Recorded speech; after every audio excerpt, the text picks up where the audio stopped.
my friends will grab food saver. Delivery fee is a lot cheaper. Grab food saver won't make it roll. Yeah, oh yeah. Grab food saver is the one to choose. Yeah. Grab food saver meals 99 plus. Dining meals, if it's a bill, saver meals won't make you go, yeah. All my friends will grab cost saver.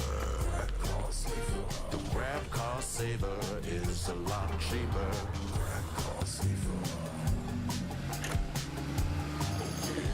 Grab cost saver won't make it roll, yeah. Grab car is the one to book, yeah.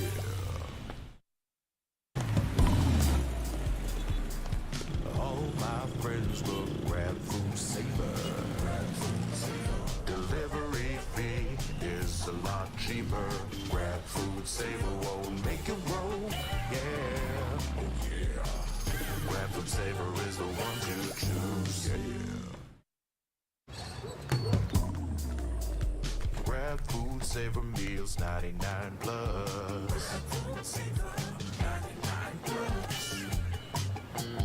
Dining meals, if it's a bill, saver meals won't make you go, yeah. All my friends will grab cost saver. The grab cost saver is a lot cheaper. Grab cost saver. Grab cost saver won't make it roll, yeah. Grab car is the one to book, yeah.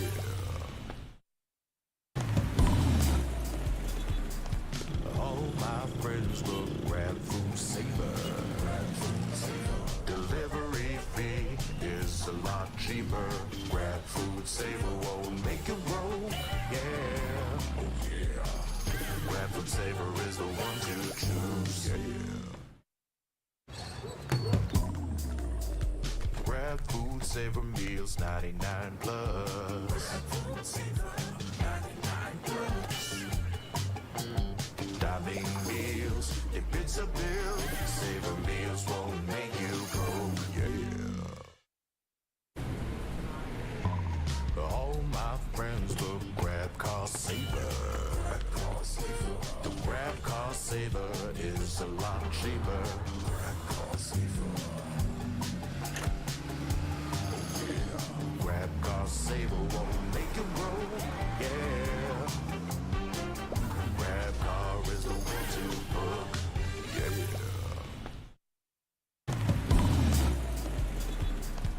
All my friends will grab food saver. Delivery fee is a lot cheaper. Grab food saver won't make it roll, yeah. Oh yeah. Grab food saver is the one to choose, yeah.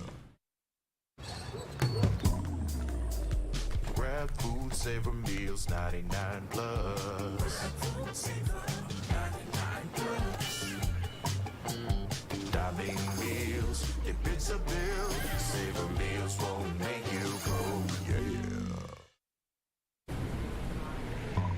All my friends will grab cost saver. The grab cost saver is a lot cheaper. Grab cost saver. Grab cost saver won't make it roll, yeah. Grab car is the one to book, yeah.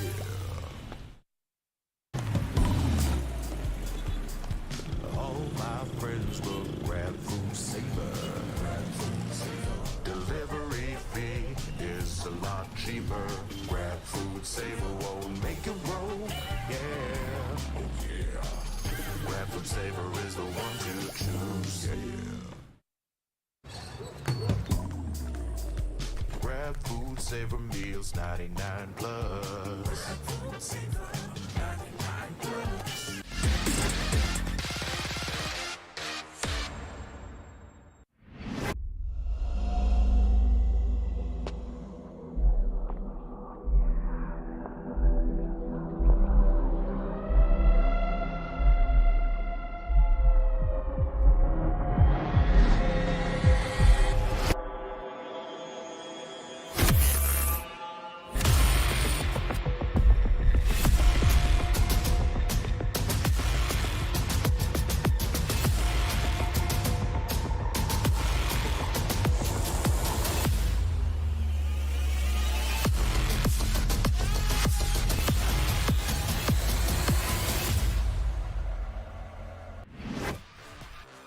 The road to Ascension starts here. This is the 2024 VALORANT Challengers Philippines Split 2 presented by PPGL.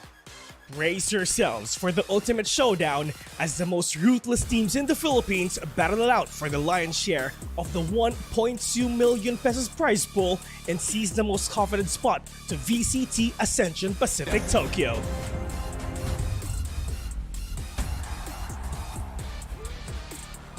A total of 10 teams will go head-to-head in the regular season. These are the top 4 teams from the Split 1 playoffs. And 6 teams who went through the grueling phase of the promotion relegation, 2 other teams from the Split 1 crossover matches, and 4 new teams who qualified through the Premier mode. From here on, teams will go through a similar single round robin format where every game is a best of 3 matchup and every round counts. The regular season concludes with the top 2 teams advancing to the knockouts, while the 3rd to 6th place teams proceed to the crossover matches. Teams will need to give it their all as they defend their slot in a single elimination bracket where only the last 2 survivors will advance to the knockouts. The higher the stakes, the fiercer the competition gets, as the remaining teams in the knockouts test their might in a grueling double elimination bracket, all leading up to an intense best of 5 lower bracket finals. Witness history unfolds as the last 2 contenders take center stage in an unforgettable best of 5 series, where we will crown the champion of VCT Challengers Philippines 2024 and our country's representative to VCT Ascension Pacific Tokyo. All these will happen at our much anticipated Land Grand Finals event this July. This 2024, it's time for you to take over. Resurgence is here. Welcome to VALORANT Challengers League Philippines.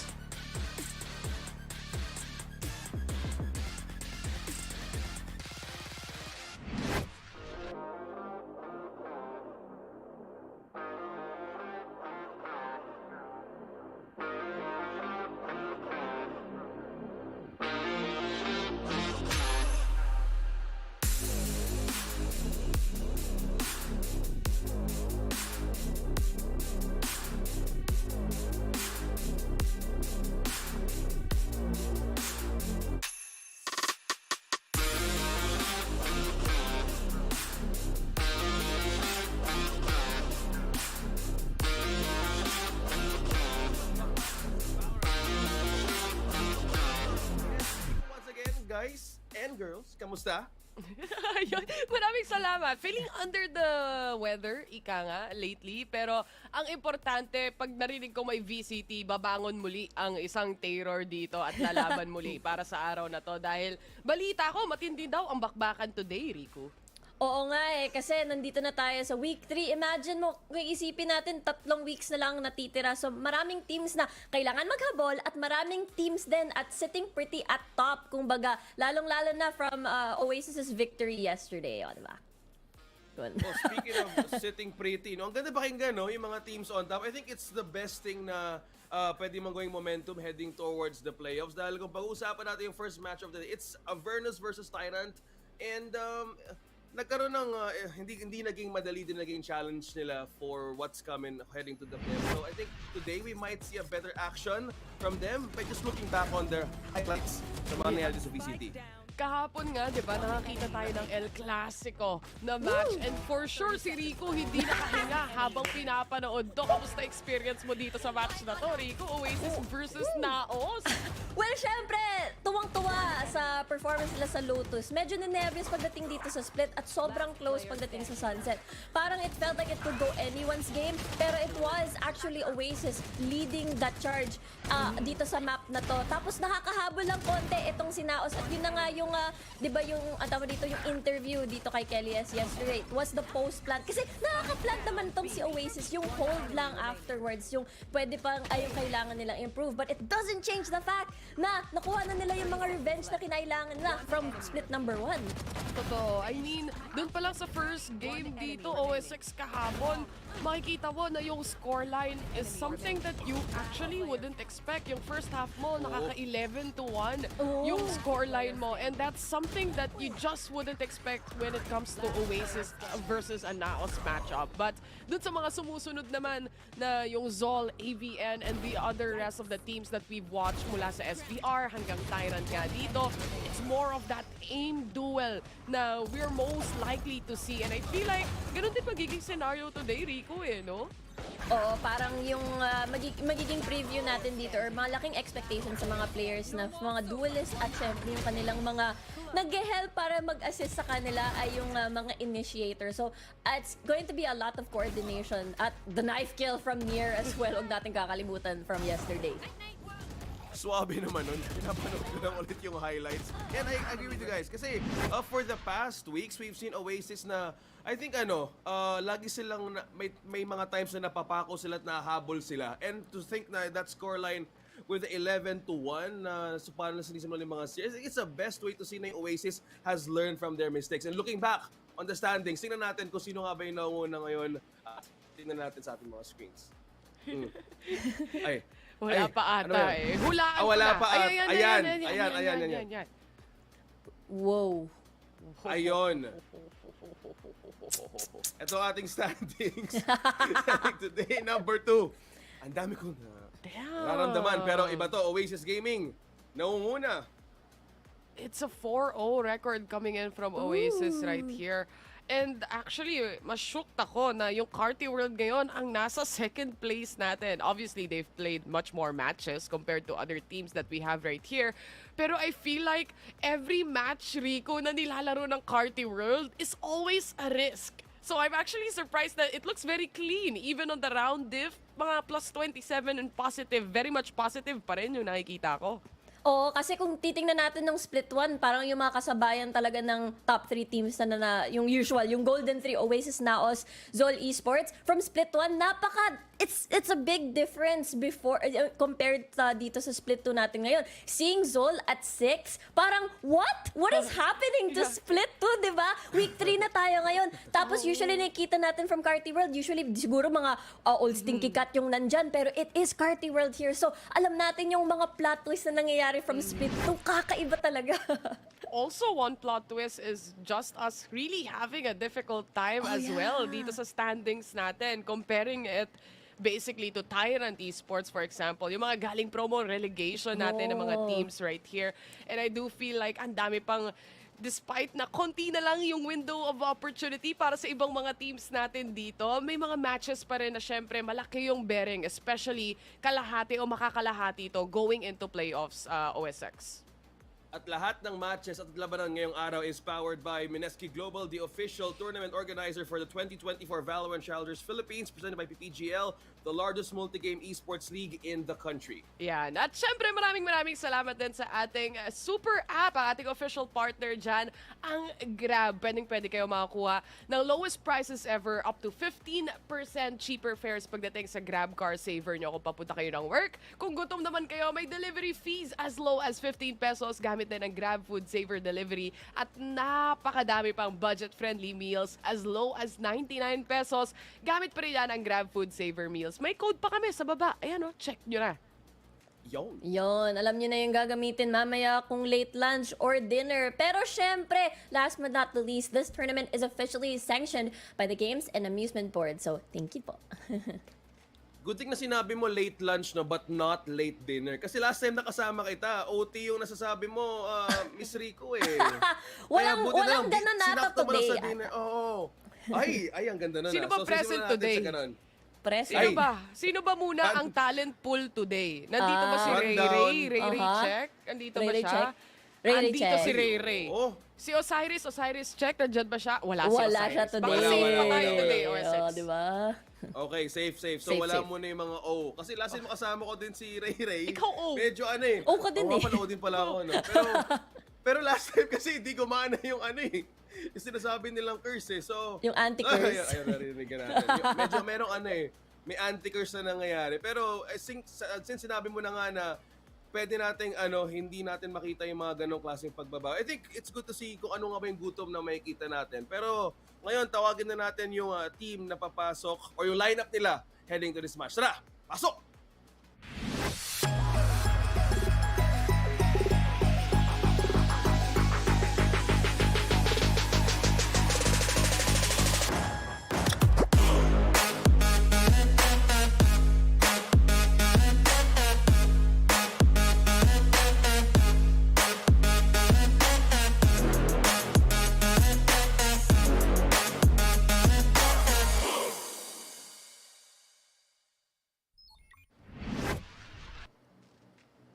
Tyrant Esports, isa sa mga teams na parang may mga shining moments dito sa VCT pero hindi nila nako-convert ito on more of a top performances para makaakyat dito sa ating leaderboard. At ngayon, medyo I know it's just, week 3. We have 6 total weeks para sa ating group stage.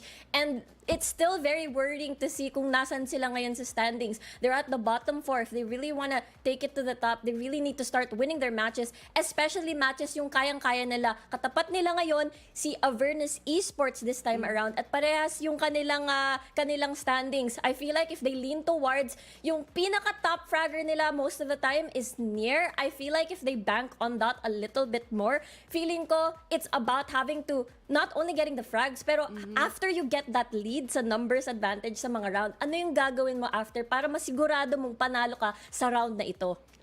There are also times na minsan sina Iris Monster, yung yun nagsashine din. din dito, yung kanyang Killjoy, for example.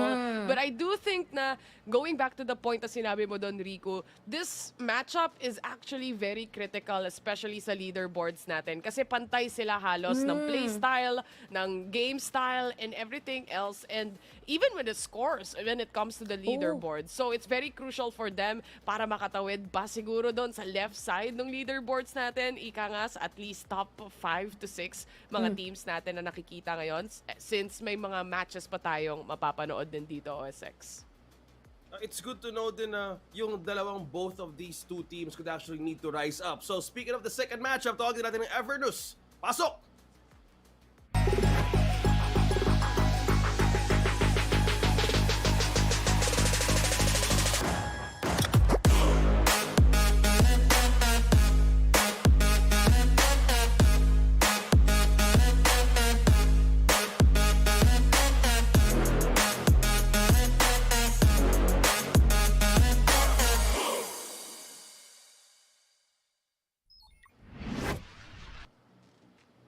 Avernus Esports, ang nakikita nyo sa inyong mga screen, baka may mga iba nga pamilyar sa muka ng mga players na to, kagaya ni na Hydra Kid, for example, na may VCT experience na way back. Pero I wanna shine on the players na dito natin ngayon nakita sa split 2 natin, which is sina Dens, andyan din sina Zeus, na kapag giging duelist dito si Zeus, kasi it's a swap sometimes from Yor to Zeus, nakikita mo siyang mag-pop off each and every time na mapanood natin siya dito. And I feel like the support coming in mula sa kanilang mga initiators dito, like XTY. Minsan si Dens, makikita mo naka-KO din, as far as I know. Ito yung mga moments na marami masyadong adjustments, Rico, pagdating sa team na to, sa totoo lang, kahit dun sa mga roles nila coming into the games. Pero ang importante is really the foundation and the core of the team, especially mahilig silang pumili ng mapa na default, no? Oo nga parang they really wanna try and test kung ano ba talaga yung role ng kailangan nilang i-solidify. Lalong-lalo na a lot of these teams are looking towards playoffs, are looking towards qualifying. So parang itong first few weeks, maybe week 1 to week 3, experimentation, see what works, see what does not work, habang maaga pa. And I do feel like I sort of leaning towards yung Zeus na duelist, na parang sobrang explosive niya maglaro as a race. Pero wag natin kakalimutan, kagaya ng sinabi mo, nagsaswap din sila paminsan kung gusto nila mag-double duelist, kung gusto nila paminsan si Yor ang maglaro ng ang duelist role dito. Pero kagaya ng sinabi mo, ang pinaka-solid dyan, syempre yung initiator. Kung sino man ang maging kapares mo, sila yung talagang magsiset ng place for you. I do feel like OSX as well dito sa match-up ng dalawang teams na to. Ito yung nakita, kung nanonood kayo ng stream ni Georgie, na mention niya rin to actually, yung kanyang watch party, na these two teams look very promising. The only thing is, pag nakikita mo silang maglaro sa isang server, it's always that aim duel na napapanood natin, na nawawala yung mga set play na typical na mong nakikita sa VCT, mapa international, or in short, NAOS, aka NAOS, ZOL, and Oasis, di ba? And those are the executions that you could always revert back to dahil kaya mo mag-adjust agad. And I feel like doon lang naglalak itong dalawang teams na to, but it looks very promising. I believe so. Dahil sabi mo nga kung aim ang magiging battle dito, siguraduhin nila dapat walang lowbat na mouse. Ano? Kasi yun ang ating magiging talo ng dalawa. Kasi if we're talking about similarities, I think I'm leaning towards what you've said earlier about the initiator, si Zeus. Kasi pwedeng mag-shift and pwedeng magkaroon ng shake sa roster in a way, depende sa match. So doon pa lang makikita na natin, tingnan na natin yung head-to-head kung ano ba yung magkakaroon ng lamangan in terms of their current standings dito. Tingnan natin ngayon. Wow, okay. Chase ang mas angat ng kaunti dito, Rico, kung tutuusin with 220 ACS. But I do feel like since tayo pumili ng head-to-head na to, Rico, etong dalawang initiator na to, they have prepped up so much for the rest of the team na umiikot minsan yung mga rounds na yon. Depende kung tatama yung stun mo from a breach, from XTY for example. And then si Chase, pag nagsusova din siya dito, literal, he's chasing down enemies from time to time as well. So, great showing coming in from these two players that we currently have. Pero what are your thoughts about this, Riku? Honestly, talagang kadalasan nakikita natin si Chase not only being like one of the players that's usually taking care of his life para masigurado niyang ma-maximize niya yung recon dart from throughout the round. Magamit niya ng 2 beses, kumbaga, either mapa-post plant man or pa-retake. Kaya usually, kahit siya yung hindi top fragging, siya yung top of the KDA scoreboard. Kasunod niya rin dito si Nier after. Kahit siya yung nagfa-40k, nagfa-50k in the entire series, it is Chase that feels like that consistent factor dito pagdating sa Tyrant. Well, dahil madami tayo bini-breakdown ngayon in terms of stats rather, punta na tayo sa map veto para magkaalaman na kung ano ba yung magiging lakas ng dalawang teams na to. Tara. Ascent. Ganun agad din. Ano kaya, no? Oh, ito Haven na. kaya? Pahapyawan nyo naman kami ng Haven, no? Baka naman. I do feel like though na syempre, na-mention ko kanina, magsistick sila sa mga default comp maps na napapanood natin dito. You know what? I'm actually excited if magsisplit sila, if ever, o kaya naman another map like Haven. You know what? Just pull out Haven. Yun nga eh. I'm actually surprised that Bind was banned dito. I guess, kagaya ng sinabi mo nga, Avernus Esports, they're more they like the default heavy map. So I understand kung bakit Ascent wants to be left out open. I think both of these teams really want to play Ascent. Both of these teams actually were able to get, I guess, series victories. Oh, yung split, kagaya ng sinabi mo nga. But they were able to win against Carty World on Ascent and Lotus. So Tyrant respects the Lotus, but Avernus is like, if you pick up Ascent, we are ready for it and we can take you on. Yeah, the last time also for Avernus as well, alam natin na last 2 series na nilaro nila dito, they've lost that against ZOL Esports and Old Stinky Cat. But you have to remember, they won against Rank L Cuties. And Rank L Cuties won against JustUs in like a dominant fashion as well. So, itong mga klaseng ganitong scenario yung nakikita natin usually. And Icebox, ang lalaroin nila dito, it's a typical Avernus map pick na nakikita at napapanood natin. They also played it against ZOL. They also played it against, like we mentioned, Old Stinky Cats. They even played it against Rank L Cuties. So I'm not surprised.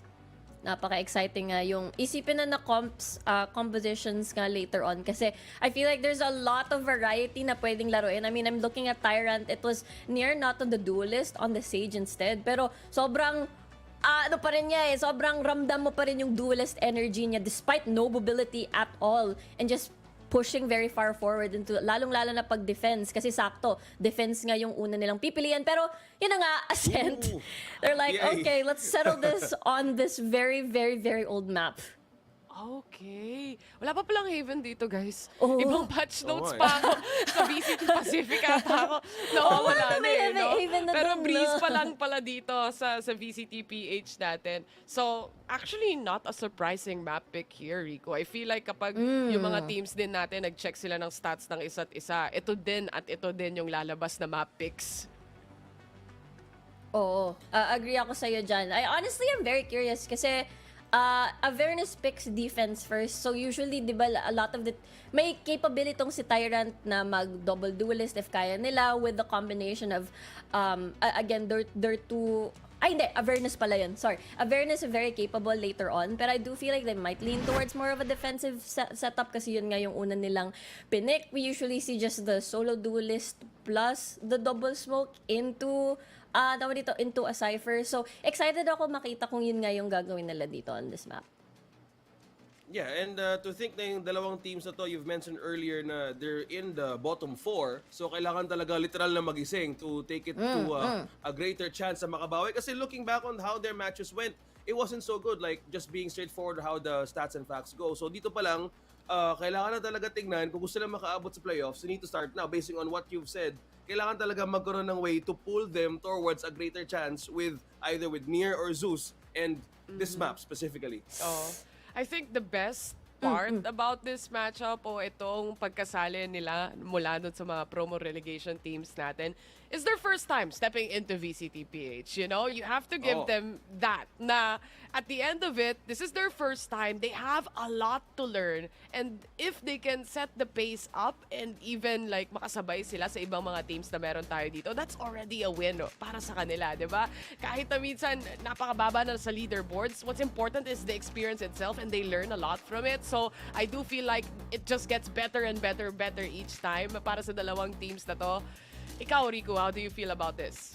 Well, I feel excited about this kasi kagaya ng sinabi mo nga, kailangan nilang bumawi. Kailangan nila ma-find na nila yung ano yung proper setup na gagana, lalong-lalo na pagdating sa late game ng Split 2 natin. So, honestly, I'm excited about this kasi Tyrant, hindi pa natin nakikita sila on Split, at least for Split number 2. Pero meanwhile, kagaya ng sinabi mo, Tay, wala pang panalo itong Avernus sa map na to. So, parang there's a lot of mystery going on here. So, excited ako kung makita to, lalong-lalo sa first map natin. So with that being said, Rico and Theodore, let's settle this with a prediction.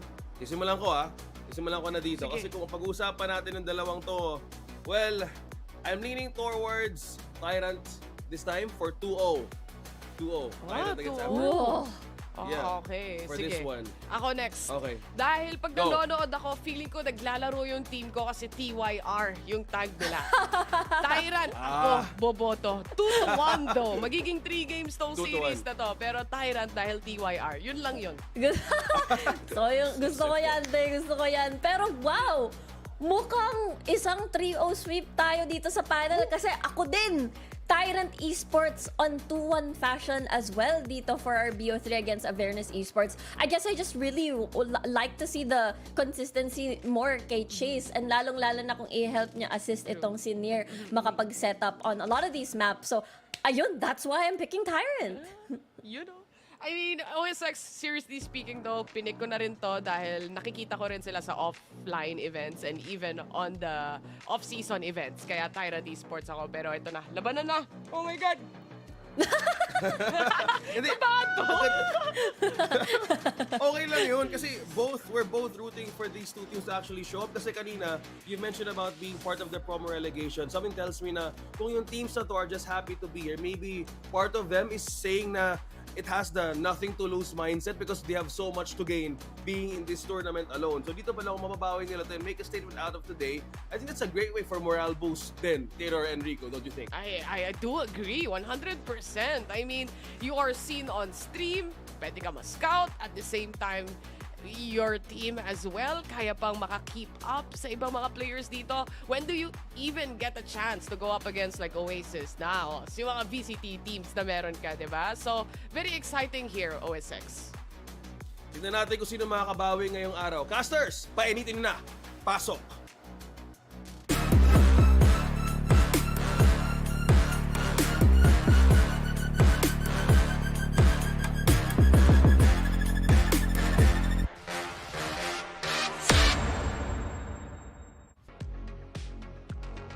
What's up, everybody? I'm Fluffy, and I'm joined today with Mr. Dash. We're going to be casting the first series of the day. Interestingly enough, it will be split, and as the panel mentioned, it's not a map that we've seen from either of these teams so far. Not a lot of success for Avernus, but also Tyrant just hiding a few things. What are your thoughts about that, Dash? Honestly, I'm really surprised that Tyrant picked this map because this isn't a map that they usually pick most of the time. They do Ascent, they do Icebox, but here they're gonna be going for something that they're not really sure about. But it is good because we haven't seen Avernus win in this map either.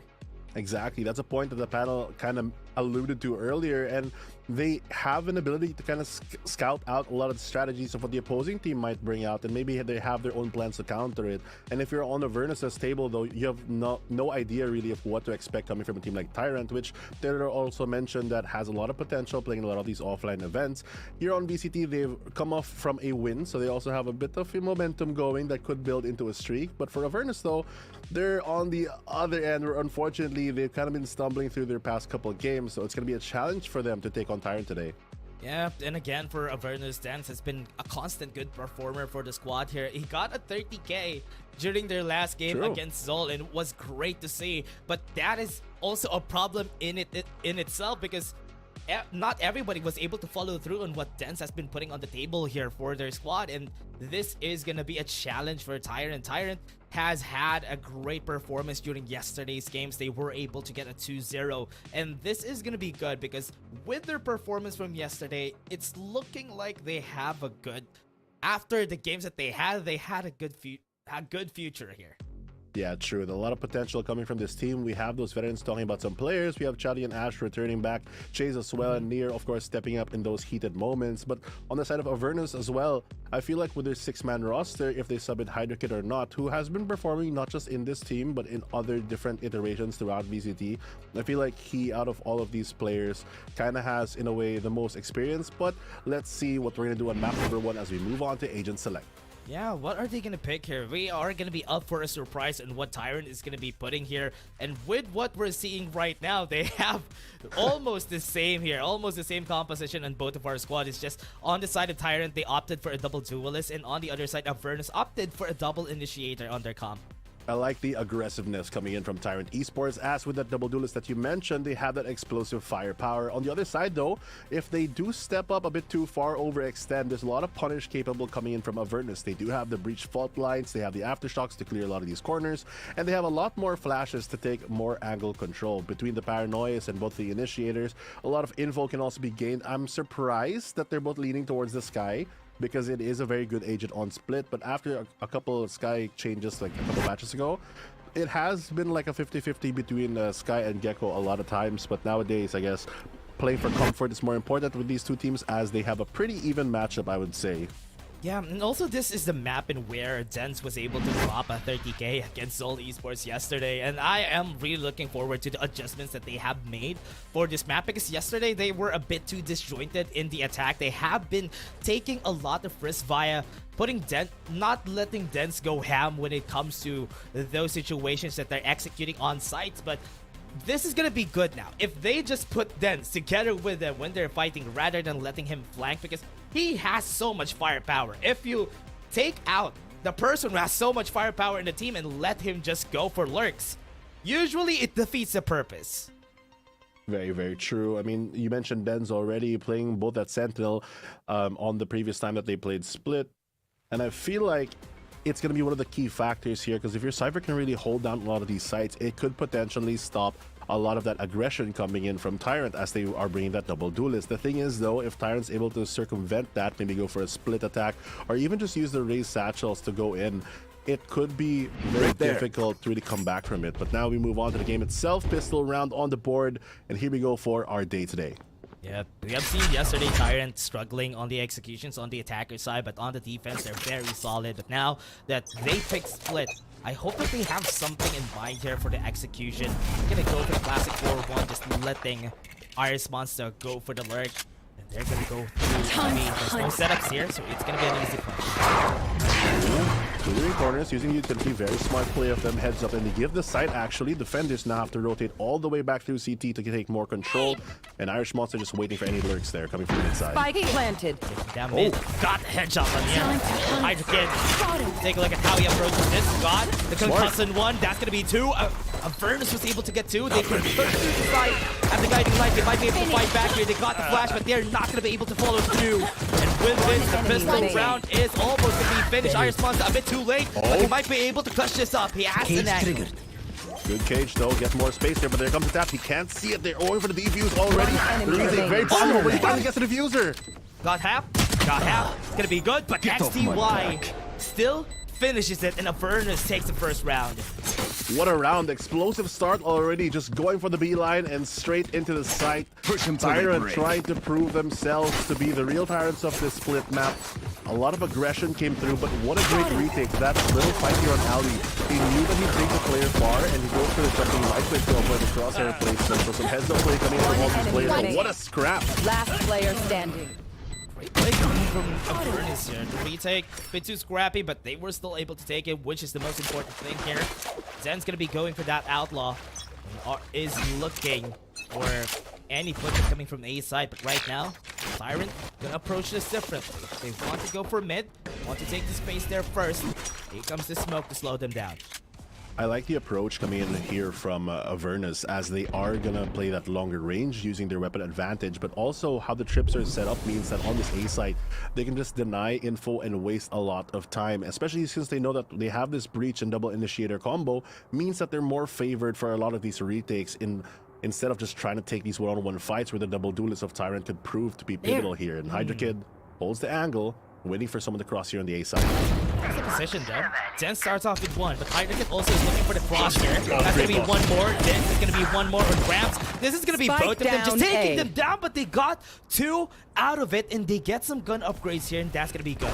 Firepower now on the side of the attackers gives them a fighting chance here. Bulldog on Ash means that they can just back away from this, but Zeus is trying to think of doing a play for himself here, as he might push through the smoke, walking to the angle though. One Oh, enemy and a shot. remaining. Shouty gets one, but there comes the trade.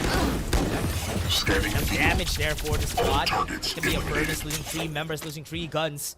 Now the Tyrant has a bonus on the next round. It could be a good thing. I was really surprised that they lost the 2 fights there. They're only holding a lot of classics and maybe 2 sheriffs on their side, but they were still able to pull through with 3 kills inside a Tyrant. I mean, considering that they already lost that opening frag, One coming in from enemy the outlaw, remaining. and they had a good crossfire to get multiples. You're right. I'm surprised that they even were able to salvage it that far. It's a good eco. You look at the economy now of Avernus, and they are stuck with that outlaw and bulldog, but the rest of their team don't have a lot of weapons to work with. On the side of Tyrant, though, they have a very good fighting chance to push the aggression. Here comes a little smoke and spam to take him out, though.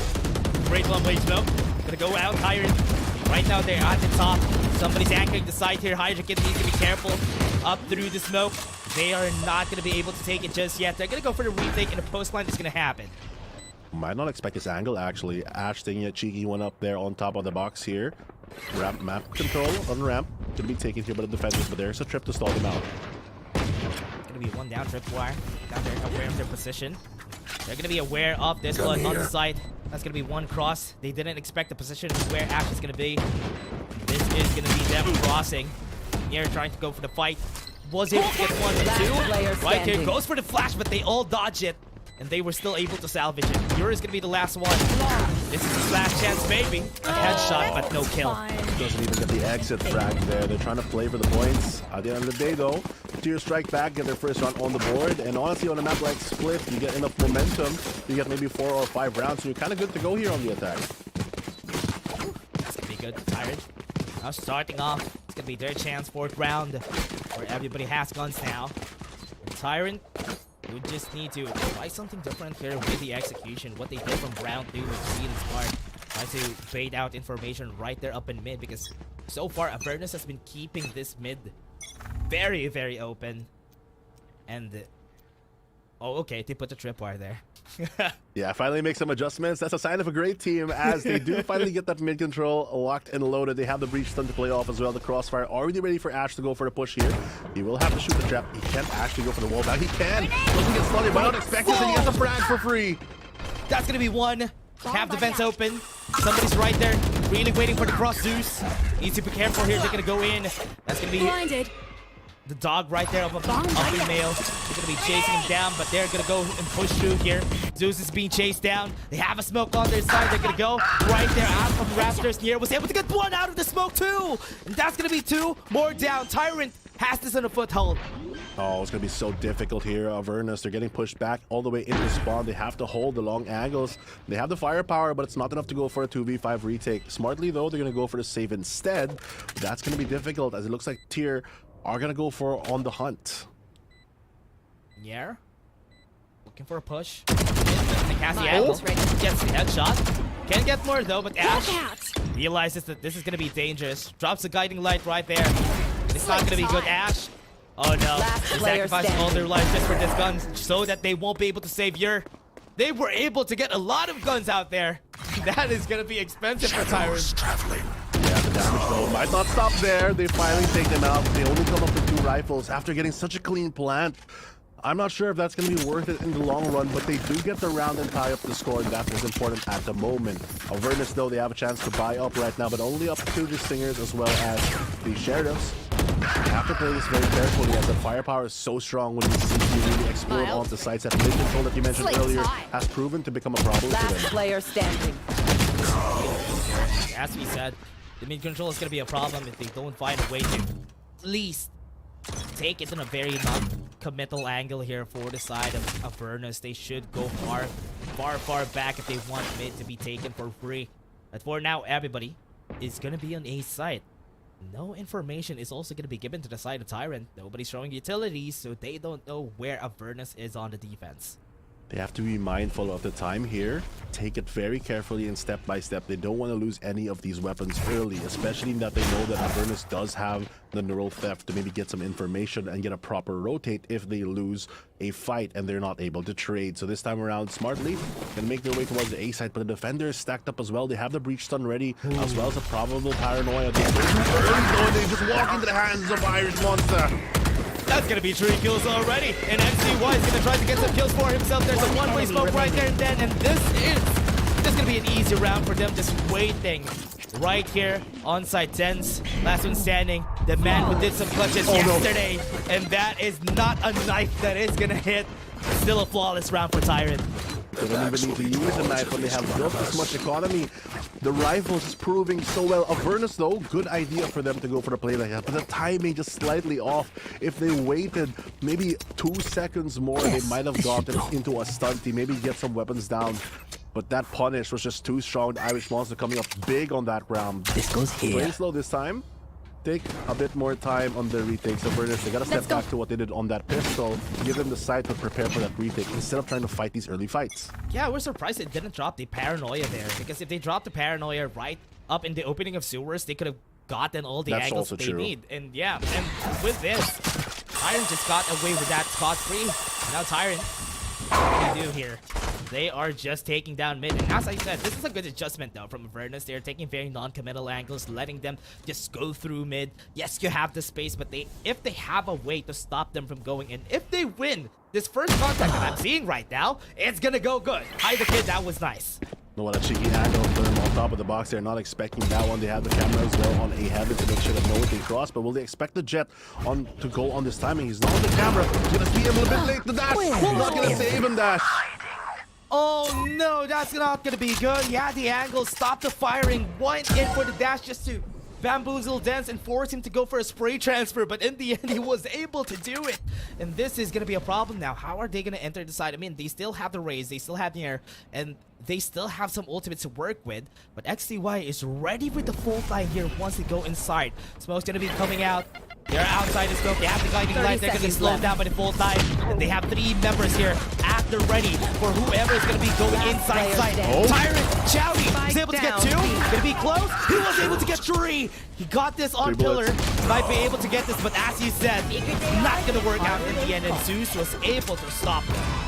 What a close round there. The fact that they're able to even get out of that choke pretty safely and get those 2 kills, great on Chowdy's half, but still the round equalizing yet again. 3-3 and Avernus slowly crawling back from this. Take a look at the replay. Cheeky kill here by Hydrogen falls back, but this dash just not succeeding for Ash. And the shutdown was to be made, really just gunning them down there. Great defense on A. Great adjustment from their side. Just let Tyrant I need just this. go from one place, and because of that, this adjustment from Tyrant is also good. If they're gonna be having non-committal angles against us, we can just take this like by ourselves. And here is already going in on ramps. Was able to take 1. Space on heaven. He could just push through here and just take I the know space right there and then. But no, exactly where you that was just a diversion for them to go to mid. Diversion might work here. I think it's the time. And Chowdy just gets away with this. They finally get the step. What is the ultimate? No way, He but still he got got it? into it. No way, he still got it! No way! That could have been a good fail, but Oh no, that is a problem there. He dashed directly into the showstopper. Look at the rotation here from Avernus. They're in shambles. They don't know where to go. They went back to A just because of the sound cue that they heard there. That could have been enough for them to stop the push coming from there. But look at this. Still have it. I think the timing from this is going to be good. Spike The carrier Trailblazer found. is going to be the Perfect. tell here for the Spike squad. down Dens A. got the kill, but they still got the I have spike the on spike. themselves. 2v2, a lot of room to rotate here, and both defenders already in the A site. Look at the positioning coming in from Iris Monster as he is able to clear a lot of this. They blow the Omen ultimate. Now it's a 1v2 here on the A side if they go for the collapse. Player How did it work standing. out? No, that's not going to 30 be seconds good. left. Nier, just alone. Doesn't know if the site is clear. He knows that the From the Shadows have been used, but he doesn't know where exactly. He can plant this for himself. They hear it. They can rotate right now. He has to stand somewhere where he can't get fault blind. He has to be very aware. Rolling Thunder even available if they choose to use it to secure that round. Holding such a tight and compressed angle though. Easily bombarded by utility here. If he gets the wrong side, he gets spotted out though. Showstopper, 2 HP. Aftershock, 1 hit, he's dead. But the timing couldn't be any better. He has the Showstopper. Both of them are going to be dropping down. They have to fight this, isolate the angle, and be able to win it in the end. Avernus takes the round. I was surprised that he actually planted there.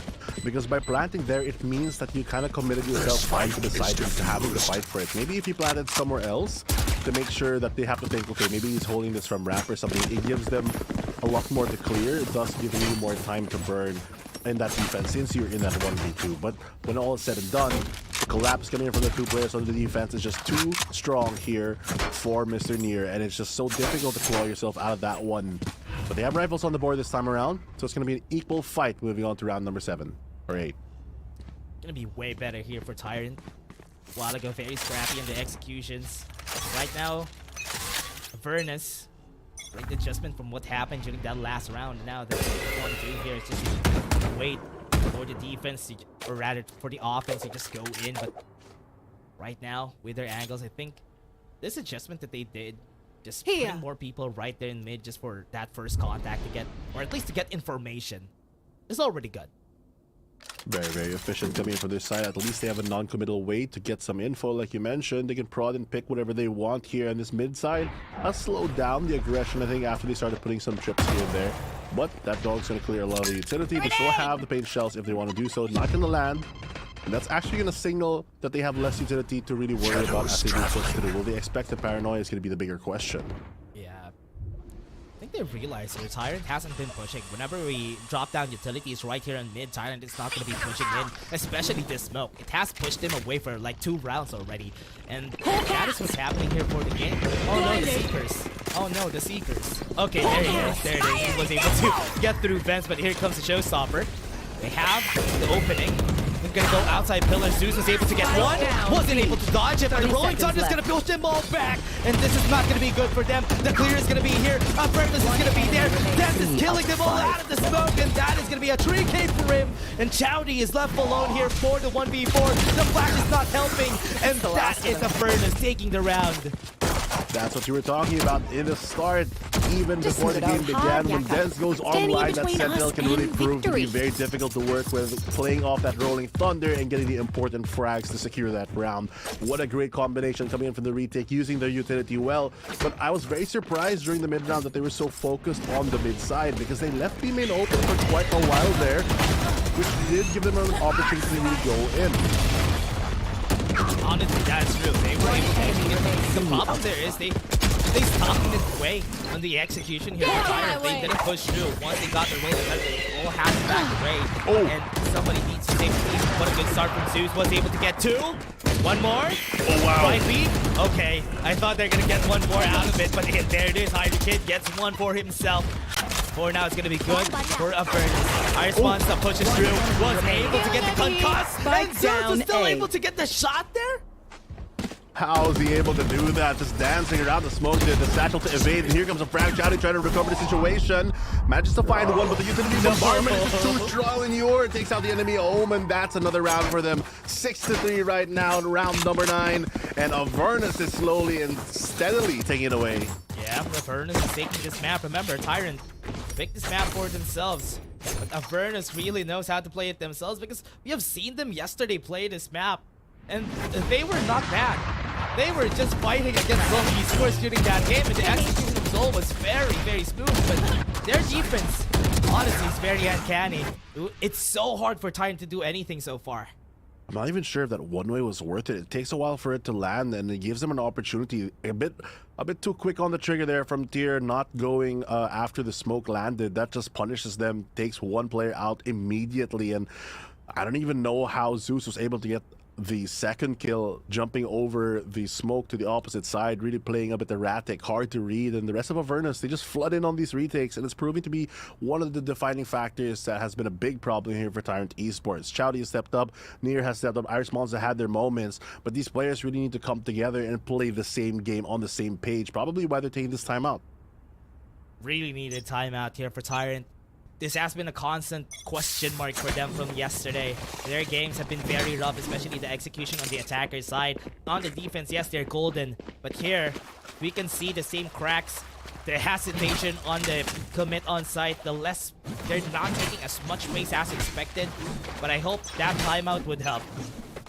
Gotta be really careful if those cracks become larger and larger, turn into a fault line here because they keep walking into this XTY breach utility that's really stopped a lot of their early aggression. The double duelist comp, if they're not able to really explode together, it is a bit more difficult to pilot afterwards as a team. So this time, gonna be a bit more careful. Play a lot slower. The camera, interesting position, actually spots them out. They clear a lot of vents.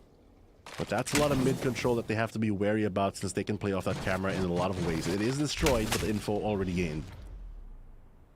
Honestly, they haven't been pushing mid that much, especially when that smoke comes in. I mean, they have enough utility to just dump on vents if ever they want to push on male. But right now, that has been pushing them back for quite a while now. Goes in for the classic 4-1 they did during round 1. I've got your trail. Go back here. We use the Blocking sight. You have the secret ready. The tripwire is going to be there. Won't be able to take it down. But he still got the headshot there somehow. But Dance defending inside pretty well. They're gonna be taking them all, down, and B. this is the last one. Iris Monster back in his lonesome. 30 gonna seconds be seeing Hydra Kid here for sure.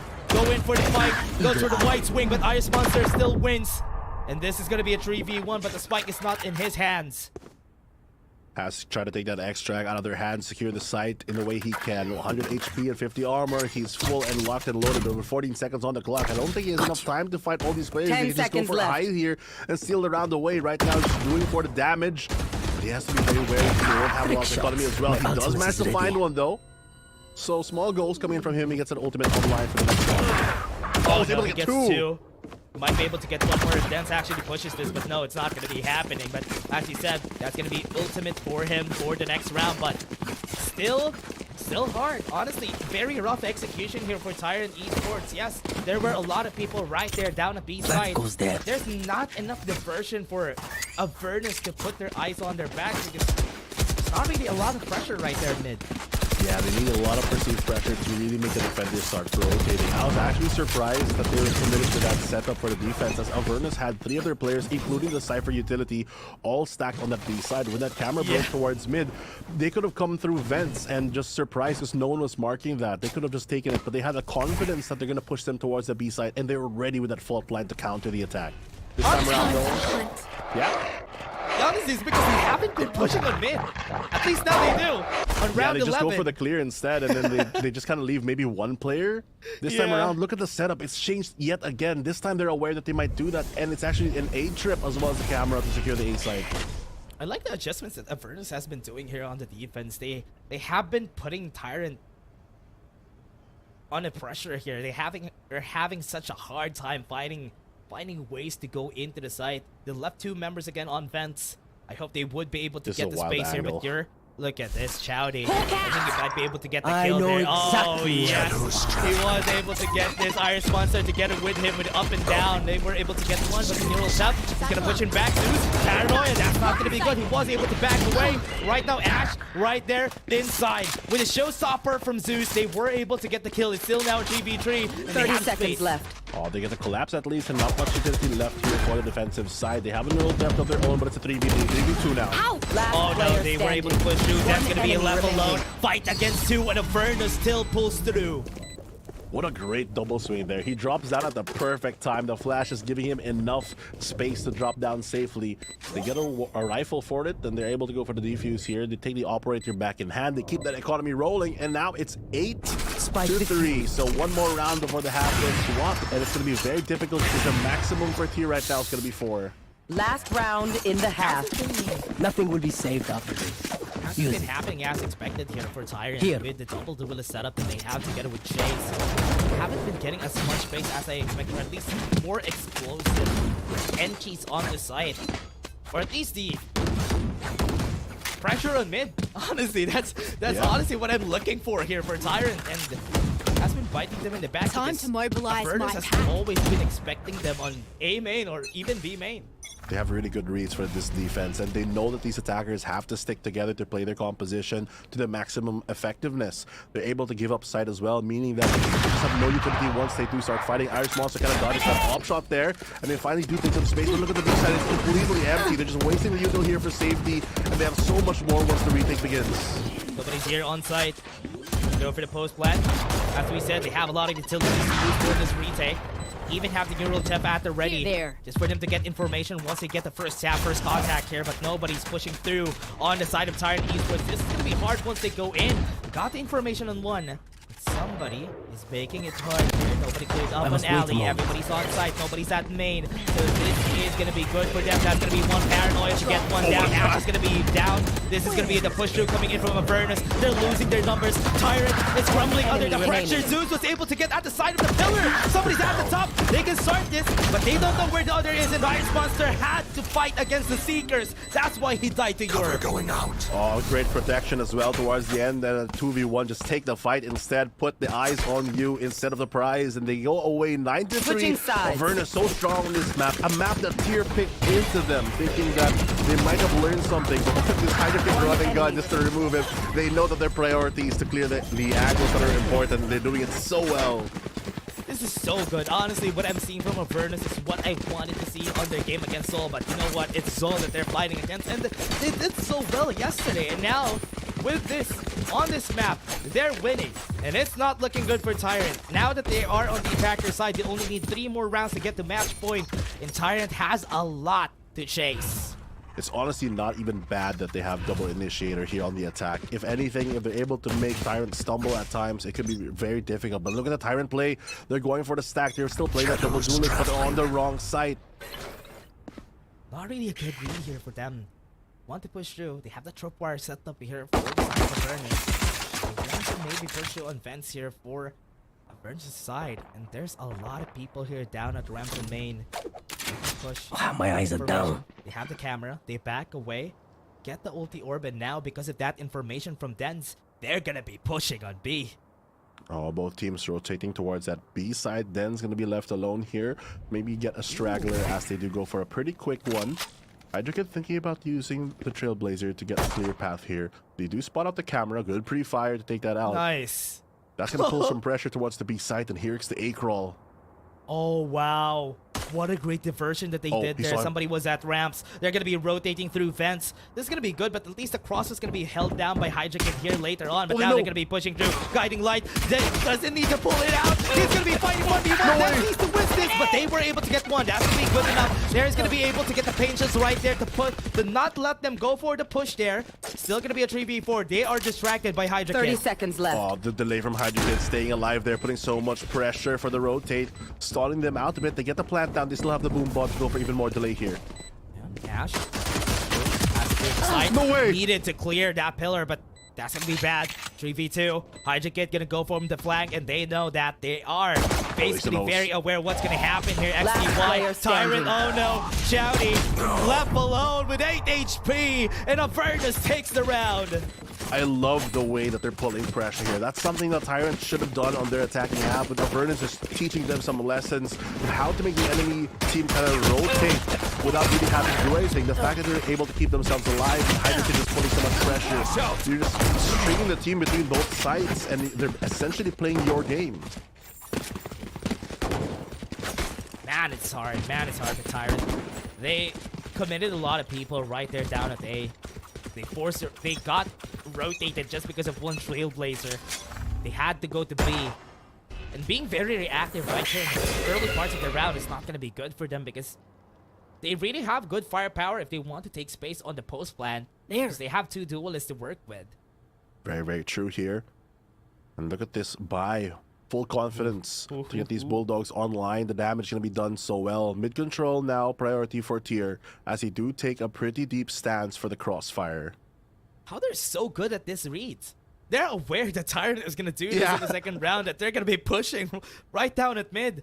It's a good thing that they're not pushing through. It's a good thing that they're just here. But they know. Avernus knows that they might push through. They might go for an aggressive push. The commitment is still not there. They're going to be hearing the spike drop. And that is probably a bait that they're looking for here in Avernus. Oh, but they know that it's been spotted out now. So now both teams kind of have to re-rotate to this. And they just have the better one. They already have a player deep on the A side to go for an advanced XTY. Right the point man. I can hear it. Oh. Oh, that's from Chowdy. Chowdy was pushed through a while ago. They don't really have a lot of guns. They know that they're going to be pushing through A. And because of that, that's a good commitment from their side. But then out of the paranoia was still able to take the kill there. Somebody's on site. They need to look at the iron spots. They were able to get 2. This is going to be big. XCY is also going to fall down. That's a lot of damage onto them. Last one person standing. Do they get the upgrade chase? They didn't have any guns on his side, but that was still around, but that was too much. That was so close as well. They go for the full buy. They lose too much economy. Yes, they go 11-3, and it's still a mountain to climb for Tier. But Avernus, they lose too many members too early. There's fires to smoke, and Irish Monster proving to be a pivotal part of that. He's drawing attention towards the middle of the site. And I thought that jump towards the end might have been the doom for that Bulldog, but apparently he still wins that as the timing works out for him against that classic. Yeah, if Chowder didn't push through from bot to mid, they wouldn't hear the rotation from Avernus. The fake spike drop on B, then they go for A. That was so good for Tyrant, but they're now on the driver's seat, or rather driver's seat. Sorry, driver's seat. On the driver's seat, and they have to push through here. They're gonna be having space here on mid. Have a lot of flashes to work with. They are going to be baiting down members of Tyrant here. They now know that there's a lot of people here down at mid. They're going to be dropping all those abilities right there. Wait, what? Oh, knife out! That's damage already going to be done. Upgrade as well. Taking even more aggression. Showstopper's not going to see him, but it doesn't matter. It works! It works out, Fluffy! It's not going to be good. The Avernus is going to be pushing it back, and that's going to be one more person. A bonus round for Tyrant, and they lost it. No way, they lose an important round. Now it's match point for Avernus. I don't even know how they're able to get that punished here. A bit of carelessness there, expecting that no one's gonna push onto male, but with that Stinger so deadly at that range, you're just able to gun them down. I don't even know how this one survives. He goes for the trigger discipline instead.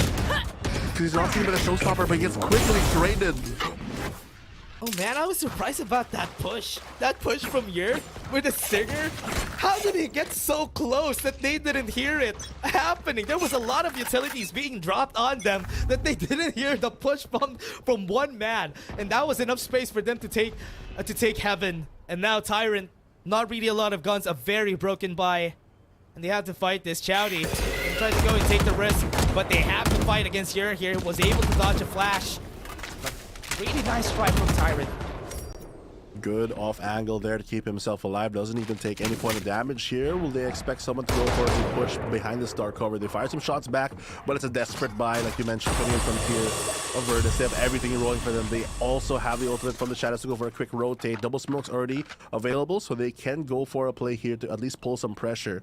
But the full commit from Avernus here might not be something that they expect. As players are still separate on the defense. Chowdy takes the first tap, first contact, but Chase also gets a headshot. That's going to stop them from pushing. Flash is going to be down, the full time is going to be out. They don't have a guiding light to work with except for that paranoia from Yer. And they are waiting for this flood on site. They want to get the pick up first from the side of Avernus. Oh, they bait them out by getting the weapons behind, and that's going to be so good. Hydra Kid gets a shot for free. Equalize a bit, but still down 2 members. It's going to be very difficult. Spot on one with something. He's able to find him. Has a shorty. The range up there, but Chase cleans them up. All up the Ure on the lurk. Chase saves the round. Don't have any info here, but Chase, this is going to be very dangerous right there down at the bottom. Once he drops his head, it could be a chance to get the headshot here, but he doesn't know where the other one is. He's going to go and try to go for the plant here. Was able to rotate down the pillar. That's going to be enough time. He was able to get one exit frag here, and Ash could be the next one. So this is going to be one more down, but that is still match point for Avernus, but Tyrant gets around. I like the discipline from Ash though. He could have easily just gone for a 1v1 peek, but instead he knows that he has to retrieve the spike, clear those corners, and go back onto the side. Yeah, he falls towards the end, but the heads-up play is just there for more like a security in case something happens. At least they just go for the shorty kill. Oh man, that was really rough for Avernus, but a really nice attempt. Shouty and Chase was just able to get the 2 headshots, stopping them from getting an aggressive push against them.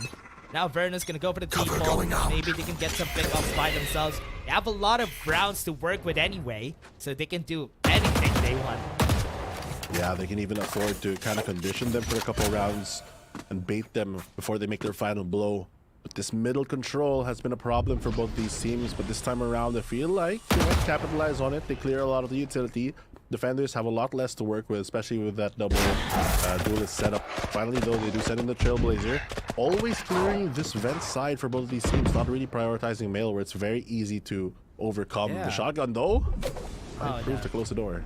Yeah, it's gonna be a problem here if they get the information of that shotgun a while ago, but right now, they're trying to go for the rotate first. Gonna go for an A push. You have somebody at vents already, so if ever they start to get inside the side, it's gonna be good. But with the person on vents being discovered by that Trailblazer, that's enough to call the rotation here for Tyrant. Info gain pivotal here as they take more of this heaven control. They are thinking that Cypher might be towards the side. Good boom bottom throw to a lot of these angles. The front line not gonna land or connect. Oh, and he sprays out both of the Trailblazers as well. Out of Info 30 denied. seconds left. No Seekers is gonna get through here. Was able to hold on to the cross Hydra kit, clearing out the side. They have space on the side itself though, so it's gonna be good. Already Planted. inside, but nobody's at heaven. Somebody's at ramps here to make sure that they have the defense, but they're all gonna come from screens? No way. What is the strategy? They're just gonna go and do the explode, take the close range twice. But they get swatted down with 2 players in reverse. remaining. They go for the trade, but now it's all left into the hands of Chase. Fights in the 1v1, but then seals the deal. And Avernus make a commanding 13-4 victory. They're just relaxing, they're just chilling. They know it's Tyrant's map pick, and they're excited to move on to one of their strongest ones in Icebox as we move on to map number 2. But this map number 1, what a game. Good reads coming in from this team. That was why I had the question mark there, Fluffy. They all went from screens, and everybody was in a long angle against them, and they didn't have the greater positioning. It's harder if everybody's gonna be just going on male. There's no space that you're gonna be able to take from there on, and that's why it was a problem for them. And Avernus Esports just looked well gelled together compared to Tyrant during this whole game. Yeah, the way that they're playing the macro gameplay and moving around the map has been so seamless. And Avernus, they kind of have a lot of risk involved with their composition, really having to stick together to maximize their effectiveness. And that has proven to be very difficult here on Split, where they can just rotate out the situation in case it gets too heated. But that last round that you mentioned, so strong coming in from them. I don't know if that was the decision to go in from the screens. Maybe they were just scared because they did lose those Seekers coming out to heaven. So they had no info and they would just rather take the 50-50. Yeah, and a lot of sound cues also bait from Avernus Esports. They have been doing a lot of the sound cue baits when they were on the offense side. And it has worked against Tyrant because they have been very dynamic. They have been very active when it comes to rotating on their defense. And Avernus honestly did their assignment because that is what Tyrant's problem yesterday that other teams was able to work against. And Avernus now is looking like a better team overall. So I hope this is gonna go through until the next games. I agree. I mean, we look at these stats, the MVPs, and we can see that the statistics are pretty similar for both of these teams. But the biggest difference really is that teamwork that you mentioned coming in from Avernus has proven to be one of the defining factors and differentiating them from other teams here in Zeus. Of course, the MVP for the winning team has proved to be so pivotal in the way that he's able to scalpel a lot of the tier plants, using that operator, at times even dropping it mid-round just so that he's able to satchel in with a rifle, get them more rounds, and that's what's important. Yeah, Avernus, as long as they get into the side, they are going to be successful even with a post plant because of how they set the post plant up. And yeah, I hope it's going to be better here. Yesterday, the next map is going to be an Icebox. And yesterday, there was a bit of a problem here from the side of Tyrant Esports, having a problem closing out the game, but they still were able to win in the end. So this is still going to be a struggle for them. Avernus has played this map for like against rank L Cuties and was able to win. So think it's a lot more confidence here from Avernus getting that game 1 win on a map that Tyrant picked. I feel like it's also just because they did lose a split game, they kind of worked on their split for the weaknesses. So both teams, not just one, really looking at that game to see the weaknesses. And of course, it's up to Avernus to patch up a lot of their wrongdoings here. And these adjustments have been proving to be very important as they get this game very cleanly 13-4. Yeah, this is something that they need here. Both of our teams really need to get these wins, especially that we're already at the halfway point of our tournament. They need to get the rounds, they need to get a lot of rounds rather, and get a clean win moving forward because they are the top 4, rather, at the bottom 4 right now in the rankings. Exactly, everything right now in this week. We're so close to playoffs, and the closer and closer we get, the more pressure in a way there is for a lot of these games to get your scores on the board. You don't want to be in that bottom cut, you want to make top cut, make all the way. That's the goal here for VCT, and even, you know, more so afterwards. But you got to make those stepping stones early, and with a blow like this, it's going to be very difficult for Avernus to really come back from this. But the series isn't over yet, so they still have a couple maps to play. We're going to be moving on to another one pretty soon, and we will see that after the break.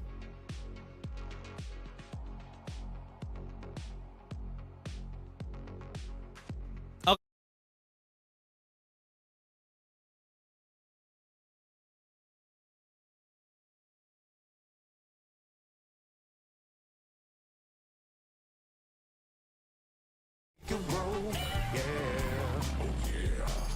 Grab food saver is the one to choose, yeah.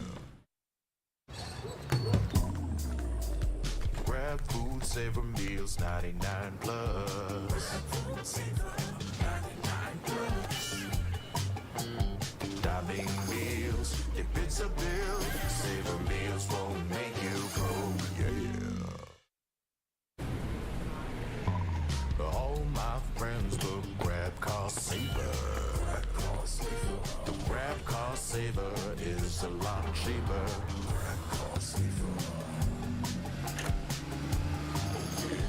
Grab cost saver won't make you roll, yeah.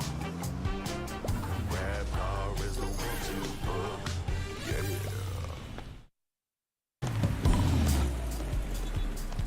All my friends will grab food saver.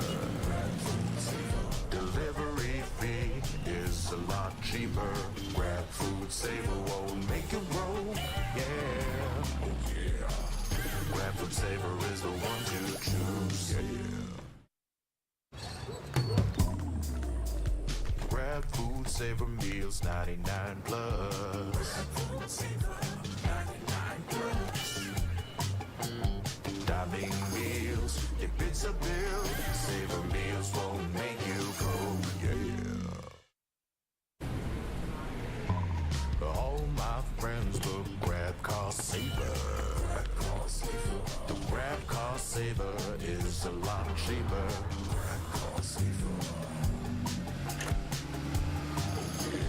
Grab cost saver won't make you roll, yeah. Grab car is the one to book, yeah.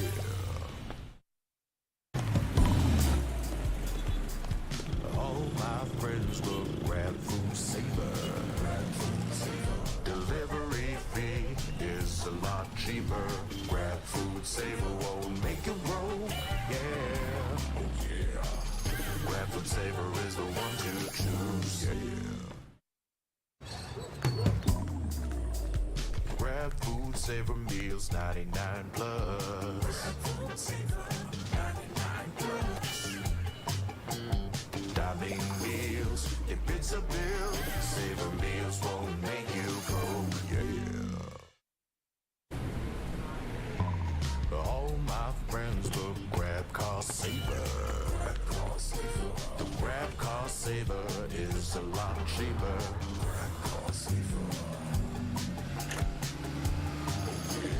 Grab cost saver won't make you roll, yeah. Grab car is the one to book, yeah.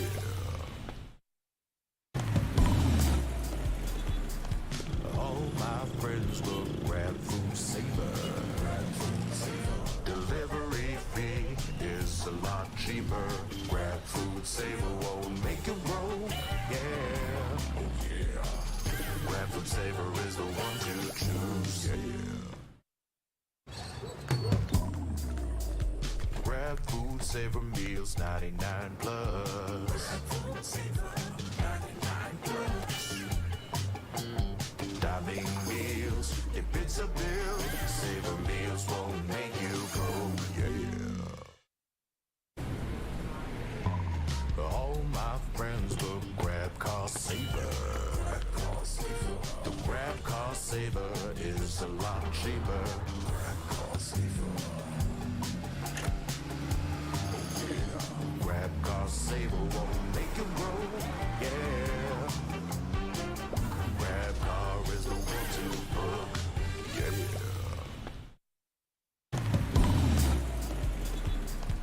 All my friends will grab Food Saver. Grab Food Saver. Delivery fee is a lot cheaper. Grab Food Saver won't make you grow. Yeah. Oh yeah. Grab Food Saver is the one to choose. Yeah. Grab Food Saver meals 99 plus. Grab Food Saver 99 plus.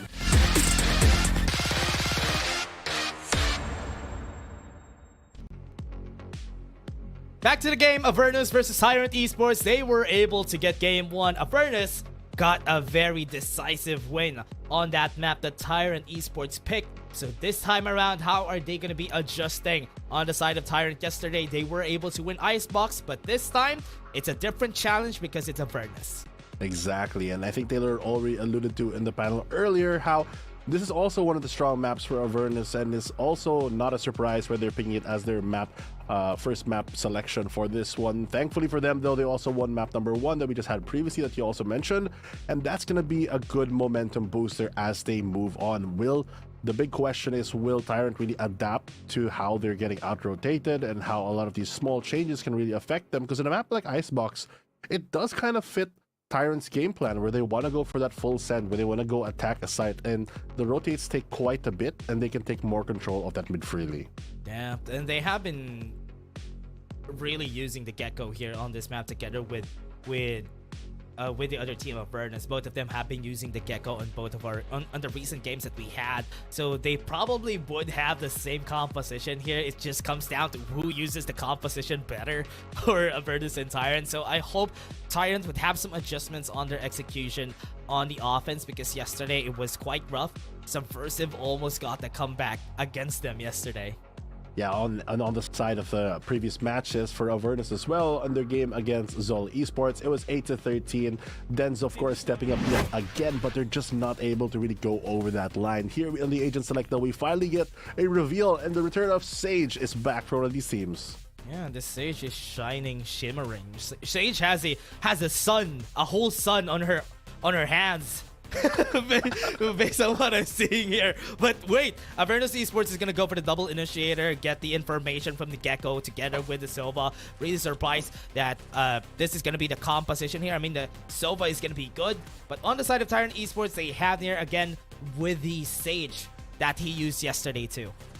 Kind of old school mentality of that one. In a weird way, you can actually use the Sage Wall to really block a lot of the vision coming in from the recon darts, as well as using the off angles to really punish these flash plays which you're not really expecting to clear coming in from the Gecko Dizzy. That being said, though, with both teams having that, it means that they have the wingman for available for either of these teams, which means they can take a clean 5v5 even when something is going for a plant. So it's gonna be, I think, the battle of the duelists here to really get that opening pick and open up the map, because on a map like Icebox, the space is a bit small and you really need to get a lot of these impact frags early, especially at those longer ranges. Yeah, it all comes down to who goes for the defense first here for the squad. Tyrant Esports was able to get like 8 rounds on the defense yesterday, and that's what they're really good at. But against a team like Avernus, who has been putting a lot of information baits, conditioning them, I hope it's going to be a different game plan here for Tyrant in the defense, because it's still going to be a challenging battle, and I'm loving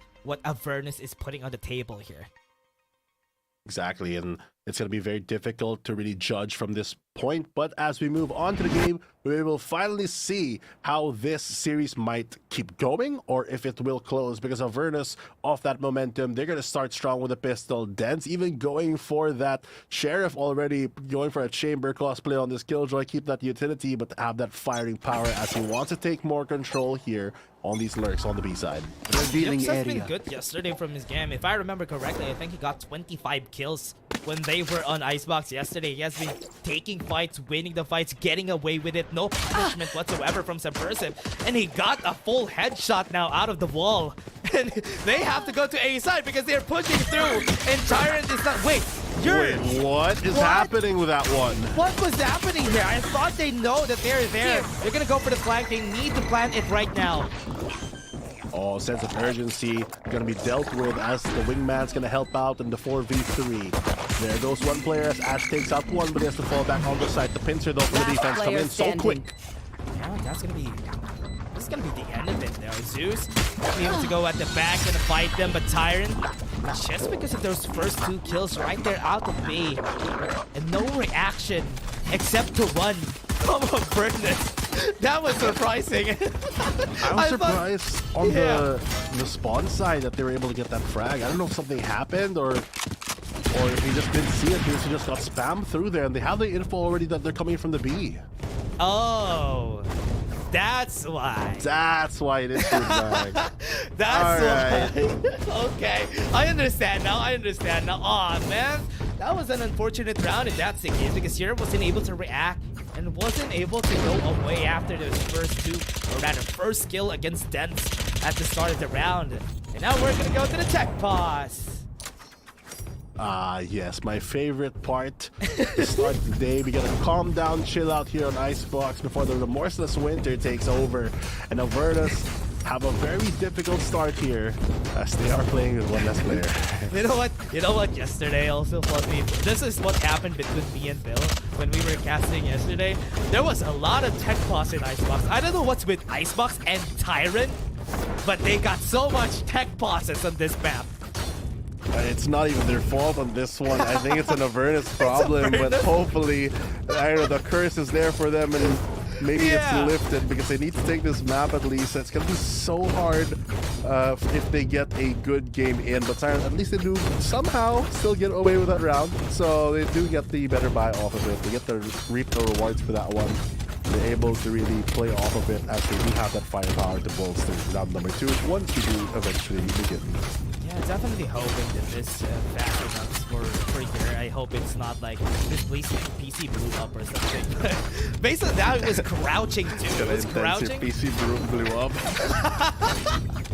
I don't know, man. I don't know what's gonna happen because there's a lot of thunderstorms happening recently. So I'm kind of afraid of what is happening all around today. But yeah, I think our weather is at least better compared to yesterday, true. but here it's still not moving.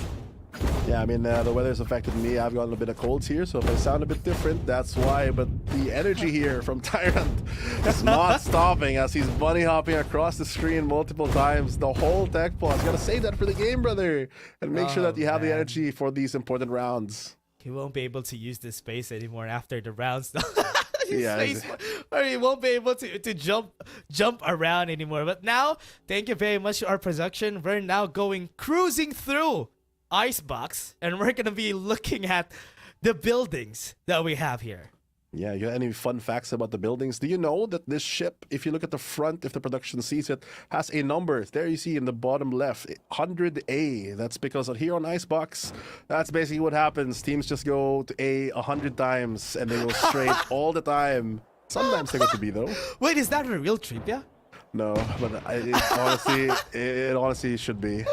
Oh man, I thought that was a real fun fact, but you know what? That's true. People always go to A. People don't like going to B because it's so hard to take. So understandable if 100A actually means that. And we're cruising through the whole mountains that we have here in Icebox, and we're gonna go through still waters, literally. Very calm, collected here to recollect our thoughts and the energy for this map number 2. The pistol round, of course, for those who just tuned in, has gone the way of Tier, but so far we are, like Dash mentioned, cruising through Icebox. I've never seen it from this angle, to be honest with you. Honestly. It is very nice to see. I wish you could play out some of these parts, honestly. Yeah, I hope we have like a different game mode to play on these parts of the map. Is for us to cruise through the whole Icebox map. We have a ship, and it has been wrecked. We have a lot of construction going around here on Icebox. Kind of sad that he crashed over there, considering that the port is on the opposite side. So I don't know how he would miss where to park the boat. But look at these flightless birds. Very cute, just watching out for us and a snowman. Yeah, they're all together with our friendly snowman there. Oh, he jumped his way out of spawn. I see. They're evolving. Okay, I think Yuri is moving now. I think it's okay. Right? Oh, okay. Another entrance to A. Oh, there's wow. a tacti Wait. bear. What? Actually, I've never seen this one before. Yeah, right. Okay, at least we're done with the tech boss. I think it's gonna be done now. There was tacti bears there. There was a spot there. I didn't know that actually, but now we're start off, and I think we're gonna go 100 ace here. Very mid. true. Oh, that is also true. We gotta go out. Vacation is over, and we're back into the game. Cruising through what looked like to be an easy pistol round and tech pause, but now we're back into the thick of things as the good call here for a possible slow orb can stall out this early aggression coming in for the revenge arc of Avernus with Viper Wall. Great slow though, the spray down as well connecting, that's super free. Down mid. Gonna be 2 kills right on the get-go. Really great timing.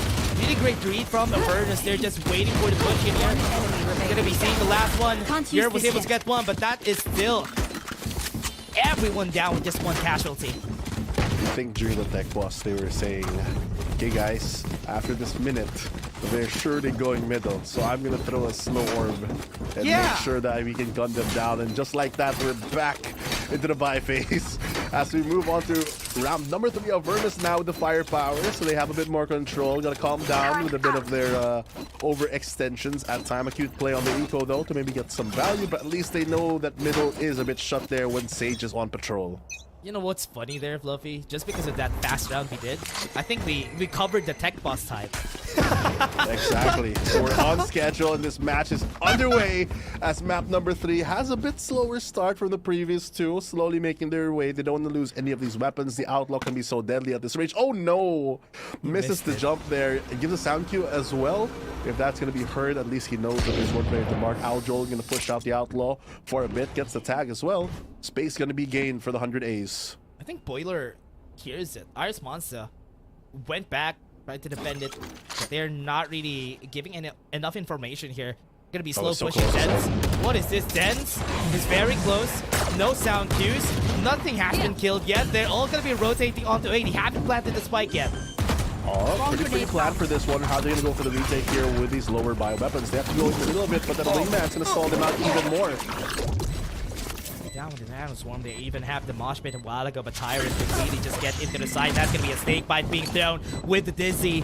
Nobody has been hit. They're just pushed away from the spot on default, and they are being taken down. Hydrogen is being doing such a good job in defending this side. He was able to get 3, and this is a bonus. Expected that Avernus is gonna be winning.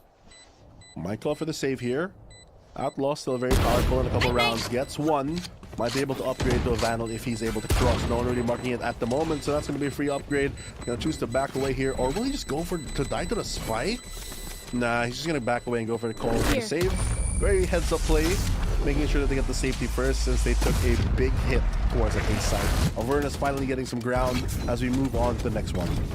Saving the gun. This is going to be good already. Need a drop. For Tyrant Esports now.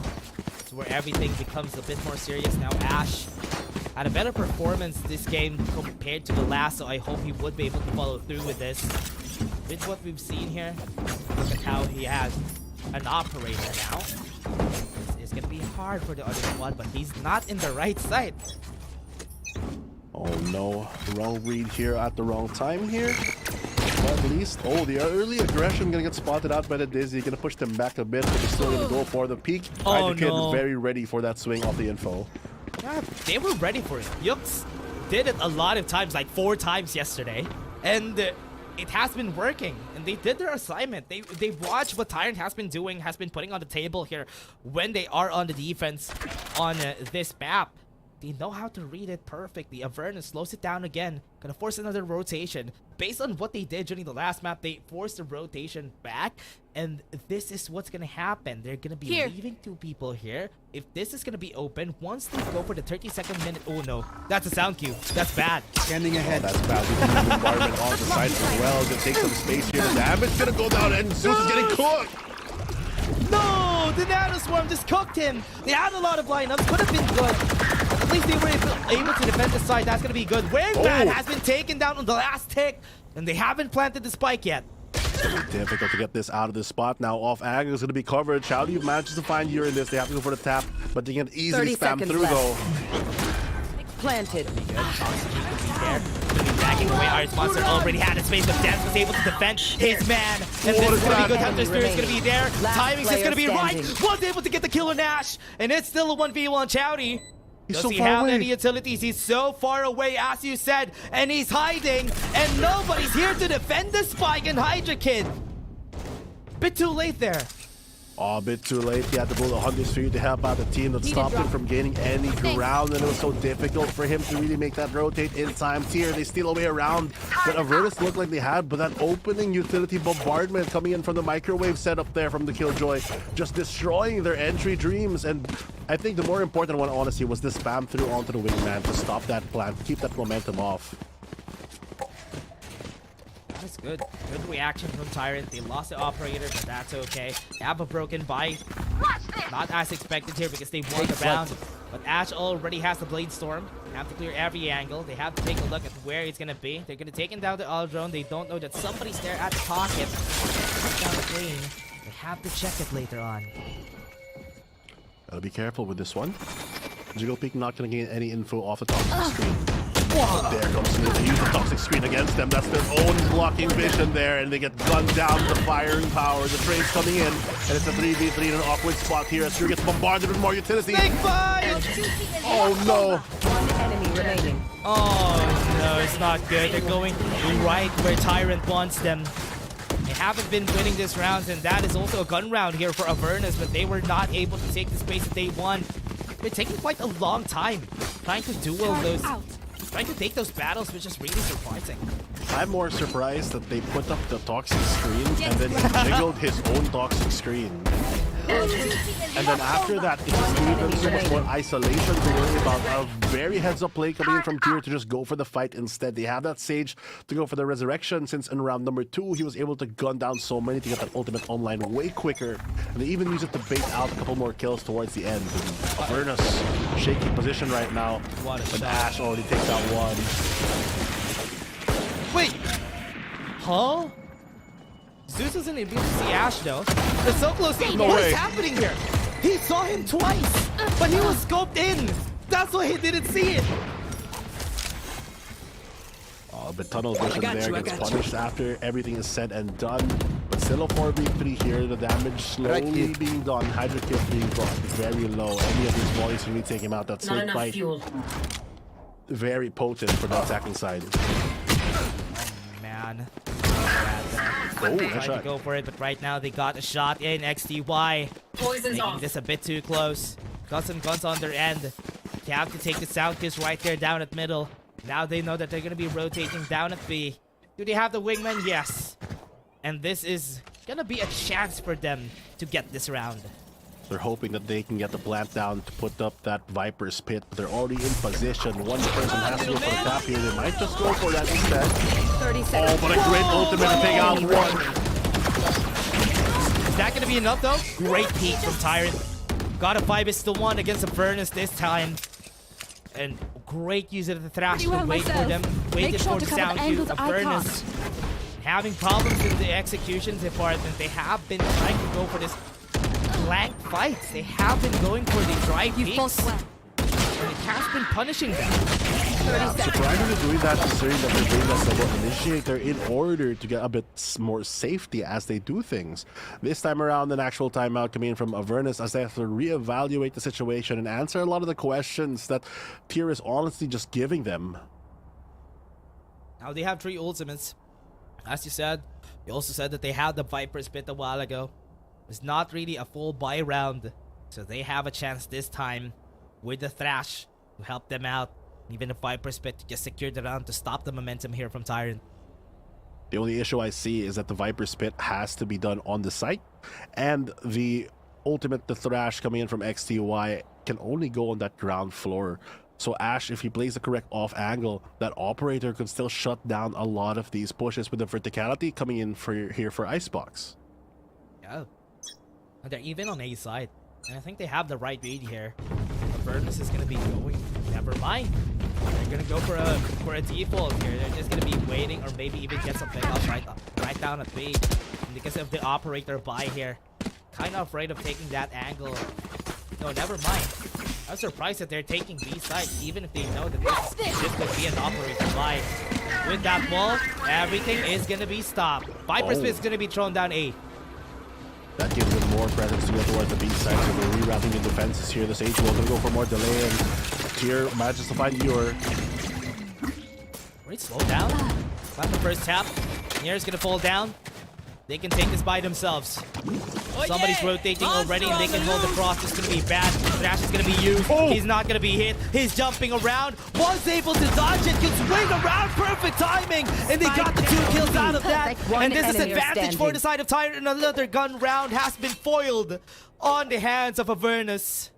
It's like every plan that they're trying to cook just gets overdone. And this Viper wall is just not giving them a lot of space for them to work with when they're trying to push these sites. The amount of utility they have to go for a slow, they get clumped up in an awkward angle, and what they expected to be an operator is now towards B. They land that final shot, and Dens doesn't even get a chance to recover this round as Tier is running away with it here on the defense. Yeah. It'll be hard. I mean, on the defense, they rather in the last game they have been a bit and on a map that they picked, kind of struggling here on the side of Avernus, having such a hard time getting into the site itself. The only one that they got was one post plant that they were able to get.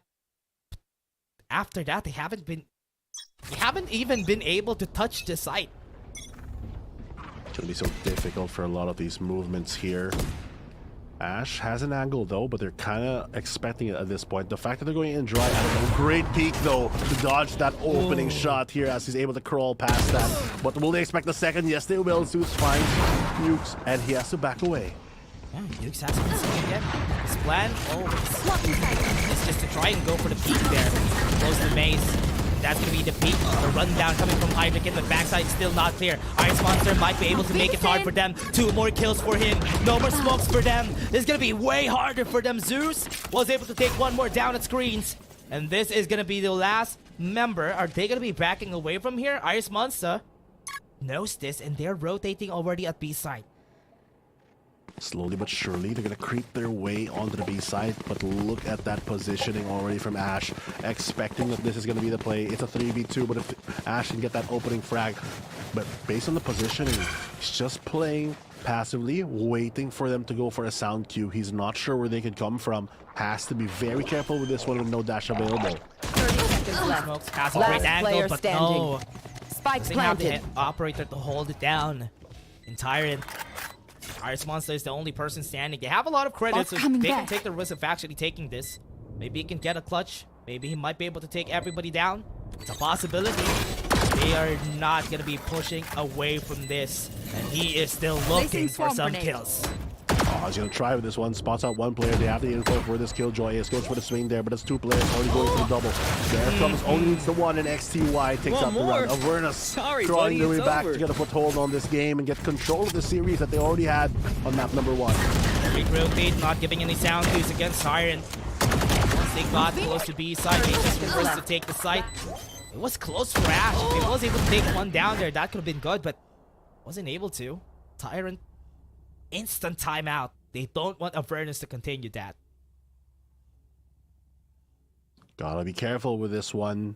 If Avernus gets any momentum, we've seen what this team can really do, and you can tell that Tier makes quick adjustments. The moment that their streak ends, they go for the timeout. They make sure that they can readjust because Avernus, they don't want this game to slip away. They want to go to game number 3, and they don't want to prolong it for any longer. Ash gets the operator once again. They're going to be able to buy a couple rifles here and there for their team as well, stocked up fully, at least offensively. And Avernus, they have to start using their utility to clear out corners. They have so much to work with. They can drone out, they can use the wingman just to clear on the first half. They have the Dizzy as well, which Tier was using above the rafters side to clear out this operator angle. Something that they have underutilized on their attacking half so far.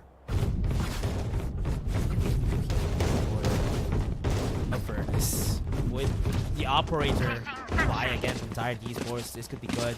Yux has been failing. The push that Hay has been doing right there at A hasn't been that good. Isn't effective on this team. He was below pipes. He was able to get a lot of kills yesterday, but now it's not working against Avernus. And he needs to stop doing that. Yux, very aggressive angle again. Do they know? Are they aware? Did they try to go and peek for this? They have the Dizzy though. They can throw it right now just for them to get information of this aggressive push from them. Oh no! Not good. Gotta spot that player out. They did use the Dizzy a bit earlier to get that out, but instantly shot meant they could smell. But there was somebody close there. Get the punish on that one initially. But the operator moves positions, is able to repunish. Hydra Kid, value for the round not gonna be there. No more recon darts and scans coming in for Avernus. They have to play a bit slower. It's gonna be difficult to this operator. I'm really surprised that they have been constantly taking these angles. They have a lot of utilities to use just for them to clear it. Coming back. They haven't been opting for them. But Tyrant is gonna be happy with that first kill. They're now gonna be out of a recon bolt to push to B. Be careful with this one. She's another poison orb there. They're gonna go for the plant instead. Wingman for the safety. And they're planting at this spot where they can actually cover it pretty well. That way it doesn't get spammed as easily and dodge well that utility. Yeah, that's really good. Good great angle in there. Very far away. They even have the dash after ready just for them to push them back away. That's two ultimates extended for this round. They have to go to the Viper's mid. They were able to get the kill of County, and they still haven't been able to push through. Ash is now with an operator. Captain's fight. Has the lockdown. They are going to be committing on this site, and they have to take that down. And with the thrash, they have to back away. Everybody needs to take this. That's going to be one down turn. It's going to be taken off. way. They got the kills. 1v2. Lockdown he's detained. has hit XCY. Oh no, this is bad. And that is going to be it for Tyrant. What an insane comeback play there. I thought, honestly, with the Viper's Pit already covering that wingman plant, that Avernus had that secured.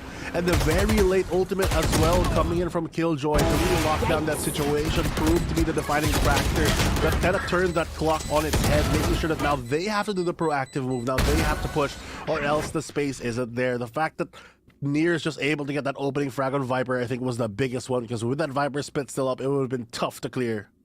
They have been so confident in that Viper's Pit. They have been a bit lax on their positioning, and that's why they got taken down. That angle is really close to where the retake is going to be, and they had to commit less. Even because of that Viper's Pit, that gave so much more of an opening for Tyrant because of it. Now, the operator taking the first shot too. You should That would make it hard for them to go in. Ash managed to get two off this round already. The lockdown not going to push him back, so give him a deeper position. Even pop the knives, even go for more. Has to back away though eventually, but it's a pretty safe spot. They do give up a bit of the sight, but look at the damage they've dealt already. A lot of damage. Shot her. Two has been disassembled. Haven't planted the spike yet. Was able to get one. Not going to be able to get another. One enemy remaining. Not around the group. That is good. The top three has been pushing them back away. XCY was able to get two, but not enough. Man, Ash has really been proving to be one of the biggest problems here for Avernus, as he's just able to really take out these key players at those key moments. The very basic operator onto A, making sure that you can hold that line. They have been so oppressed by it, so difficult to deal with. He keeps repositioning the aggression, almost gets the ace on this round as well, as he just fires these blades into Avernus, and it's proving to be something that they're not able to really recover from so far. Avernus has been having a hard time deciding, especially for those first contacts, first peaks. Especially that they're aware that Ash has been buying this operator for quite a while now. They have been side peeking, not really using a lot of those. Just even the Dizzy is gonna be good, especially for the first parts of the fight. Now that it's on B side, I think this is gonna be better. They can just go for A side. They just have to be well aware of the positioning, but they don't really have any guns to work with. They have a bit more space, like you mentioned, but that Viper screen's gonna make it a bit more difficult to push through. The damage gonna be done there, and he has to back away. Very awkward position here from Zeus. Manages to get himself onto Nest though. No one really falling from this, but finally Avernus strikes with 3, with 4! How? How were they able to get that? They were able to get the backside. There were a lot of people on site. Was able to click the clear on screens, and even backside. Really surprised that that worked in their favor. Ash now left alone as the operator. He can save this. They don't really have a lot of economy for the next round. Yeah. And they got a good shot. What is that? He might be able to follow through with this. And Ash, oh no, he's gonna take this fight. He's gonna take this fight. No. He knows he can win. They don't really have a lot of guns. Even with his stinger, it's not gonna work out. But in the end, he was still able to take 2 down. Able to get 2. The damage is done. They can always Last go for a round revive. before the Avernus, so difficult for this round, as now they have to kind of manage their economy a little. But with stealing away this round, they do at least get a Last player goodbye. standing. See ya. Yeah, I think that is gonna be no operator. They don't really have. Wait, I'm gonna take. I think a they look. can. Oh, they're gonna be half buying for this next round. Okay, this is okay. No operators for the next coming round. They have to take the risk here. It's gonna be last round anyway, so it's still gonna be okay. But it's good for Avernus just because they got the operator themselves. But the operator has been taken down. There we go. He gets the operator back and actually is able to get traded. Zeus with the knives for the refrag. Turns this into a 4v4. Okay, a bit more possible here for Avernus. Without Ash, guy has been going crazy. They have This the game has resurrection, been though. insane. And as you said, they have the resurrection, but they have to take the risk of going through, getting that space. And that's going to take a lot of time for them. They have an alarm bot they don't really have an alarm bot anymore for the side of Avernus, so they just have to be careful about this. They're buying time, they're taking the space, and they put the toxic screen down, and they can go for the resurrection back there. Yeah, they're going for the res play instead. The whole team is making sure, but there goes another player. That's important as well. The controller going to be gone. Good use of the Hunter's Fury to scout out a couple of key paths for them to go for this retake. Falling towards this mid. There comes the Thrash as well to push them back, but it's not going to be enough. Dizzy going to come through. That's a recon dart. A lot of layers of delay coming in from the attackers. Get them near one here for the side with XCY. Not gonna be good. That's gonna be one shot from near. They're still able to trade back Avernus, taking control of this round. They were able to get one more Iris Monster at the back. They are well aware. And 8-4. Tyrant has advantage. Big advantage, doubling their score, but this pistol round could prove to be the thing that breaks the camel's back. If Avernus is able to get this one away, they could start building that momentum on the defensive side. The question, though, is are they going to be able to fight through the amount of utility going to be thrown at them? Because, to be honest, it's very difficult and honestly underrated when a slow orb does go for the backside or some other locations, because you just can't go for a peek there. It basically denies an angle for a while. Whew. Now it's time to go for the next half. This time, Avernus, their mission is to win this. And a full-on fight. I can see a full-on fight here in A side. Everybody's here. And the only problem here is that here is just going back to B. He has the toxic screens already. And with that, they get the first information. First tap, Ash doesn't have a lot of HP and put together with XP1, but they have the heals. Toxins going up. Spike down Toxins A. going up, and there comes Yugi going down as he is taken away immediately. Damaged on XTY as well with the shock dart. It's going to rain heavy as he is brought to a very low HP. They take control of the site, but there comes Zeus. Wow. No hero mode, man. No hero mode. They got the kill, and Zeus still taking cover. At the spike, do they see this from that angle? No, they don't. They don't know that that's there. The Avernus is just going to be taking down. The first tap here, the first kill from Zeus was very good. Having Ukes away, not going to be an easy plan for Tyrant. 8-5, that gap shrinking round per round. The advantage towards AVN. We saw in map number 1 they go for the full buy, and it looks like the same story here as they will full commit to 4 rifles on the board for them. Maybe 1 to save for an operator. A lot of Bulldogs too during the last game, especially on Split. No, never mind. It's going to be full Bulldogs here for Avernus. They don't want to take the risk of losing this round. But remember, the last time that they did this, they lost a lot of guns. But remember, Tyrant, are they aware that this is going to happen again? With the execution for a side push here for the squad, they are not giving. They're not even giving a sliver of information to Tyrant. Gotta be very careful with this one. You don't want to give an inch because they might take a mile as they do dash onto site and take very quick control. Ash gonna be the point man for this one, taking the risk, only having that sheriff, so they can't really trade up to a lot of the weaponry here. They get the site for free. Now they have to be wary of the flags. What a sage wall there to just block off that path. Have to go for the full retake here for the side of Avernus. Didn't really got the right place at the right time here. They got the side for themselves. Right now on the defense, they're going to go for the full retake. That starts off with 1. They might be able to go for more. They have a lot of people crossing the site. They have to go for pipes. They have to go for that nest. But they're getting some kills, but that's not good enough. They got 1, and Ice Monster at the back with a classic on hand. They get the information. They're looking at his very position. And Avernus takes the round. What an insane sage wall there to try to go for some delay, deny a couple angles, doesn't block off the path, but honestly opens it up for the defense to retake that round. 8-6 right now. What looked like a massive lead has turned into just a 2-pointer.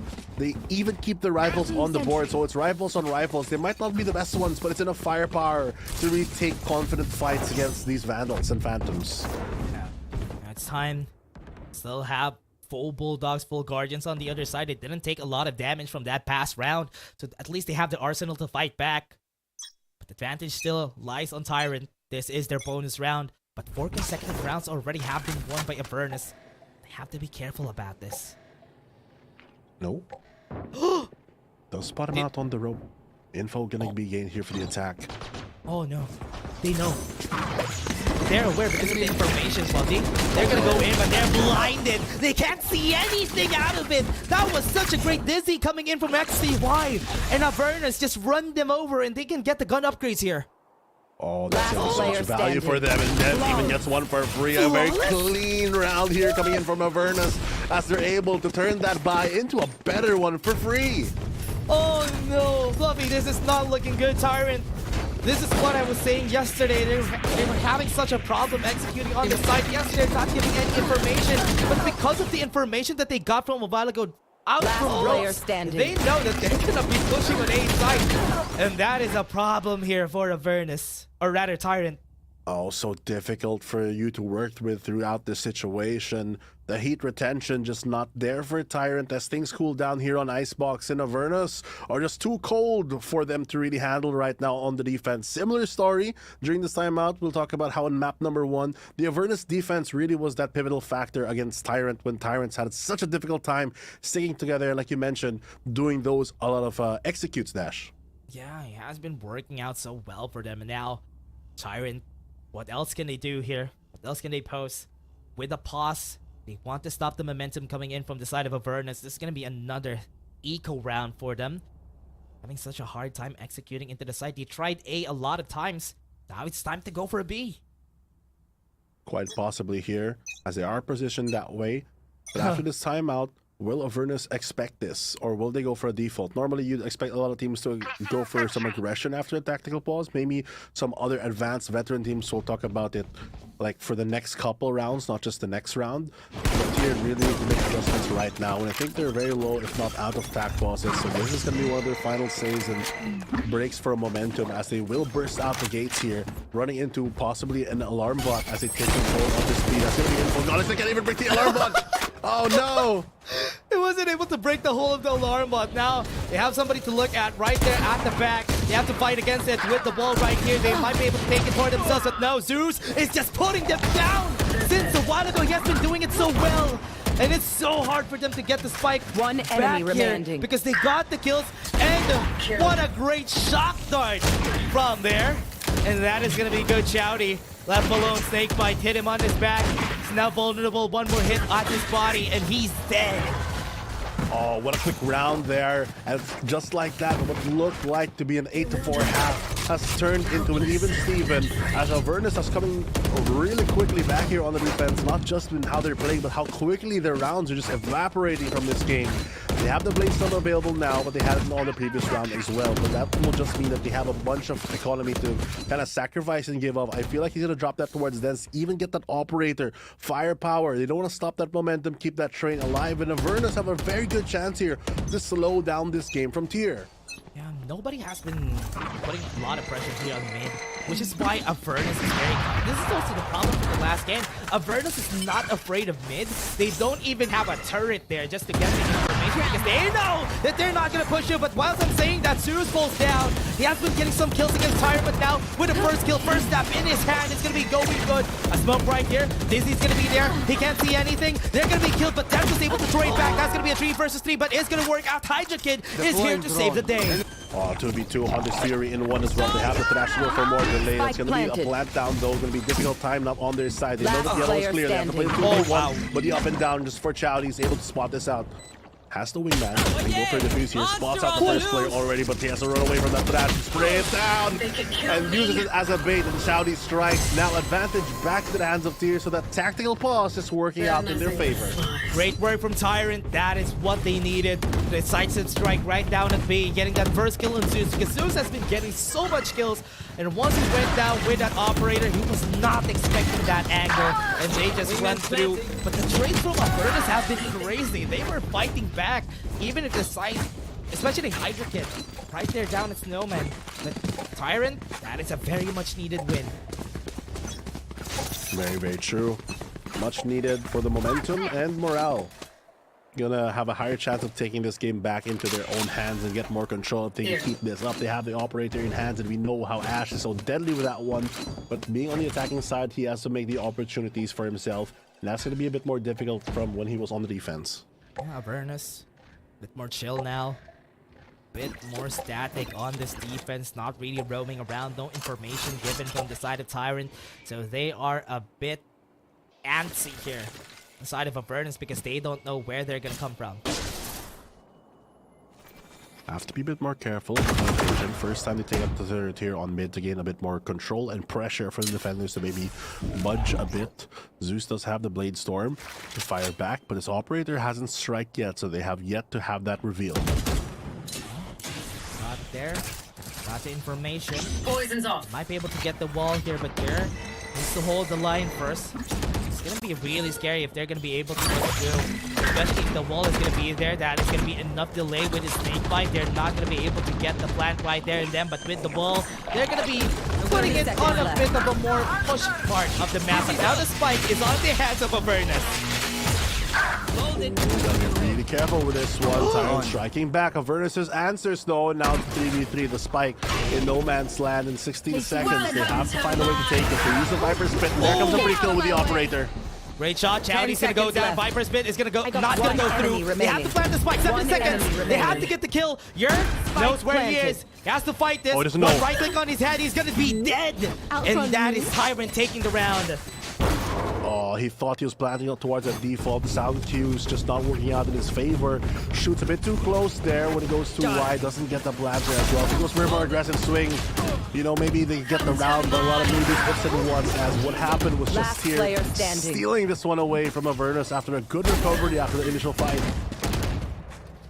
Great start. Now B side could be a potential weakness here for the squad, but now they know that Boiler, there is an opening here at mid that they haven't been using. And Tyrant understands that, and they're pinging right there down at Boiler. They can push through. They know that somebody was there during the past few rounds, but now Dens slowly creeping in. He's scoped in though. Ash, this is not good. He's scoped in, but he still gets a shot. Oh no, disaster strikes, and Avernus is going to be so difficult to recover with that. The Sentinel gone, and they still haven't gotten a chance, but that doesn't matter though if they're able to get through just like that. Very fast, Hydra Kid. Oh, no. He's not No, able to get the kill, but they were able to run away. Now they have to be careful about enemy this. The spike remaining. is on their hands. They're taking down everybody with this aggressive push of Avernus. What a great change of pace from them.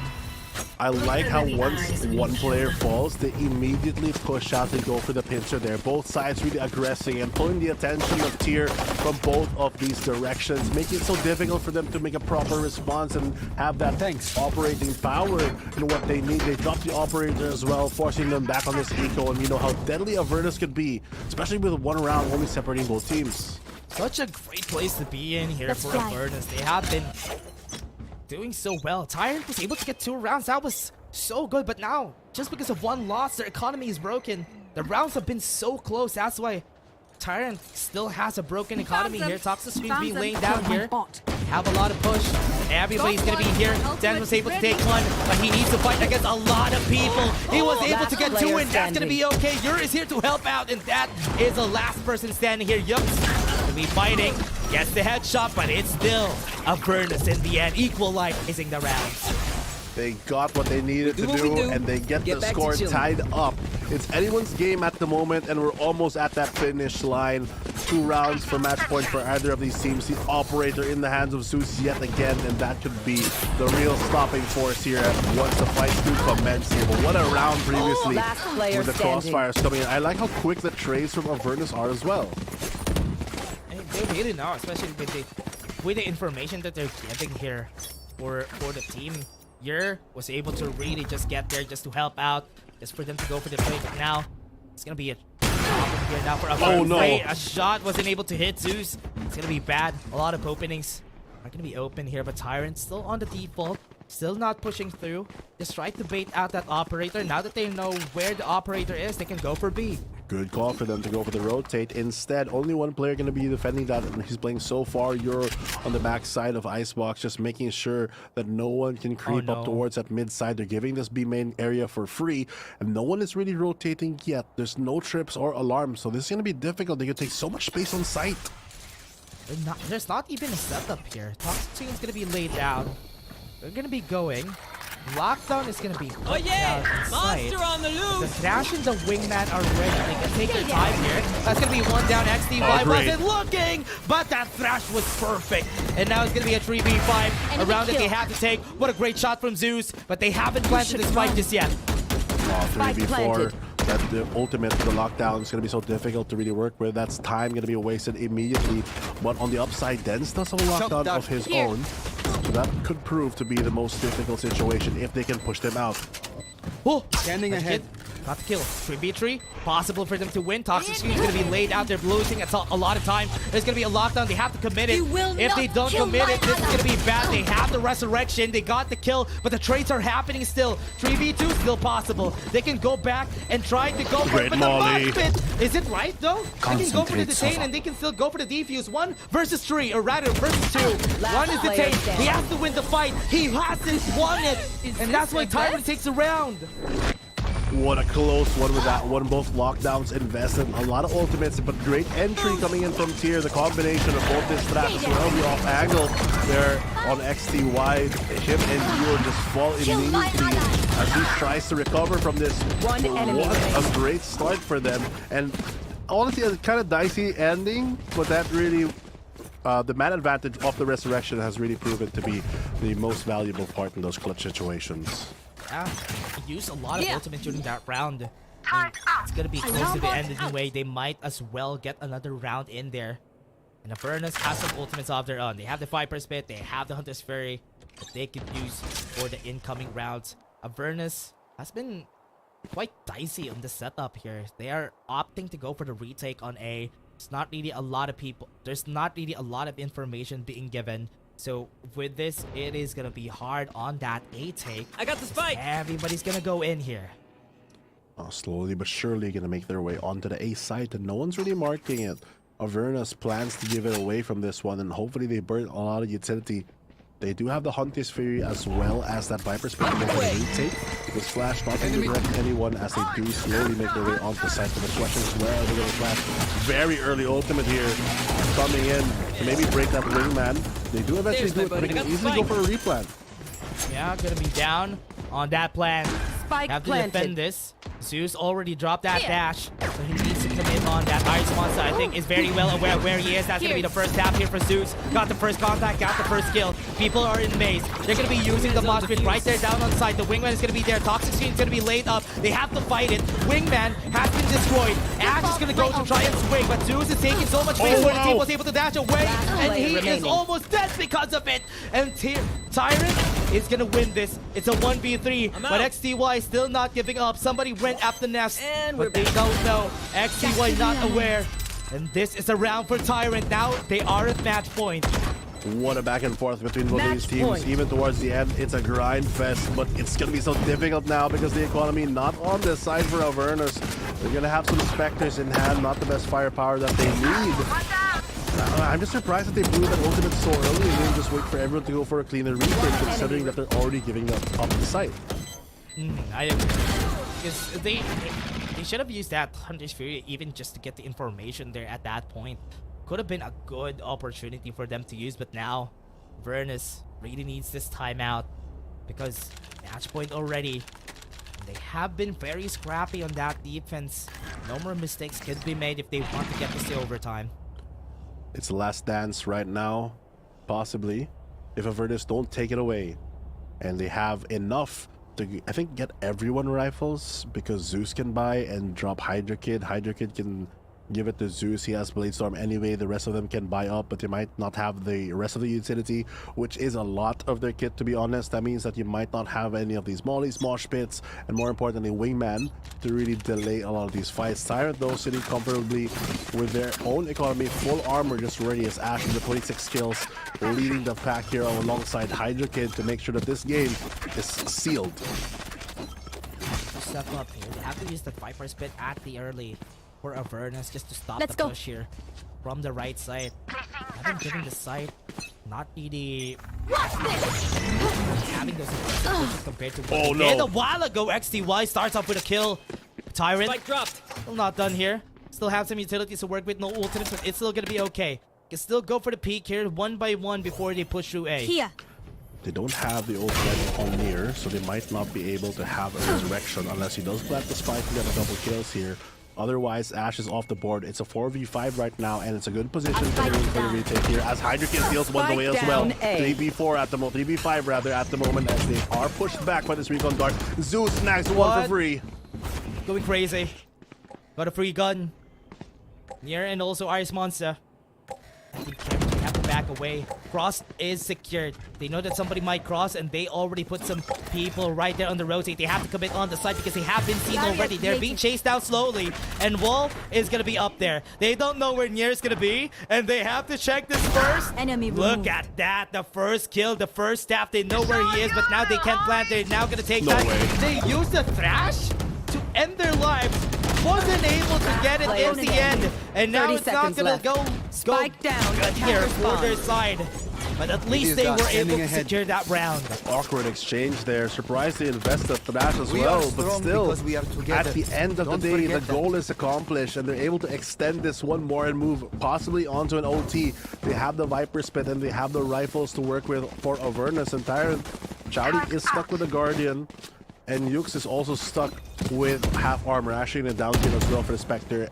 They really want maybe that Viper's ultimate on play and want the armor for it, the full tankiness to make sure that he can survive a little bit longer. They have to make sure that this A side is bolstered because Tyrant has been looking for success here on A. That hit it. They know where they are. Might be able to get some damage at first. Dizzy's gonna be thrown away.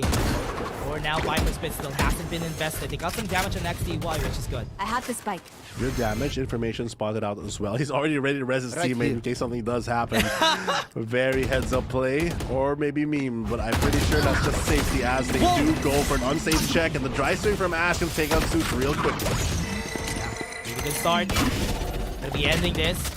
Nano Swarm gonna be thrown, and they're just backing away. They need to help XTY here. They're gonna lose another man here if they don't. Need to use the Viper Spit somehow, but they haven't pushed into the site just yet. They've been using all those utilities just to clear the backside, but they haven't taken space on site itself.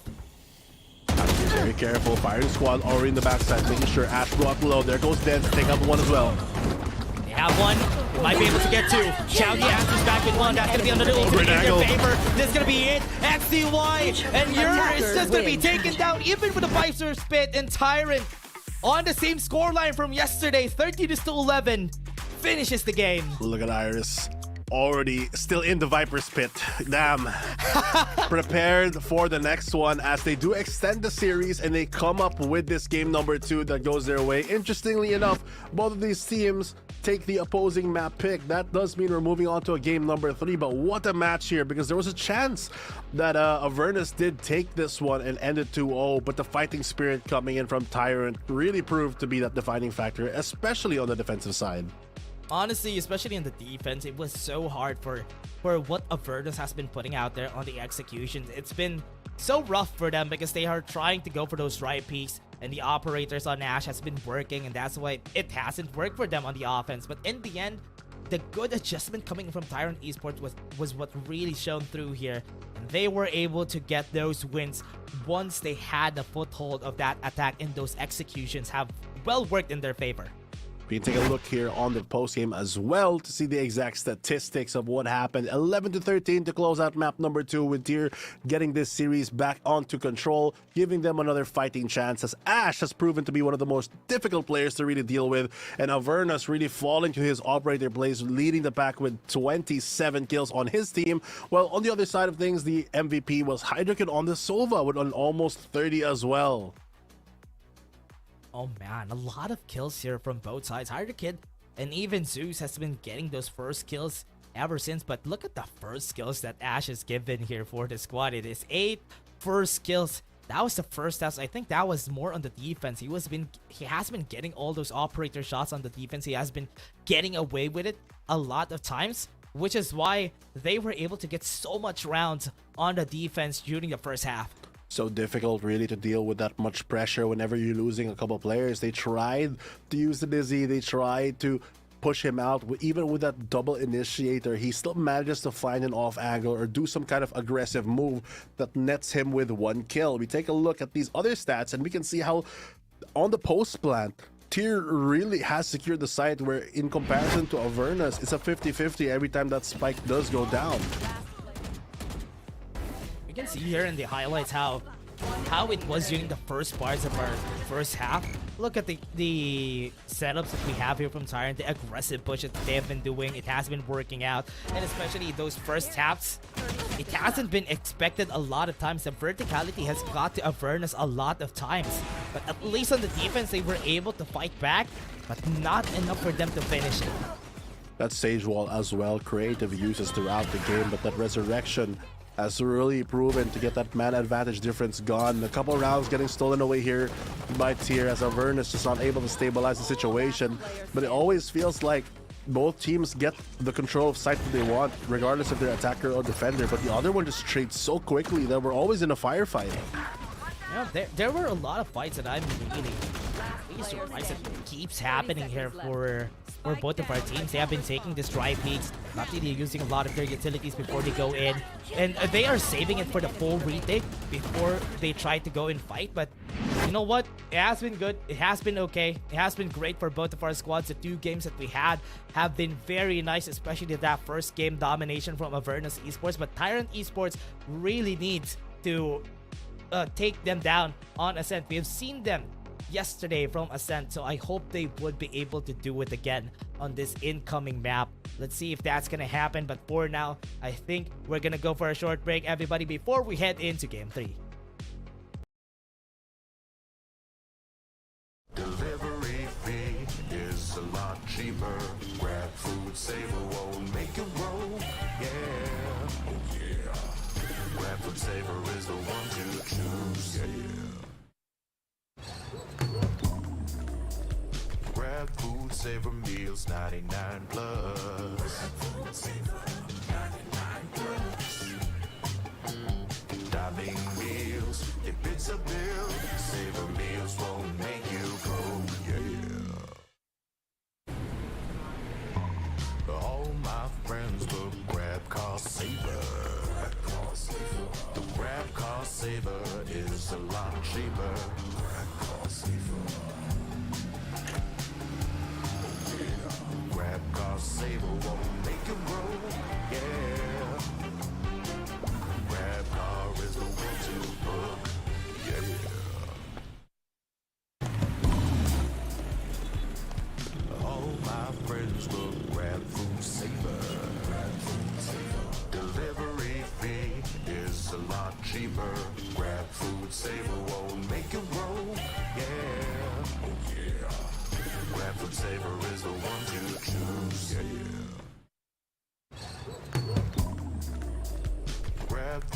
Saver Meals 99 plus. Dining meals, if it's a bill, Saver Meals won't make you broke, yeah. All my friends will grab car saver. The grab car saver is a lot cheaper.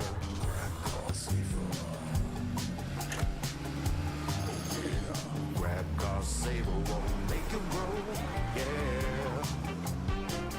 Grab car is the one to book, yeah.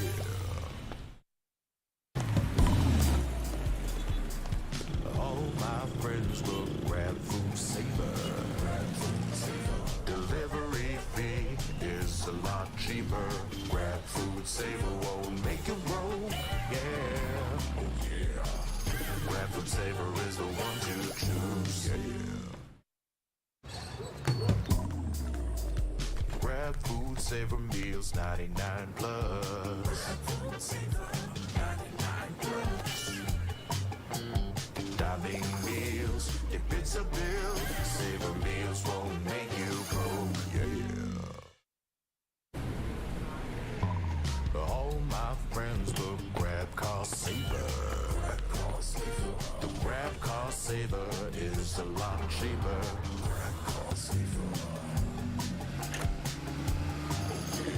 Grab car saver won't make you broke, yeah. Grab car is the one to book, yeah.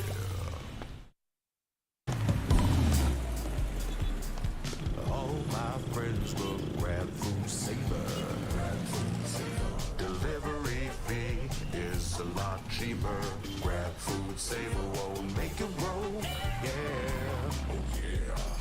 Grab food saver is the one to choose, yeah.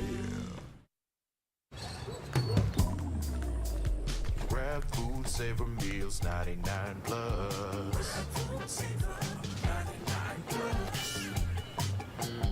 Dining meals, if it's a bill, Saver Meals won't make you broke, yeah. All my friends will grab car saver. The grab car saver is a lot cheaper.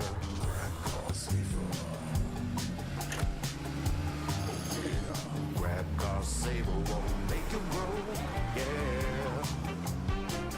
Grab car is the one to book, yeah.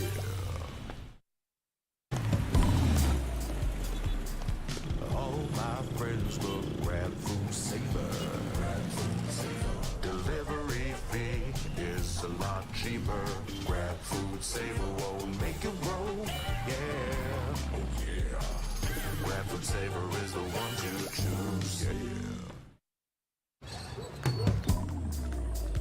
Grab food saver meals 99 plus.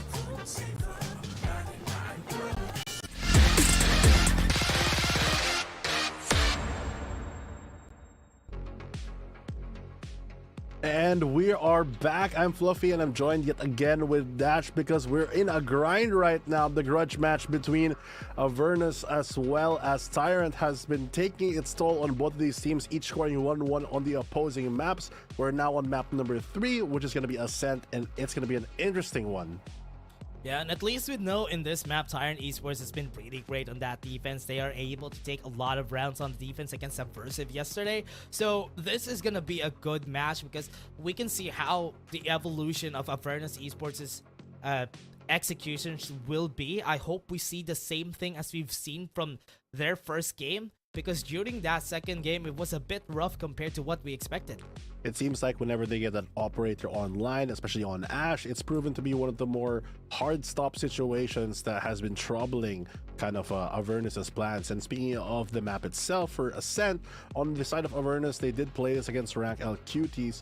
They did win the series 2-1, but the one that they did lose was Ascent, so it's going to be pretty difficult. They tried a very wild composition. They played that Viper as well as the Phoenix, but looking at Tyrants, they do play a bit more standard, so I wonder if they're going to readjust now that they're playing Ascent yet again.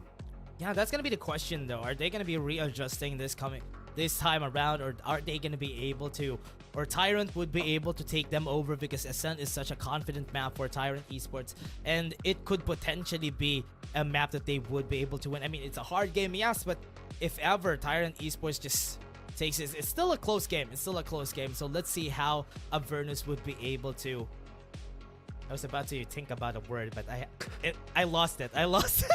But hopefully Avernus was- it will be I hope, found I hope. soon, as well as we will find out which of the winners we're gonna get from both these teams, because we saw in map number 2 how difficult it already was for honestly either of those teams to really close it out. There was a point there when the score was around 10-10 or 12-11, where it's honestly anyone's game, because you see the moment I feel like who gets the team that gets that opening frag generally just scores out.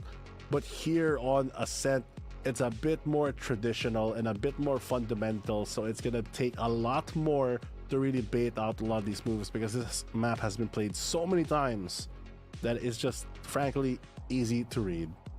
Yeah, and everybody at this point, everybody knows how to play Ascent. Exactly. Everybody has an idea of what to do in Ascent. Everybody knows what to do in the defense or in the attack. So this is gonna be basically whoever has the better fundamentals, the better communications on this map.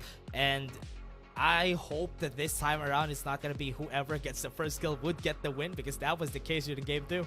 Exactly, but on the upside, unlike game number 2 for Icebox, where especially if you're going A, you kind of have to attack from one direction.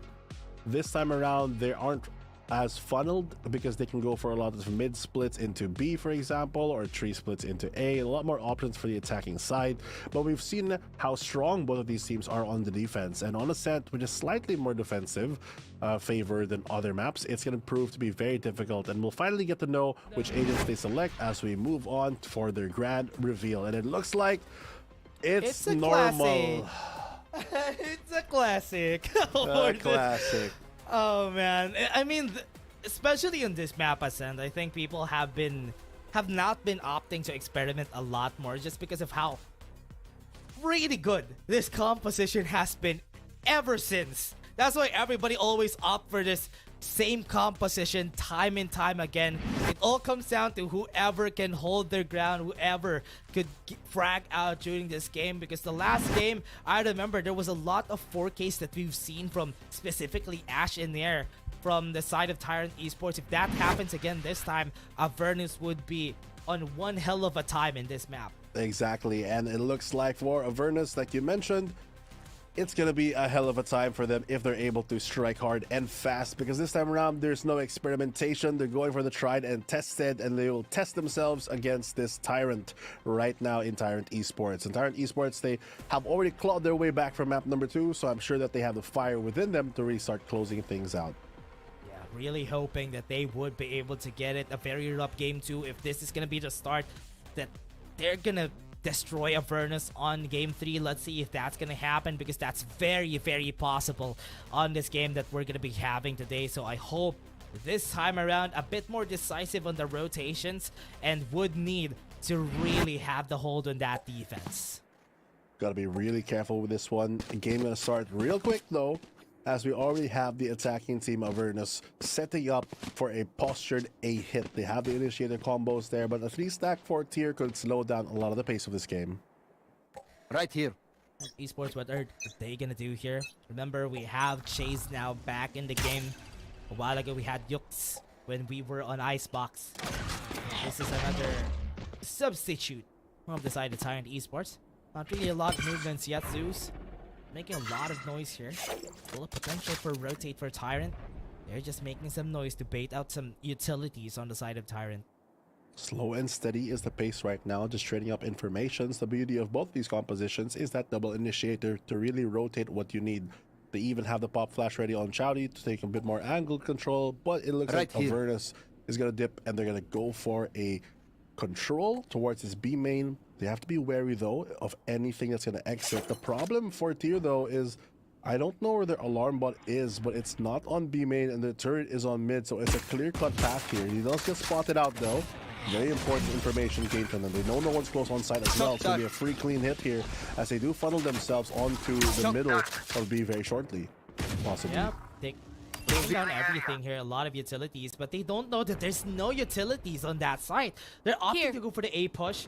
They might have the push here. This is going to be good. Tyrant's going to be going for the peak. They were able to get one. Chowdy has been seen. The flash has stopped them from going for the push. They're losing a lot of time here. They use the paranoia. It's not going to be hitting the right targets, but it is enough to stop them from pushing. What was that shock dart? That was good. They're now super low in HP. Dens is going to be next. They're going down to the side. They're falling down one by one. Last one, the 2 headshot from Ash is going to end XDY. What an insane and crispy shot there to end. It goes for the almost 180, I believe, to the right side, taking out the double dink onto tree. 30 It's a seconds good left. setup here to play for the pop flash, as the players here on Heaven for the defense can spot out the player early, but because of how quickly you move for these pistols, just gets traded out there. But thankfully, they don't fall for the bait towards the B side, and Tier actually hold their ground on A, knowing that they're not going for a hard commit.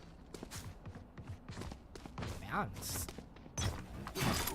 really rough round there. Really rough start for them. What a really great distraction that we've seen there from Chowdy. Was just waiting for that flash for the team, and it has worked out. Now they have utilities now on B side. They're still trying to go and bait out information for the squad here, putting out all the smokes just for them to find a way to cross from there. Really want to make this one count for them. For Avernus, they want to do as much damage as they can, but the problem on Ascent is the ranges are fairly far. So these pistols are not easily used, especially when you have this much firepower on the opposing side. They have a lot of spam through with the Ares coming in from Chase, but already marking this is going to be that outlaw. Just a body shot can take any of these players out at this range. It's going to be very difficult to push this HO. Still gonna go for the smoke. Somebody might be at wine. It's gonna be less things to look at here.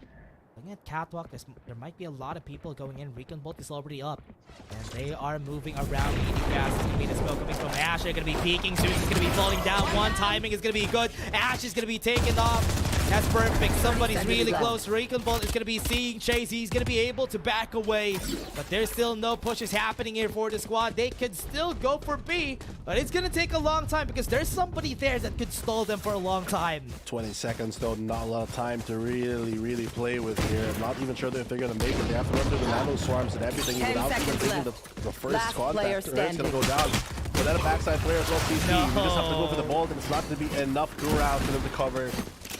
2-0 with Tier getting a good start on this Ascent half. Surprising goal for that rotation from Tyrant. Yeah, not a lot of Able to time. fight back. Yeah, they didn't have a lot of time. That was 25 seconds, and they have to cross a lot of the abilities too. They had to cross the alarm bot. They had to cross the turret. Yeah, that's why they were not able to get the damage.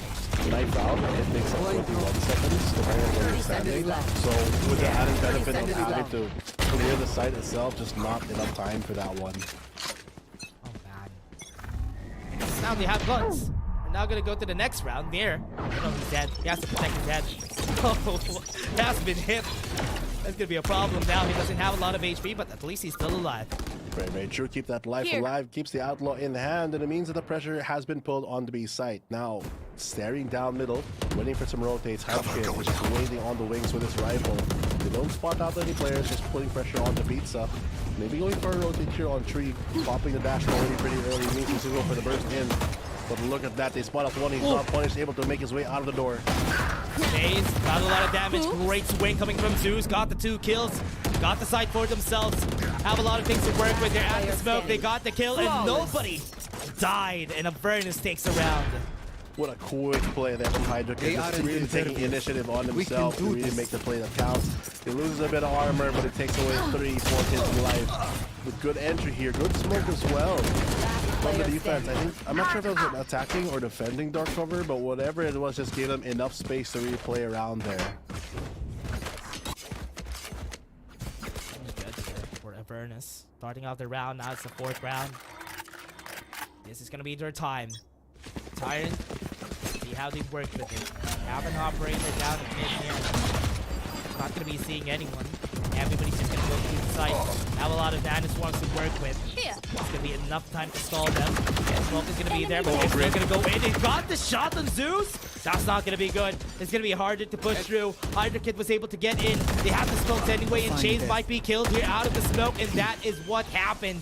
They have some smokes to work with still. He's gonna go and try to go for the beat up. Doesn't know where he is, but he still got the shot anyway in the end there. And it's working through Avernus. And they might end this right now. Got some kills from Ash, but not enough.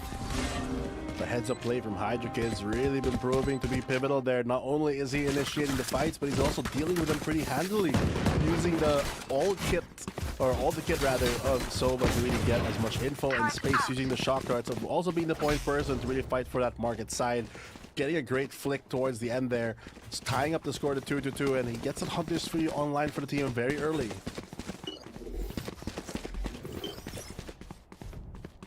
Even The fight? approach That's is now fun. for Tyrant. And with the approach that they're gonna do right now, they're just gonna push through, risk it with the sheriffs, might be able to get some pops. And I think Avernus is reading this pretty right though. They know that they might do this right now, and that they did. Oh, they have the off angle ready as well, with Omen holding the back. It's all up to Jet to clear the close corners, but because the defense backed away there with no pressure on to B, they are giving a bit of space here on the front of site. They're thinking it's a B hit, but the stack onto A with a good scan will clear out the close corners. Honestly, no, nothing. They don't know anything that could happen here. This is gonna be bad for them. Now Chowdy is waiting for on that 0 point before he throws it. Sees nothing. Not gonna be good. Everybody's gonna be pushing on mid. At least they have equal amount of people here on the site. They might be hearing what's happening here right now. They're gonna be throwing the smoke, throwing the splash. And they could catch everybody on the cross. They don't know that this is gonna be a mid push, but they still have a lot of people here. Ash could hold the fort here. You have somebody at spawn. They're still pushing through, but Chase is gonna be able to get one. Not enough for them to get into the site. They have Frozen. A lot of utilities are here, and they are sitting like ducks. But never mind. They're fighting back. They're winning. But at least they're taking down some guns for themselves, and they can go to the other side. They might be left alone here from the shadows. Doesn't have any help. Has the cross for himself, but now he's gonna go for the plan. Oh, the Sheriff on the wings though might take out this KO as well. There he goes down. The Irish Monster manages to upgrade the weapon. Wait, time? One enemy Oh remaining. no, he's gonna be losing time. I thought he's not gonna be planting for now, but at least he's on here already. But at least they have an idea where Iris Monster is gonna be, but he can still clutch this. Oh, he shot some shots there. That's info gonna be gained for them. They know it's gonna come from heaven. Turret gonna go for some deterrence. Not gonna ping anyone, so he knows that they have to be playing towards Hell or Gen. So he has the info at least for this one. Hell, take it first. Nice down. Nice to go for the double peek. Perfect timing for Avernus. That was an eco round for Tyrant. Good enough damage. Good enough damage indeed. Avernus, they take control of his final map. And they might run away with it if they keep this momentum up. I love how they're able to really pull the rotations. Something that they've been doing since game number 1, but had a difficult time with the layout of Icebox. Placing swarm grenade. From what we're seeing here right now, I really like what a Tyrant has been trying to do here, trying to spicing it up with Avernus with their execution, trying to bait them out. I was surprised that they were not able to funnel the kills here when everybody was frozen after they went from market to switch, and they were still able to get the kills. I mean, they have the better guns, but that was good enough delay from Tyrant Esports. Very true. And right now, it's a slow start for both these teams, playing very default heavy, but that is kind of the meta here on Ascent, making sure you clear all this utility, which is why you take a certain team. You gotta be really careful though, come the spams coming in from Chase on the defensive side to take that B main. Alongside those alarm bots, it could be the death of whoever pushes that, so smartly they're gonna go towards the A side instead. Placing swarm grenade. Not giving any information. Don't know if it's gonna be an A push, but looking what Tyrant's movement is, they're kind of scrambling around. I'm kind of seeing how Chase has been moving around quite a lot here. It's gonna be crazy though. Two people right out of the smoke. I think they know that they're gonna be here. If he tries to go for the shot here, gonna be careful once the smoke dissipates. Goes right for the peak. He was able to win, and they were able to get enough numbers here. It's gonna be good. No. Holding on to the flash. Wasn't able to get the kill. Gets a recon on him, but not able to go for the pierce. And this is gonna be a spike plan for them for sure. There comes the plan. Spike planted. Spike gonna come down 3v3 situation at the moment. They have some spams. They have no Rico Dart for the defensive side. They do have the KO suppress to maybe get some info here, but Dens has one as well. Good. Taking time. Dens uses 0 point for himself to get the information. If everybody's here, everybody's gonna come from the same spot. Yes, and they have seen it. They go for the flash. They get the timing right, but this is not gonna be good because they got one kill, which is good enough, but the flashes are working, and that's gonna be it. Avernus taking the round. Great play there from Dens to really hold down the fort with his teammate.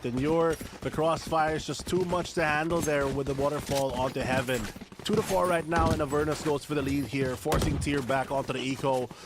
That's going to be a difficult one. They have the Blade Storm on near to really work with if they choose to go for a more aggressive play. They have a lot of ultimates now. Even Tyrant, that's going to be good with Hunter's Fury.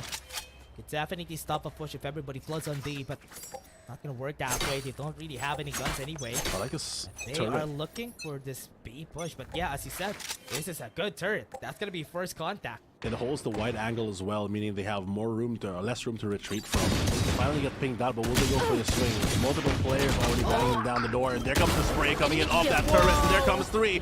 Eventually gets shut down though, and Near manages to equalize the situation and bring it to a 2v3. As you said, that was such a good turret, and that's why they were able to get those amount of kills. Oh, he Ash, knows. I think he One knows that enemy they're going to be remaining. there. Wasn't able to get the shot, went in through the smoke, but Zeus was able to see him. Still going to be a 1v3 this round in here. Has potential to win this. Catwalk still far Spike away. planted. Didn't see him on with his eyes, but I think on the jet dash was able to aim on the map. 3v1.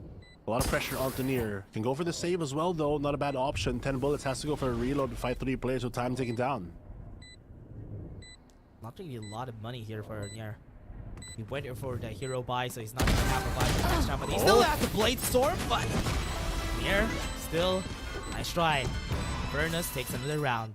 Zeus sacrificing his life there for his teammate to swing. Good call for them to just win out the trade and close out that situation. But this early spotting of the speed push, great read coming in from Avernus, knowing that Tyrant might go for a more aggressive play after playing 2 maps with them.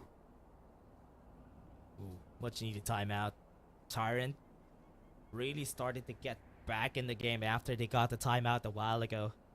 It just stopped the momentum from Avernus Esports. I mean, that was an eco round. Now that they have a gun round, they can take the risk, be a bit more aggressive, take more space. Because if Avernus takes the spot, that is where they have been losing a lot.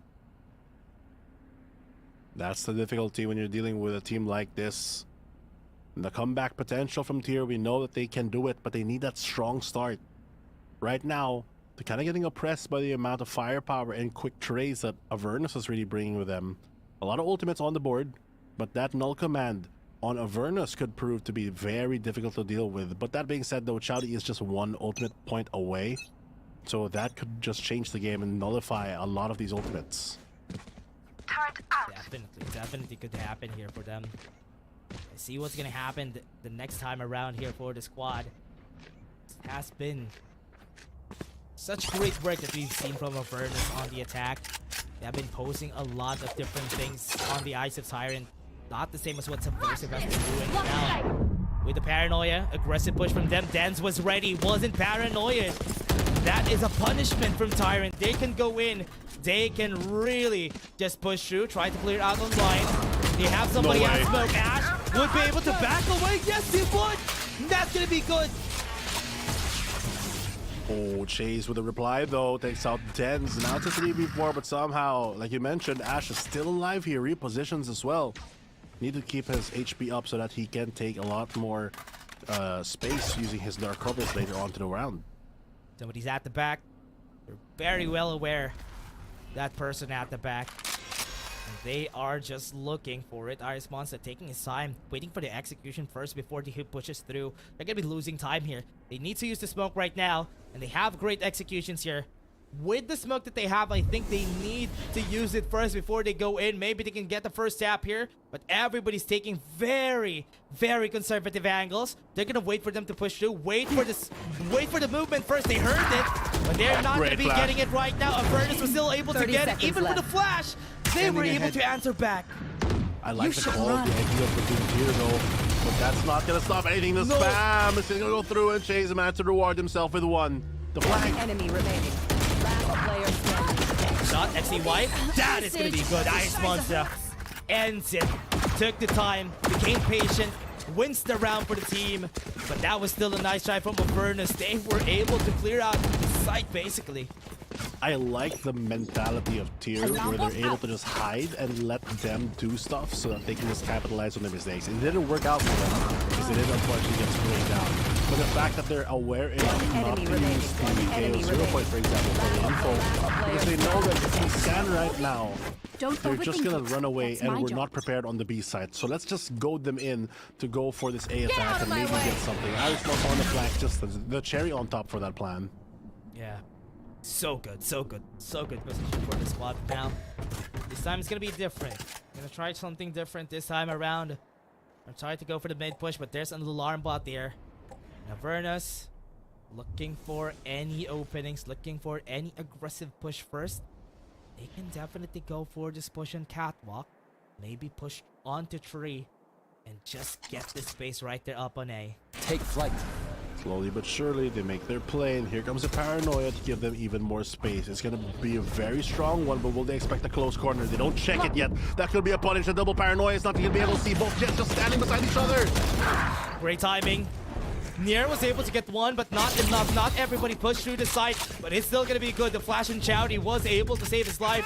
Still has the null command, but they're backing away. Lockdown is gonna be used to buy some time. Have some space here. Alarm bot is not used yet, so they can still hold the crosshair against Tyrant.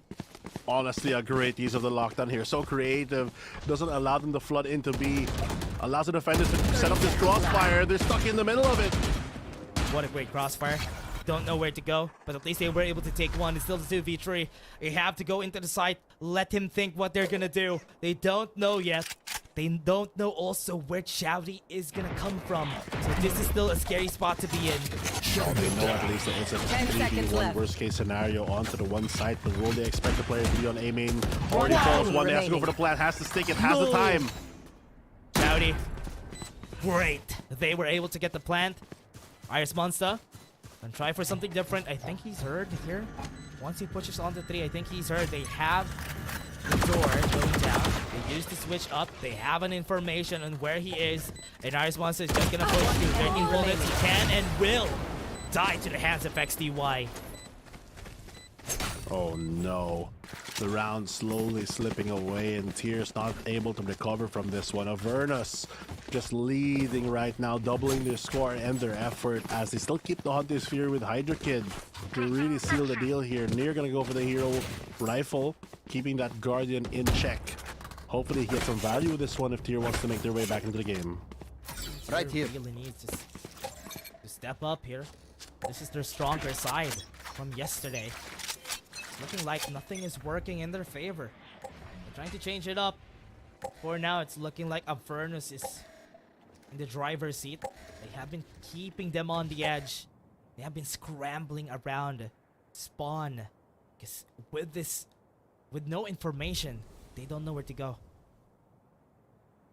Slow and steady right now, but time is ticking down as the tension does rise. Gonna spot out the turret. At least they go for an easy pre-fire here, but they're defending it gladly here for the defensive's half, or side rather. A very open for the attack right now if they go for a quick hit, but it looks like they're gonna slow down. Give the defenders a chance to rotate into position yet again. Freedom Bolt has been used. Nobody's on site. Everybody knows it.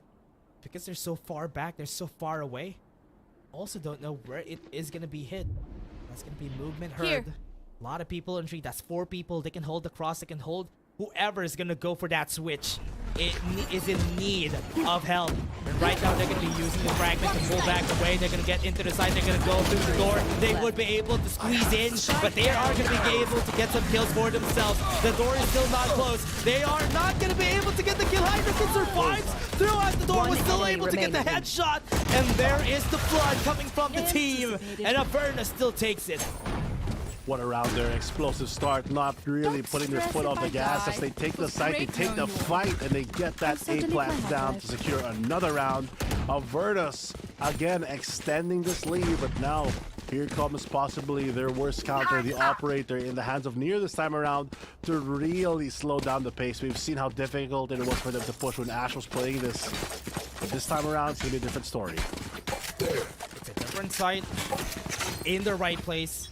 Avernus really just want to rush this. They have a lot of blood, NAOS wants a lot of things to use, but they are all going to be cancelled. This is going to be good for them, but at least the NAOS wants enough for them to take the time here. They are going to be taken down. Iris Monster out of the smoke, was able to get one. They're going to be pushing through. They have the L-turn out there ready, and with the lockdown, that's going to be side cleared. Side cleared rather, as they move on pretty free. It's going to be a 5v4 for the retake. The door's still open. And here comes the Hunter's free to do some damage. That's going to connect and do it big. And Chowdy manages to find one throughout that scrap. XCY already down. 3v5, not really a lot of great post-plan situations, and even a 0 point is not going to help. Was able to go for the trade. That's going to be a 2v3. Possible for them to win. Hydra Kid and Zeus are doing it. That was a man advantage. Goes for the peak. Could have gotten it. But Zeus and Hydra Kid.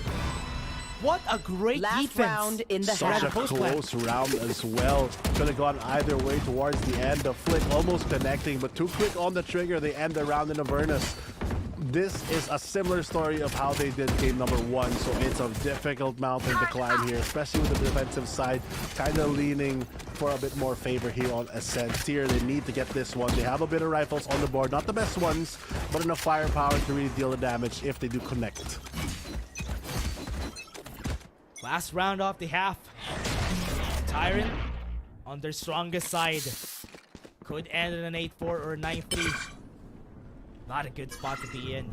So this is now the time for Avernus to close this game out if ever they want to. They're going to be showing the true colors. They're going to be going for A side. The best fights coming from the Tyrant, but the paranoia, is that enough to actually slow them down? That's going to be the peak from Ash, trying to go for the free fire. Not going to be able to get for the hit. The wide swing was perfect. XCY waiting for the cross, waiting for anybody to go through, but Iris Monster was able to shut him down. Oh, there comes the low command as well to extend the lead. Great shock dart from above to take out one. It's a 2v2 right now. They still have to plant the spike. Yeah, take time. Iris Monster. Spike It's a long way planted. around. And this may come up as a surprise here for the side of Avernus. They've done this before though, so they might be expecting it this time around, but no one's marking it at the moment. Zeus kind of feeling that someone could go for the play. One of these has to go for the earlier pick. Will it be Iris Monster or will it be the Sober from Heaven? Oh no! Goes in for the peak! No! He didn't hit his shots. Breaking Bull's gonna be there. Was able to scan him once, but he's gonna be fighting against 2. Possible though. Gonna try to go for the peak, but no, it's not gonna work out. 9-3. Avernus takes it. Oh, the whiff on the flank. That really Switching sides. sealed the deal. The final nail in the coffin of the half, and 3-9 is how we end the score. So can the curse activate? Because Tyr needs all the help they can get to claw themselves out of this half. Quick finish, supposedly. Iris Monster shutting down the player person at mid. Wasn't able to follow through on that flank. If he was able to get the kill on just one on Zeus, Right here. could have been a possible round there for Chase. Didn't work out that way, maybe in another timeline. But in this timeline, they're gonna be switching. Avernus is now on the defense. Oh man, what a difficult spot to be in. It's a mountain to climb out of this. You came from a 13-4, you went all the way 11-13, and now you're stuck on a 3-9. They need this pistol to take it back. They have the pistols in hand. Iris Monster with the Sheriff as well to get a bit more firepower on their side. But the default approach here is the standard play coming in from Avernus as they go for this cheeky defense, tucking in their jet all the way unwind. They're gonna hold hand in hand here. As he said, somebody's at wine. Zeus, have to check in first. Using the smoke now. Gonna go for the first 2 kills. Down Zeus A. was still able to back away. Flash No him through. utilities to flash him out. Paranoia is gonna be there. There's some flashlights to work with, but they can back away now. They already made some damage. A little slight overextension there from Den, but the kill box works out here onto the site. They have no information. They have a clear wine. They only have one flash to work with as well on Chowdy. Gonna be very difficult to get themselves out of the situation. The smoke's gonna fade, but the dark covers. Probably the important spot to things. Actually gonna smoke close in order to burst out, but the spam from Hydra Kid is gonna connect. Waited for the smoke to pop in. And that was enough time for Hydra Kid to see his silhouette. And now with a 2v4, 30 seconds, they don't really have a lot of time to work with anymore. They need to go 30 here. If they seconds want left. to rotate, they should rotate now. But for now, they have to commit. They're gonna go for it. Losing One some time, enemy goes for the remaining. pop flash, goes for the peak. But Zeus made this round so hard for Tyrant. I'm surprised that he was able to get the first 2 kills off the one-way. It's a very basic play. I thought they were going to combine it with some sort of flash because they did have the KO already ready to throw. But he just goes for the 2 earlier picks and they flash after. It still works out for them. And 3 to 10 is not where you want to be. And, you know, we've already seen this a couple times from Avernus when they win this pistol. They just full send it with the buys. The Bulldogs online and they're ready to take a fight and extend this to almost match point. How are they gonna approach this now? But they don't really have any guns. 10-3. Close to match point. Avernus ready for the push that's gonna happen. Hydrocade has an Ares ready. Let's see how they go through. Shocker's gonna be there, hitting Ice Monster, but looking at where they wanna go. Is still where they want. What was that double tap from Ash?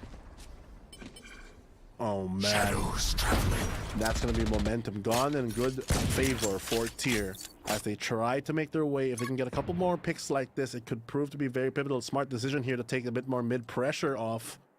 Maybe creep your way and pull a bit more rotations with this alarm mod being gone. Oh no, timing. It's not gonna be good timing though. Dents would be able to get the kill on one, but top mid, nobody was there. Oh no, could have been good. But there's still somebody right here on A side. Have to be careful about Chase. Can go for a big flank here, but because there was no movement, Tyrant still gonna be hard. Still go for Ray. Still no information. They're going for the market bait, and they can get this side for free. Everybody's rotating already on side. Chowdy can't even get close. They can go for the spike plant, and they would know because this is gonna be the plan coming in from their side. And look at the run from Chowdy. He's not ready for this. A headshot, and here. On the track, XTY. Oh my god, this is gonna be good. This is gonna be one person, last one in this site, and they have to fight against Chase. Not really a lot of HP to work with, down at the double box, and they can go for the defuse here. Very true. They can go for the stick here.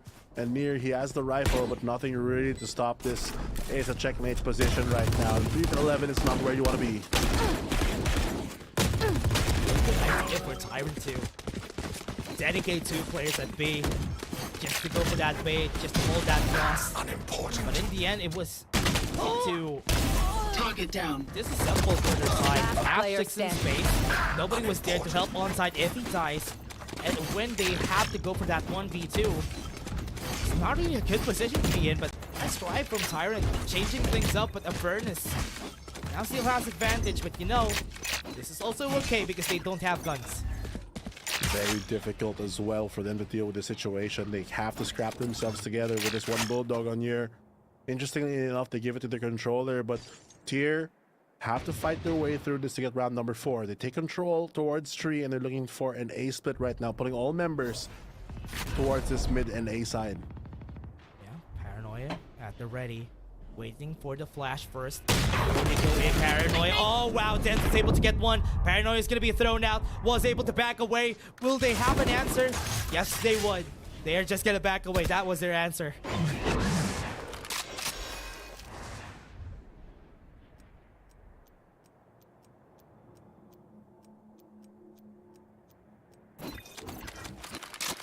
Evacuated. But this is looking really tough here for the side of Tyrant. Lost one member, but it's still a 4v4. Both doesn't have a flash to work with. Even the Paranoia from Yuri is also taken down. They know that this still might be a Hydrocade goes in for the peek. 30 Air was seconds able left. to get the takedown on one. Zeus is already hands on deck, but he has been seen by the Recon Ball. That's not gonna be good. It's now 4v2. And with this position, XTY and Yuri will now have to walk to site to get this. Ooh. It's a 2v4 right now. And Avernus creeping their way to slowly make this comeback maybe. But I don't think they have enough. Just go for exit frags instead because Tier kind of has this one on a lockdown right now. They're going to save that Bulldog, very smart play. But I feel like there's a chance that XTY could actually try to do something.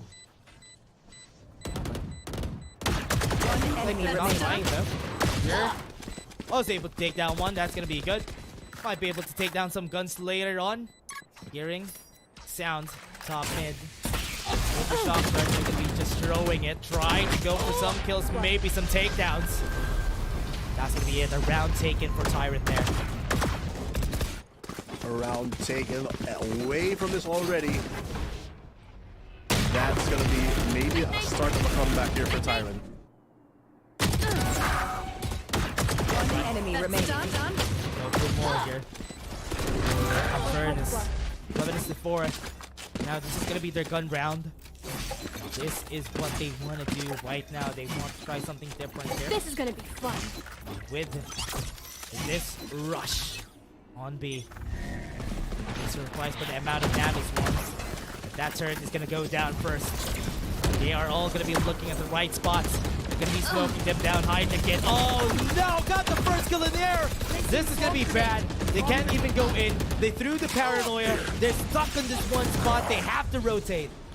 They have to rotate, they have to be careful, and they have to make their way out of the situation. There comes the recon as well to really detect him here, but manages to TP across though, so at least he saves his life. But with one player down, Avernus has a big advantage on this round, especially that they still have full control of the site, as well as the alarm bot on mid. They still can go for the mid push here, but right now with the alarm bot, oh no, that's going to be their sign. Still a lot of people. 0 points going to be thrown out. They haven't seen anybody at 3. They need to decide on where to go. They can still go for B. A lot of utilities thrown a while ago, so there's less utilities they have to look forward to.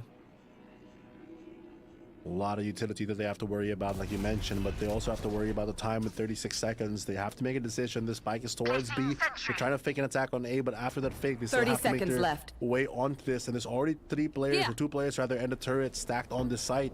Not really budging, and Avernus even gets the frag on the opposing side. Are they ready for this? No, they aren't. Haven't seen it just yet. Was able to get the swing. What was that? Able to get the kill. This is going to be good. It's still going to be advantage for the side of Tyrant. They have position on everybody. And they have 3 people to go for that retake. Unfortunate situation right now for Avernus. They have to make their way back onto the side. They safely take the front though. They have to be wary of the B main entrance. They're trying to smoke it off here, but there's a lot of players playing so close. That B main. Last player. Standing back might be able to get the headshot though. Zeus was able to get one. Right now with the recon ball, it's going to be way harder.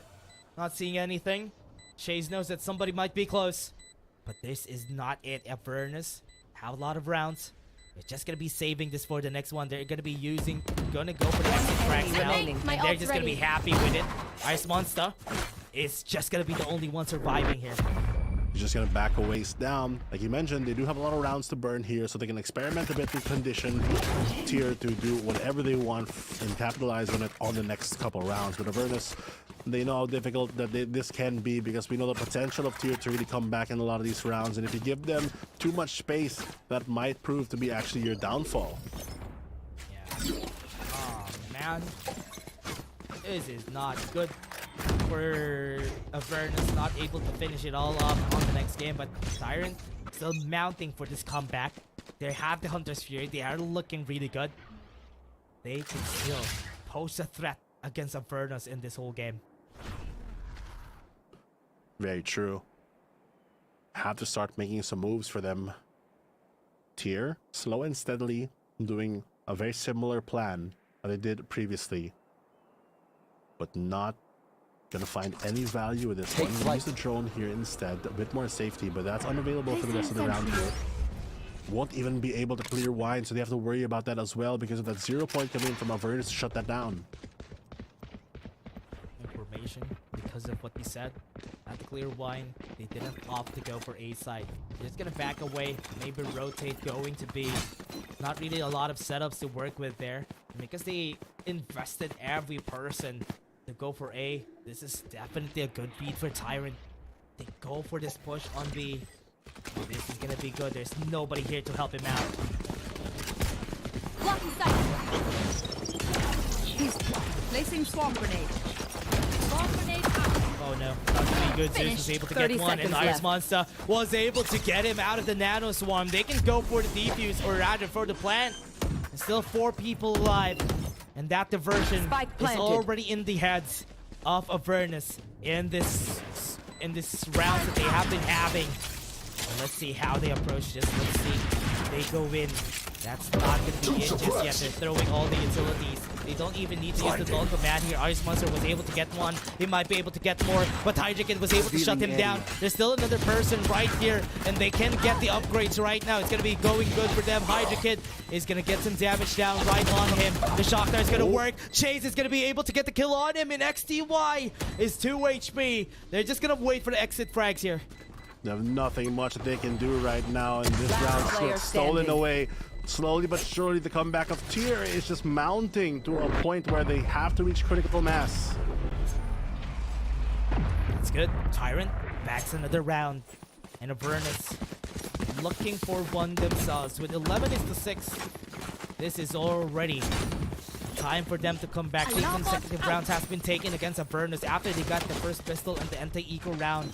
They haven't been getting any of these rounds. Now this is another chance to get match point. They have guns now. They have 3 ultimates to work with. And this is way more possible for Avernus. Way more possible indeed. And this time around, the firepower, like you mentioned, in their favor. They have the blades on Zeus as well to maybe close this out, bring it to match point. The null command as well as that Hunter's Fury can be the great tools that they need to shut this push down. But Tier has managed to find their way through a lot of gaps in this Avernus defense. And it's really proven to be so difficult to really read. Playing a bit more standard, it seems like they just have good movements on the opening rounds, and they've been able to trade up their players to explode onto sides in a way that Avernus just is not able to deal with. In one on Pizza with the Aldrone. Have the smokes ready just for him to go for the cross. And with that, they are smoking right down in mid. Trying to pull out information baits here against Avernus. Avernus have been taking the bait since a while ago. And it's in their heads. Right now, because of this, Ash has been discovered. Potentially gonna be an A push. Drop the flash already. They could go for the push. Wine is clear. This is a push on A site. Oh, they have to be careful. They've fallen into the smoke before, but they're able to burst out. It could be a good sign for them. They're making ready for it already, as well as 2 players being gone on the defense. Means it's a 3v4, maybe even 5. Look at on this Fury. Therefore, Martinelli spot out the Sova in the open. Mir manages to find one already. I cannot use that. One on hell. Got the Recon Bolt out. Dance wouldn't be able to go in. They are able to get the kill on Dance. This is going to be good. That's already 2 kills on their side. Another gun round. Not going to be possible for the team. They got one on the back, but this is still 1 person standing. They can go for the revive. They can go and help out, and this could be a potential win still, but he has been cancelled. This is going to go for the revive. Zeus gets the revive on Dance. Now it's possible to mount this comeback. Oh, very tense situation here. They're all hiding. They have the info, but it's not going to be a lot. They have 1 knife and nothing's going to land. They can just go for the save on this rifle because Dance needs to keep that. They put so much effort to keep him alive. He's got to kind of stay that way. Man, it's in their heads. Avernus having such a hard time on the defense here. They have been scrambling around spawn. Not able to decide where they want to go. Especially once they threw the utilities, they all scramble away. The Recon Bolt has been really punishing them a lot, and the flood to the side from Tyrant has been working so far. Also very important to note that Avernus, they've lost, what, 4 rounds so far in a row against Tyrant, and Tyrant's just been able to steamroll that early pick. What's really been defining their attacking half after some adjustments has really been the lack of, I guess, fear attacking into a site, just bursting through, because they can win a lot of their duels. And when they overwhelm the site, it's so difficult for Avernus to get back into position since they're so used to waiting for Tier to play a bit slower than they are currently. Hope they would be able to get this though. I mean, Tyrant, especially on the executions, as you said, yeah, has been very slow, has been putting out information baits, putting out 2 people on A, then go B, which has been quite a surprise for Avernus, and they haven't seen that they have seen that so much that it's already on their heads. And whenever an execution is happening, nobody has been rotating just yet unless they see everybody moving into the site. Also true. They gotta make their waves and make the plays that really needs to get this game going. Because Tier can close this out if they keep this streak up alive. They have the null command to deal with a lot of the utility that Avernus might have, since they're already lacking on the weapons department. This time around, though, thinking of going for a B hit, at least the spike is on that side, and Avernus actually going for an aggressive stance towards A main. Not really a lot of stances has been made here down at mid. Most of the time, everybody's just been going for push on B. Nobody has been taking cover on catwalk. And that's why Tyrant has been playing the information game since a while ago, because nobody's taking those aggressive stances. And now they can do the same. Everybody's just going to be going for B. They have the alarm bots on that site. This is already going to be good in their favor. The alarm bot, key factor here to hold down a lot of this burst, but look how stacked up they are already. Good pre-fire on the molly. Knowing the timing there, that's going to deny a lot of the entry potential after this outburst actually makes it out live. Side is clear for them to take, and this is not the spot you want to be in for Avernus. They're just shooting desperately into the abyss, hoping that they're going to get here, but look, they're even going to invest the lockdown. You should run. 0 point gonna be here. Lockdown gonna be used. And with this, they are taking so much time here. Hunter is gonna be used for them to take down that lockdown in order for them to mount the push. But it is gonna be there. Icebox was able to get one. Tyrant is still holding their ground. Nobody's gonna be able to pass through. Everybody's on site. And Tyrant looking for it, goes for the flash. Not gonna see it. You still have the recon bolt. They're gonna be seeing each other right here, right now. 2v4. Gonna work in favor of Tyrant in the end.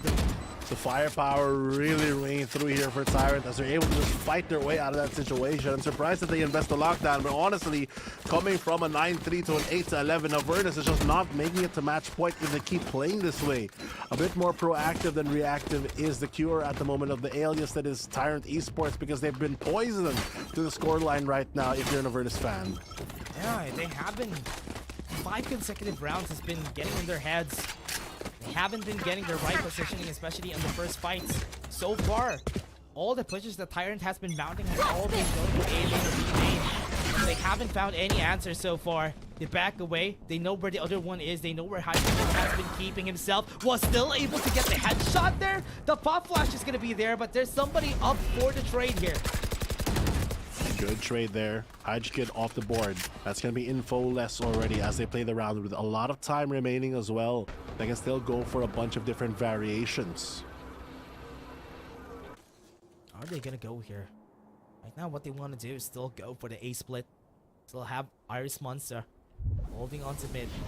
With the operator right down for Zeus. Placing Sees swarm it, grenade. but wasn't able to pull the trigger. Swarm grenade out. Ooh. Has to be a bit careful with this one. Blades are out for near, but he will spot it out for some spam. 30 HP, they still have the operator in hand, so playing this slow into it might not be the best of ideas. A site heavily defended here by the defenders. The utility bombardment already set up for the defense on the A side. Been played so slow. Avernus is antsy every time they try to go for the execute. Now 30 go seconds back left. to A. Already here, Avernus is able to get one. So far, this is the first time that they were able to retaliate. It's looking good. Chowdy going for the plant. He's going for it by himself, and nobody's here to help him out. That's going to be timing for them. And that is the last one standing. Ice Monster taking time. Everybody's hearing it, and Dance was ready for the pre-fire.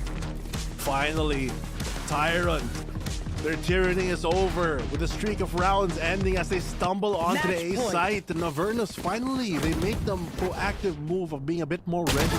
Even though they lose Hydrekid at the start, he's still able to recover. I was a bit worried here onto Heaven as Denz had to fight so many players here with a 30 HP, but still it was enough to secure this and waterfall back down onto the site for the retake.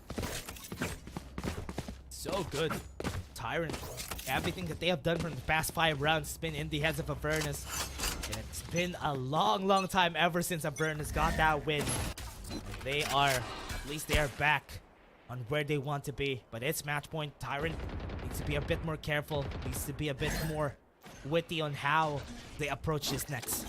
They dodge a knife though, so that's info already going to be denied for the side of the defense. But these attackers on tier need to start making moves here and be a bit more proactive. Their attacking has been so strong, but when they finally do stumble and kind of overexert themselves, the punish from Avernus is proving to be something that they can do. The question is if they can still pop off this round, because these mistakes cannot be afforded right now on match point. They want to take this game. It's 8-12. It seems like a lot of 4 rounds, but still, considering it was 3-9, It's a lot that they've already climbed so far. They won map number 2, so they surely don't want to let go of this one. Yeah, because of Zeus's position, they were very far away. Everybody just went in for that A site because they know that if Zeus isn't seeing anything here, they are probably gonna go for that hit. They're gonna go inside side. They were not able to get the smoke on the right place. Great deny from Hydra Kid. Going for Jenny, and they're shut down. Ice Monster at the back. left. Switch has One been flicked, enemy and remaining. they are still going, running them over. It's still a 3v1 Chowdy. Spike is on him. 20 seconds. He has to go for the fight here. There's not enough time. You can't just dodge this. I'm not sure if he gets spotted out there by the Owl Drone, but I think this is a checkmate already. He has to make a move. There's no way to run from this. And Hydra Defenders Kid win. just shuts it down to 3K at the end. That's going to be series number 1 with Avernus Esports taking it all the way. What a great position to be in here for Avernus Esports. We have seen him. A position that he did, the plays that we did for Hydra Kid. That generator defense was such a great and decisive thing to do there. Was able to defend it. They were not able to run into sight, and that was what they needed. 5 rounds was given to Tyrant Esports, but they were not able to finish it. Unfortunately, it is not the story that Tyrant wants to tell today. Everybody needs a point on VCT, and Avernus is really trying their best. On map number 1, we saw how they had that potential to reclose it out, but they stumble on map number 2, but here on number 3, they don't let it go. As we move on to the post-match, we can see the statistics of that game, and recently, we have learned that this 13-8 was a nail-biter after that 3-9 half, and Zeus really helping out the Avernus team here with that 23 kills on the board. Yeah, here in our response to also getting first kills on the board. The reason why the first 5, or rather the 5 rounds that they won on the side of Tyrant was also because Nier was always able to get the space on site, and Ice Monster cutting off all the defenses from rotating back onto where they are going to be hitting. Avernus, really good effort here, really good work for the squad. Everybody has been chipping in, and this has been a problem for them, and when they do, they're going to be winning. Very true. And the momentum does swing their way. We've seen Avernus can really take over games, but Tyr is no slouch as well. But look at that post-plant difference. Every time that goes down, Avernus just takes the round. And Tyr, they've had a few stumbles here and there, and those 2 rounds could have been the difference of them going to OT, even taking the game away. Yeah, 9-9 for Avernus. Once they get into the site, that site is theirs. And that is also all the 9 rounds that they were in the offense. They were able to always plant the spike and be successful with it. Now Avernus, this is such a good position to be in. This team that they fought against really fought toe-to-toe with some of the better squads that we have in the tournament. Tyrant Esports are now going to be pushed back down, and Avernus is going to go up for a bit. They are going to get the score advantage, but there's still a lot of games, not just today, but throughout the rest of VCT. But speaking of this one on the highlights, we see the firepower, though, that both of these teams have, the fighting spirit as well, that we have, the resilience from Tyr has really proven to be one of their defining factors, even in a long series like this. And this is what they want to do here for Avernus Esports. They need to get a hold of where they want to be on the scoreboard of our tournament, because right now they have joined everybody who has 2 wins on the game, and this could be a good potential spot for them to just start off. And this has been such a great game that we had here, Fluffy. Exactly. Explosive start, explosive finish, and a very dicey middle map. At the end, we go 3 maps, we go the distance, and it's going to be Avernus who takes everything away. Tyrant, though, they've done their best, and so far we've seen a lot of potentials, especially since they also have that 6-man roster, so everyone's got a chance to play. We've seen them already here on VCT, so a lot of expectations for their proven potential already going to be displayed on this series alone. And yes, and we are really looking forward to what else can they do here for the side of Avernus Esports. Are they gonna go the distance? Are they gonna go on a run here for their side? But again, everybody, that was just us. Our panel is gonna get you some more deep analysis. Totoo nga, no? Hindi pa rin talaga matatapos yung ganitong klaseng proving point pagkasama mo si Ray. But for us, this is just completely Avernus proving the doubters wrong. Even me predicting on what happened previously, and that was like sobrang close na naging nangyari, at ang sobrang naging maganda din naging labas ng Avernus moving forward, dahil hindi nga naging madali ang kanila naging journey from day 1 up until now, Taylor and Rico. I mean, it was a 2-1, right? Kaso nga lang, lahat tayo nagkaroon ng panel curse din. I think 3-0 ang sagot natin dito sa panel, but it was a very difficult take. It was chaotic, honestly, at some point, at some degree. And at the same time, masyado nga malaki yung puntos na naipon na para sa side ng Avernus, especially on that first half, na talagang ang hirap maka-comeback. No mistakes at all anymore, Riku. Oh, it felt super duper close, diba? Even nang simula sa split. Pero it did feel like Tyrant was full control dito sa mapa na to. Pero feeling ko ang pinagkaiba talaga from Icebox up until Ascent is that feeling ko umandar na yung nag-heat up na yung motor ni motor talaga eh. Yung ni Zeus, parang grabe yung mga precise yung mga shots niya. Siya yung laging halos nag-activate ng first blood sa panimula ng mga ilang segundo ng mga rounds. So parang it felt like it was truly in their control na talaga itong si Avernus. Tapos yung momentum na carry din dito sa Ascent. Kaya sobrang laki ng lead dun sa first half. Tsaka sa Icebox pa lang, di ba? It was very much obvious as well. Na-mention natin ng start ng panel na Avernus always played Icebox sa past matches nila dito. And it goes to show how Tyrant also prepared for this matchup. Each and every time, para mapapansin mo, may mga swarm kills dito si Iris Monster, for example. Doon pa lang sa mga setups nila. And knowing as well you have a Gecko here, at least you have that ability to plant with the wingman and delay yung mawala kahit paano yung mga delays na yun and then make a reset happen. But it just boils down to the third map itself. Like, how can you recover from that? And minsan may mga mistakes na rin na lumalabas, even checking corners, for example, and even having drive peaks, perhaps. Both of these teams really came to play. And kanina, while we were discussing how their journey went, it wasn't easy. And as you mentioned here, na chaotic, it was a great way to see in dalawang teams that we were really ready. Dahil sabi ko nga, being in bottom 4, may mga pagkakataon na, wait, ano ba, dito na lang ba tayo or didiretso pa? Kasi you said na meron pang days para makabay. But this team, getting their head once again in the game, sobrang ganda naging adjustment for recovery. But the MVP for this match, walang iba kundi si Zeus of Avernus Esports. Are we even surprised, Rico? Sa third map pa lang, parang sa kanya na umiikot ang lahat.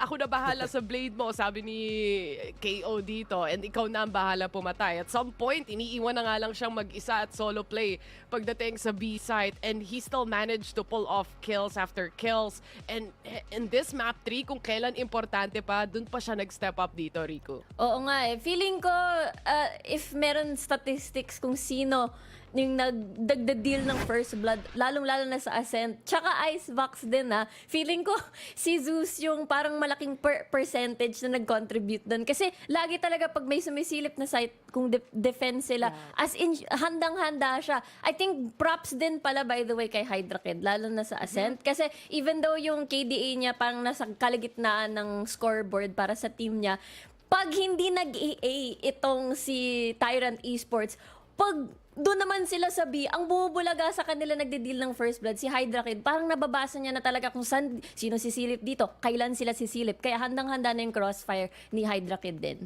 True enough yon. I mean, may mga rounds din tayong nakita kung saan the recon just lands perfectly through the smoke. Nahahanap nila yung mga kills, yung mga setup. Pero pag namatay agad si Hydra Kid dito, papansin mo, medyo mahirap para sa side ng Tyrant. Pero to be fair, yung second half ng Tyrant dito, it was almost as if magka-comeback sila. It looks much cleaner until it wasn't at that point, OSX. It was a very tight series. Pero syempre, dahil pinag-discuss natin kung nangyari sa game na yun, kausapin na natin ang Avernus Esports.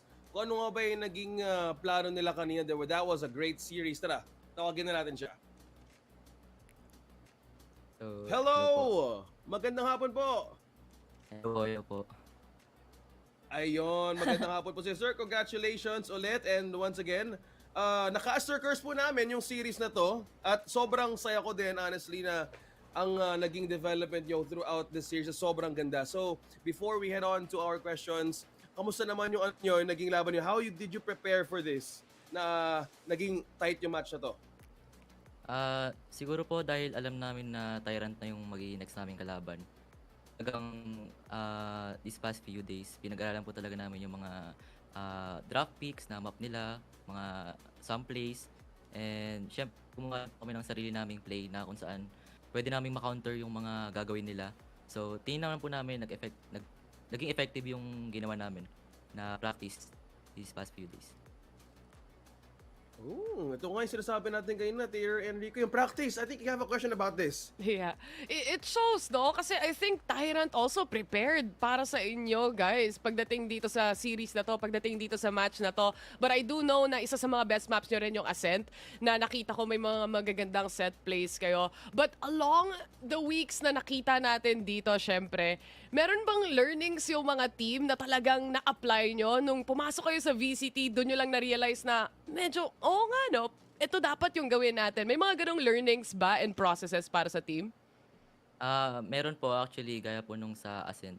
Nung una po, 2 beses namin pinik yung Ascent, sa pagkakalam ko po, against Carty and Zol? Rank L po ata yun. Ay, rank L pala. So, yung comp po namin is talagang na-realize po namin na mahirap po gaya nung Phoenix comp. So, nung na-realize po namin na sobrang hirap nga po talaga ng ganung comp, tinry po namin mag-stick sa meta. Kaya ng double initiator like KO and Tova, tapos single duel like Jet. So, yun lang po yung naging adjustment namin sa Ascent. So, yun po. Thank you so much for answering. You see, the adjustments, it paid off. Nanalo kayo sa series nyo para sa araw na to. But I do think Rico also has a question for you. Yeah, actually, again, congratulations, Zeus. Grabe yung performance nyo again dito against Tyrant Esports. Sobrang laki ng in-improve nyo. Kitang-kita yung preparations nyo. Magbabacktrack ng konti. Di ba nakalaban nyo yung ZOL? Kahapon ba yun? Kahapon pa lang fresh na fresh kayo from a very tough matchup. So, you know, did you expect it was going to be that close? Or parang you felt like you could really do it?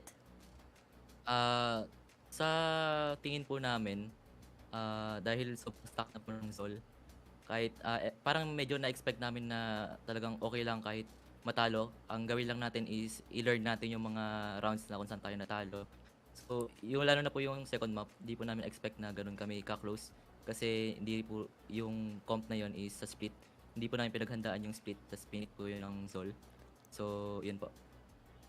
Oh, I see. That's actually a really good mindset, Zeus, on approaching like really yung matchups na parang, you know, it feels like may gap, experience gap on what you will. Pero grabe talaga yung match nyo na yun, sobrang close. Pero about Tyrant Esports, kumbaga, did you guys expect it to go to map 3 ayon sa preparations nyo and learnings nyo? Or talagang dapat from your preparations 2-0 na talaga yun? Sa expectation po namin dahil nanalo kami sa first map, which is split din po. Yun nga po, hindi po namin pinaghandaan yung split dahil nga po nag-change pa kami ng comp ngayon. Imbis na double duel, naging double initiator po. So, nung nanalo po kami sa map 1, parang feeling namin, kaya na namin ito kasi kami po ma-pick po namin yung Icebox. Pero tingin po namin, kailangan pa namin ng kaunti pang practice, tapos learn lang din po sa mga errors na nagawa namin kanina. That's really great. Parang take it round by round and lesson per lesson. Congratulations. Thank you ulit, Zeus. Thank you. Thank you. All the best. Yeah, thank you, Zeus. Congratulations ulit. Isang follow-up question na lang. Since ito na nga ang nakita naming best version ng team moving forward, ito na ba ang version na expect namin sa mga susunod yung panalo o may aabangan pa ang mga supporters moving forward dito sa regular season? Tingin ko po, patuloy lang po silang mag-abang kasi palagi pa rin po namin tatry yung best namin kahit na may ibang tao na nagda-doubt pa rin sa amin. Keep pushing lang po kami until we succeed, parang ganun. Wow, thank you. At dahil sa'yo, I think I'm slowly becoming a believer for your team. Congratulations ulit, Avernus Esports and Zeus. Congratulations, pahinga na kayo, and we'll see you on your next match. Thank you. Thank you po. Grabe, no? It really pays off. It's actually one of the best interviews na nakuha natin dito sa VCT PH. Especially nila, yung adjustment nila na ginagawa dito. After every match, meron talagang internal realization sa kanila, Rico. Yun nga it's so nice yung interview na yun kasi it felt like a very parang open na interview. Even yung experience nila with ZOL na parang they didn't even expect na maging close yung matchup nila. So, it's really nice to get to know yung points nila from yesterday's match. Kasi fresh na fresh sila eh. Iba din talaga yung gutom pag nanggagaling ka sa baba, no? And having the way to expect na yung mismong kalaban mo all the time na nagre-prepare sa'yo times 2, yung mga teams naman sa baba gusto rin umakyat, and it's good to see that these teams are really making an effort to actually push forward. Dahil syempre, papalapit na yung mga days sa playoffs, and still, at nakikita natin yung mga potential sa teams. And congratulations again for Avernus for giving us a good series. My gosh, unang game pa lang yun! Tater and Una Rico. pa lang yun? Una pa lang yun? Ay, I'm starting to believe kung sino na talaga ang umaabot ng Game 3. Muli pa magbabalik ang VCT PH. Kumuha na kayo ng mga pagkain. Magbabalik kami ulit sa isa ng mainit na bakbakan.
lot cheaper. Grab food saver won't make it roll. Yeah, oh yeah. Grab food saver is the one to choose. Yeah. Grab food saver meals 99 plus. Dining meals, if it's a bill, saver meals won't make you go, yeah. All my friends book Grab Car Saver. The Grab Car Saver is a lot cheaper. Grab Car Saver. Grab Car Saver won't make it roll, yeah. Grab Car is the one to book, yeah.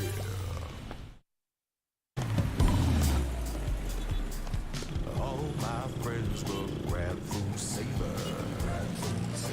Delivery fee is a lot cheaper. Grab Food Saver won't make it roll, yeah. Oh yeah. Grab Food Saver is the one to choose, yeah. Grab Food Saver meals 99 plus. Dining meals, if it's a bill, Saver meals won't make you go, yeah. All my friends book Grab Car Saver. The Grab Car Saver is a lot cheaper. Grab Car Saver. Grab Car Saver won't make it roll, yeah. Grab Car is the one to book, yeah.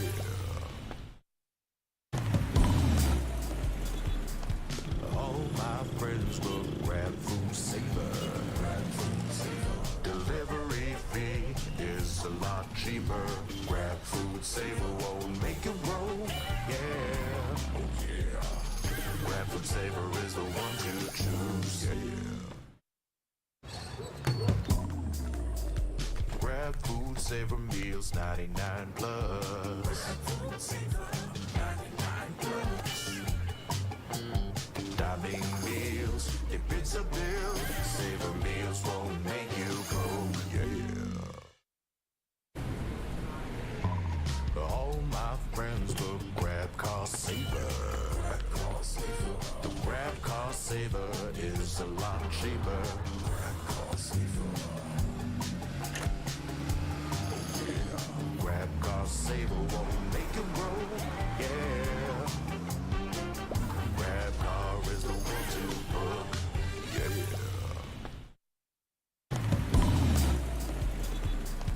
All my friends book Grab Food Saver. Delivery fee is a lot cheaper. Grab Food Saver won't make it roll, yeah. Oh yeah. Grab Food Saver is the one to choose, yeah. Grab Food Saver meals 99 plus. Dining meals, if it's a bill, Saver meals won't make you go, yeah. All my friends book Grab Car Saver. The Grab Car Saver is a lot cheaper. Grab Car Saver. Grab Car Saver won't make it roll, yeah. Grab Car is the one to book, yeah.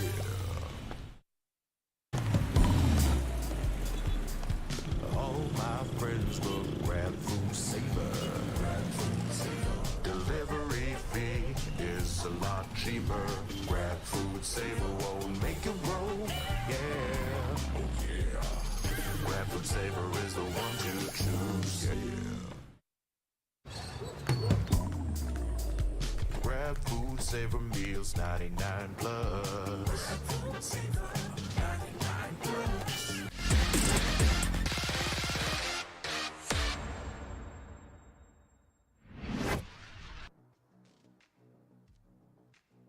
What is up, VCT PH? Nagbabalik ulit tayo sa isa na itong mainit na series. Siyempre, sinimulan natin ng best of 3 ang unang serye natin today. But siyempre, malalaman natin kung ano nga bang teams ang babawi this time around heading to second and third series of the day. Ako pala si OSX. Kasama ko dito si Diner Dash at si Farmville para sa ating discussion sa ating labanan ngayon. Kamusta naman? I mean, of course, sobrang solid nga ng araw na to, mga tropa. Kasama ko ang pinaka-bogey dito sa aking OSX. Ito, basa kayo dyan, dito sa aking left. Pero ito, sa mga plays na nakikita natin ngayon, talagang really interesting take kasi the fact na kailangan din talaga humabol dito ng JustUs. This is not the JustUs na nakikita natin back then. And for the side of ZOL, I mean, in terms of paghahabol, talagang it's a must for them na makahabol din. Pero dun sa tanong mo, kamusta kami? Okay lang ako. Wala akong problema dito. Kasi alam naman natin na mahal natin ang VCT. Ikaw, Dash, kamusta? Ako rin, okay rin ako. Wala rin naman akong problema. Pero, dagdag ko lang dun sa pinoint out ni Vil kanina, no? Yung ZOL Esports, nowhere to go but up dito for the squad na to kasi nakalaban nila Oasis at NAOS. Now, technically, right now, are at the top spot dito sa top 1 at top 2 natin. Kaya kailangan lang talaga nila maka-comeback starting to... Actually, nag-start na siya eh. Nag-start na comeback nila eh. And yun nga mga tropa, habang wala si tropang... dito na pala. More sinasabi mo. Ayun. Ayun.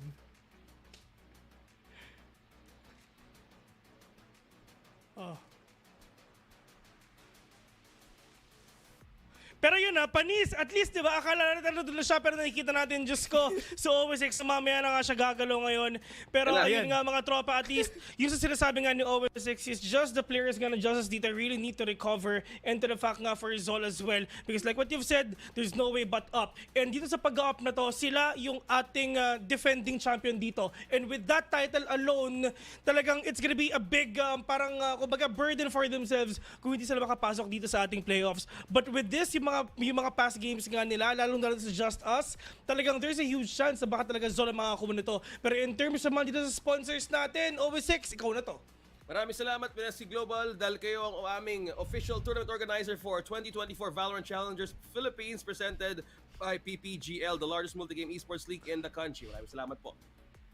Also, thanks to our official super app partner, Grab. Score Grab's lowest prices ever with up to 15% cheaper fares on Grab Car Saver. Delivery fees as low as 15 pesos with Grab Food Saver Delivery and thousands of budget-friendly meals as low as 99 pesos with Grab Food Saver meals. Use promo code GrabFood60 and get up to 60 pesos off your order with a minimum spend of 550.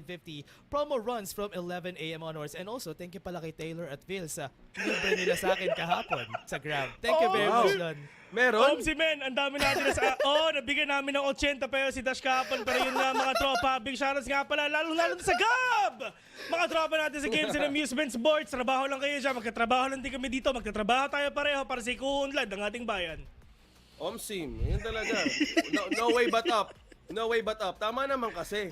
Yung laban ngayon is nothing but up. Kailangan naman ZOL Esports dahil good thing you mentioned about the title holders din. Yeah. So mahirap din na syempre ang mga harang dito punta sa taas is Oasis Gaming, Cartier NAOS that we're about to see also today. So Yeah. I think one thing also to see, gusto ko din makita yung JustUs kung paano bumawi and they only had one win sa lahat ng series na napunta nila. Tama ba, Dash? Oo nga, yun talaga yung kailangan nito ng JustUs kasi the problem with JustUs kasi is yung only panalo nila is against Subversive and yung mga maps na natatalo sila, may maps na 13-0 yung ending ng mga mapa nila.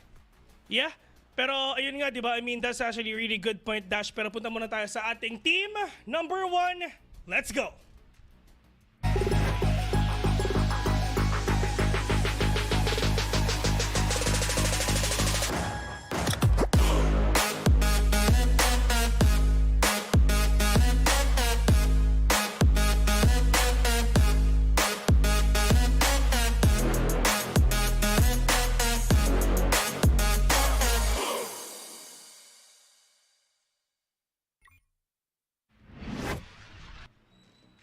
ito yung team na actually they started really strong pagdating natin sa Split 1. Parang tinanong natin sa mga sarili natin, saan ba galing itong mga players na to?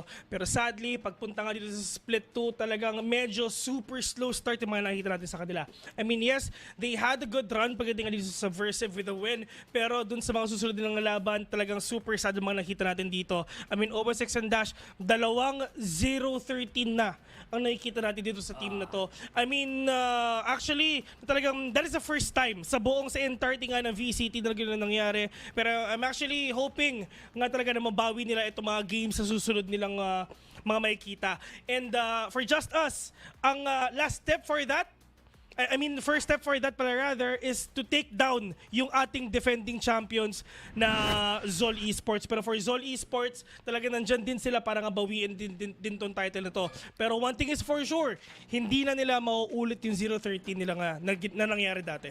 Yeah, and to add to that, may 113 din sila na laban against Oasis Gaming. Pero ito lang ang kailangan talaga nila gawin. Si Par Schofield has been lacking firepower as of late compared to last split na sobrang lakas nitong player na to. I hope na makapag-turn around siya dito. Si Second Love yung nakikita ko talagang nagiging consistent for the side dito ng JustUs. I think I'm getting you guys. It's all about how we want to see the prime back again for ZOL Esports. Kasi nga, if you wanna head over to the next stage of this tournament, kasi I think it's week 3 now. Kaya kung gusto mong bumawi ng dahan-dahan, well, kailangan mo na apakan din yung pedal ngayon. Kasi kanina, nakita din natin on how the previous team won, yung Avernus Esports. Again, being on bottom 4, syadong ano yun ha. I mean, you have to really get a reset na parang with the right mindset na parang kailangan makabawi. So for this, I think we're also looking forward to see on how ZOL would actually bounce back. Dahil kanina we've seen double initiators na nag-rise up sa meta ngayon instead of like having the same double duelist. Ano po pwede ngayon na maging nakalamangan ng ZOL Esports with this, Dash? For now, for ZOL Esports kasi ang pinanglalaban talaga nila, especially yung recent map nila, was their very smooth execution. Honestly, it was a close match na nakita natin, pero that execution is something na pwede nila gamitin. Pero yun nga, no, I mean, pagpunta naman dito sa next map, andito na ang ZOL Esports. Let's go!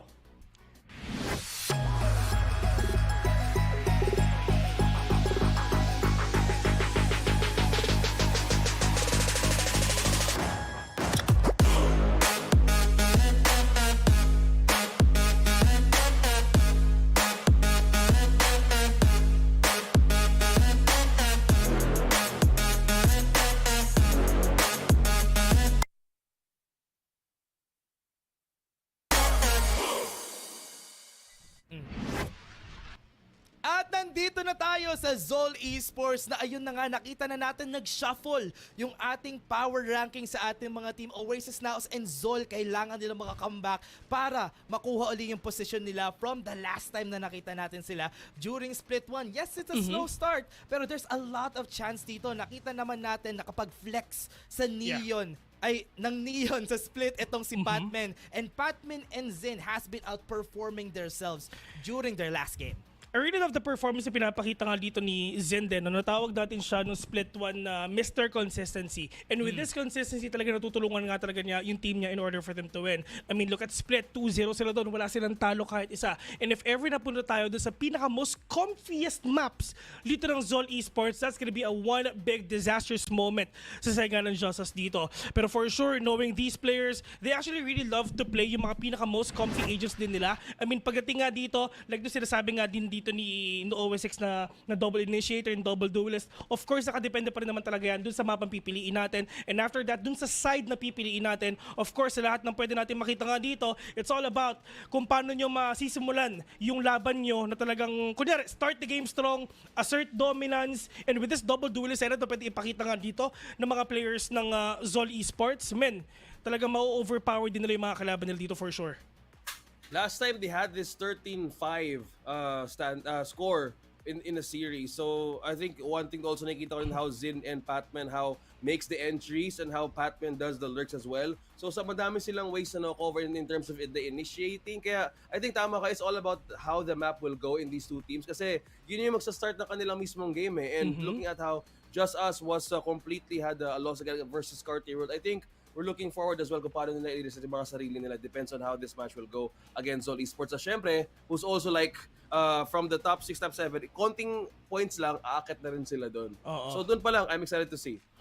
And Ito, I mean, Dash, lalong-lalo na, tulad ng sinabi nga dito ni OSX, no? I mean, at least yung mga players ito, in terms of flexibility, sobrang versatile talaga nila whenever choosing agents din talaga. And to the fact na, yung mga players na natin nakikita nga natin ngayon, lalo na lang si Patman, like what you've said a while ago, can actually use this kind of role, can actually use a Neon as well. So in terms of being a duelist, he can actually be a pseudo-duelist as well kung anumang role yung ibinigay mo nga sa kanya. At yun ang lagi ko pinapoint out dito, of you having the mind of a duelist can actually make something na talagang for yourself para mas maging solid pa yung aggression niyo dito. Pero yun nga, Patman and Lloyd Dream dito, Dash. Oo nga, nakita na naman natin, sinabi ko rin naman kanina, during their last game, itong si Patman talaga, grabe, yun nakakapag-neon talaga siya lagi dito. Especially during their last game, nagulat din ako na they put out the neon. Patman was the Viper player for this squad, but he was still able to get a lot of ACS during that game. But on the other hand, itong si Lloyd Dream, kailangan talaga nila ito for the team because their last game, especially against Carty World, nung nahihirapan sila, si Lloyd Dream yung nag-step up. I mean, in terms of stepping up no, talagang sobrang sad nga talaga nakikita natin yung mga 0-3 scores nga, I mean 0-13 scores nga na nakikita nga ng JustUs. Pero ito na yung oras, parang nararamdaman na natin sila na hindi na mangyayari yun for sure. But for ZOL Esports, you can see doon nga sa mga talagang mga games na ginagawa nga nila all throughout the series, hindi sila parang yun yung parang parang defending champion-like na scores nga na nakikita natin. Kumbaga, napag-usapan na nga natin yung back then, if ever you are the defending champions, dapat talagang convincing yung mga scores na nakikita natin. Pero siguro, tulad na napag-usapan nga ni Patman nung nakausap nga natin sila yesterday, kumbaga they're really trying to adjust a little bit sa kanilang mga compositions, sa kanilang mga roles and other stuff in order for them to siguro adapt sa mga susunod na mga patches dito, OSX. Tara, tingnan na natin sa map veto pick para malaman natin kung ano ba yung maging adjustment ng JustUs against ZOL Esports. Tara. Grabe, kitang-kita ko yun kung ilang beses pumikit ng mata dito si Dash no? Ramdam na ramdam ko yun. Masakit ang mata ko, men eh. Masakit ang mata mo, yung no? yung electric fan ko kasi nakatapat sa mata ko. Kaya, tuto yun. Ganun talaga kasi kagabi kasi kahapon kasi lumabas yung dila mo bigla, kagat-kagat mo, di ba? Pero yun nga, ito yung mga mapa titignan natin ngayon. JustUs, ayaw nila ng Icebox, alam nila na sobrang tindi nga ng ZOL dyan. Lotus as well. I'm actually expecting if ever na sa tingin mo lalabas dito ang Ascent. Malaking tsansa. For me, malaking tsansa na mag-ascend sila dito dahil gusto ng JustUs itong mapa na to. And alam naman natin dito sa mapa na to, lahat ng team marunong mag-ascend and even kahit yung ZOL, marunong sila dito. They have a good record din on this map. Pero ang problema dito, kung yung second map natin ay magugustuhan ng JustUs. Oh, yun din talaga yung pinaka big question dyan, di ba? Kasi yung last time na naglaro dito ang JustUs, ang score nila is 9-13. In favor of Carty World pa rin dito nga sa Ascent. Pero Sunset is the way, mga tropa, na talagang doon natin tatapusin ang laban. Yun ang sinasabi nga ng ZOL. Pero sa totoo lang, ito kasi yung maganda, no? For the side of ZOL, there are 2 maps already na 0-13 na ang JustUs. So of course, they're gonna take that possibility, they're gonna take that chance for them to replicate kung anong ginawa nga nila sa JustUs dito, and we're gonna get to see if ganoon din talaga yung papakita nila, and to the fact na in terms of coaching staff, matindi ang coaching staff dito ng ZOL sa totoo lang. And ito rin, gusto ko rin yung ginagawa dito ng JustUs. Yung mga mapa na 0-13 sila, tinanggal nila eh. Yung Icebox, etong Split, tinanggal din nila. Para yung huling mapa natin is something na parang middle ground din for them. It's gonna be bind for JustUs. Yes, it is gonna be where we're gonna go. It's a 50% win for this squad and also 57 for the other squad. Kaya I think this is okay, yung mga map pick natin for JustUs. Yeah, balance in a way, and adjustment will be shown. I think to go back on what Vil also mentioned about how ZOL Esports has this amazing, ang tawag nito yung coaching staff na sinabi mo kanina. I think that was one problem din na hinarap din ng ZOL Esports last week was the naging hyper nga sila at some points in the early game na parang medyo nahirapan sila to focus more on the advantage of having the objectives. Kasi at some points in that interview last week, medyo naging nagkaroon sila ng burnout, and it was like a great way of doing a reset nung nagkaroon sila ng pagkakataon to do this as a team. So I think this is one thing that we would actually look forward sa ZOL mismo, ZOL Esports, na mas naayos nila ngayon ang kanilang form and has the more advantage going back to the top. Yeah, it's all about the adjustment nga, di ba? And nakausap nga namin si Patman dito, naghahanda na sila sa susunod na patch. And with that, talagang we are really expecting na babalik na yung ZOL na nakilala natin dito sa nung split 1 as well, kasi nga sila yung champions. Back then, they can actually overthrow itong Oasis, itong NAOS, at yung mga much bigger teams pa nga dito nga sa Pilipinas. Pero ngayon, yung pag-adjust na ginagawa din ng ibang team, sobrang tindi. And syempre, di ba, if ever na natalo ka nung defending champions, if ever nga natalo ka, yung mindset mo, yung focus mo, is syempre, kung paano mo tatalunin yung mga taong nakatalo nga sa'yo. At yun na nga, nagawa na to ng NAOS and other teams. So, in terms of pagbangon ng api, ang ZOL, inaantay nga natin at nagsimula na sila kahapon dito, Dash. And honestly, itong start rin naman ng ZOL Esports talaga, napakahirap for them. Oasis and NAOS yung nakalaban agad nila. Kumbaga, yung NAOS na gusto ng revenge against them, yung Oasis na gusto rin ng revenge against them, talagang binigyan agad sila ng tig-isa, itong ZOL. Well, speaking of numbers, tara, i-talent prediction na natin to kung ano mangyayari sa series na to, Dash and Vil. So ako, sisimulan ko for this, I'm giving it a 2-0 for ZOL Esports on how they managed to have this adjustment. So expecting how they would be more cleaner this time around. I think mas magiging dominant yung making start once they start with a great momentum in the first stages of the series. And for me naman, ZOL din talaga. JustUs, kailangan talaga nila kasi ng malaking adjustment para manalo sila sa ZOL Esports dito. And yun nga, napag-usapan na natin yung predictions dito. Pero at least talagang kita-kita nga natin kung paano rin talaga nilalaro din ng JustUs to. 9-13 yung dati nilang Ascent at mali mo talaga mapanalo nga nila on towards nga 2-0. At naniniwala nga ako dun sa comeback potential na pwedeng gawin nga ng JustUs. And for me, sa ZOL ako. Grabe yung naging turn doon. U-turn ka doon bigla eh. Kahit ako na paisip ko, wait, mali ba yung prediction ni Vil? So, straight to Z. Akala ko pupunta pa sa iba eh. Pero yeah, that's our predictions for this series dahil we're looking forward to how the championship form will rise back again. For this, masaya ako kanina yung prediction ko mali eh. Noong unang series. Kaya on how Avernus was completely ready to prove what was actually wrong sa mismong mga naging series nila. So I think for this, we're expecting more of an adjustment. It's all about adjustment. At paulit-ulit namin sabihin.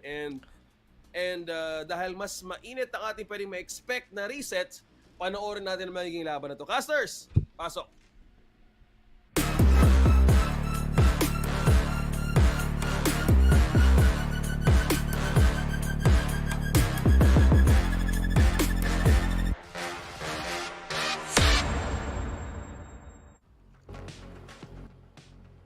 Welcome over here at the English broadcast of VCT PH, and we're currently at our second series of the day. My name is Riku, joined by Fluffy, and we're going to bring you the action of JustUs versus ZOL Esports. You know, ZOL Esports, the previous champions of Split 1, now trying to find their footing over here in the middle of the regular season. Meanwhile, JustUs, I mean, they did pretty decently at the first split, but still, again, it feels like they're falling off over here at the start of Split number 2, Fluffy.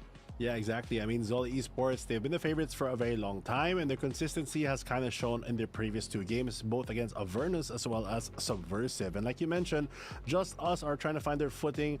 They have been on that downward trend, sadly. They had to face against NAOS, one of the stronger teams out there, as well as Carty World, and they have fallen short. But this time around, we're going to map number 1, which is going to be Ascent, so that might be a good thing for them. But looking at the map picks, I was actually surprised that they picked the Ascent map, considering that the last time that they played this against Carty World, they went 9-13 and weren't able to take that away.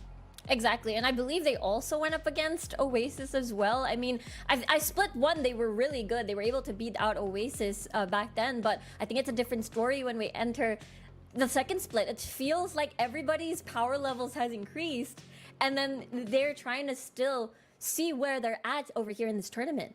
Exactly, and speaking of seeing where they're at, I don't see Ascent anywhere in the mind of ZOL Esports. As currently in split number 2, they haven't played the map yet. So similar to our previous series, it's going to be a lot of expectations against the unexpected. You pick it, but you've already played it once, and you have the confidence that we can do it better this time around against ZOL, but you have no idea what ZOL can bring. So maybe they bring some kind of surprise, and if you're not prepared for it, it might be very difficult to deal with in the game.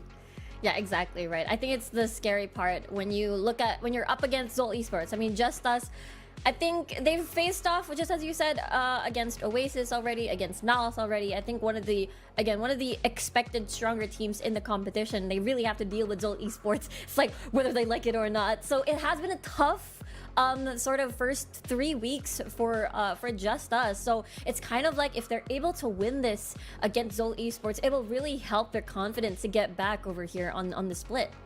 Exactly, and I mean, JustUs, they have the firepower to really do the damage. They have a lot of heavy hitters like Repulsive, Lloyd Dream, and Second Love. But on the other side of things, ZOL Esports, they have the same story. A lot of VCT veterans in their roster. They're playing that 6-man, so they do have the option of playing Kevs or Kakarot or Micro, G, etc. And of course, like Batman and Zin, who's been there forever. So really, this experienced team has always been trying to make it to the top. They've done it recently, but the problem is now kind of stepping back in that place. Yeah, exactly. Again, you cannot deny the experience that ZOL Esports brings to the table. And again, we cannot really erase like they are the previous champions of Split 1. They had a tough week. You know, ZOL Esports had a tough first 2 weeks. They weren't finding their footing, which is why when we look at the standings, right, they're not at the top 3. Instead, it's Oasis and Cardi World at the top 2. It felt like a different story when we look at Split number 1. So it feels like on their end, on paper, they're really the one poised to win, but they have to make sure they do it cleanly to really prove that, ZOL Esports is back. And as you said, Fluffy, we're heading on over here to Ascent as we check out the picks.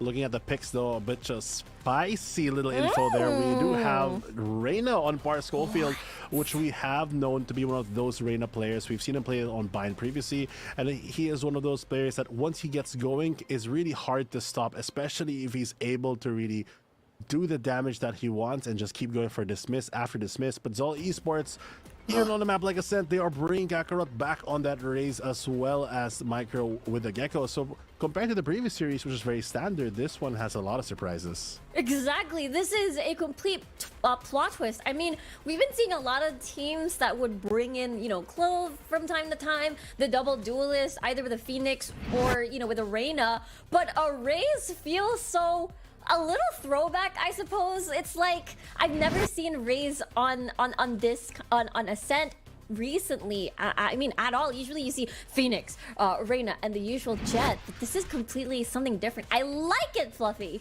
It's going to be very exciting for sure. I mean, it's something like in the age-old days of Valorant, something like a big team like Paper Rex would bring on Jing to play the Raze because they were very confident in their player. Kakarot, of course, one of the better Razes out there here on VCT, but still, it's still going to be a challenge because you do lose out in a bunch of utility. You don't have as much smokes to really cover things with, and you don't really bring a flash as well, comparison to something like Par Schofield on the Reyna, who does bring a bit of utility. But for me, another big difference is the initiators. Normally, you run both the Sova and the KO, but JustUs is opting to only take the Sova, and the other team, ZOL Esports, is only taking the KO. So you're losing a bit of information there, so it's going to be a lot of scrappy fights, and at least in my opinion, I think it's more important to have the KO rather than the Sova in this type of map. If you're only going to have one initiator, just because this specific map has been played so many times, so you don't need as much accurate information. But the advantage of having that Sova, though, is you do have a lot more wallbang potential since you do have a lot of these paper-thin walls as well as that Recon Dart to help you. Exactly, to get that scan down. But let's take a look at the pistol round. It all starts here. Over here on Ascent, ZOL on defense, JustUs on attack. Gonna creep their way onto B main, get some footing already at the start of the round. Surprisingly, ZOL Esports abandoning the B site here, not leaving any piece of utility. They're more concerned about mid and A. They're more confident in retaking B if need be. This time around, though, Par Schofield does have the flash to really work with, but that scan is gonna nullify that attack. Yeah, beautifully done. There. Again, you mentioned the importance of that KO. And I mean, we gotta talk about the 2 killjoys, right? If somebody does the lockdown, how do you get to destroy that lockdown? But Padman dealing first blood over here, a bit of body shots. Look at this, somebody actually creeping off the catwalk, and it's Padman again, dealing 2 kills so far. Revealing area. They do get the B site though, so they're able to flood in, but they're taking a slow and steady approach, and Lloyd Dream does do some damage towards the side of ZOL. Really nicely done coming from the side of JustUs here. It's gonna be 3-man retake, 3-on-3. A lot of the utility over here onto A, just as you mentioned, but Knife's still available, but Padman's already 40 HP. 40 HP, no flash as well. Gonna go for the satchel in, take more control. B main has to be wary of that, but they're actually still on site, so they have to start making a move there with the paranoia. Exactly, paranoia and a counter paranoia at that stops them from actually going in. Gonna be a lane stack here for the side of ZOL to retake this one. Repulsive with a kill onto the classic, still looking at stairs so far. And it is going to be JustUs in the end winning this pistol. They do the damage, they get it pretty cleanly considering the fact that they lost a couple members off of the scan because they had to slow down, and Patman was able to capitalize on that. So good job for them to really secure that round number 2. They're rewarded with that better buy, and they're opting for a very heavy one at least. A lot of different rifles here, but still rifles on the board. A really nice start for Lloyd Dream here, getting 3 kills. Still a long ways off until the knife, so let's see how they do.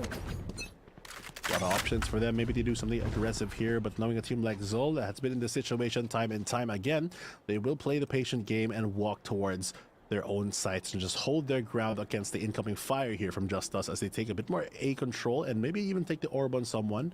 Instead, not going to give any info. This turret, though, great for first contact. Let's see, Zen can peek aggressively, decides to back away. Hearing, what, 2 different guns, I suppose? Gets information that maybe there's 2, so I'm gonna back away instead. Yeah, gonna get bounced out of that situation as we move to the mid side. Take a view of what Second Love can see. Intercepting maybe 2 players here. They kill the turret, but he's surrounded by 4 in the collapse here from ZOL. Able to upgrade a weapon from them. They lose a player, but still at least more value for their team considering their lower buy. Exactly. This is good for ZOL, even if it's a 1-for-1. It is on the hands of Patman. Let's see, first contact. Next contact could be Kakarot and Psycho here, but again, it is JustUs playing for time. Oh, they're stalling out right now. They want to take a lot of these long-range fights, but like you mentioned, time does take down the pressure, slowly going on their side. Not a lot of room to grow, and it looks like they're going for the B stack, but the defenders can smell it as well. These stack pistols can do the damage as he swings out, and there goes one already. Exactly the upgrade that they needed. The knife to actually spot them all out. A lot of flashes in there. There is people on the stairs from ZOL, so 15 seconds on the clock. They're actually gonna get the plant down unless the pressure keeps building. Kakarot with another kill, and they're just gonna stick the plant just for that extra. Spectre kill, and the wingman to clear out lane. Repulsive is gonna switch targets, or rather switch positions. Instead, he's just gonna try to peek this, and in the end, ZOL's gonna win this second round, and that's really good for them.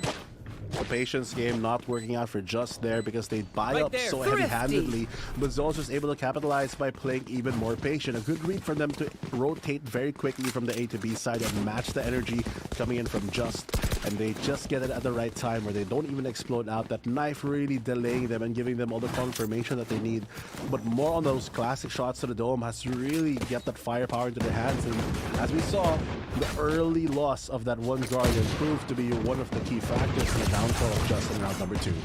Exactly. Patman, you found him on the tree, and then all of a sudden he's already in the middle of B site. So here comes the setup of the Killjoy. A different part of the map now. Oh, good pre-fire here from Cavs off the one-way smoke to take away Lloyd Dream. Now they're going to have to play a man down and force to rotate. They tuck in a player and wine. So they have a lot of control here, and one advantage of this raise is these tight corners on the A side where they can really use those paint shells to maximum effectiveness. Exactly.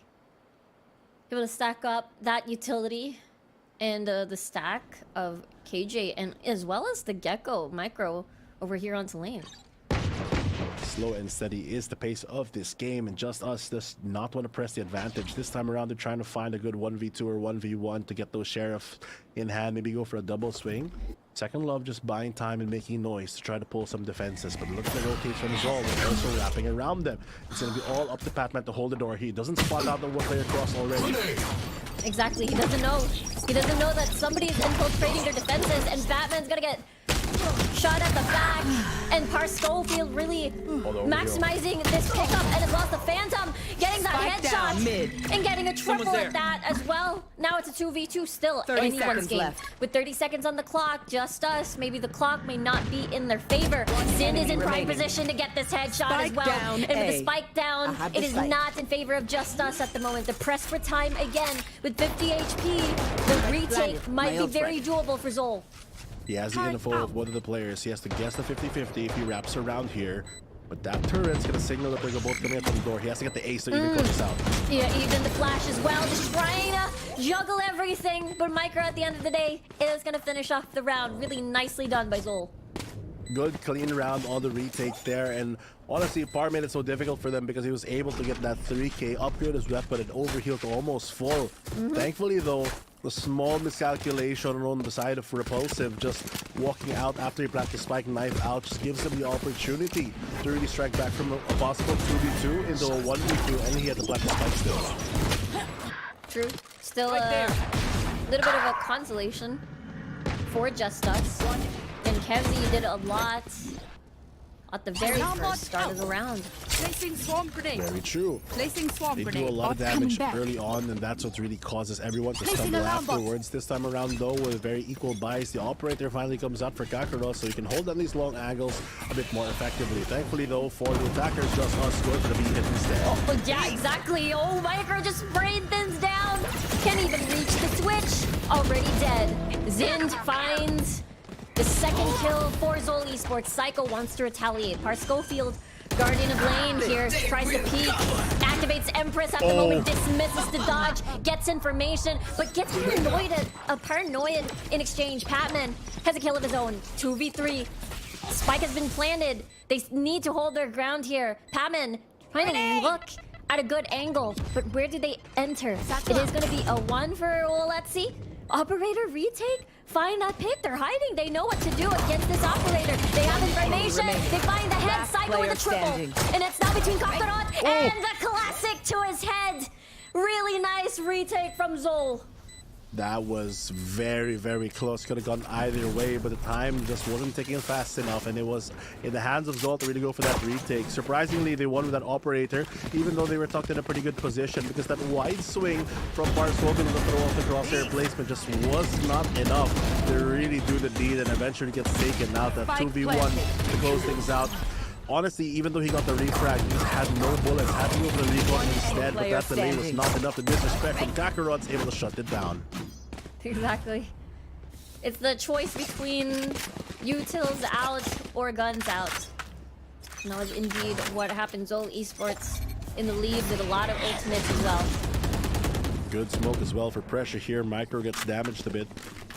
No frags yet, so he can back away. Good knife as well to take some info off this team, which is one of the advantages of having this KO on your team. You can really just get the info for free because it's unbreakable in comparison to Recon Dart. But that is not unbreakable, as Zin just falls down in second level. What a late position here on the T-spawn.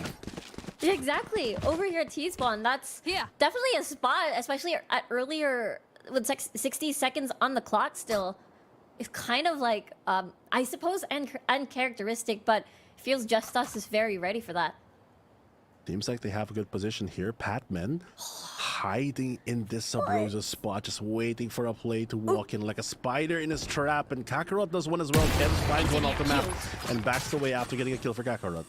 Basically, a lot of space taken by ZOL Esports, a lot of forward spaces. They were able to get the pick that they want, but JustUs says it's go time, but Kakarot just stopping them in their tracks, unable to even set foot inside of A. And when 30 seconds, and Patman actually doing the backstab as well, unable to get the kill. I'm gonna just go and reposition, slow them down, stop them from going to a different side. Even the showstopper at that as well, getting a kill. It's just complete chaos, and they're even stuck over here to T-spawn. Repulsive having the spike, but having no time at all. It is just 10 seconds complete left. control by ZOL.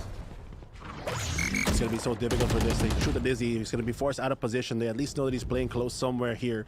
But then there's still a lot for him to work with. It's a 2v1 right now. Gets the first frag, has to back away, but he still finds out in time. Good smoke coming from Repulsive to play around with. Had to reload still. ZOL Esports winning that round. And it's them just pushing a lot of these unexpected spaces.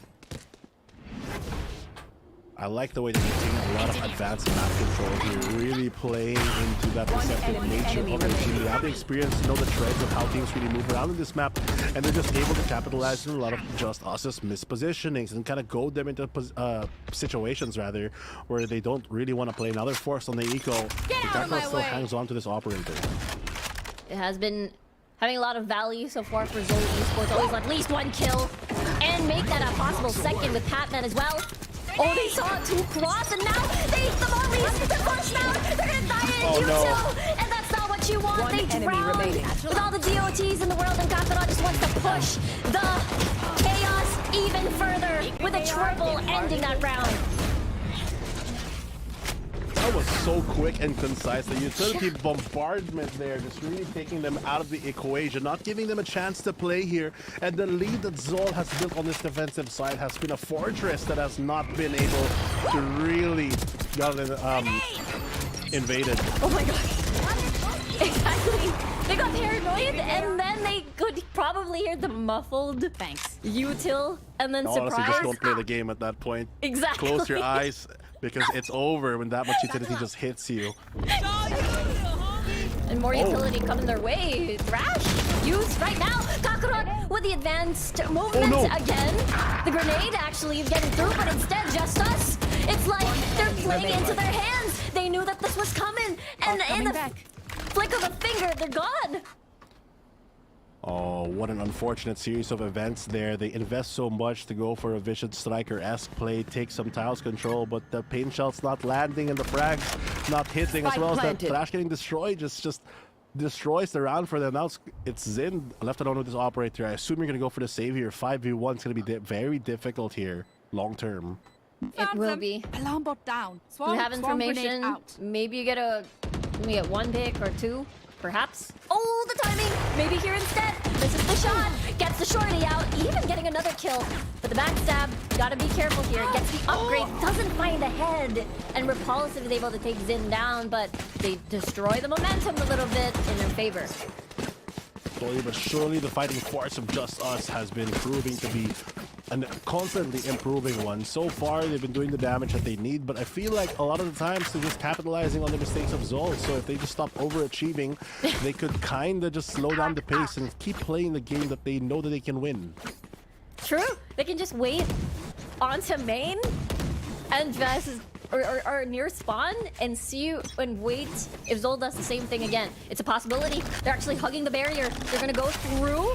Maybe Eeny Meeny Miny Mo. Do I look at tiles? No. Yes.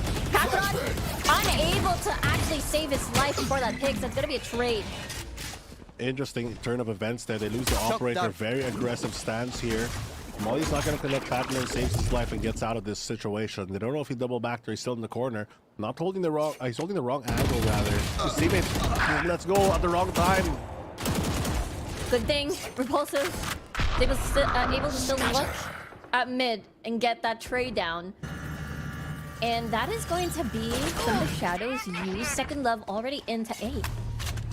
Oh, they invest a lockdown as well, but no spike planted. They can go for the rotate all the way to B. Look at Park Schofield. True. He's stuck on market.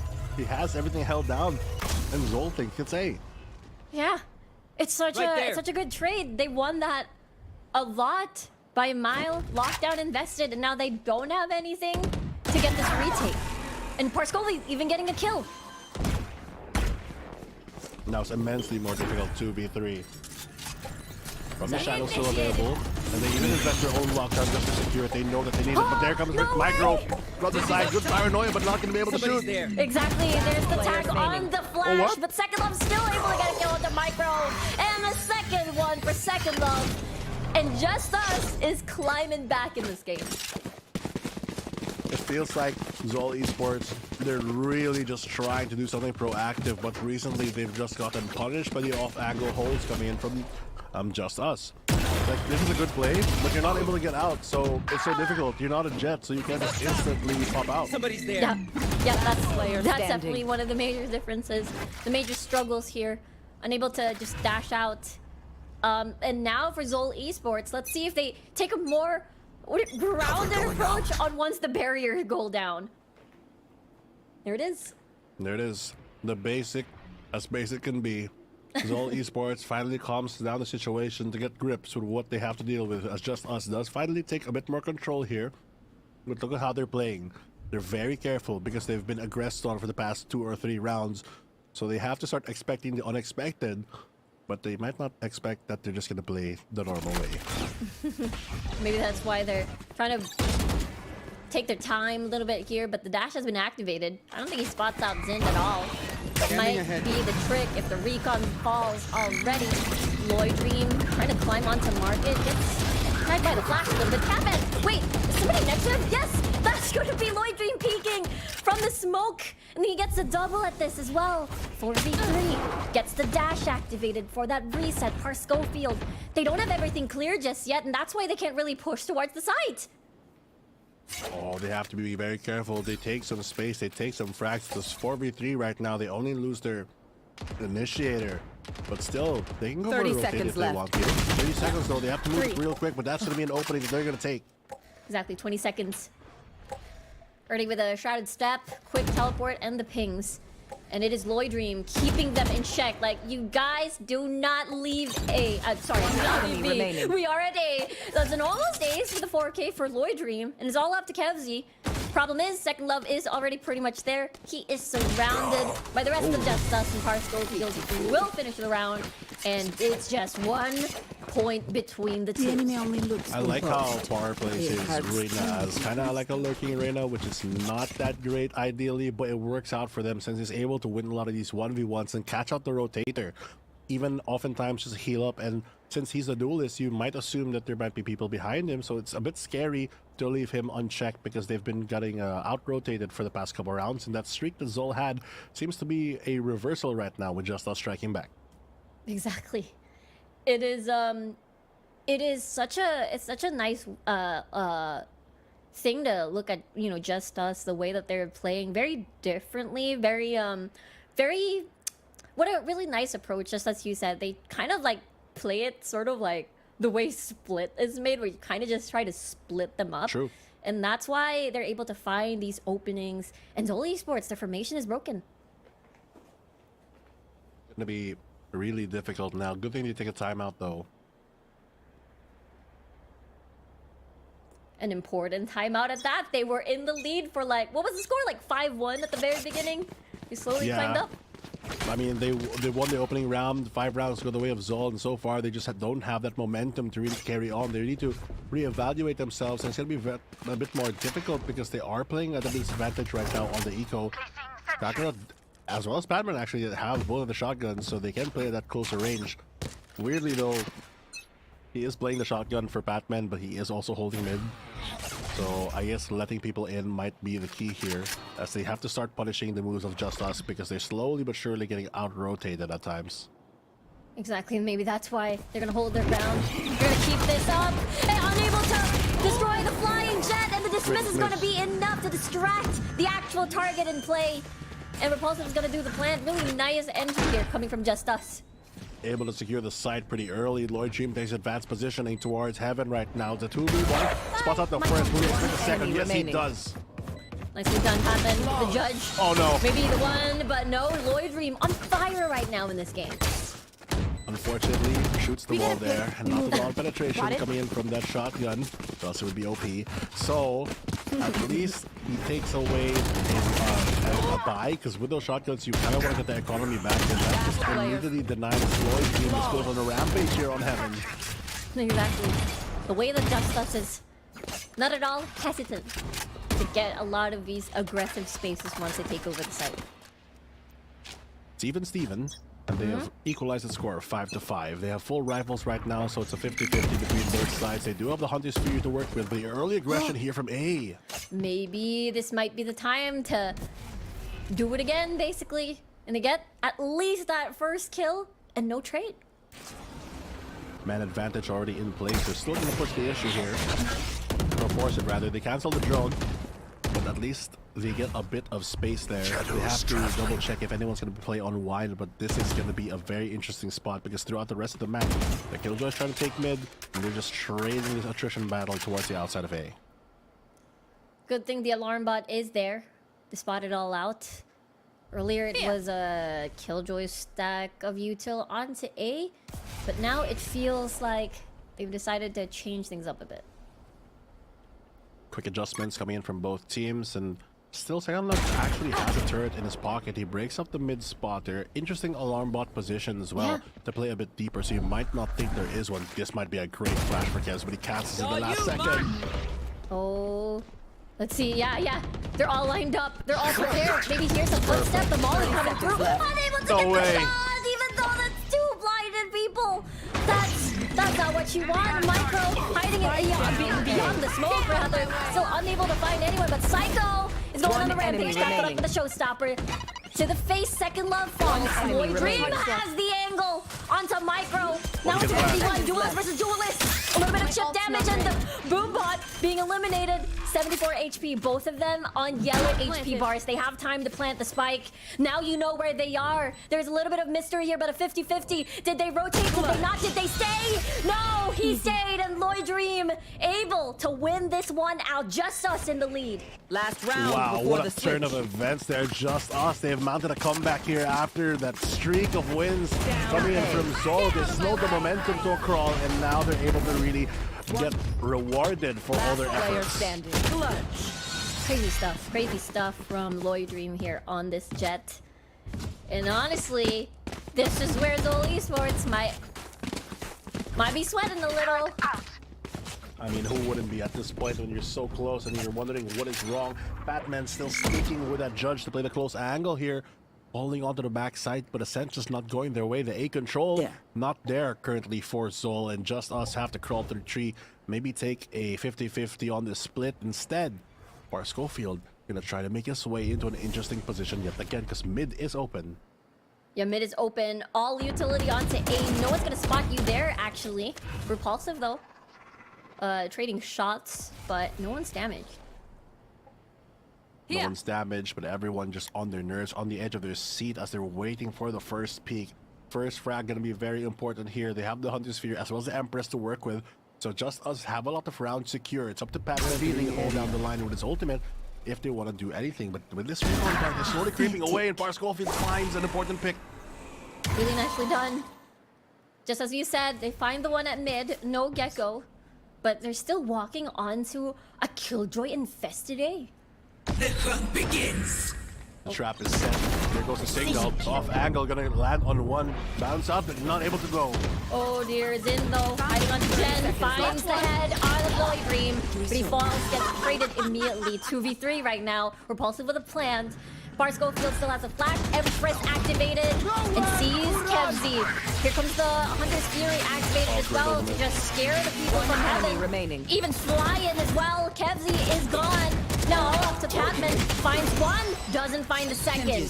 And it is such a very good round for Just Us here. The way that they're able to really Switching segment sides. the map and able to take a lot of control is a good sign for Just Us after losing that first round, and able to get the economy even to do it in the way that they want. ZOL Esports, they tried so hard, but after over-aggressing a bit and bit, I feel like they're just stumbling on their own machinations, and it's so difficult for them to come back from the situation. At least they have to try again. That's true. I mean, the fact that they walked into the Killjoy setup as well, and it was, what, a 3-stack over here onto A, and yet, still, it wasn't enough to slow down Just Us. It's so difficult to really read this team. Right now, it's a new round, a new day. Pistol round. A lot of armor is actually on ZOL Esports. Exactly. Let's see what the plan is in mind here for them, now that they're in the driver's seat. Difficult because they don't have the smokes to really work with. They have to invest the pain shots already, and only one satchel to work with. Kakarot cannot explode as far as he'd like to. It's in the timing. Oh, the timing! That's 2 onto mid. Quite unfortunate for Zin there. And Repulsive ready for the paranoia. And look at this. 2 members of Just Us might spot this rotate. Beep. There you go. Indeed. I'll take it. There comes the trade. But will they expect a second? Oh no! Oh no! Impeccable. One enemy remaining. Oh, That's no a way. big roll here. just- Second love. I thought that he was gonna get the third. But knowing where Micro is now, they can just basically surround them just like that. And Just Us wins the pistol. The mystery machine of this game has been so confusing as these defenders start attacking. They don't want to give up when their side has swapped already, but they're still making waves, making moves, and making sure that ZOL have to keep on their feet. Yeah, now if you're ZOL Esports, it's like I'll take it. it feels like you might tend to now overthink Last where player is Just Us gonna be? What is Exactly. Is it now swapped? Are we still in the first half? So a lot of questions, and it's a lot more to clear, especially that you're down an initiator from the standard composition. The downside is you don't have that information readily available all the time, so there are those gaps where the enemy team can move. This time around, a great read from them to go onto the B side. They do not, I think they do not get spotted here. They only use the Gecko, but there's not much utility. The alarm button come out, but it's not going to stop them from flooding it. Yep, not at all. They do have full control here. It is going to be a full 5v5 retake this time around. Let's see what the positions look like. Spike planted. Spike planted, retake position's going to come in. Omen's going to be a bit late for this one. They have the better buy, so they have a lot of time to work with here. But as it ticks down, the pressure goes on them. Oh! First contact, just as you said. Crosshair didn't light up. Well, settle up. The better gun gonna get possibly stunned. No, the person at the back instead. Micro with a kill. But it's still just us with a clean retake. They play the patient game, they give up the sight, and they make the fight that does it right. And eventually they come up with a round, and this game is just running away from ZOL Esports as they are struggling to find that momentum back. Exactly. Okay. Even though, let's just say, we haven't really seen ZOL Esports on Ascent, at least on Split 2. Split 1, they were 4-1. Probably They had best an to play as a 80% win team. rate. They were really good Gun here. at Split 1 on this map. So, this is really interesting to see them just us with a lead. Maybe it's just a lot of them to also, a lot of VODs to also study since this map True. doesn't change as much. But honestly, I feel like it's just that overconfidence a bit from ZOL really biting them at times, as just us are just trying to play as much and wait for a punish. Give them an opportunity, and Bar Schofield and Psycho will take that kill, take the map space, and now you're in a situation where you're confused of where to go. Exactly. It's like you have this humongous lead. The pressure is not on you. It is on ZOL now. Difficult decisions right now, as they have to find a good default that works for them. Minute and 20.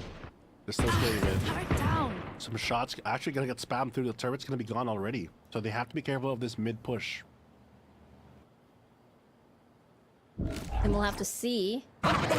Because they might be trying to scout out with this Gecko flash. There we go. Turret now already down. Spike still. They don't know where to go just yet because it's 60 seconds. They have a lot of time. Still a minute to work with here, but they finally have to make a move. The spike is in no man's land, so they have to go back for it eventually. It looks like they're pretty stacked towards the B side, which is a good probable hit. But will they expect Spar Schofield with a double up on the back side? But no, they're going actually to A and running all the way. This is going to be a little bit tricky. If they don't find the person in... Okay, Wine, Repulsive, moved. So this might be tricky. It's 30 seconds on the clock. If they're stalled out here, they might not have a lot of time in the world. They try to clear Wine's a lot of utility. They sprayed the roll. And an area of a Void Dream Repulsive. They get two before anything else. They try to enter the site. The flashes are in favor of Just Us. I have more And the slow tests push to run. not working out, and it's a 5-round gap. Just Us in the lead. I like how they're using that pre-fire on the shotgun just to make sure, because they know that they won't have the time to make a proper attack. And if they can delay them even a bit, stay alive. Good thing for him, he also got a frag. But even if he didn't, just a heads-up play from their team, knowing what their win condition is. And right now, that's a question that ZOL hasn't been able to answer, as they're forced back onto an eco. And just us now, they have that operator. Exactly. Void Dream has been phenomenal even during the first round, first half of this map. And now let's see what ZOL does. Ooh. Bar Schofield. It's an opening pick there. That's a second as well. That's not what you're looking for on an eco. Exactly, that's high value. Just a lot now on the side of Bar Schofield. Empress building just one more kill, one more orb. And you get that for possibly match points. Void Dream getting a kill on the operator. Patman trying his best here as well. But now it's only Micro, the only one left onto spawn. And just having to be paranoid looking at every single angle. Gotta be real careful with this one. Not much that Micro can do here, as they just get gunned down. A slow and steady round here for JustUs and ZOL. It's the same story. They're not able to really get any footing there. Bar Schofield just winning a lot of these early 1v1s. Yeah, I mean, on the first half, you gotta hand it to him, right? Like he has been lurking for the first half and has been very effective in taking a lot and splitting the map. But this time, he has been sort of leading the charge, if you will, on this defense. right now in this timeout, though. They got to reevaluate everything. This gun round is the most pivotal one right now because it is match point. Micro has the ultimate to work with if they want to use a thrash play. The problem is JustUs is playing at such a far range, especially with this operator, that they can easily neutralize this unless they have a very safe way to go. It looks like the pings towards the B side, though, indicate maybe going for a B fake into A or an A fake into B. But B control and mid now seems to be priority here for ZOL. True. Based on the pings, they seem to have a plan in mind for, for this timeout. Honestly, the timeout that they've done before didn't work out too well, didn't convert into a round victory. So hopefully we get to see a different outcome for this. We can only hope. But we'll finally see what the plan that they were cooking is going to end up looking, because they have all the utilities stacked up on the B side right now. If those pings mean anything, it's either a B split or they're just going to full send it, which honestly, they wouldn't know this, but because it's just the killjoy, if you do it pretty quick, it's pretty good. Early flash though. Try to clear out mid. I mean, they've been sort of playing over here. Maybe a two-stack. Nicely done by Kevzy here on this first blood. Finds the one at Cubby. Removing a lot of the utilities, even being triggered here onto stairs. And again, clearing every single angle. Wanted to push the switch. Might tank a little bit of damage, but that's okay. And it is instead a 4-man retake. 4-man retake with the operator might be a bit difficult here. No Blaze Storm available for Lloyd Dream. He has to try to go for this, but he does have the dash available, and that scatter is going to make them second think if there's going to be alert or not. Exactly, they have to watch their backs. They might slowly creep into this. Good thing they have this Psycho for that scout. And they're slowly creeping in, actually, onto this site. Dash is about to expire. Again, they have to look behind. They don't know where Kevzy is at. Here it is. He's actually onto main, and Psycho finds him. 3v3. It could be anyone's game here. A lot to clear. Zin finds the third member, actually, and now he's down. Second low. Trying to get second thoughts here. Lloyd Dream with a kill. And there it is. ZOL breaks the curse and now gets the round after how many rounds in total? It feels like forever at this point. Yeah. I think it's a total of 1, 2, 3, 4, 5, 6, 7, 8, 9, 10. Math's 10 easy. rounds! It's been that long. I know. Feels like 10 years. 10 years.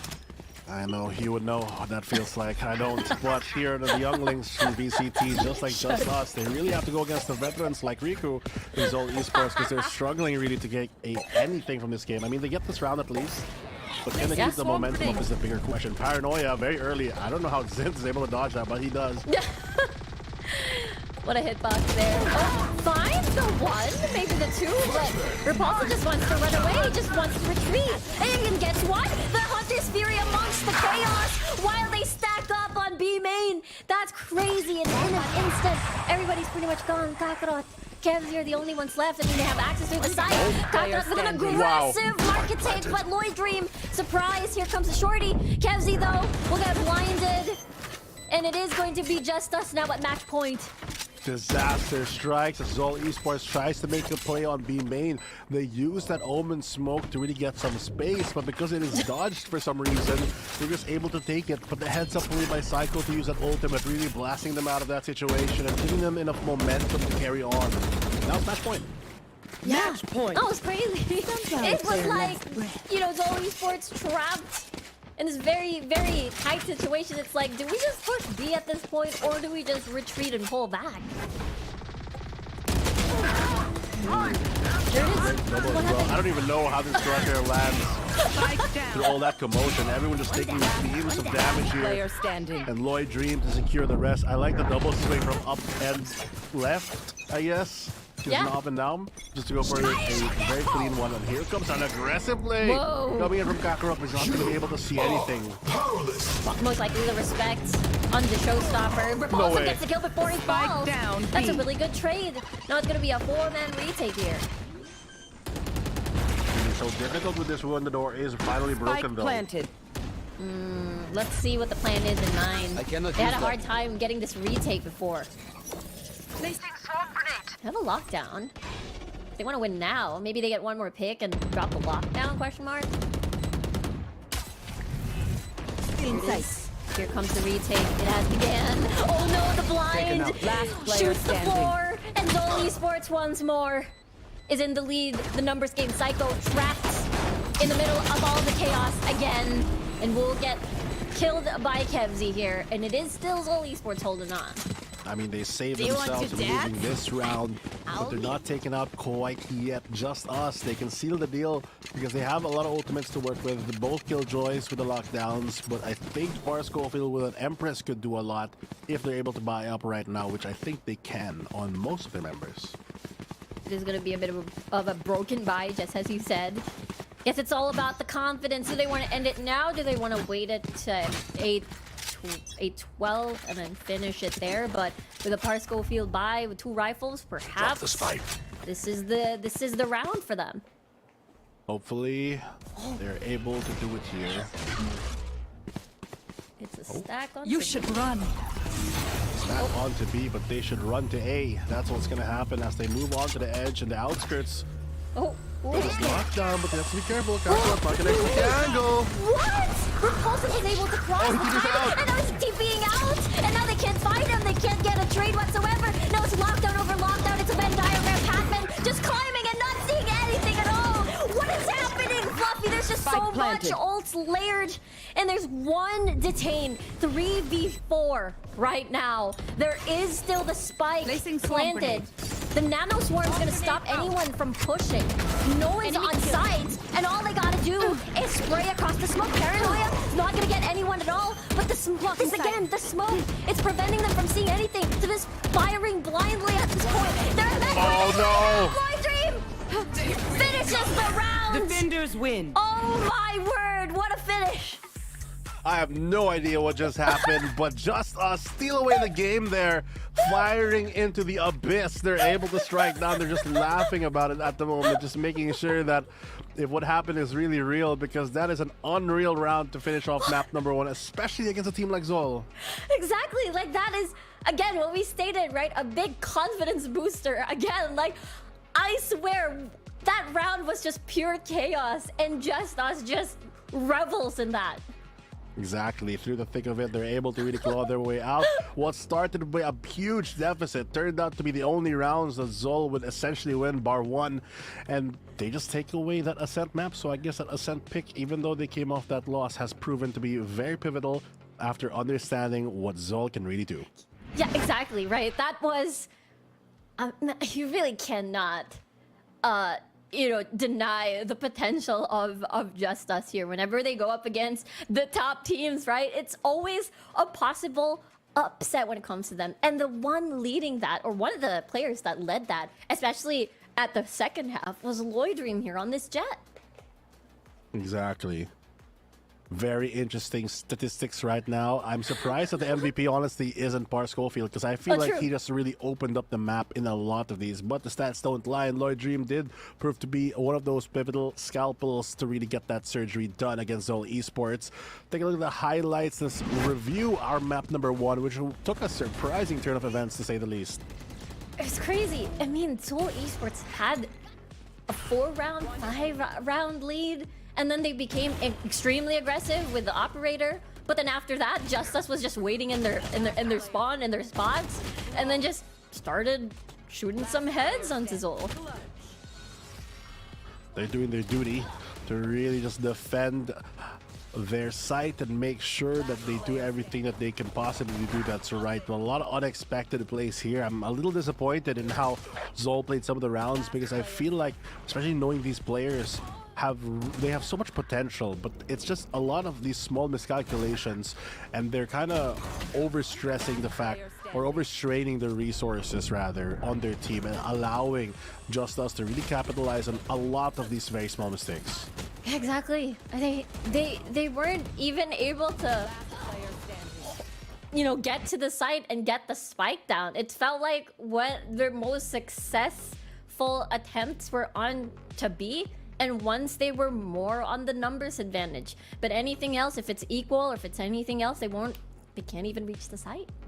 Exactly. It's so difficult to really even get there because of all that aggression, not just by one, but honestly both teams. So I'm really excited later when you see how the rest of the maps unfold. But here in the map number 1, it's been really a journey for both of these teams. Yeah, exactly. And we're looking forward to see if ZOL Esports can immediately exact the revenge once we head on over to Sunset. But first, we're going to head on to a short break. Don't go away.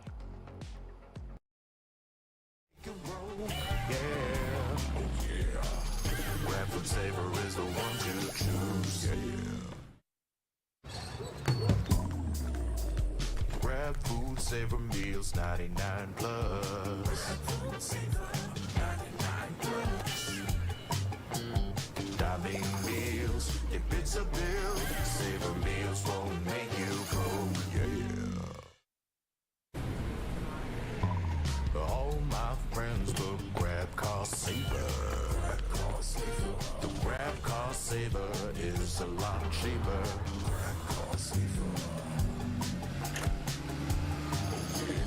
Grab Cost Saver won't make you broke. Yeah. Grab car is the one to book. Yeah.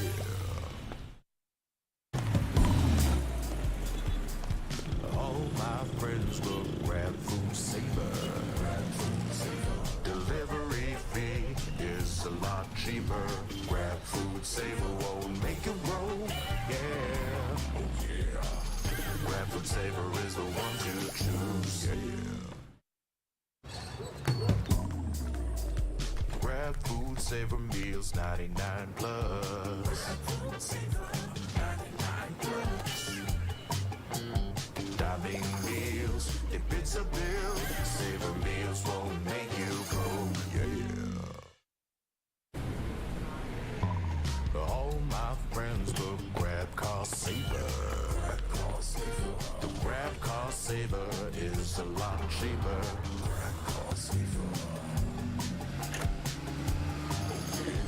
Grab Cost Saver won't make you broke. Yeah. Grab car is the one to book. Yeah.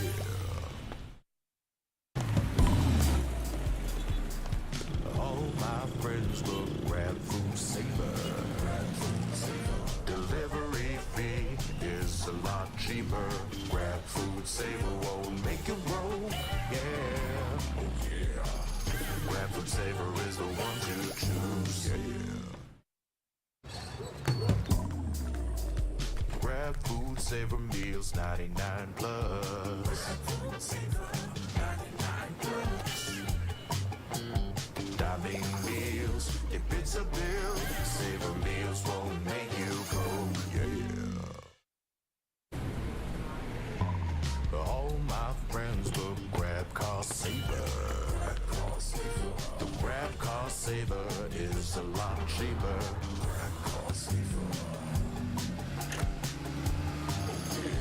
Grab Cost Saver won't make you broke. Yeah. Grab car is the one to book. Yeah.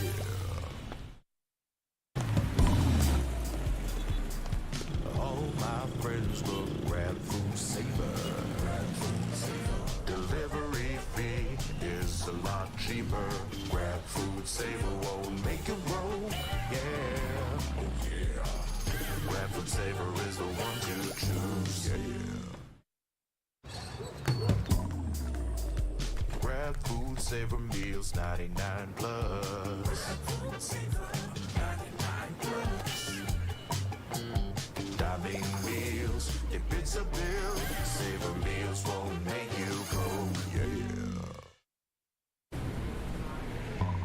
All my friends will grab Cost Saver. The grab Cost Saver is a lot cheaper.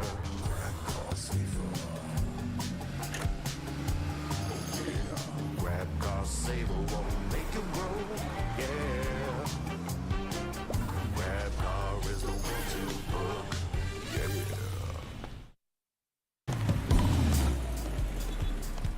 All my friends will grab Food Saver. Delivery fee is a lot cheaper.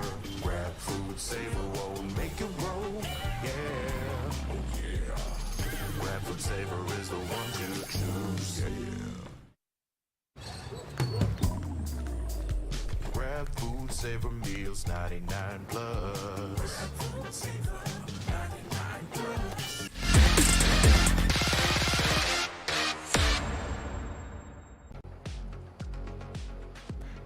everybody? We're back over here at the second series of the day. We're still casters. My name is Rigu, joined by Fluffy, and we're heading on over to Sunset. And it is a little bit of a plot twist because our Just Us versus ZOL Esports series ended our map 1 with a Just Us victory. I know, I'm as surprised as everyone because, to be honest, if I were on the panel, I would also kind of statistically vote for one of those teams, which is obviously ZOL, since they've been here for so long. But Just Us really try to usurp the throne with this one, as they're able to make a statement out of game number 1. So if they can continue that document to game number 2, it might prove to be really the defining factor of today. And that's the thing, right? You can sort of play, when we talk about Sunset, the way, if they play the same way at Ascent, it is a possibility that Just Us can take this 2-0 victory over this map. I mean, the way that Schofield halves the map, tries to lurk. So perhaps this could be maybe a similar approach if you want to like maybe copy paste strategies over here at Sunset. Yeah, I mean, you kind of mentioned also earlier that Ascent is a little like Split in the way that you play it. So similarly, you could do something like that. It's less open, so it's a bit more difficult to do since you have to go through the verticality of going through fence or going through either of the heavens if you're coming from mid. But the idea is still there. Yeah, if you're able to really place someone into a key position, it seems like, especially if it's part of Schofield, they're able to win a lot of these 1v1s and get out of a lot of these sticky situations. Yeah, exactly. And maybe it is, again, that could be a possibility in mind if they play similarly. I mean, depending on the comp as well. I mean, moving over to ZOL, though, what can they do much better? Because, again, there's a lot of expectations coming from the side of ZOL Esports. They had the lead, they lost the lead, and they, even if they played differently and, you know, turned down the aggressiveness to the minimum, it still didn't change. They were still unable to convert any rounds. Well, to be fair, the first map we didn't have any stats, but looking at ZOL for this one on Split, they've come off the past 2 series with a single game at least per series playing on Split. They ended 13-4 against Subversive, and they've ended 13-9 against Avernus. So they really have that confidence, at least on this map, to make the biggest difference. So that could be also a good comfort factor that will help them alleviate a lot of the problems that they kind of had in map number 1. Exactly. So again, ZOL Esports, I feel like they would feel a lot of like fire to sort of get that immediate revenge over here on Sunset and possibly going to, you know, map number 3, which is going to be really interesting again onto Sunset, because I feel like the momentum, if the composition tends to be more on the aggressive side, and like aggressive side, confident side, we're talking about maybe Breach, maybe the Raze, or maybe we get to see again double duelist. I feel like the Gecko maybe, actually I'd like to ask you, the Gecko, it didn't quite work out over here on Ascent, but it will be much better over here on Sunset. I mean, that's true, but I also, if you look at Split 2 against their game against NAOS, when they did play Sunset, ZOL Esports did run a very weird comp, which looks like it was their basically Ascent comp. Yeah. Except instead of a Killjoy, they ran that Cypher. They did not do so well on that one. I think it was 5-13. So because of that, I do agree that they might go to the more standard approach where they take a bit more of those aggressive initiators like Gecko, which has proven to be one of the stronger agents here on Sunset.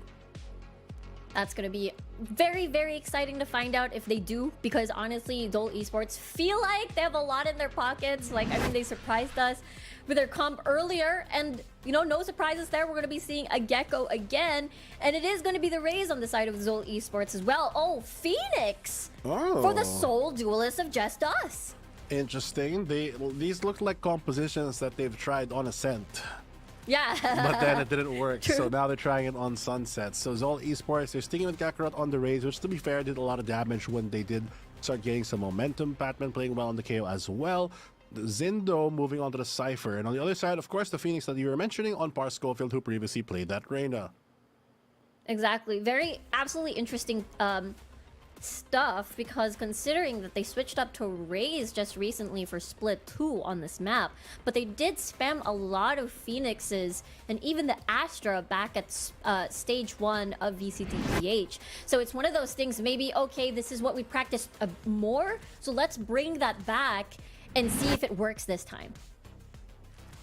Gotta bring it back to what they know, and hopefully here on Sunset, they'll know a lot more about their opponents here. And I thought we were going to go to the game, but then actually we're going back to see the standoff between both these teams in the Agent Select. And I do think that having a Gecko instead of a KO is nice because it's easier to use, but I do like it if you have some set strats with the KO because you're able to neutralize a lot of the Cypher defenses. You can both shock dart the trips as well as just suppress the Cypher, and then you have a clearer cut way into going into B. And let's find out which is gonna be soon as we head on over to Sunset, our second map at the second series of the day. Just Us starting on defense and ZOL starting on attack. Comfy starts for both teams here. Pretty standard so far. Stacking up to the A side. The attackers posturing for maybe an A hit here. But the re-aggress coming in from Parsco field-led squad here might not be what they're expecting. They actually fall. They can't even get the orb, and it is 1-for-1. No Gecko anymore, and a lot of kills actually on top mid. It is going to be Lloyd Dream that falls, I believe. Repulsive able to get the trade down. They're still gonna stick to their guns, but again, a lot of aggressive space, and they're still practically at spawn, ZOL is. Not a lot of space gained. Net value for that. Batman finds one pull. Parsco still go for this one because it is a 2v3. You lose Par and you lose that entire site. Now it's going to be up to Repulsive alone. And they have so much info. It's a free take. It's going to be very difficult in this pixel round to win a 1v3. Exactly. I mean, you do have complete utility with one Dark Shroud, I suppose, but just as you said, against 3, that has all eyes on you, and it's going to be difficult.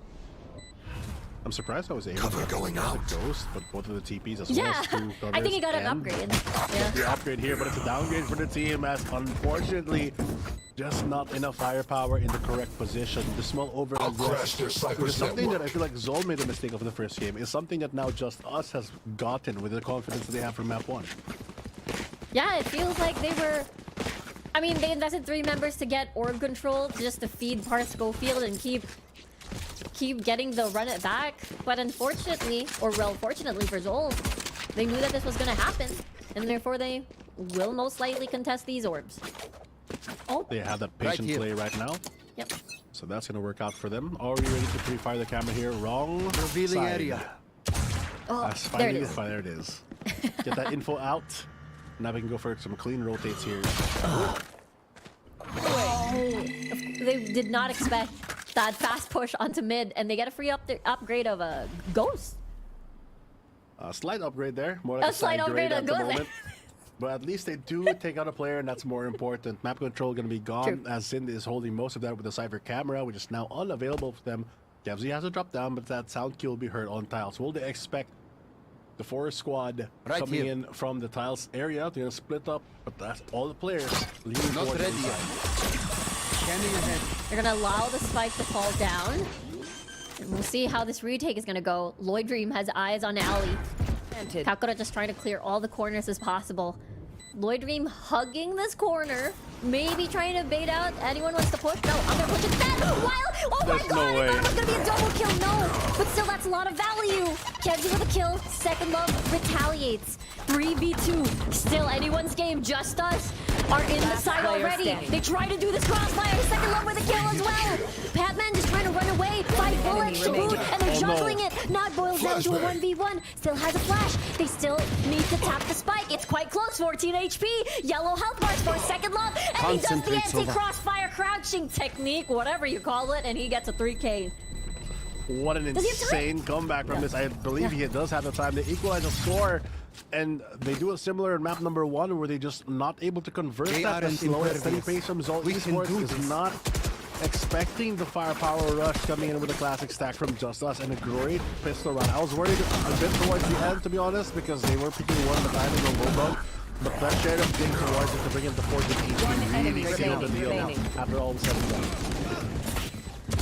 Exactly. Last player standing. It's just pure chaos. It isn't thirsty. Beat them back. It is Just Us. You know that they can pull that off, and now maybe ZOL might be a little rattled after that lead.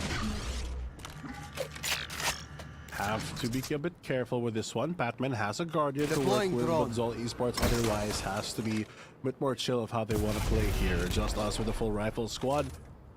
has a lot to work with, and Parskofield's already to play a closer angle, as he does expect at least one player to be a bit close on the B main side. It is going to be Parskofield once more. And it has been a silent start. ZOL Esports, a little bit of sheriffs here and there. They still hold their ground onto mid. Maybe worry that they might do the same thing and push mid. Oh no.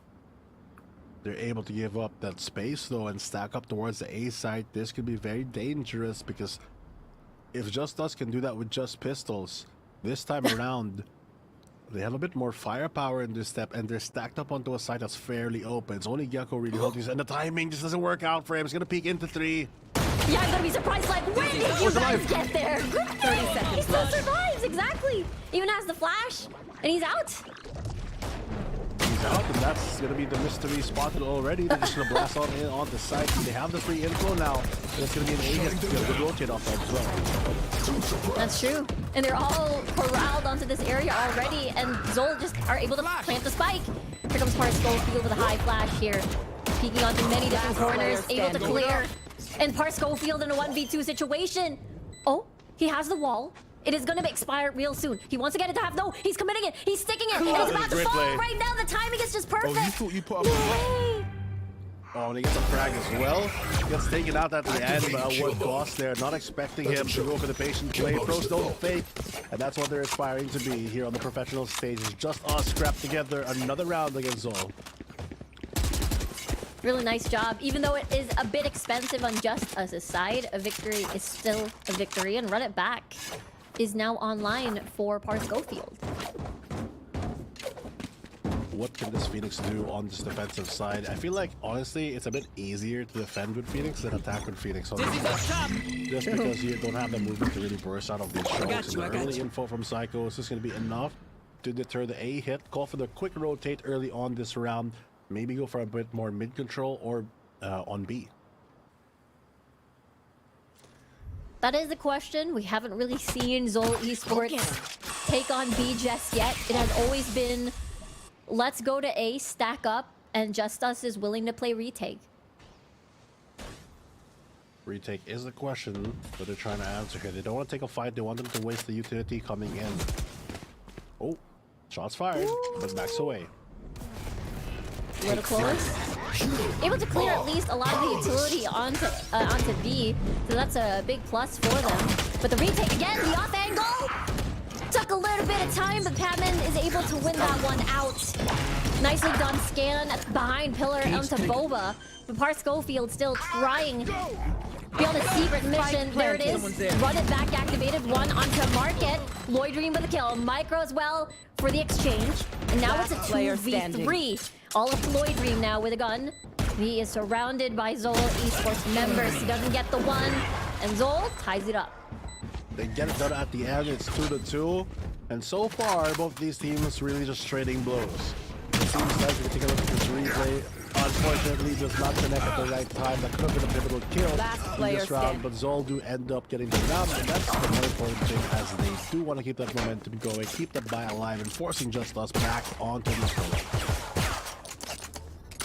ZOL, just as you said, climbing back here, momentum-wise as well from their from Ascent, and maybe B could be the answer, as A is again, the retakes from JustUs has been really good. Aggressive. Paranoid to push them back though, to calm down a bit in the situation, just trying to spray through all the smokes, maybe chance upon a pick here. Good lineup as well to get the cage perfectly in the center. Yeah. Nicely done. Surprise, somebody's there. Give me a corpse. Maybe a second for the hit. I mean, it is an eco on the side of JustUs, but still, they were able to thrifty them earlier, so they have to keep their guard up. I mean, at the end of the day, it's not a marathon, it's a race. The race of 13 is fired on. Kakarot's able to find one. Around the wings, but what a flick by Kakarot now. Whoa! He's able to deal a lot of damage off already, Fluffy. Now it's second love, unable to see a single thing, and Kevzy does, and now ZOL in the lead. Strike at their weak points.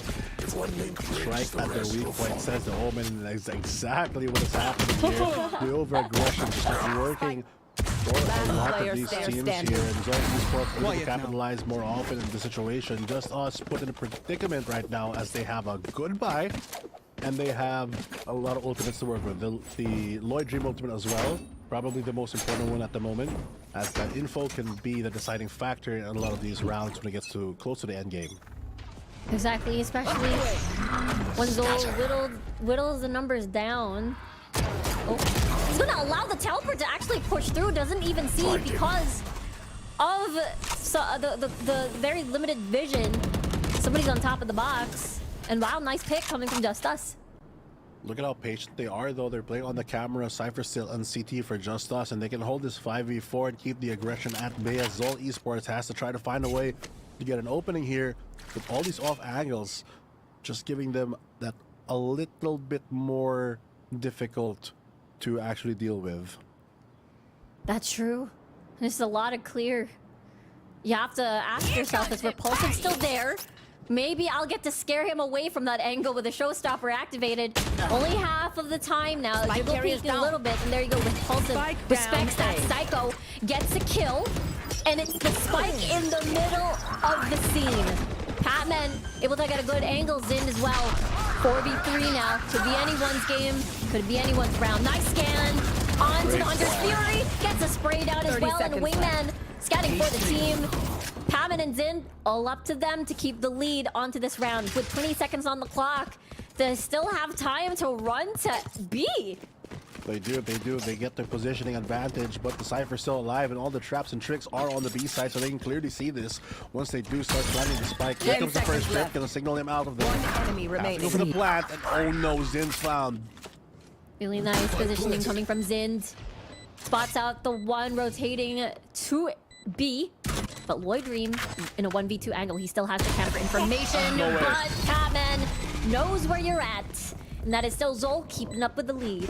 Too quick on the trigger there. He gets straight into, but the Peeker's advantage doesn't matter as Patman is able to eliminate the threat pretty quickly. And this robot is just going to keep going and going as he's trying to complete the score from 2 to 4. And it's going to be so difficult now since it's already doubled to really get some momentum back because you're on another eco yet again. It feels like every 2 rounds they're just on sheriffs. That's true, and it's very difficult to replicate the performance of a Thrifty a few rounds ago. ZOL Esports really knows where and when to attack. Knife, good scan for the info. Forces one to back away here. They can clearly hear and run. Finally gonna hold the angle though. No! Did unexpected, to hold that angle there. Oh! Bad guy down. I knew what was happening. Okay, maybe that one was kind of expected, but unfortunately, he's kind of gone out of the situation as far as Schofield tries to trade some shots, and it has to back away here. I mean, I'm thinking a lot of space. Finally does the damage. Flattens himself to back away. Weird play, but it's fine. It's fine. Able to retreat as well. Psycho trying to hold down their utilities for a much better timing. Patman also with a molly. Micro unable to get through the side just yet. Afraid of the crosshair of Par Schofield right over here. Here's the reload. Decides to push. Good decision. Lloyd Dream, they don't see this from Second Love as well. Now it's a 1v2 again. All up to Micro. He's gonna get scanned as well. And the spike is down. And not again. It's happening again. It's Thrifty for JustUs. That opening kill on Repulsive, when he's able to get that first one, he goes for the over-aggress and gets punished afterwards. But the fact that he's able to drop a rifle so early just gives so much more momentum into the stack. What a shot here, just winning on the wings. The moment he gets the aim bonus, goes for the click. Yeah, he gets shut down, but even this, just adding up onto the tally. And amount of this comeback for this round to get that shit. Enemy remaining. Yeah, it feels like you can't take your time when you're up against JustUs. It feels like when you're trying to cover an angle, the next thing you know, somebody's right there behind you, ready for the pinch. So ZOL Esports, it feels like once you thought they had the lead, JustUs just tries something different and takes advantage of the Thrifty, even though it's not an advantage. Exactly. They just use the potential as they can. Honestly, maybe a lesson that ZOL has to kind of learn pretty quick that they are going to go for these aggressive plays when they are pushed into a corner. They just fight their way out, and JustUs, they're rewarded with these rifles alongside the fact that they have that run it back to work with on Par Schofield. ZOL Esports, though, still, they do have a lead on this game, but it's back and forth so far, regardless of who has struck the first one. True. Regardless of a 1-for-1, the retake and the prevention of a spike actually going down on the site has been one of JustUs' specialties. Oh, this time around, though, they have the operator, so that might change the pace a bit, especially since it's an attacking operator. So I don't know how Kakarot's going to do this. Not going to smoke mid, go for the dry peek. Oh, almost gets one, but gets tagged up instead. Yeah, that felt so close. I mean, that was two people peeking onto the right side, so it's like, who are you even trying to kill at this point? True. I mean, to be fair, he shot between them, so True. maybe he couldn't decide. But this time around, repositions himself toward the B side, and there goes Par Schofield off the board. One important run it back ultimate is gone on a buy round. It's know not going to be on part of the equation. Here comes the bit. neural theft as well. Psycho Not that with the good double equalizes everything right away. All the effort just to lose those two. The operator down on the field as well. They might be giving that into the hands of Just. But at least they try to take a bit more space. But 52 seconds and they're still stuck literally in the middle. Yeah. They might get potentially sandwiched here. Look at Repulsive. Already has eyes on Alley. Has to be a bit more weary here as they're trying to creep their way on one of these sides. A seems to be the target here. Caution, but they have to make sure that they clear Micro. This is where they might be able to spot one Repulsive, though. Looking the correct way, please don't clear left. Managed to get some shots open. A damage is done, but it's still 2v2. Still able to make it work at least. Make it a more winnable round for his team. Now they know where the hit is. Utility-wise, they still have pretty much complete, except for Lloydream. So retake is very highly possible. Flash is gonna come in. Anti-flash with the paranoia. Now they're hidden in a corner. Lots to look, lots to check. The Molly's gonna clear at least V1. They did not expect Micro to their right, and that's gonna be a triple for him. Wow, what a play there. They say that Micro matters in big moments, and that is one of them. Really putting out all the stops to make sure. But this operator, I still feel like it's a bit questionable here on the attack, but that's just me. Last player standing. True. They didn't get to maximize the buy there from earlier. A little expensive, but good thing ZOL Esports still has a bit of money to get that full buy on the board. And again, JustUs on a thrifty with the Sheriffs again. ZOL better watch out. No, they better not cry. They better watch out because these are going to tell us why. And there comes an answer. That's going to get shut down real quick. Okay, there you go. Good start from ZOL Esports. That is definitely the man lead that they want to make sure that the thrifty does not happen. The man lead? True. That's a... But hey, at least they do keep the numbers up. It's 5v3, and they still have a lot of Sheriffs to work with, and aggression not going to work out as well as they would like since they do not have anyone to trade from.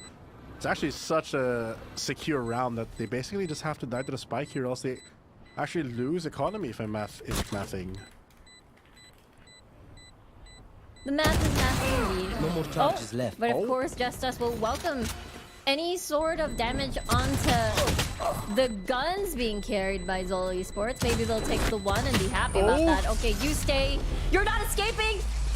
They don't save any guns actually in the next round. Actually, for Kakarot. Please go on. That is kind of interesting. Why did they stay? Yeah. I was expecting that the defenders would stay to die to the spike, but actually ZOL Esports, in a way, damages their economy just to secure the round. I mean, yeah, there could be a ninja defuse, but I guess it's better to be safe than sorry. We've seen that happen a couple of times, but now I think we're going to go into a pause here as we reevaluate what just happened, because slowly but surely, ZOL is kind of running away from the situation. True. It is still a 3-round gap between ZOL Esports and JustUs. I mean, they've been winning the thrifties, but I guess the question is, why are we not winning our buy rounds so far? Like, not as consistently, at least. Maybe it's because, you know, when you have worse weapons, so you know that it has to count, so you aim like 10% harder. True. Oh, that's true. Perhaps that could be the the reasoning for it. I feel like when everyone's on rifles, everyone gets a little lax, but maybe that's just me. But here on ZOL Esports, speaking of everyone with rifles, everyone on the board will be rewarded with one, but just us trying to cook up a storm here as they're trying to find a new plan to get on this defensive half a lot more rounds rather. Because ZOL Esports seem to just bulldoze a site at times, and these trades are just not working out for them. This Kakarot on his raise is not proving to be stoppable. Just so far, minus the operator, Kakarot on this Phantom has been deadly. We might be seeing. Oh, that signal! Somebody's there! Here comes the flash! Barstow gets the peek inside! Oh, wow. Get a lot of the piece of the pie! And they're gonna kill themselves! Oh, no way! No! Everything that they worked hard for after that gets taken away by Zind immediately! Just like that, the coin flips, and now this 50-50 has turned into a 2v1. Zind, his position last wasn't already known, has the rifle still in hand, but is wary of where they could be. The patient play from Just to not give this round away is impeccable, but B-side is as clear as day. Very true.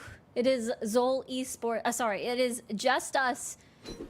Just trying to make sure that they have the numbers advantage. They're trying to make sure that if Zin plants over here onto B, he's still able to retake together. 30 seconds left. That's right, 30 seconds are left as he has to creep his way onto the B site, find a place to plant, but with this much time that has passed, has to be so weary. On the upside, the moment he gets the first kill, he can go for a neural theft and get the info that he needs.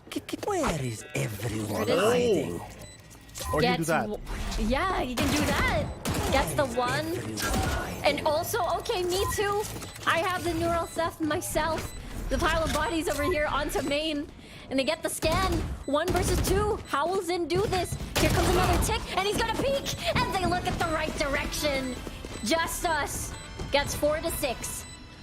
Man, everyone just had the same idea there to push that smoke at the same time. Unfortunately, though, the 2v1, especially with that jump, is not enough to deal with. Even with all his heroics, to even claw themselves out of that situation in the first place. This opening flash, really just doing all the damage, the non-commit as well. But they falter in these individual peaks, and it could have been disaster for them. Thankfully, though, they still have 2, so it maths out. True. They were able to still trade neural thefts at least. So that's pretty good on the side of JustUs. It started off really good though. Zin truly can get really scary. He can at times like that. I really thought that he was going to close it out with the ace there. But now 4v6, or 4 to 6 rather, in a 5v5. And they're just chilling on the mid side, making sure that they get all the space that they need. 2 flashes on Patman to even get some players and breach through this gap. Kakarot ready in position already. They break the door. And there comes the showstopper to steal the show. They get 2 actually on Lloyd Dream. Just able to stabilize, but Micro finds one at the end of things. No way. Trying to resurrect as well, caught in the middle. And JustUs again in swift fashion just wants to tie it out. Last Looks round like they in can the actually go half. for the 6-6 here, as the economy for ZOL Esports is there, but it's not the best. They do have 3 rifles now, but Zin just still on that sheriff holding his full armor though. Wondering why they don't just give him the rifle instead, but regardless, that's the amount of rifles that they will have against the full stack of JustUs, because they're very comfy if they're sitting on this last round. Exactly. Even a half shield for Micro as well, just to buy everything out. Look at this stack onto A, but Par Schofield and Psycho are here. No flash, no utility, no nothing! And that's Kakarot taking advantage of that situation. It is a double kill at the very beginning. Oh, that's not how you want to start things out there. Instant upgrade here from ZOL. You're not even going to use the run it back for safety as well as the flash. The dry peek too close to the wall. Gets spotted out first, and now Micro forces out the drone. They're very careful about the situation. They have heard from the shadows already. So Kevzi, they know it because of that Omen flash of where he's standing now. Actually, they do have an inkling. They have an idea. The off angle again. Hunter's Fury drive him off that angle. And Micro getting a tag onto Repulsive as well, but no targets will be finished. Maybe now. Second Love with the scan, maybe just the one. Pac-Man doing the plant. Lloyd Dream wants to infiltrate the area. Not the triple that you want, but still a lot of damage. Second Love though, all alone. Will he get the isolated fight? That's gonna be a no. No tie for you. And that's how we end the first half. 7-5. Switching 7-5 indeed. Advantage for ZOL, and this time around they're gonna get a chance to defend that. It's gonna be a bit difficult for them to deal with all these flashes, but if Just able to equalize, they can just go for this round, win the pistol, win the buy, and then suddenly you're an even Steven. But right now, still pressure not on their side, and a lot of ghosts for JustUs really ready to take a fight. Yeah, they're definitely feeling it. They're able to, what do you call this? They feel very confident onto this attacking half. Let's see how they do. What is going to be the plan of this pistol? The attacking side pinging everything towards the A side. So B looks like it's going to be empty, as there are two players already holding on the elbow. Recon Dart's not going to spot them out, I believe, as they are pretty tucked in here. Mark Schofield leads the charge, but because he's playing at Phoenix, he doesn't really have anything for movement. Oh, and he's not going to connect as well. But still, 2v3. Repulsive, though, can't see a thing, but the strafe might be enough. Repulsive with a classic kill, upgrades to a ghost. Now a 2v2. Lloyd Dream, 70 HP, catches up. The people trying to rotate, but unable to finish the kill. Even forced to reload it now because of that. It is a 1v1. Cover going on. Repulsive on the run, has to get the first timing here. Fakes the smoke towards A. This might be a really good wraparound if he goes for the fight instead of going for a plant. This is really nice. About it. He is, though. Maybe he's like, okay, the timing! No way, please! This is not happening! Micro! What was that? Unfortunate. Unfortunate. Lost for words. Yeah. Unfortunate way to lose a round after all that commotion. ZOL still gets it. Yeah. It's the... I mean... enemy remaining. Yeah. It was amongst the chaos. There it is. Micro POV. Oh, the pressure. You felt that. Felt that. Unlucky. Yeah. This time, though, JustUs, they're forced on those pistols again. They're trying to make their mark here. Early shock dart from Micro to do some early damage in case they have armors. Cockroach's gonna maybe push this, but they have a good hold towards the mid side because that's where exactly JustUs wants to start patrolling. And Patman might be the first one to spot this all out here. There it is. Up to 3 HP. No chip damage at all.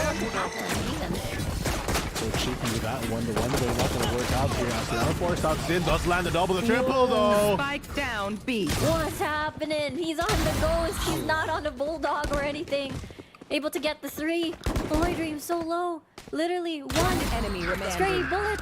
And a Patman spray as well. 1v4 right now, and ZOL Esports, they have this in the bag. No way still wins that after being 20 or 17 HP, whatever number that is. It's just enough to do the damage. This is crazy. On a ghost too! Look at this! What? Last player That standing. was what, 4 members on market? And he was able to be like the sole guardian of that area on a ghost? I know, he only had the one cage, maybe a camera to work with, but they just walk into him because that little molly from Poor Schofield just giving not what they want, as it did kind of block off their entrance. True. Put them in a tight spot, maybe just there is no the tripwire deep into the site. Yeah, this is one of the things I learned from watching a lot of these games. Whenever someone just brings a Sova, they just move the trip so that it's kind of not as effective as you'd think, because everyone knows you're just going to shock dart the trip. So a bit of heads up play coming in from their Cypher, and Zin is well aware. Speaking of aware though, Kakarot can get pushed up by a bunch of utility, but that's just going to make him run away, and now they don't have the paranoia as well as Recon Dart to take the site. Exactly, that's incredibly important, especially that's 2 members on the site itself. They're gonna go ham on this one with a flash as well. They're gonna be able to get the flash on the Kakarot, and that's -1. maybe find the second flavor. Flavor. What am I talking about? Player. And they're able to succeed. Patman though, stuck in the middle of nowhere, and Lloydream finds him. Trying to go for the double I digits know here. They exactly have the plan down, but they're even going to invest in neural steps, so they have to go on hyper speed. As Zin tries to go for some early picks here. We know what he can do with the ghost, but now on the sheriff with less bullets remaining. He's trying to dance around the shots here, but Parsco is going to go for the chase instead. Nicely done by JustUs here. Lots to clear against 4, with Micro only having a bulldog on his hands, and Repulsive finishes the round, and JustUs denying the double digits on ZOL's side. 9-6, still a competitive game. Only 3 rounds separate both teams, and it's been a back and forth for every 2 rounds here, as we can see on our match history. But look at the economy. They're back on a reset right now. Second Love can still, I think, buy at least one weapon. Not sure if it could be a rifle, though. They're playing that close with Kakarot. It's been so difficult for them to really get some more value because there's no one that you can really trade up to. You just, if you whiff the first shotgun shot, you're done. True. Cover It's going really, out. really difficult. And now ZOL Esports.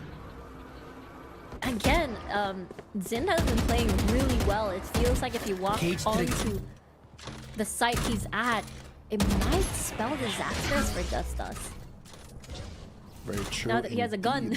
He has a rifle He does have now. a rifle, so it's a bit of an upgrade coming in from the normal classics. We see him go for these aggressive plays with, but this time around, close to the run it back as well. So if he gets a frag as well as maybe plant the spike or do anything to get an orb, might be very difficult because that aggression, once it does match, the player can really perform because we know how deadly Parsco rather could be at times. Monster on the loose! Absolutely. Oh, Thrash, even the paranoia used to clear elbow. A lot of work, a lot of utilities rather. An exchange Kakarot aims through your head, and Flash even. Oh, no. Oh, the jump! The Flash, even Padman was flashed as well. And they beat through the smoke so casually, and they get a kill. And now with a classic in hand, through the Cypher cages, they're able to get a kill, and Patman is no more. Look at the stack onto A-Link, just a lot. Micro with a Phantom kill, 2 HP onto Zin. 2v3 now. It could get messy. At the moment, there is a smoke, and they walk through with Zin. I can't believe it! You are literally 1 HP, and you still get a kill! How is this happening? And ZOL Esports, they get to the double digits first. Great recovery from them, really dodging a lot of that flash utility and playing off the off angle. The opening pick with Kakarot as well caused so much commotion because the traffic jam towards that A ramp side or whatever it's called, it just really got stuck up, especially when they started putting the cages that you mentioned earlier. Yeah, it was no information at all. It was like a thick smoke, and where will they be coming from? Are they going to push the smoke? Yes, that's exactly what ZOL did, and they were able to get the numbers advantage after. This time though, Parsco doesn't need to farm for that ultimate because he does have the run back online. That means that they can go a lot more aggressive for this round. But the problem is, where will they really go? Because they've been struggling on attacking the A side and converting it, but they're always able to enter B. True. Feels like the ZOL Esports is willing to give a little bit of the site, but not complete control, to just give up Link, give up Ali, just the entire site itself. And ZOL Esports is pretty confident when executing that. We're gonna look at a technical pause for just a little bit, so hold on to your seats. It is map number 2 of ZOL versus JustUs at the moment, and Zind has been very scary, especially. Oh, I didn't know there were cars here. This is the first time I've seen this. Yo, it's like one of those games. I know what you mean. Oh, never mind. That's why we don't mention them, because they just disappear. But here comes another technical pause, which is a lot more entertaining than I thought it would be. The first one we had today, we were looking around the Icebox. Now we're dodging cars. It was dodging cars, yeah. Oh, no. Oh, that's good. Good job, Obs. Oh, don't do that! Yo, Yo. what is this Obs on? I know. Oh. I feel like this lane is empty a little bit. I wonder. Oh, we're done with the car dodging. The LA scene, as shown here by Sunset, to its maximum beauty in the eyes of Valorant. We get to see a bunch of the other sites. We have a little basketball court, but this time, Oh. are we going Do you for play a basketball? three-pointer? No, I play No. Valorant. It's okay, me too. I don't have any sports. I wouldn't Only think you play esports. basketball. Yeah. Oh, Basketball. Oh, oh, the moves. he's doing Ankle it. breaker. What the dunk? Wow. Let's go. Nice one, Obs. I see your dunk. Oh, what are we going to Oh, next? that building looks like KO. Oh, yeah, that's true. It's like his heart. He lives there, confirmed. That's where he Quite charges possibly. himself. Yeah. Why are there no other people? That's true. Maybe they're watching. Maybe they're inside their homes watching some VCT PH, I assume. Very true. Yeah. Oh, Oh, walking down the wow, steps. he's was even going interesting. step by step. I see. The realism, I guess. Yeah, this height though, very fun, very relatable. Yeah, I bet. See, I went to that joke first. See? See? It's See? evolving.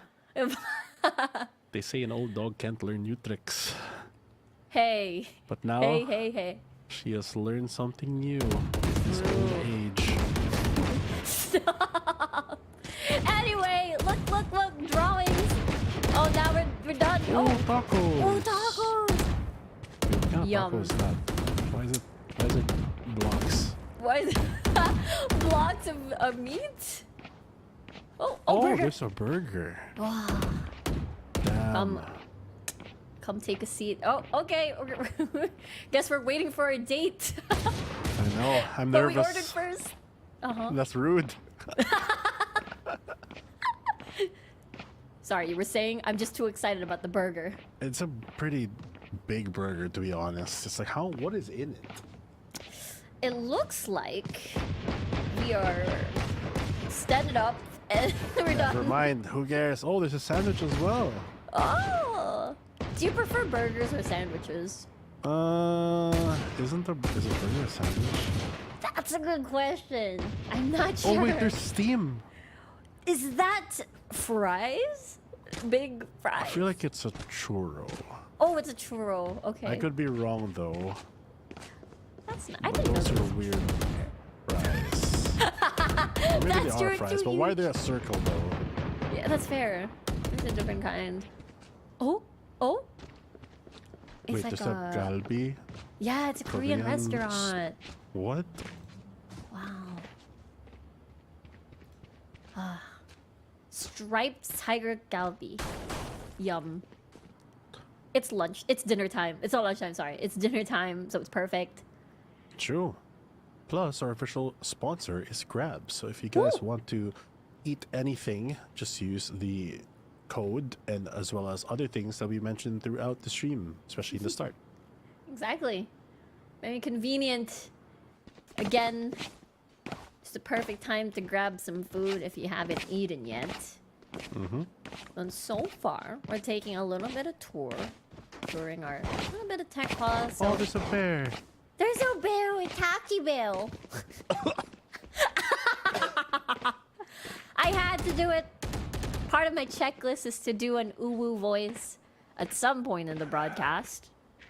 Ooh, something Oof. to drink. After that, you need to relax a bit. I think that's like a lemon something.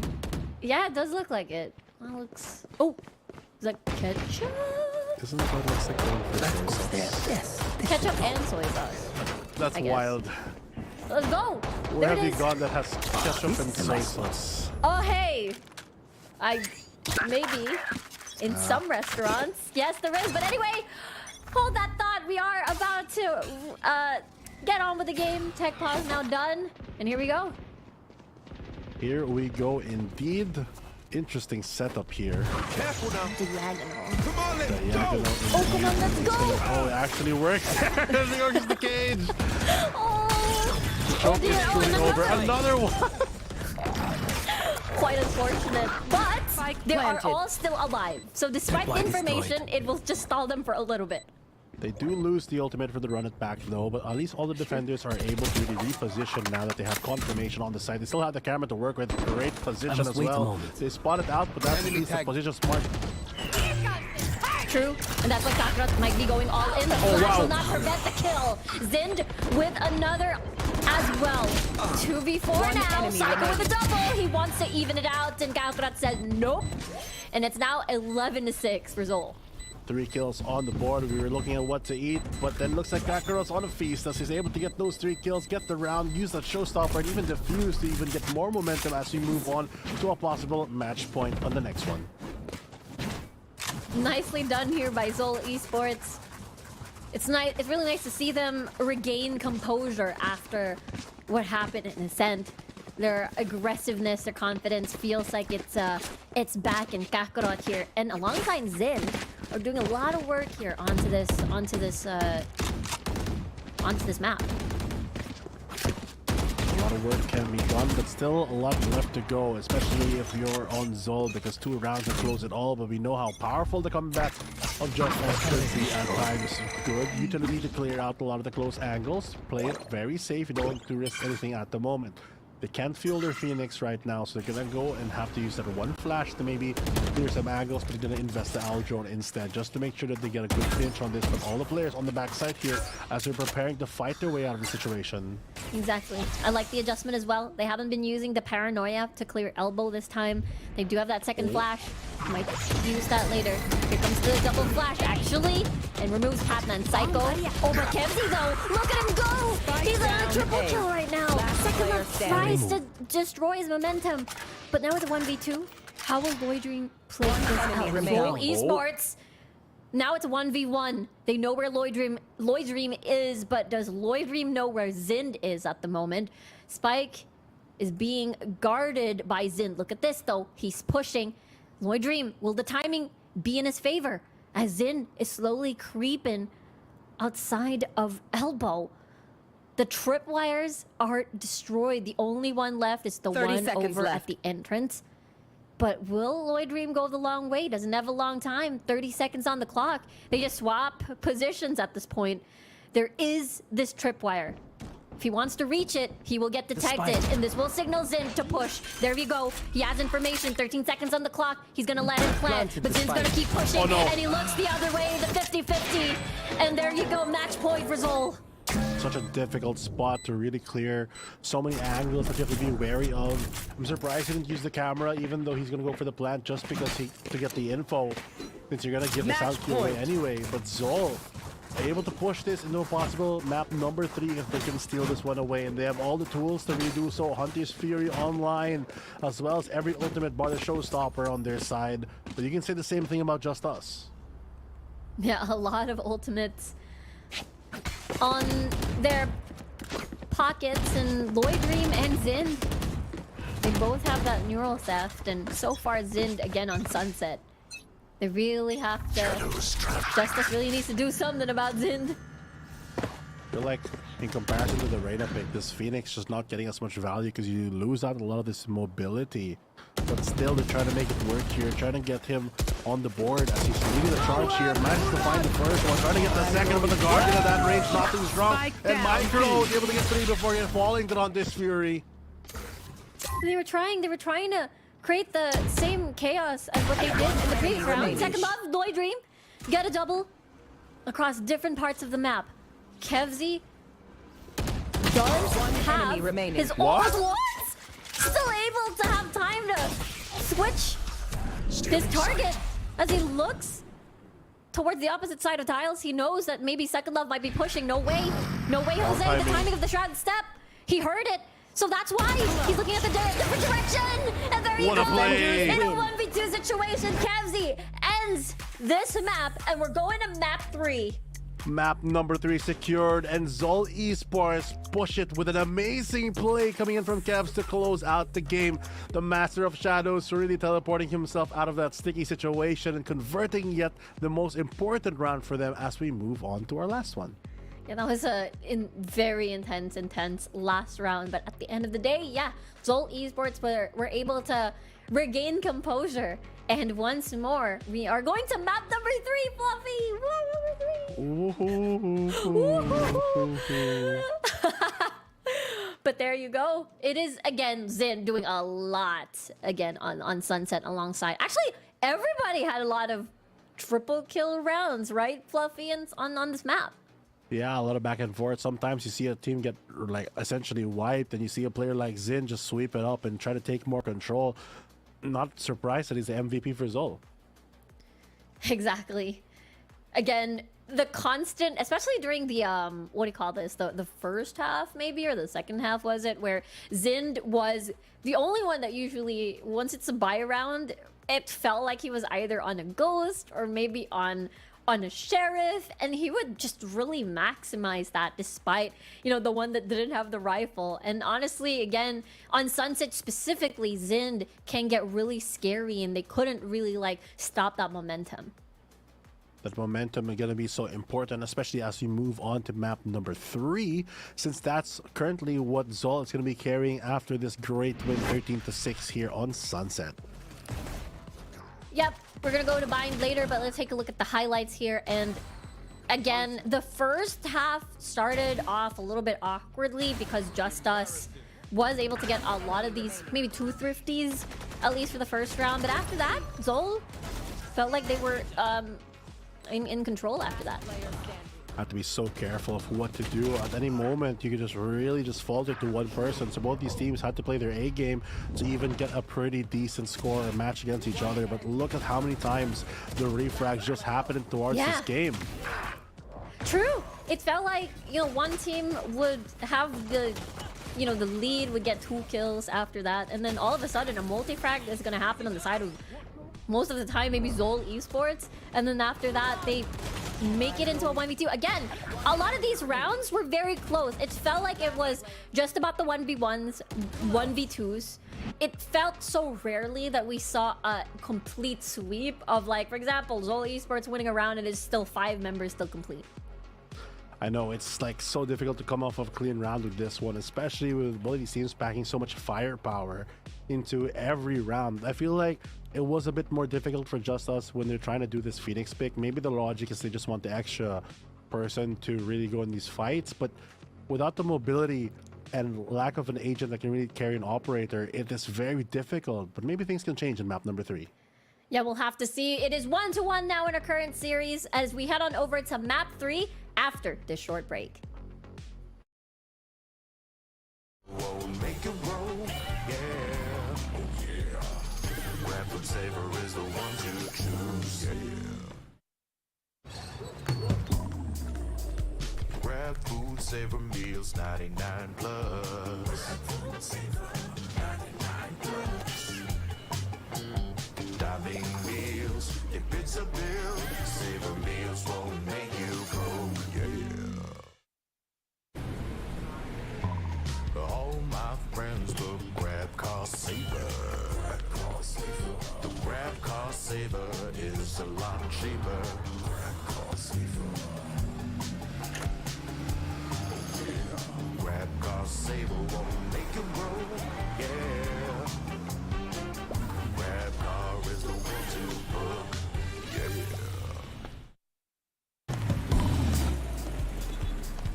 All my friends will grab food saver. Delivery fee is a lot cheaper. Grab food saver won't make it roll, yeah. Oh yeah. Grab food saver is the one to choose, yeah. Grab food saver meals 99 plus. Food saver 99 plus. Diving meals, if it's a bill, saver meals won't make you go, yeah. All my friends will grab cost saver. The grab cost saver is a lot cheaper. Grab cost saver. Grab cost saver won't make it roll,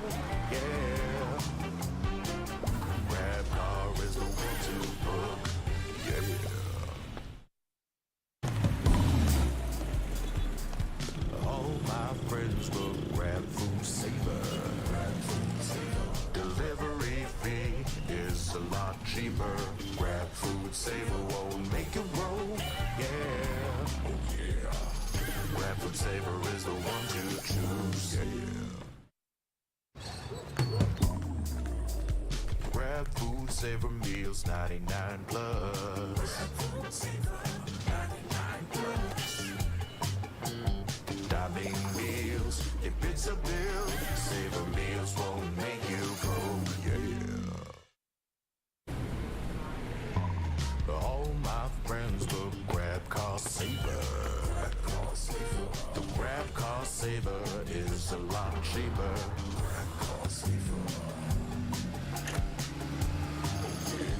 Grab car saver won't make you roll, yeah. Grab car is the one to book, yeah.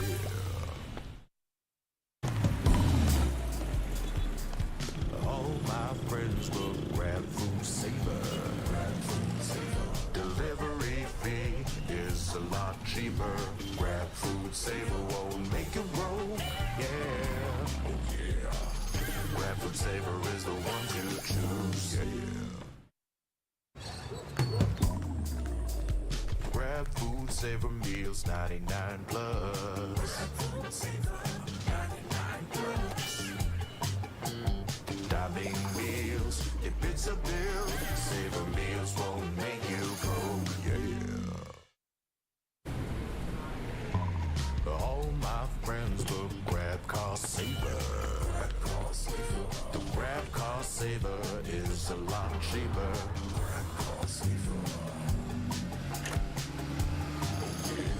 Grab car saver won't make you roll, yeah. Grab car is the one to book, yeah.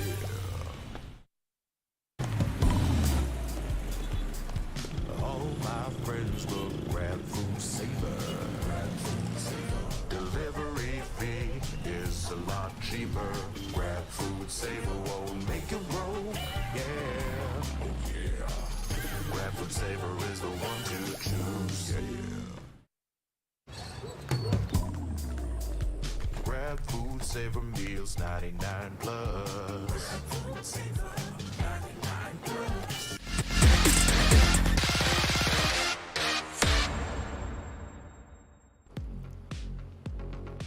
Welcome back, everybody, over here at our second series of the day, by the way. Over here, map number 3. We're going in hot because it's gonna be Bind. And you know why? Because it's Just Us versus ZOL Esports. And we know what happens in Bind, Fluffy. Sometimes, most of the time at least, over here at split number 2, it goes overtime. It goes overtime over here, Fluffy. Well, at least for ZOL Esports, the last time they did play Bind, they did win 13-5. So that is way far from overtime. But they did play super well, especially because they had that raise again on Kakarot. So I think he's going to play that the whole series if they can stick to that. As well as a very good double initiator setup with the Gecko and the Sky.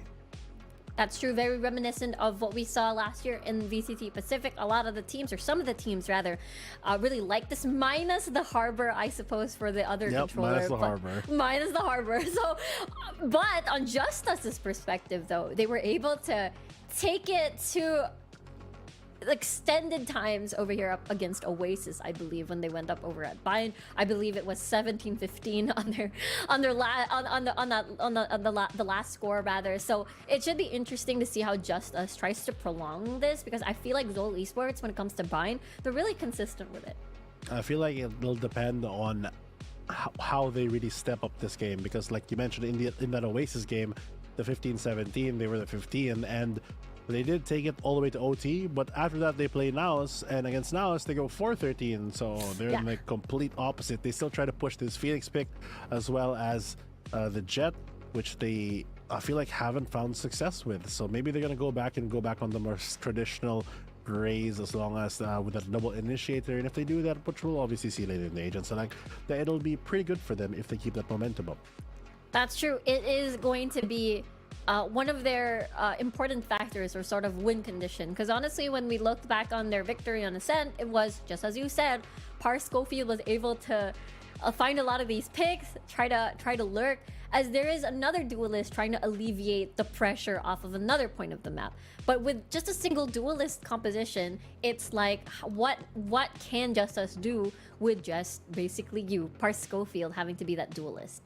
I mean, to be fair, as long as it's not Phoenix, I feel like that the mobility it really does help. Like, even Reyna, you could say has no mobility, but you get the first frag, you dismiss forward, and you get a lot of free space for your team to trade you, because you're essentially like an intangible recon dart for at least a duration of that. That's true. I feel like they do have a lot of options to play this time around on Bind. I feel like during Split 1, they were experimenting a little bit. Well, I was looking at Split 1, and they would constantly either go to the single duelist or the double duelist comp with either a Reyna, Raze, or Jet. They also played a lot of Jet during Split 1 for this map. So honestly speaking, they've been digging deep into the old comps that they would do at Split 1, similarly to what they did on Sunset. I mean, they kept using the Raze, but all of a sudden they went back to their Split 1 comp. So perhaps they would change approach, as it has not been working out for Stage 2's composition and performances on this map. Yeah, I mean, JustUs, they really need to start adapting of what works instead of just what's comfy, because what works, well, works. So that's going to be really good, especially if you want to score some points here now that we're kind of in that midpoint of before playoffs for our Split 2. And ZOL Esports, they're no slouch as well, because they have that experience that we always talk about. But I think one thing that they can learn from this entire series so far, at least for the past 2 maps, is that they have to be really careful whenever ZOL's on the eco. I mean, JustUs is on the eco rather, because there's a high chance that they can get a thrifty. And it looks like as well that they have to start respecting a lot of the 1v1s, because when Par Schofield kind of goes online, he can really take out a lot of teams here and win 1v1s. That's true. I feel like I agree. They have to be wary about that, especially at Bind. You can have the tendency, for example, if you're on defense, similarly to like Ascent, right? You kind of are tempted to push long or push baths or maybe even short. And JustUs, if they hold their ground and wait for a push from ZOL Esports, they can possibly win a lot of these duels and replicate the same performance that they did on Ascent and possibly shut the momentum down. So ZOL Esports, just as you said, they gotta be careful here, because I know it's tempting, because it's really, really short. The access way for you to basically meet in the middle and get first contact is very short on Bind. Yeah, it's a lot more difficult, since you can quickly just TP and change plans at any second. So they have to be a bit more stable and a bit more patient. But looking at the agent selects that we finally get, JustUs, they are going for the double duelist, and they are selecting one with mobility, but as well as Par Schofield back on that Reyna, which has done so much work for them map number 1. Hopefully they can do the same here on map 3. This is super interesting. Yeah, hopefully on map 3 here, because again, this was a comp that they used in Split 1. This kind of arrangement wasn't exactly used over here for JustUs on our current stage, on our current split. So I like what I'm seeing.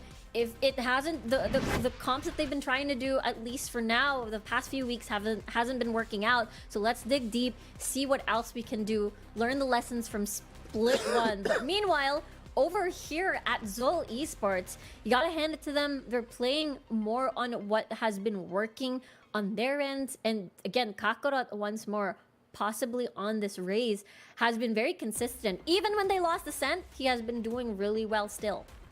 I mean, especially since it's going to be your 3rd map in the road just playing Raze, I feel like you kind of warm up to the agent already. True. And he's been playing it for a very long time, so he has that experienced backbone to really push it. It's the rest of ZOL that I'm a bit worried about, because they are playing this double initiator comp, so if they get the wrong read or they have a wrong miss flash or something like that, it could be very difficult, because at least with the Reyna, you can use the utility without really affecting your team. But here with both a Gecko and Sky, it's a similar story, but the difference is it's not an actual flash and there's a small delay from the Gecko. So you have to be really good on the timing to capitalize on a lot of these fights. True.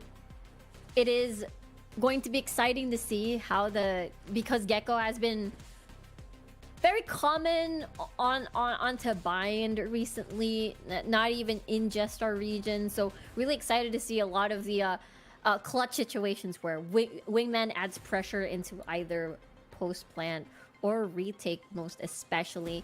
But we can't forget about, I suppose, Patman and Kevzy's performance on Bind as of recent. They've been really leading the charge when it comes to, not only the KDAs, but the way that they do first contact, first blood as well, and just wreaking havoc as individuals. So I'm looking forward to see them replicate that sort of performance. I mean, we already saw that Kevzi can really close out games on map number 2 because of his creative nature playing that Omen. So this time around, with these agents, I feel like there's a lot of opportunity here on Bind to really make a dramatic difference in how they want to play a lot of their rounds. If JustUs is able to get an early advantage, I feel like their aggression can really match the overall vibe of this map and really push them to score even higher in this first half. The problem is, though, that if they're slowed down at any pace, they seem to be one of those teams with that heat retention problem where they heat up, they burn out, they burn bright, but they're gone. And then you have to slowly just wait for those embers to light up again. But in that downtime, that's where ZOL can really start stacking up rounds, and you look at the final score and it might not be what you want. I think that's exactly what JustUs has to be worried about. The fact that, again, they start off really strong. It is just a problem of having to retain that and reeling that excitement in and make sure that you keep that lead. I think it's they've already done that in the past when it comes to Ascent. ZOL Esports in as well. At the very beginning, they got that early lead, and then it fizzled out, just as you mentioned. So we're gonna again see how these two play it out, because out of, I guess right now for Split 2, right, there's a lot of teams that can take maps and maybe potentially even series off of the top teams that we have. And I feel like, again, one of them, JustUs, Old Singy Cat, and then Cardi World. Yeah, very true. I mean, the nice thing about this split is there's so much more variety of what the teams and playstyles are. But generally, I feel like, especially for the newer ones or newer formed ones like JustUs, it does lead in a more aggressive nature, which is why ZOL Esports' game plan right now is, or in my opinion, should be try to not overachieve, and just play your game, because your stability will win out overall in this attrition game. Yeah, and I feel like JustUs might anticipate that, as mentioned earlier, having to contest bats, the orbs, a short, maybe even hookah, maybe having to push through those sands. And I really think that JustUs will have a difficult time over here against ZOL Esports. It might not be as close, but if ZOL Esports replicates the performance that they did on Sunset, then, well, JustUs will have to push even further to get through this map if they want to. Well, they want to, for sure. I mean, that opening pistol round really is going to set the tone for everything. So once we do step into that in a couple seconds, we'll figure out the positioning of how these two stack up against each other. Where is this? It's in It's in the middle? No. Or is it behind okay, it's them? either behind heaven in A or in the wall in B. Ah, thank you very much. I don't think I've ever... I think the only thing I remember with this, object is maybe fracture or in the Sunset. But let's go on ahead over here. The pistol round, ZOL Esports on attack. JustUs over here on defense. And we're starting over here at bind. ZOL Esports going to try to open up the battlefield here with a very default, waiting for the aggression coming in from JustUs. They spot the Heaven player, but here comes the Trailblazer to lead a path towards the clearing of the lamps. And they're going wait for a couple players. Wingman going to be very useful for that, but a Sackle in not going to be worth it for Repulsive.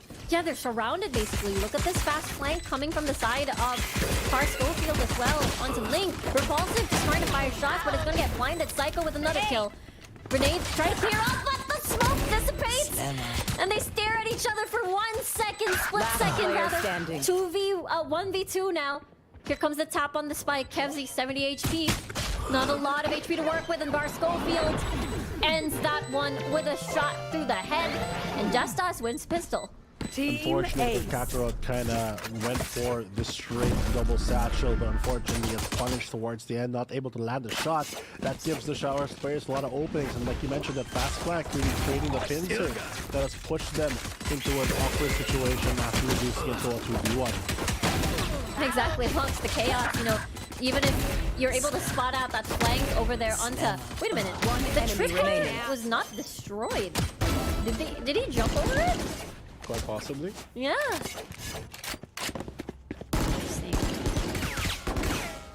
Maybe a little low, but here we go. ZOL Esports. Oh dear, Kakarot. Nice first blood. Nice first blood indeed. That kind of salvages a bit of the situation. They could go for an upgrade there, but it's not the Gun biggest here. of deals since it is a... Actually, no, I thought it was a Spectre. So yeah, it is a big deal since it is a Bulldog. So they can get that safely if they choose to. But the Cypher setup onto B is still a stable hold here for Just, even though they don't have Mr. Schofield. Yeah, it's gonna be a little bit... Actually, it might be accessible for them. Nobody is in hookah. They might hesitate for a bit, but they do have Patman, eyes on the teleport, so no one's gonna sandwich them. Very true.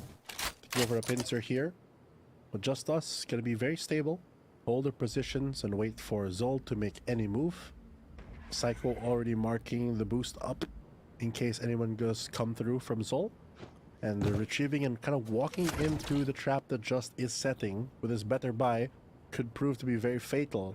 Kakarot does have the double satchel and the Bulldog, but is that going to be really enough firepower since you have to obviously 30 rearm seconds left. if you're going for a pick. True. And guess who gets Never the mind. pick off? It's onto Kakarot. And Psycho, what? With a paint shells kill as well? Hammond able to kill off Repulsive, but Psycho ain't stopping right now. He's on the triple kill. Where is he? Was that actually from heaven? And a shot to the spray to the 10 face actually. seconds left. Hammond with 9 Last player HP. standing. Has to maneuver around the smoke and surprise. planted. Psycho is there lying and waiting. And JustUs takes advantage of their buy round. Fortunately, they don't come up with a round, but Padman, what a play there, just jumping over the Trailblazer. That way he doesn't get hit, and he's able to go for the spray down. Still not enough to convert the round, but you can see the small glimpses of heroics from ZOL, but it's not the position they want to be in for round number 3. They get their goodbye right now, but still 2 Bulldogs and have JustUs alongside those very deadly Sheriffs that we've seen them do on 50s previously could prove to be the defining factor of this round. Yeah, agree. You can't really lower your guard against JustUs with their lower buys. So it doesn't change the fact that they kept 2 Bulldogs for this. Very true. This time though, gonna hop, skip, and jump all the way onto the mid side. Kakarot getting advanced positioning as Batman holds down the angle. While he's doing that, shower control of the contestant here. Zin wins out and backs away, taking a bit more pressure towards that side, but now they're gonna pick a fight towards the hookah side. Yeah, exactly. There were 2 people on to baths. And yet again, Zind constantly being a threat here.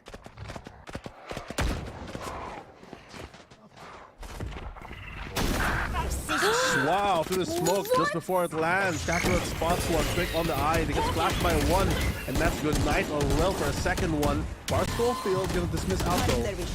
That's crazy. Here comes the flash, player but maybe standing. not gonna be enough. And Repulsive is the only one left here with a single smoke over here. And that's the Molly with DOT.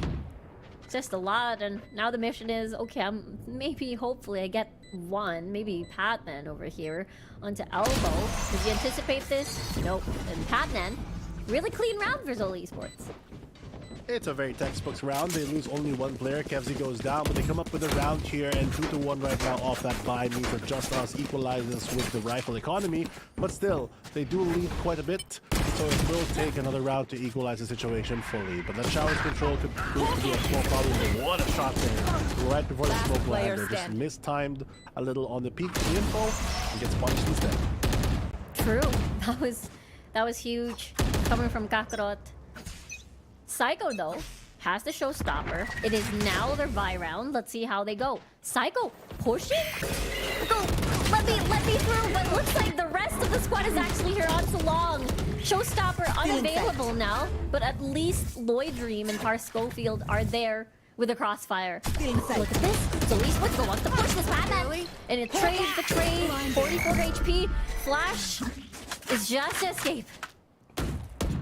Manages to free himself from that sticky situation there. Might be able to guard the TP if they go for a big TP play, but it's still 2v3. That middle theft will signal the B side hit.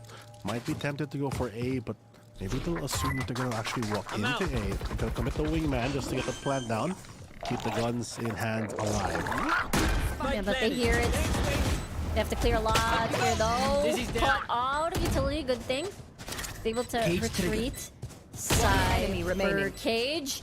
Micro trap. He can't move. The Molly is there. He can't move at all. In second love. Able to get that last kill. That's 3-1 now, JustUs in the lead.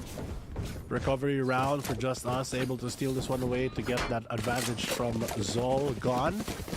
Good attempt for them to go for the plant, but that Molly really shut down a lot of the dreams. This aggression to start was a good question.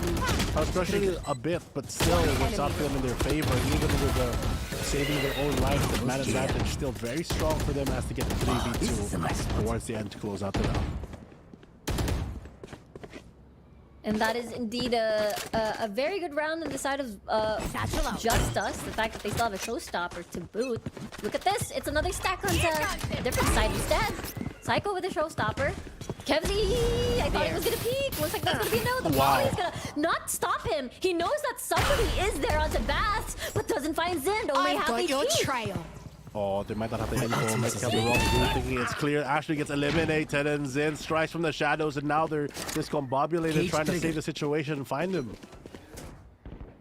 They don't find him at all.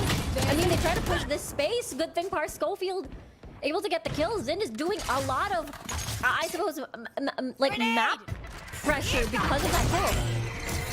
Yep, map pressure indeed. Grabbed on their side. Kakarot flies in with the showstopper in hand. Gonna try to get some more space with this, but there comes shots coming from Kenzie. Second floor retreat. And now it's a 4v3 situation. They don't have their healer alive, so they have to make do with this damage. Oh, sorry, with this HP. Thrash now used by Micro.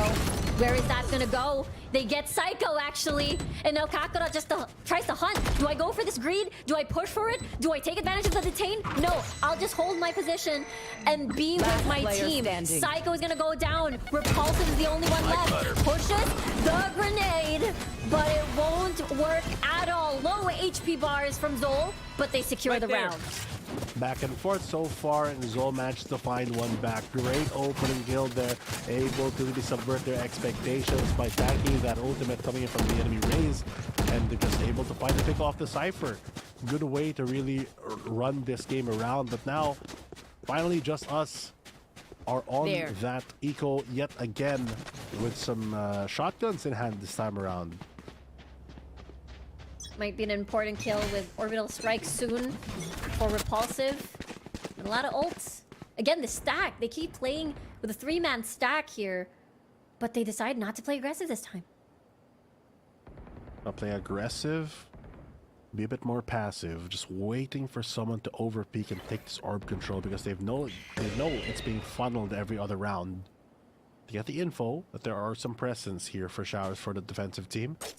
Attacker is going to move around as Patman leads the charge here, not wanting to run into a possible stack coming in from JustUs.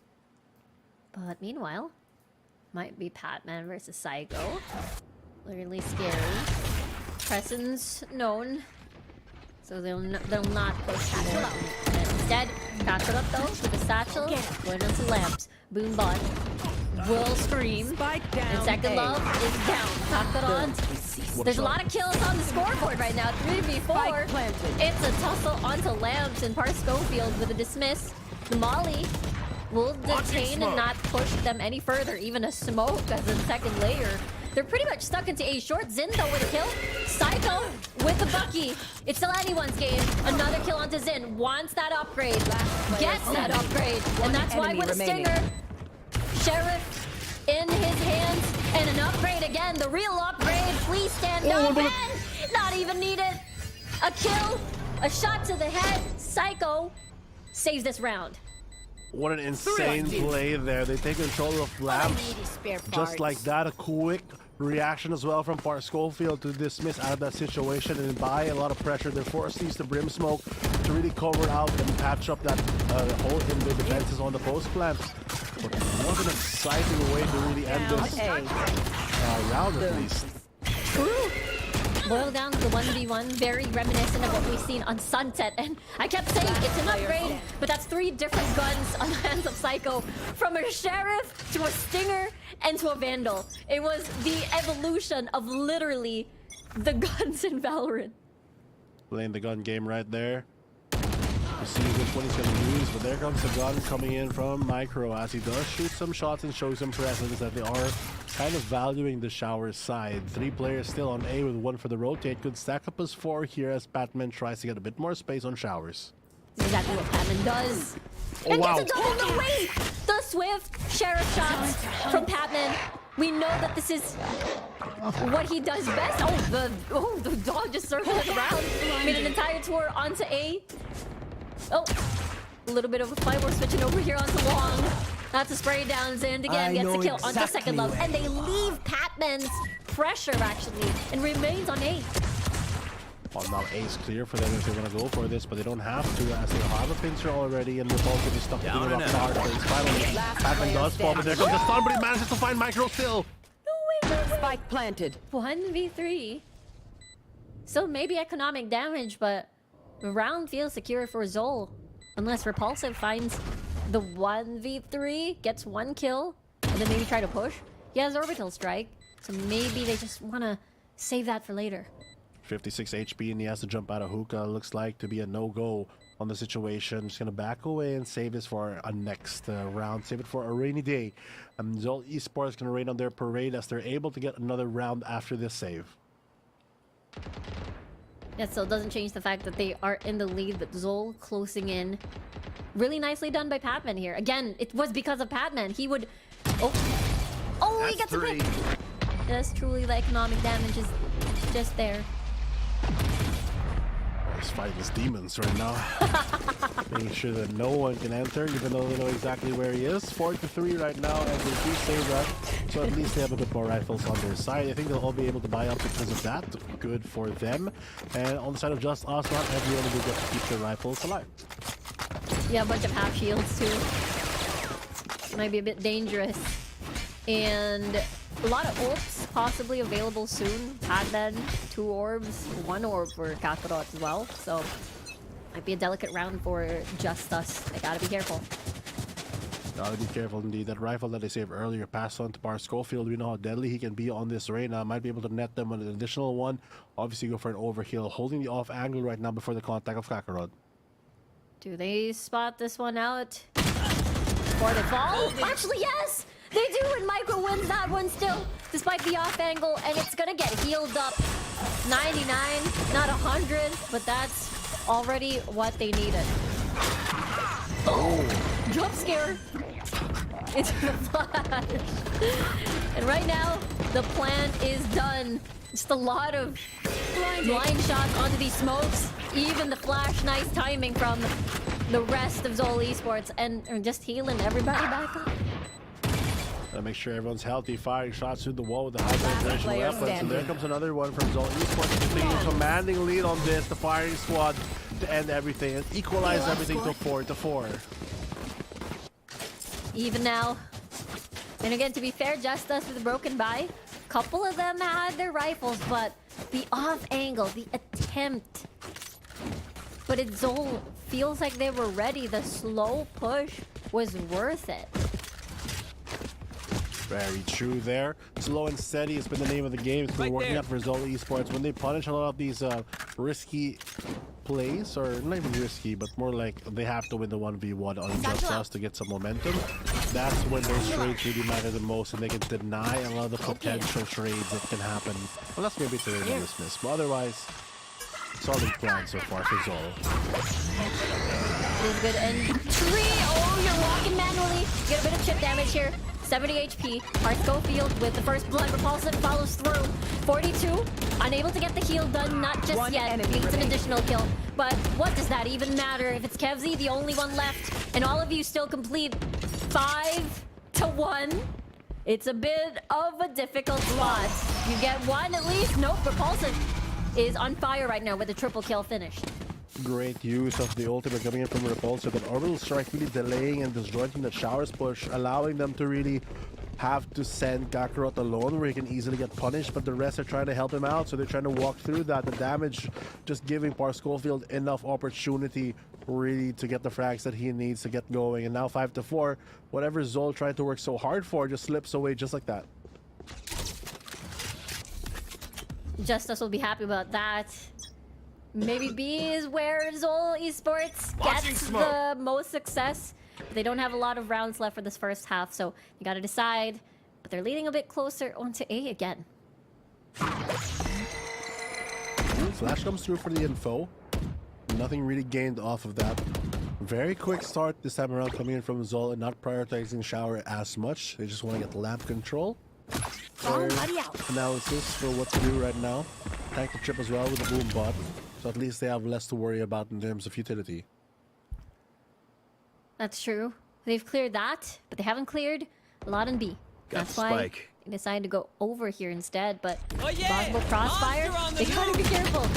That's gonna be the Thrash checking. Did they check the left? I'm a little bit curious because that's gonna be a no. That signals no. Good thing Kakarot is there for the trade.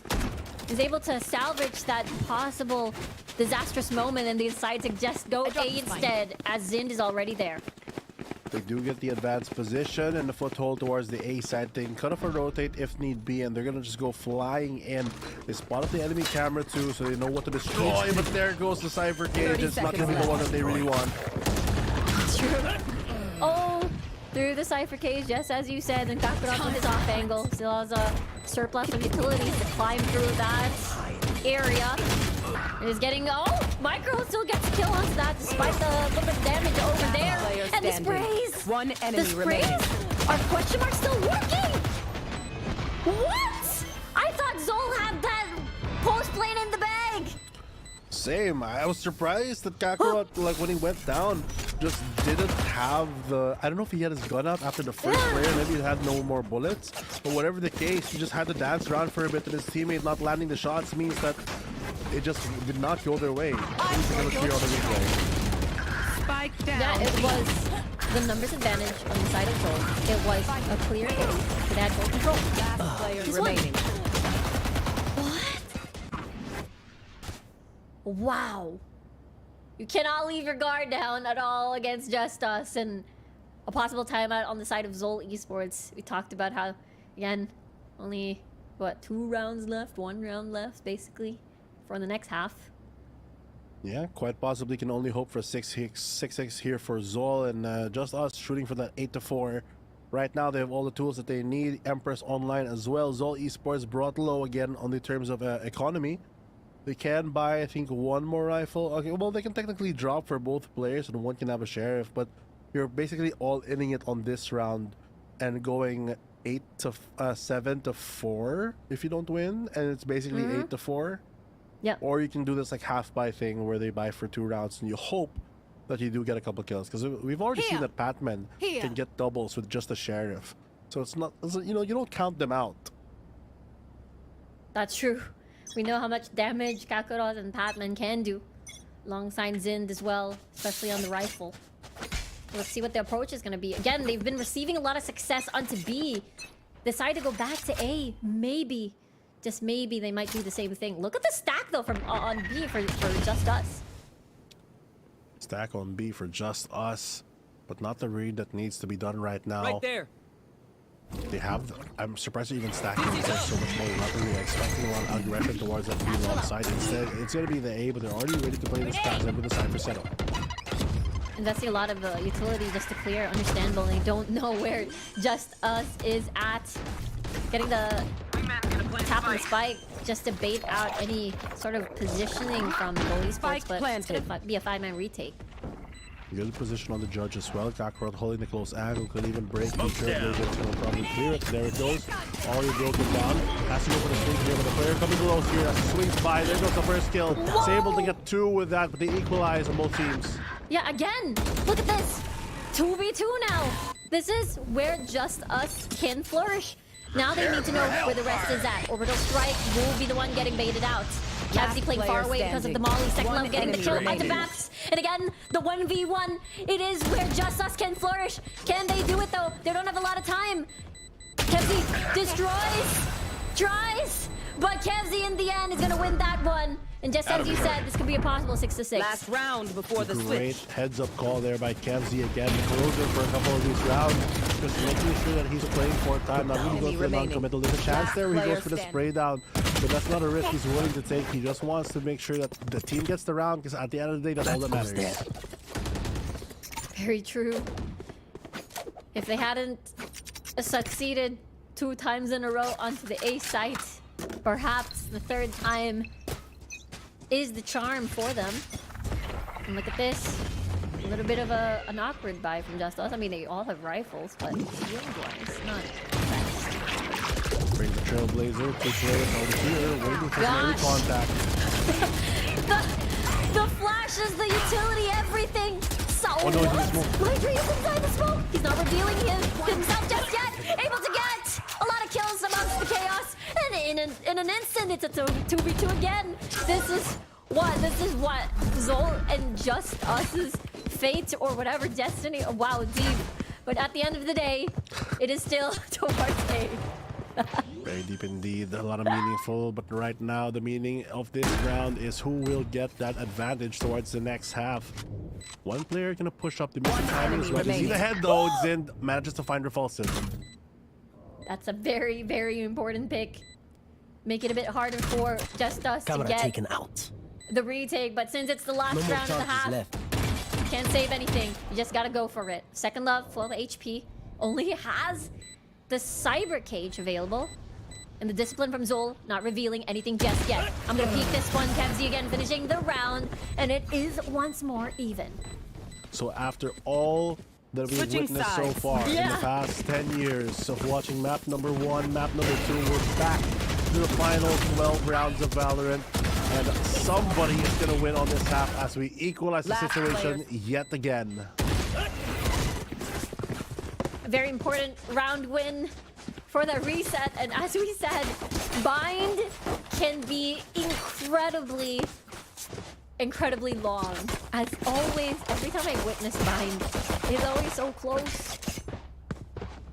It's just the layout of the map, just with these quick rotates and very fast pivots. You suddenly fight on one side and everyone just teleports to the other. It's so difficult to really go for reads, which is why this map is so hard to just figure out at times. I must Early wait a camera moment. gonna spot out the presence on long, and JustUs gonna creep their way towards the B hit. Couple players stuck on the opposing side. Got a bit scared there. You know, the pressure's getting on them. True.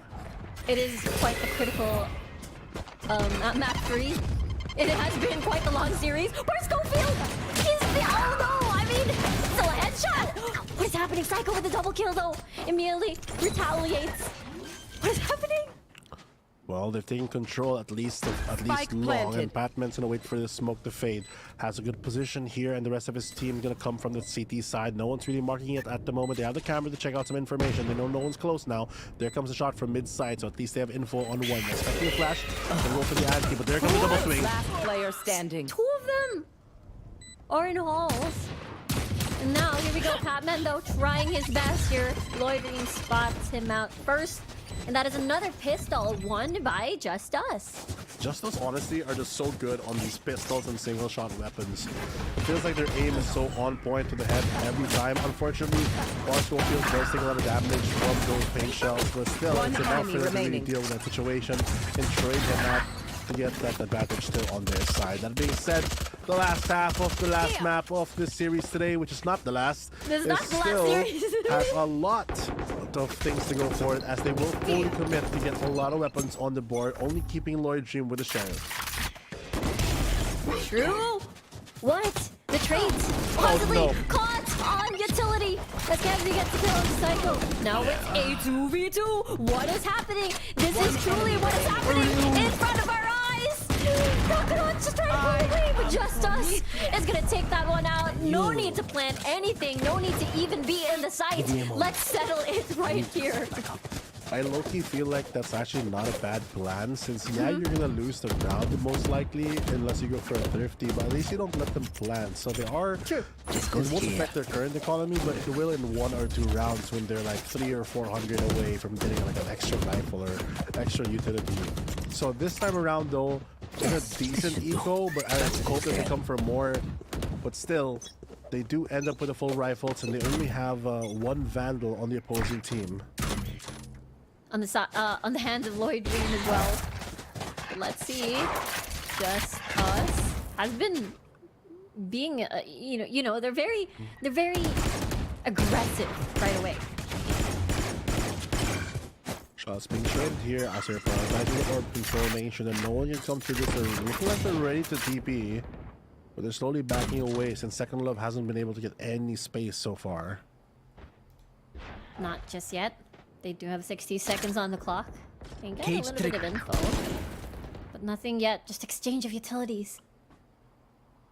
Gotta be real careful with this one. Not gonna overstep and make the wrong move here. Just us still have a good chance of winning this because how deadly they are on these pistols. Smoke's down. With the rifle in Very hand of true. Floyd Dream as well, it should be very pivotal for them to keep themselves alive. But the Molly might stop them. There is a bit of a window to the right, but they don't want to take the risk, especially with that Cypher Cage. Baiting on a lot of utilities here. Zint and Kevzi are half H or yellow health bars actually. So if Second Love has a good angle here, 30 they seconds might left. succeed in the chaos of everything. Comes the Cypher Cage, Zin with the double kill though. Also two Batman, one window as well. standing. Lloyd Dream trying to trade as much as possible, but Kevzi again being the period of all of these rounds, and they're catching up. Who am I kidding? The last line of defense coming in from Kevzi to close things out, and there's another round for them. Only one round separates both teams, and ZOL Esports have made their mark towards the latter half of this map. It is definitely something that ZOL will welcome. They're taking advantage of not allowing any thrifties anymore on the side of JustUs. They've learned after Sunset, and it is one round gap now between the two teams. These two teams still have a lot for them to go on as they have the firepower to really bring the pain on this round. A lot of rifles, and you can see, and you know how deadly these players are individually. Psycho only has to judge those, so he's going to clear those close corners rather, as he's probably going to double satch in, but the early contact already as Kevzi takes out Second Love. Really nice first blood here. Oh, wow. Kevzi with the second kill. And that's a Molly. Oh, Part Schofield though to the side with the dismiss. I'm gonna reposition. Look at that. There's just so much utility on the floor. And that's why they were not able to plan. And now they're forced to possibly try to clear A site for the second time because they had the time. Part Schofield eliminates one, at least Patman with a trade. 2v3 now. And I think JustUs is in a very, very odd situation at the moment. Patman, good positioning as he can wrap around here, but he has to be very wary as Lloyd Dream does make a move for it. They have to spray him behind the boxes, information always ready on both sides with flash. And having Flash as well, the repulsive, getting that kill. Now they're pushing the space. 6 HP on the No Batman! way. Gets a headshot and the third kill to finish the round, and now it's even one! A good set of shots for this man. Okay? How's he able to do that? Just dancing around the boxes like that. Patman just on fire in the previous round, tying up the score like you mentioned. But look at these opening kills. Kevzi taking out the judge so early, oversteps a bit, but they keep trading one-on-one. That's the story of this latter half. They're just willing to fight. It's crazy stuff. Winning the fight like right here in the what a 1v2 situation with 6 HP. How again? Patman constantly on bind. He is. If Zind is for Sunset, Patman is for bind. So right now, JustUs, their lead is gone. The lead is gone. There comes the fire to blow out the dreams of Hook. And there comes another one just out of the round. Kakarot falls, and that's a rifle going to be donated to the hands from ZOL. They don't defend it either. Ready. If they're able to walk up onto that area. Now they have information with the Seekers activated. They gotta run, unable to get that free upgrade, just as we said. They're still holding on to these ults. They don't want to be too antsy just yet because ZOL is just chasing them down. At least they funneled them down onto the A side. Zin is ready to make a move here. Micro as well for the assist. They go for the tap, a good orbital strike. Puts him out of play. He sees the head, but it's not going to land a shot. I like how we heard the two Brimstones just screaming their ultimates, their orbital strike. And now it is 2v2. 1v2 at that. Psycho with an upgrade. Activate Showstopper. Doesn't get a kill. With 7 bullets, you can't reload. You will reveal your location because of that neural theft. Doesn't know someone is behind, and Batman with a triple onto this round. ZOL in the lead. Good positioning and repositioning there, coming in from Batman to close out that round alongside his teammate, holding that heaven, really funneling them. I like how they use the Seekers as well. Pretty early on, they lose in early, so they're going to use the Seekers to flush out the Lurker as well as define where they could be. Orbital strike, Venn diagrams also there to really stop a lot of the early pressure and buy them more time for the rotate. Now advantage towards ZOL, and they could easily get this game on their hands because they still have Micro's ultimate to work with. It is going to do a lot of hurt indeed. Well, Flash went the long way. Second Love is fine. Fine for now, as they do take more showers control. Psycho doesn't really plan to take the orb, I think. Maybe his teammate does. That is going to push him back. The second glove has to make a second backtrack as he's going to move got your all his trail. way into market. The rest of the team, though, flooding onto lamps. And the Seekers activated themselves. There's the traps that you just mentioned. But it's gonna get, not gonna get a lot of value. The lamps right now is gonna get cleared. Park Schofield with the first kill, and Spike has been planted. They're just firing shots everywhere. But I believe they are in post-plant position. But everybody's gonna be coming from CT. Here comes the retake, unable to spot out the one from Lamps. The Repulsive gets a double, Loitering gets a double. And now it's between two members. ZOL, player get standing. this clutch. 1v3 right now. Micro doesn't have a lot on the plate, and Park Schofield with another triple to finish off the round, and it's 9-9. 9-9, close game here on Vine, just going back and forth between both of these teams, ping-ponging the scores, and JustUs able to salvage that situation, get a clean after plant there, and make sure that they have a bit more momentum moving on to this one, getting to the double digits. One of these teams will finally make it there first. Which one it will be the biggest question for next round. We'll find out real soon, because it is going to be an eco on the side of ZOL Esports. ZOL Esports, though, going to creep their way to hold this B site as the opposing team chooses to go B as well. Playing the long off angle, hold Lloyd Dreams holding off the showers. Entrance, but they managed to find the first one. That's a neural theft going their way so quickly. Exactly, and a very important first pick at that. Remember, it's going to be whoever steals that double digits. And they're going in hand, JustUs. Getting a lot of space, layering all the smoke together. Will Park Schofield push this? That's going to be a yes. Doesn't know somebody is right behind him, but here's the footstep. Nicely done flash to play off of that. And the only one coming from the elbow is the only one left, and that's Kakarot. Not gonna do a lot here unless he gets an ace with this one. He has a showstopper to work with, but I don't think that's gonna be the plan right now. Die to the spike is not a bad idea, because you don't want to give any more ultimates away. Gets spotted out early, manages to upgrade though. He does get the upgrade in a 1v4 situation. He does already have a showstopper. What? With a teeny tiny angle. Repulsive spots out Kakarot's head. Just the distance between the angles just further, so he has a higher field of view, and just because he gets that sliver quick on the trigger as well, is able to get that. But that opening pick really defined this round. World Theft proving to be the final nail in the coffin just at the beginning of the round. True. It is what indeed helped JustUs create a very, a good opportune moment to have a clean round. And Park Schofield now heating up the battlefield, an understandable timeout from ZOL Esports. Gotta keep that composure alive, play safe again, because when you're in those scrappy fights, it seems like JustUs just really winning out in a lot of these situations. Kakarot, though, they have the ultimate still to work with, so maybe that's gonna be the firepower that they need and drop off a weapon instead. That is a question indeed. Having the showstopper as well available for the next round. It's going to be exciting to see what ZOL Esports bring after this timeout. I mean, it didn't convert back in Ascent, but it has been doing well on Sunset, maybe again on Vine. This goes here. That's going to be the theme of these two teams, and a This lot of is a nice interesting plays that they could come up with. Maybe adjusting a bit of these traps here and there, making sure that no one can cross, and they get a bit more map control, as they seem like they're stacking towards the B side this time around, with only Cypher, Second Love, going to be holding out the rest of the attack from JustUs. Even with There.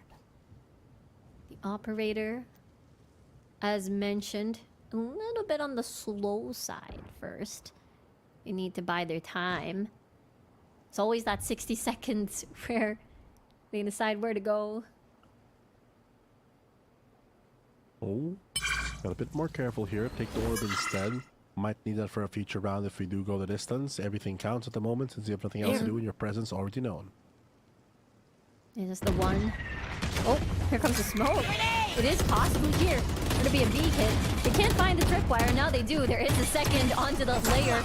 And it is gone. It is just a little bit of a bait. to catch the rotation. But they're actually going back. Where is this going? They're staying on the teleport. Oh, there it is. It's the showstopper. They just waited. Kakarot able to get that kill. And now he needs to look at a different direction. But he will get blind, but it doesn't really matter. He gets another kill. And that is the rest of the members of ZOL Esports having his back, and now Repulsive, 30 seconds the only left. one left. Molly gonna stall him out even longer. Not much more room to go. Kakarot already holding the exit angle. Just to stay where he is, or else risk dying here with 20 seconds remaining. They need the rifle on the board, so he has to be very wary of this cheeky position. Oh, Here's the gun. Oh, sorry, not here's the gun. Here's the footsteps a little bit earlier. But there you go. Now it's 10-10. Really good round coming from ZOL Esports. Woo! Back and forth, Fluffy. Back and forth. back and forth indeed. Now 2 rounds separates both teams from match point, and it's even Steven yet again. Looks like the power really matching up for this one really well. Kakarot baits out his ultimate there to get the op shot instead. Smartly moving right inside the teleporter to avoid that. But now, economy, very similar for both sides. They have to be aware of Kakarot's operator, though, that could be playing on the B side. But thankfully for them, it's on A as they do for a very early aggress here. A lot of footsteps to be heard by Sky as Batman does back away. Definitely a huge respect onto the number of footsteps. You definitely want to hold the side on the side itself. Empress activated, but might get stopped a little bit onto. Oh dear! Oh, what is Psycho doing? That's crazy! Able to get one orbital strike. Now they're trapped. They need to escape, and now it's a 4v1. Micro, the solo retake man. But how can he escape this? How can he cross? Get spotted. Gets one kill before he falls. But they still keep a lot of their guns. Just us. Very close to closes out. 1 round to match point for them, and ZOL, they lose that opening entry. They lose a lot of these pitches that's not working for them. The operator pick just in the wrong place at the wrong time. Not the second they want to hit. Orbital strike for backside and tube. Just doing a lot of pressure. And you gotta give it to JustUs, right? The way that they play off of big ultimates, the chaos that it causes. They're just really good at, again, playing around that. Yeah, they're really quick on the trigger, and they're really, really good in a lot of these weird situations where they can really subvert a lot of the expectations of how they normally play to get a lot of these free kills. And Second Love gonna hold on this angle. You're gonna send in the Trailblazer, and he jumps outside. He actually finds the first and dismisses out. Mackenzie, though, Parskofield's still alive. 2v3 situation. There is going to be at least Zind and Kakarot with a retake, but it's an operator attack. It's going to be so difficult. He's going to be able to spot one, but doesn't connect the shot. Yeah, that's so important to make it a 2v2. But it's not happening. Now they know where the 2 members are going to be coming from. They know where to look. They know where to see. Boombot's going to spot 1 onto 2, but they have no idea! No, they're looking to 1! No way! No way! CT! Zind takes advantage of this! And now it's even again!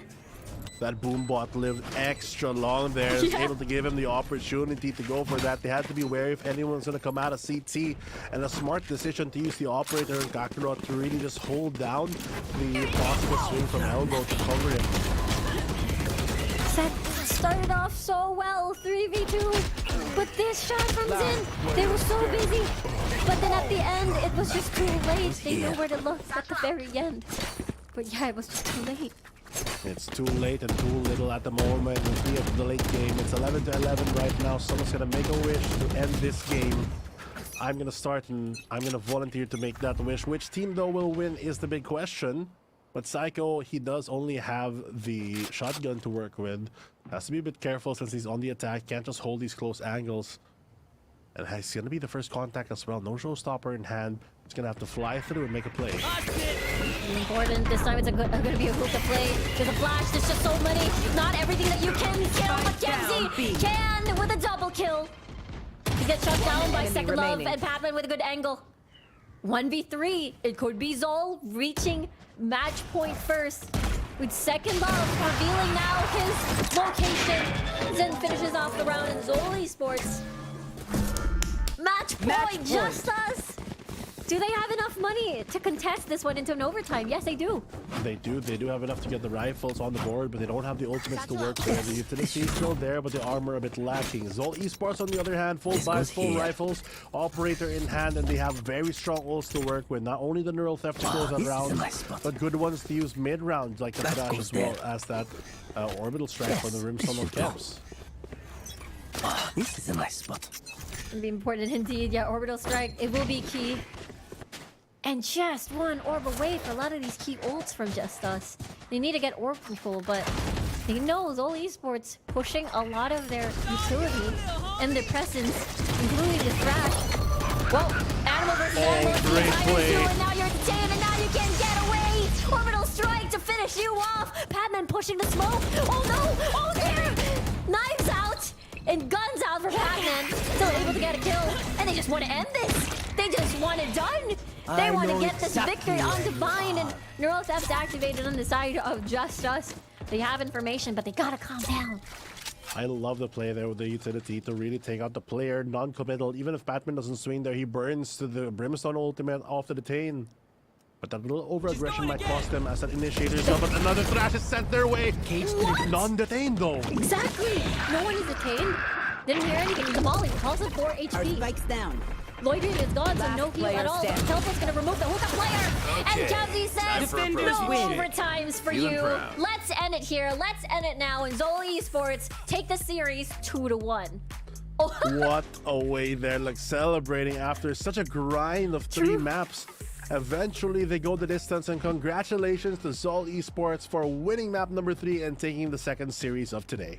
crazy stuff. It felt like it was about to go overtime, but at the very end, it felt like it felt reminiscent of what happened on Sunset. You know, every single round, it felt like ZOL Esports had complete control. They were shutting them down. They were winning all of the 2v2s, the 1v1s, and that's all that mattered. All that mattered indeed. Looking at the stats right now, 13-11. ZOL on the back of Batman. So many assists, so many kills, and just having a lot of impact there. Supporting Kakarot with a lot of his ventures. And Kevzy, of course, there to close out a lot of rounds. Schofield, again, gonna be the MVP for JustUs, though, because the width on his raid and how quick he is to really get some space has proven to be one of the defining factors of this team. First kills being 6 as well, meaning that most of the time he just gets to strike first, and when he does, it's over. True. It is definitely one of the reasons why we almost went the long haul onto this game. And not even just this game, this series as well, as they won that Ascent. But at the end of the day, ZOL Esports, there were a lot of shining moments and highlights from each and every individual from ZOL Esports. We had moments from Zin with that triple kill to end. And we also had Kevzy constantly finishing these rounds. And don't forget about Patman with a lot of these clutches, even though he's like a sliver of health. A sliver of health and a lot of dreams gonna be in this game already. That's gonna be the story that everyone's gonna tell, because it seems like this one's just a firefight that should have gone either way. But ZOL Esports' veterancy and their stability has at the end won out. They lose map number 1, but after a constant grind, they just battle their way up on this one and take a deserved victory. That's true. They are very calm and collected. Maybe that's why they were, you know, after the victory screen came up, the victory cams came up. But let's not forget about this play from Zind, the triple kill to finish that round. It was a numbers disadvantage on their end, and they were able to pull it off. And once more, looking at the player cams again, they were like celebrating, you know, like it was so nice to see that, because again, ZOL Esports, their beginning of the beginning of their split wasn't the best. It wasn't the best, but then it still went pretty far. Even on this one, we went all the way to the distance. Until the last maybe 4 rounds, it was basically a tied game. So you can see how competitive the new VCT is. Exactly. But of course, that's series number 2. Really excited to see what the panel has to say. Yan yung prediction natin kanina, men. ZZZ. Zip, all ZOL, pero it wasn't just an easy series for ZOL. My goodness, puro clutch plays. Every time tumitingin ako dun sa mismong broadcast, naghahabulan lang talaga sila. Kasama ko ngayon si Dash, kasama ko ngayon si Vil para i-breakdown yung nangyari sa 3 games na yun. Guys, kamusta naman? Man, O sige, Dash, ikaw muna.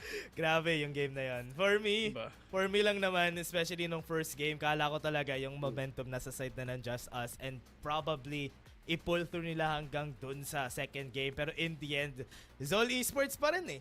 Tama tayo, men eh. Tama tayo sa prediction eh. Yun nga, talagang finally, ang mga lalaki, nagkaroon din ng right. Pero yun na, at least, yung mga dalawang teams na to, nanalo sila dun sa mga mapang pinili nga nila. Unang-una pa lang nung Ascent, nagwala na itong mga players ito. I mean, lalo nga si Lloyd Dream nung nabalik nga yung Jet sa kanya. Talagang he's super wild with a 22-12 KDA. And for the side naman dito nga sa ZOL, talagang hindi talaga sila nakahabol. Lalong-lalo na dun sa ilang games na dire-diretso dito ng JustUs to, men, ang tagal, grabe yung ginapang nila dito. Halos mas naging parang one-sided yung Ascent natin dito, OB6. Oh, literally. And to think na yung mapa na to ay pwede maging pabor sa kabila. This is one thing that he wanted to capitalize on since yung momentum nga nagbabawian. It's just a matter of time na parang kung may magkakamali isa, doon lang mag-swing lahat eh. Pero it only shows how JustUs was so prepared looking back on these highlights kasi hindi din talaga naging madali din for ZOL Esports to just easily take this series away from them. I mean, Sige, ikaw muna. Ikaw muna, boss. Tapos na ako, sige, ikaw na. Okay, so sa akin lang naman, yung nakita ko dito kasi, si Pars Scofield parang naging malaking wildcard rin dito. Kasi hinahanap ko siya kanina eh. Sinabi ko kanina sa analysis ko, hinahanap ko si Pars Scofield eh. Noong game 1 at game 3, nagpakilala ito si Pars Scofield. Kaya napahirap rin yung game 3 natin eh. 11-13, yung score natin, dikit lang lagi nung game na yon. Pero dito naman sa Bide mga trope, no? I mean, sa totoo lang, Diyos ko, yung nangyari nung game 1 and game number 2, gusto ko na sabihin na kinalimutan ko na yon, men. Diyos ko, grabe ang tagal nun. Putang na loob, boss. Kahit 13-7, kahit 6-13 yung score nun, men, ang tagal nun. Kumbaga, pagdating nga sa dulo, talaga makikita lang talaga natin, kumbaga parang pagalingan na lang to and patibayan ng loob eh. Kumbaga, kung sino mas pinakamaraming resistensya, talaga makakayanan niya eh, no? Pero pagdating nga dito nga sa Bind, it's actually the players dito, lalong-lalo na sila Zind and friends na talagang sobrang nag-pop off dito. And to the fact na yung mga players dito, as you can see, yung mga kills nga nila, well distributed, lahat sila may ambag, lahat nag-perform, but at the end of the day, talagang si Kakarot ang magwawala dito. I mean, Kakarot sa lahat nga na plays na ginagawa niya, kahit anong role yung ibagay mo sa kanya, talaga mag-perform talaga siya ng solid dito. And nakita nga natin kanina, di ba, kung sino ba yung yung pinakamaraming kills a while ago dito nga sa ating game, it's actually Patman. Si Mr. Consistency na talagang sobrang nagwawala na. Pero yun nga, Kakarot is a place to be dito, Dash. Yeah, and yun na nga si Kakarot talaga pag nakikita naman natin. Even during their game before this, talagang si Kakarot yun sa start ng mga fight for the team. If hindi man siya makakuha ng kill, yun na makakapasok, magkakaroon ng space, and that's why they always find a way to get into that site. And nakita naman natin yun together with Zind. Pag pumapasok sila, actually yun, yeah. And looking back on those highlights, we saw how ZOL Esports was completely a well-synergized team, made it through the possible ups and downs na kinailangan nila may quick recovery time. So, dahil nga ito na yung pagkakataon para makamusta natin sila kung ano nangyari sa laban na yon, tara, interviewin na natin sila kung ano nga ba yung naging mindset nila heading through that game 3. Ewan ko ba? Lupit! Hey! Hello po! Congratulations po once again! Hey! Hello, Kakarot. Hello, good evening, Kakarot. Kamusta? Hello po, I'm good, thank you. Ayan, yun yung inaantay natin dito kay Kakarot eh, no? Ever since nung anong year yon 2022 ba yun o 1? Basta yun na yun, men. Talagang sobrang, ito talaga yung pinaka interesting and pinaka nag-e-enjoy kaming interviewin dito, OS6. Oo nga eh. And ito matanong ko lang talaga before we head to Dash. Ano yung naging baon nyo heading towards that game number 3? Kasi it was so close. Pero ano ba yung doon? What was the mindset heading or closing that series away from JustUs? Wala po eh. Ginawa lang namin yung ginagawa namin, tas nag-crumbling na sila. They are crumbling. Yan po. Wow. Dash! Crumbling nga, Dash! Okay, sa akin naman, Kakarot. Paano kayo nakabalik nung game 2? Kasi nung game 1, medyo naging sa side ng JustUs yung game natin. Nung game 2, anong regrouping, anong napag-usapan nyo para nakakambak kayo hanggang game 3? Ano lang po siguro nung game 1, pag pasok lang kasi mapa ng JustUs eh. Hindi sa ibang mapa, sure win na lahat ng team, guys. Yun po. Ito. Men, Kakarot, boss. Anong gusto mong sabihin ngayon sa JustUs? Yan. Ano po siguro, lesson sa kanila na kailangan pinaghihirapan yung mga panalo. Tsaka yung mga dumadating na Ay, joke lang po. Good game po, ang lalakas nila. Parang onti practice pa. Yun na, nandun na sila. Yun po.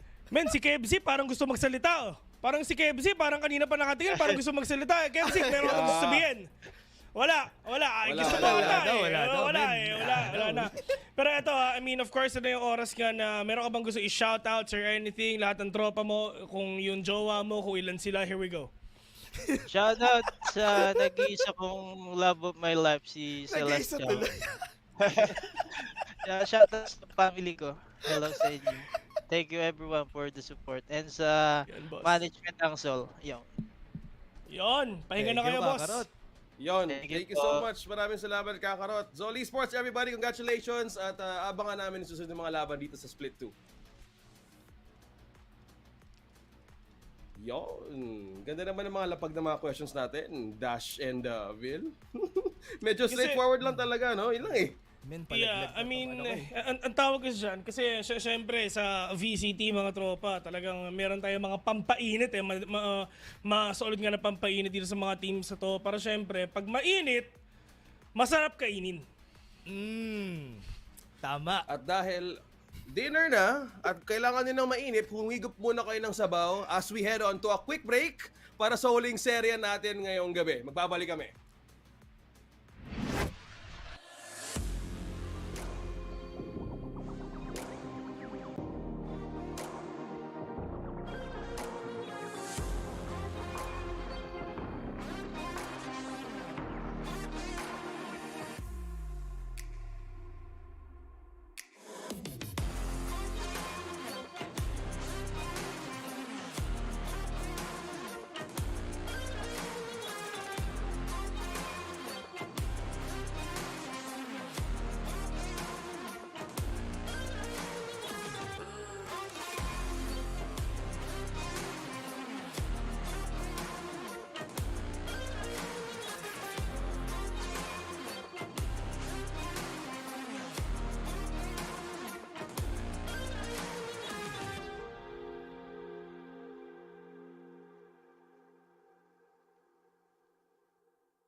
saver won't make it roll.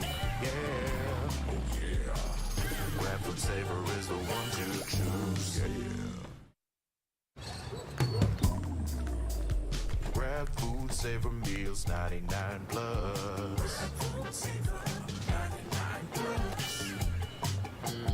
Diving meals, if it's a bill, saver meals won't make you broke. Yeah. All my friends will grab cost saver. The grab cost saver is a lot cheaper. Grab cost saver.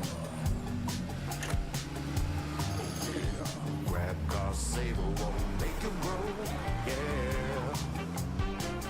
Grab car is the one to book. Yeah.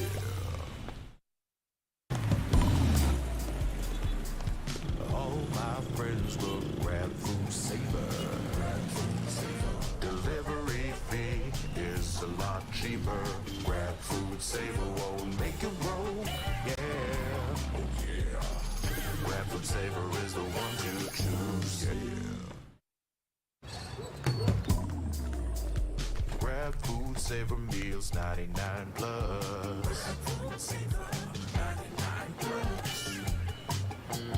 Diving meals, if it's a bill, saver meals won't make you broke. Yeah. All my friends will grab cost saver. The grab cost saver is a lot cheaper. Grab cost saver. Grab cost saver won't make it roll. Yeah. Grab car is the one to book. Yeah.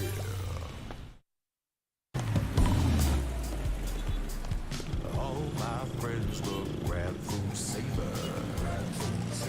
Delivery fee is a lot cheaper. Grab food saver won't make it roll. Yeah, oh yeah. Grab food saver is the one to choose. Yeah. Grab food saver meals 99 plus.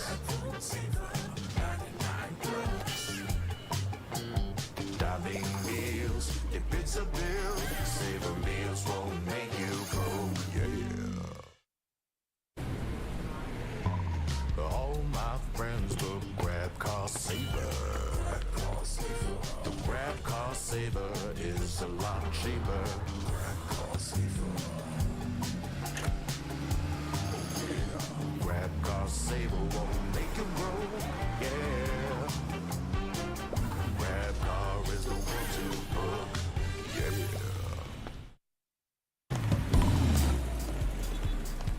All my friends will grab food saver. Delivery fee is a lot cheaper. Grab food saver won't make it roll. Yeah, oh yeah.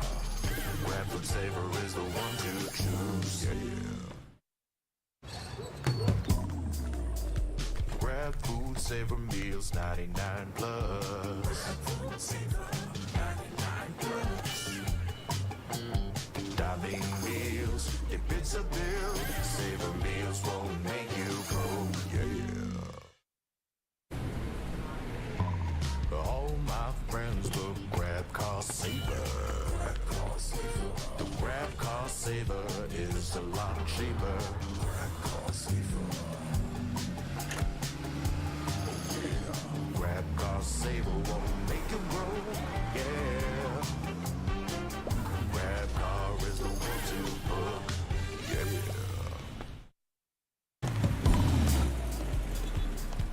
All my friends will grab food saver.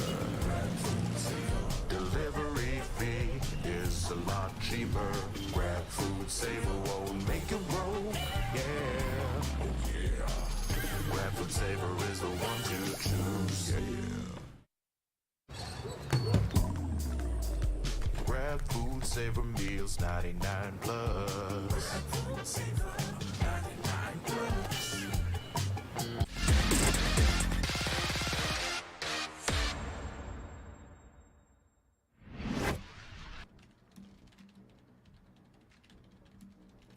What is up, Pilipinas? Nagbabalik mo ulit kami for the last series of the night dito sa VCT Split 2. Kasama ko si Ray and of course si Fluffy. Kamusta naman guys? Medyo naging mahabang ating mga laban ngayong araw. It only shows how the teams are prepared today, di ba? Yep. Agree na agree ako dyan. Alam naman natin na ngayon talaga nasa point na tayo that they have to win this series para lang talaga makapasok maybe sa ating top 6 para di sila malaglag. And I'm happy to see na marami na kagad tayo. Aside from maraming mga rounds, at least maraming improvements from the teams for the past 3 weeks that we have. Exactly. I mean, kita naman natin today, both of the series that we had went to a map number 3. So, napakapantay talaga yung labanan sa mga teams na ito. Even if you have some sort of expectations na maybe something like ZOL in our previous series is a bit more experienced, kayang-kaya pa naman ng mga bagong teams.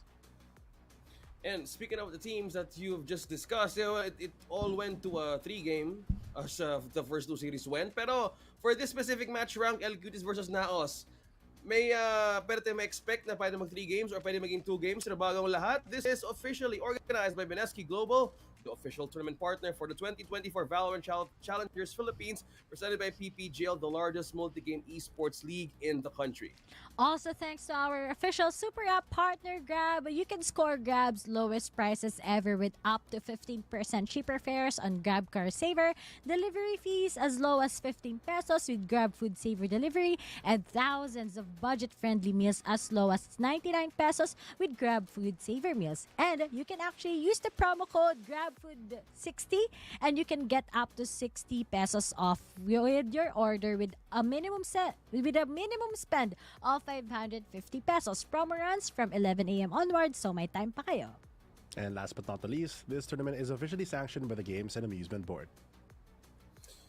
Yep, and I think we're all geared up and ready for the upcoming final match of the night. Kasi ngayon, I think NAOS versus rank Cuties, so far, we've seen matches like, with the record, it was like 4 wins, 3 losses overall. And against NAOS, medyo malaki lang yung gap in terms of the stats and in terms of win rate, specifically from the days from week 1 to week 3. So wag natin patagalin to. Tawagin natin ang unang team for this lineup. Tara, pasok!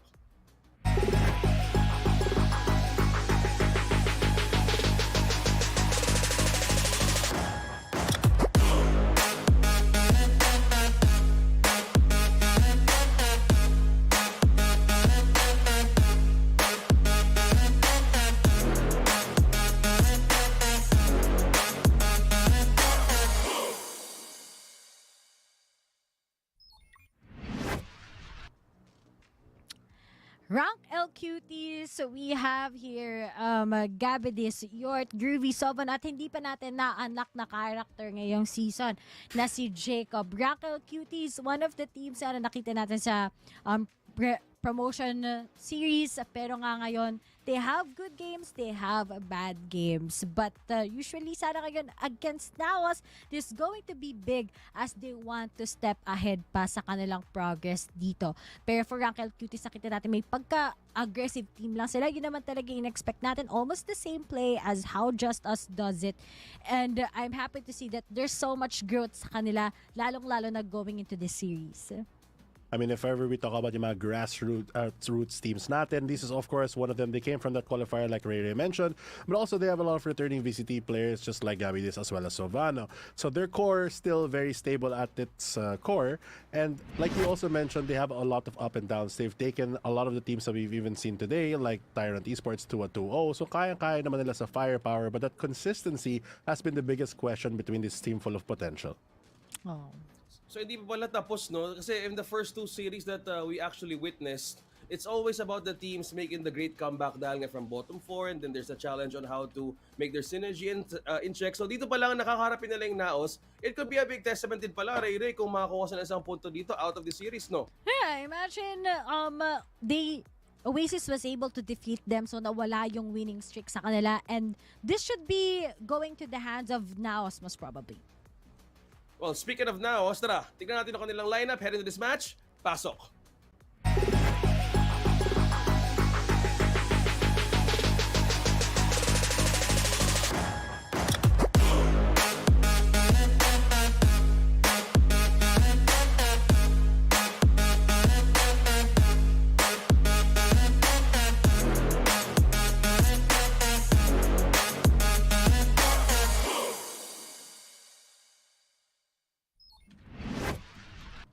And here we have them, NAOS Esports, a team that honestly doesn't need any introduction, but we're still gonna do it anyway. This core stack is, of course, the most familiar team, I feel like, for anyone who watches VCT PH, and they have been on a very dominant streak over the past couple of years. Recently, though, in their most recent match, they fell through against Oasis Gaming.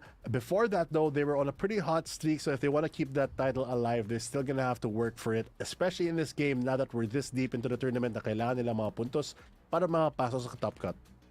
Oh, talagang NAOS Esports. They are still a premier team here that we have. Imagine you have a stack lineup naman talaga with the new leadership that they have. Pero nga lang, that matchup against Oasis, doon natin nakita that Oasis, they really grew out to be a better team right now than them, and that's the biggest question, diba? For NAOS, how much can they take from Oasis? Kasi Oasis ngayon, they look really strong. I think ang laki ng naging changes sa Oasis ngayon in a good way. But let's see sa NAOS, kasi ito, this should be a clean streak for them. As what I've said earlier, kita mo palang kagad with how they play, yung mga napagdaanan na din ng NAOS, they have the upper hand.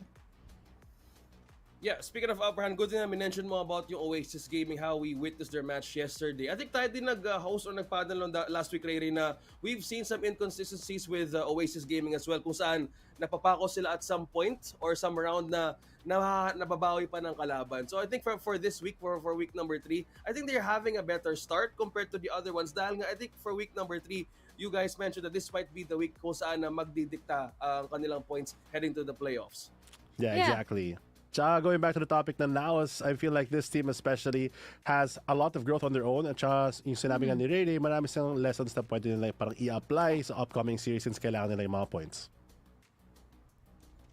Kung gano'n na pag-points sa pag-uusapan, at dito pala natin makikita on how the meta actually would be beneficial. Dahil kung pag-uusapan natin yung matchup na to, syempre meron tayong head-to-head na dapat paabangan dito kasi syempre yun yung mga playmakers ng ating laban. So looking at this series, it's Groovy versus Eman FPS. Okay, apelido nito How about this? NAOS versus Rank Cuties, guys.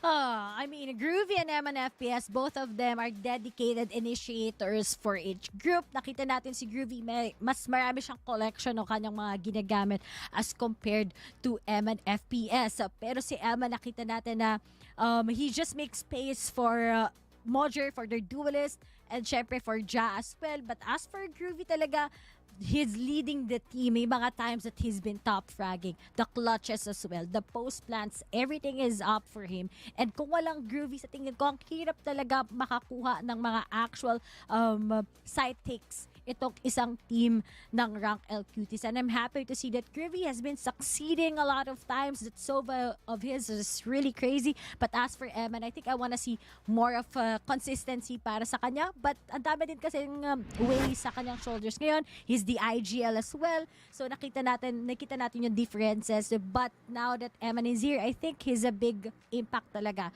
pagdating sa NAOS roster. Oo, sanayan lang yun kasi dati Eman is kind of that point person for a lot of their team. Siya yung nababaril na una. Tapos ngayon, more on that leadership and veteran status as you transition in your role. So like what Rene mentioned, dun talaga yung burden or I guess things that you kind of have to juggle around in terms of responsibility. And for the side of si Groovy naman, not only does he play initiator, minsan nagva-Viper siya in the game against Oasis, for example. So tama nga, marami siyang flexibility in comparison. Kung flexibility ang pag-uusapan, I think this would also check on how Groovy would answer for this match. Kasi from the series that I've seen today, I think it's all about how the meta would form. Kasi kanina I was trying to start this thought na kanina we started with double initiators, we have double duelists. Kasi kanina at some point they were trying to experience what could actually work on what map. Could they be kung ano magiging advantage sa kanila on that kind of situation. But for these two, kung consistency will be in check, ano bang look forward with in terms of the meta rounding up as we head on to the map veto in the few seconds from now? Fluffy, gusto ko may mag-ice at saka may mag-neon.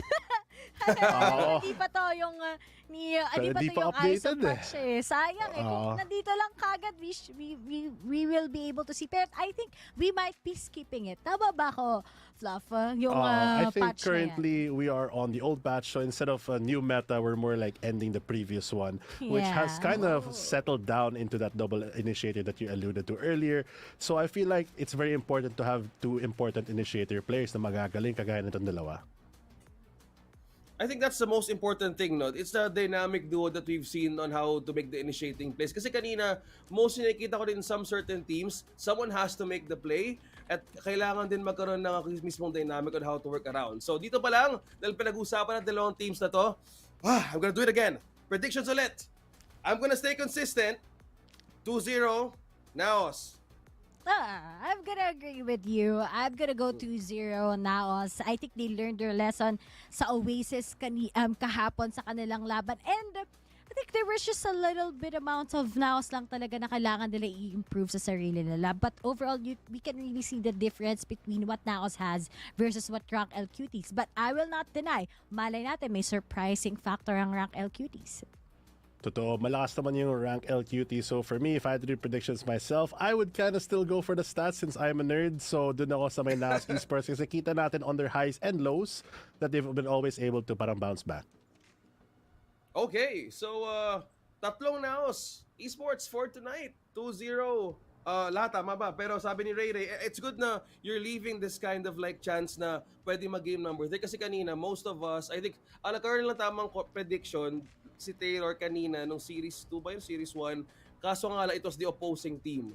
Kaso, there's some sort of possibilities dahil ngayon teams kaya na medyo nag-double time heading to week number 4. Sige, ewan ko lang Ray kasi dami na napapatunayan sa'yo lately, especially today with the 3-game situation. So, it's good to know if ever ang Rank L Cuties ay magkakaroon na pagkakataon to take a point away from NAOS. That would be a statement. Yeah, you're actually right with that. Pero kasi ako, malulungkot ako if Rank L Cuties will be able to take a map out of the hands ng NAOS. Because you can really see that NAOS pagdating sa map pickings pa lang, mas marami silang wide range of knowledge on each map. Yung mga practical things, they're able to do that. And they have a good backend team. They have a good coach. They have a good analyst as well. You have the veterans like Ja together with Papi Chulo making on those clutches. And nakita na natin yung mga final touches pagdating dito kay Modger as well. So, and together with Nexi, sa tingin ko talaga yung form ng NAOS, it's really at that point na complete talaga sila. Kailangan lang nila ng upgrades and what we can really see on that perspective. So, for NAOS, dapat nga maging clean to, di ba, Fluffy? Oo nga, tama. Okay. I mean, this team has been through a lot of challenges and we can't forget nga na ito yung team na pumunta nga abroad, sila nag-represent, so there's still a lot of ask for them to really go for. Okay, since speaking of matches, punta na tayo sa map video to see who's going to be the advantage in terms of the bans and the final stage. If ever, pumunta tayo sa game number 3 kasi it's all about the synergy that will be in check and as well as how the consistency will go for NAOS. So both may kakayahang pwede magpatunay kung hanggang saan nila kaya, but for this specific one, they're banning Ascent for this one. Simulan natin to, Ray. Ayaw lang nila mag-ascent ngayon, Fluffy. Oo eh, Hindi buti lang nga pa nila sila click yung ngayon other two. mag-ascent. Yeah, they wanna go to another map. Kasi nga, syempre, teams, lahat naman ng teams magaling sa Ascent. Imagine, kanina nga natalo ng JustUs ang ZOL in such a map like Ascent. But good naman ngayon for itong side ng Rank L Cuties. They know that it's going to be a big problem if they don't ban Sunset. But then, yung favor nga ng NAOS, as what I've mentioned, ang dami nilang alam na maps. So, Split and Lotus, let's be real, this is favoring NAOS pa din at the end of the day. Yeah, I'd have to agree. Especially, Split, that's the one map that they actually beat Oasis in the previous series. So at least may confidence pa rin sila on that. And it's something that they've always played throughout VCT. Lotus also, similar story. Kaya medyo nagtataka ako kung bakit yun yung pinik ng Rank L Cuties. Kasi yun nga, alam mo naman na magaling yung kalaban mo sa map na to, so are you just gonna try to outpace them or what? Because I don't think it's a map that they've brought out at least recently dito sa Split 2. Pero ngayon, at least Breeze is out for now. They don't wanna take the risk to play there. At eto naman, Bind, alam naman nila na magaling din ang now. So we're gonna go to Icebox. interesting actually for the teams. Kasi sabihin natin yung Icebox, NAOS may be good at it, but there's still a big chance for Rank L Cuties because they won Icebox also against other teams here in this league.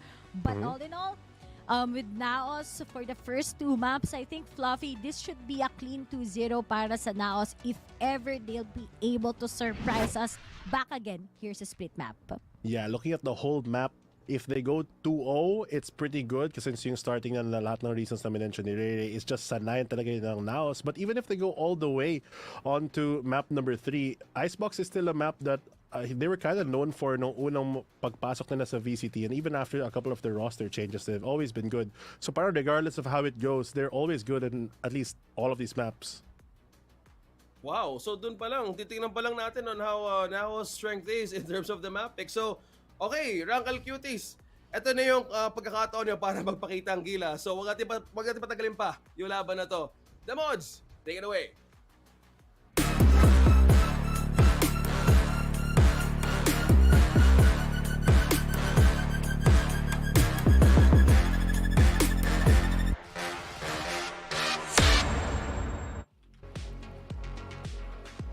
Welcome everybody over here at the English broadcast of VCT PH for our 3rd series of the day, and it's going to be between Rankel Cuties and NAOS Esports. We're going to be your casters, Rigu, joined by Dash. And Dash, how you doing? I have some problems with OSX. He did no. Oh my gosh. He just said the mods. He didn't call. Oh man, I was thought like, you were gonna start some beef. Oh man. Over here. Oh my gosh. No. That's wild. But yes, that is exactly it, right? We're Riku and Dash over here at the English broadcast. I keep accidentally punching my mic for some reason. I don't know why that is. But yes, NAOS Esports versus Rank L Cuties. NAOS coming off from a loss when they went up against Oasis. It was pretty close, but it is still one of the things where they felt like they needed to win so that, you know, it's like one of those good mood or they're looking towards playoffs already. Meanwhile, Rank L Cuties, they're actually doing pretty good on the standings. They're 2-2. So they're kind of like in the middle of the pack. So, but this is a classic David and Goliath matchup. Yeah, and if we're gonna talk about how middle of the pack rank L Cuties is, I think they're in the upper middle rank if you ask me, because they have been doing so good. I think they're a team that is playoffs worthy compared to other teams that we have seen so far. JustUs is playoffs worthy, but because of that last game, I think it's not gonna be easy anymore for them to step up. But here in this series, rank L Cuties versus NAOS, oh man, even if Lotus is one of them, I don't know if it's weaker because they're also good here because they lost only against Oasis on this map, so it's still a good map for NAOS. Yeah, that's true. I think they're still on a very commanding lead when it comes to this series in general. But just as you said, we're heading on over first to Split. They won this map up against Oasis, but at the same time, even during Split 1, they were still very, very good at most any map they decide to pick up. Yeah, and that is something that I'm really expecting here from NAOS Esports, a commanding lead in this game. Rank L Cuties, they have a lot of things that they need to fix here for their squad, but you know what? They have been doing so well that Sovano has been super consistent for the squad. And against Subversive during their game, I think Sovano got 16 first kills that game. Very specific stat, but man, 16 first kill is not easy to do. That's true. When we look at always first bloods, the numbers are always what, like 12, 13, stuff like that.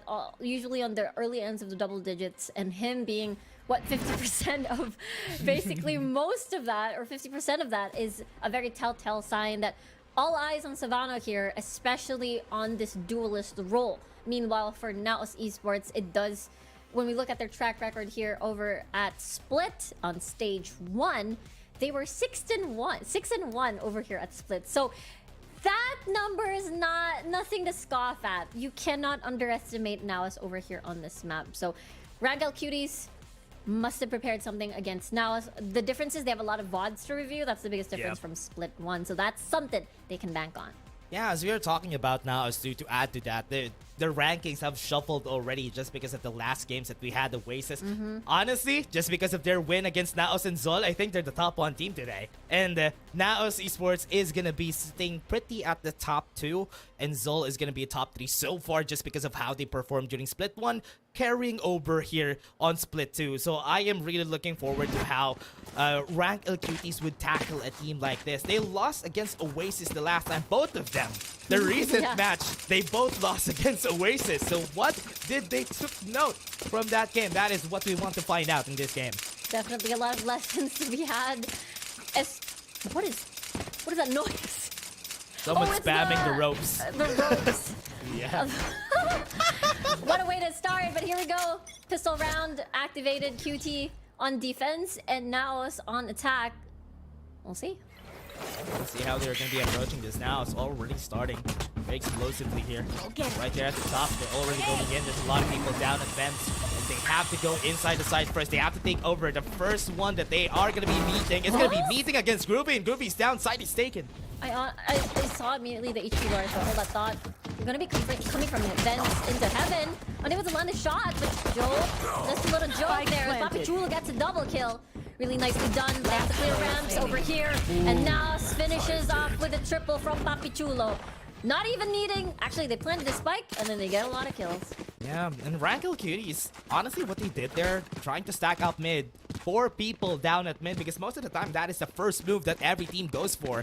But now surprised them with just a full attack on A site, and nobody was ready for that full-on attack. And now this is basically what they do. After being successful in the first round, they slow down the second.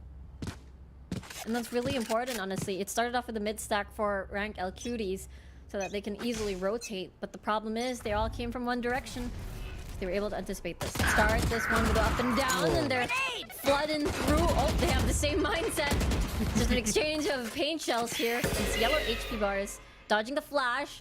Might be just a quick tussle over here with this one-way smoke, and they still challenge. Honestly, that one-way smoke really helped Mojo out in those battles. So I was really surprised that he's the one being successful on those fights. But again, they didn't really have any guns here, and I really love how NAOS approaches this second round every time. Just 2 hero rifles, then everyone is gonna go for ghosts, just so they have a fighting chance once we head into the 4th round. That's true. Whenever it's their bonus, as long as Moder and Ja are able to save up their weapons, which is possible, they even get orbs. I think they're still waiting on the aiming orb. Oh! Nice headshot from York, actually. The dink. And a little bit of body shots, so it's good job. Puts him off the crosshair. They still have the spike on their hands though, but that push up from mid just forced everybody to try and check that out. Who is at mid? Who are they going to be looking at? 30 seconds noise. left. They're already losing time, 30 seconds, and they have Jack going in. Stuck in the middle, actually being sandwiched by the one in heaven. Groovy is smoked out, so no angle. Doesn't see a thing.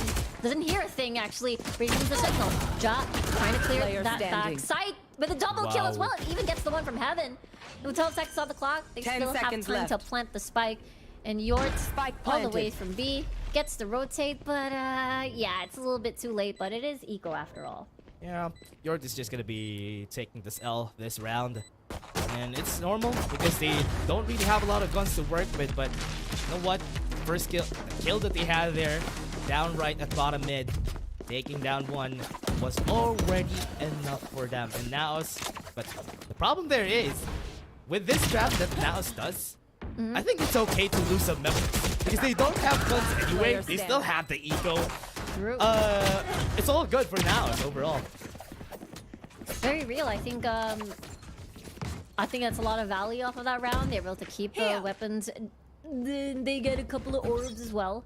That's a really good transition. Ja and Mojer sort of leading the charge with Papi Chulo has been very scary as well. Poison orb emitted. That was scary though. Yeah. Groovy peeked a bit there, but we still have the snake bite. Spawner is gonna go for an aggressive push here just to push out one person. Groovy held this ground, takes down Ja. Nicely done by Groovy there. Again, this has been the constant position of Groovy, always around vents, even when they went up against Oasis. But hold that thought though. Gabby has eyes on the entrance. Drops down. Paranoia. Shots that. Where did that go? Where'd he go? Oh, over to Ali. There he is. But they all line up. They were we were all looking Poison orb for emitting. Gabby, and that's where the commotion started. And now Nexi has to maybe eliminate one to make this at least value. You know what? The reason why they got taken over there, Riku, was the smoke. Yeah. Their own smoke. When the smoke popped in, they weren't able to finish the kill on Gabi, and they had to look for him right up in alley. And everybody just sprayed them down after. Oh no, that is really... The timing was just perfect. The timing was just perfect there, which is why he was able to get away. What a great high-value round for Rank L Cuties there. That's what you want whenever you're fighting against a team like NAOS. Exactly. That was again unexpected, really quick thinking coming from Gabby, and as well as Yort for the follow-up. Cover going out. Fire shots, but this is them contesting Garage again. Gabby really feeling it by being aggressive here. Poison orb emitting. Gonna try again. NAOS gonna contest it. Gonna fight against Vent. Emin is gonna fall. Are they both gonna fall? It's not gonna happen. At least they have space here, Riku. This is gonna be good for them. That's true. Always very important. If you're on attack, even if it's a 1-for-1 trade, it's always gonna be in your favor, especially one of the what do you call this? One of the controllers of the side for the side of Rank LGTs. Mojo though very low, so Emin's not there. No healing. Yeah, they got spammed also a while ago. And there was still a smoke here, down at Mail. Now what they want to do for the side of NAOS, just make sure that everybody doesn't have any information against them. Baiting out information, pulling out the smoke, and they are forced to use the smoke right up here again at B main. But what they really need to be afraid of is this cross that they need to do, and Mojo doesn't have a lot of HP. True. They're having a paint challenge as well. Now they have an idea, as well as the cloudburst, making sure that every entrance is covered to make sure that the cross is there. Nexi with a headshot. Yort doesn't spot out, doesn't know that somebody is still there. He's out in the open. Really nice shots coming from Nexi here. Savano and Gabby the only one left, and just a ton to clear. It's going to be very difficult. It might force them into eco for the next. And a lot of hesitation here. Makes me wonder if they want to save. Nope. They will push through this. They get at least make it into a 2v2. It might be doable. But the crossfire on elbow and to the right makes things difficult. It's going to be hard. You have to cross this. Going to go for the tripwire. What a great pattern. Loya just open it up. And Gabi, this is going to be next. He almost actually able to win it with a 2v4. Nicely done by NAOS Esports here. It looked a bit dicey. It felt like it was going towards Rank L Cuties' favor, but at the end of the day, they were able to trade off each other with a post-plant. Player standing. Remaining. Yeah. Gabi, this made it almost possible, but Papichulo not moving an inch in ramps. It's the reason why they were still able to close it out. And NAOS still able to take the round here. Rank L Cuties, it's their last chance. They have armors on some of them. The push here, right up on A. There's people in vents, so Ja needs to clear that first. True, and it's always Groovy there actually being one of the primary pillars onto mid. Ja! Look at this! Look at this man go! Nice to the head, most likely. Or a bit damaged. Using the nice to finish off the kill. And there's the refresh. Emin with another kill onto Cuties. And there you go. 2 left here. And only a Bulldog and a Phantom. Just have to make sure the site's clear. Spike planted. But nope. There's no contest that is going to happen here. Rank L Cuties is just going to save their guns. Because they don't really have the economy to play this, to fight this. That's why they're just going to be saving it. It's a bit too late. It's a 2v5 anyway. But the way they approach that site, clearing out vents was the most important thing they had to do for Ja. And when he did it, site's basically open. Site's basically theirs.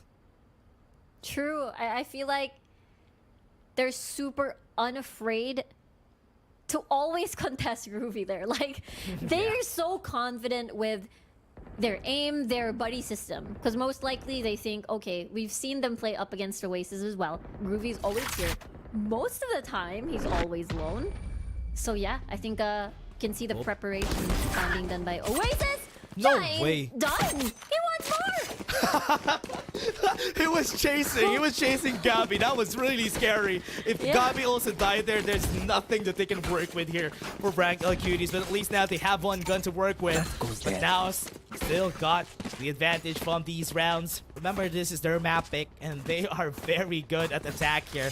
And I think, Rico, one of the problems here for Rank L Cuties is devising a double controller on their side. They put all their eggs in the A basket, and they still aren't able to stall NAOS Esports.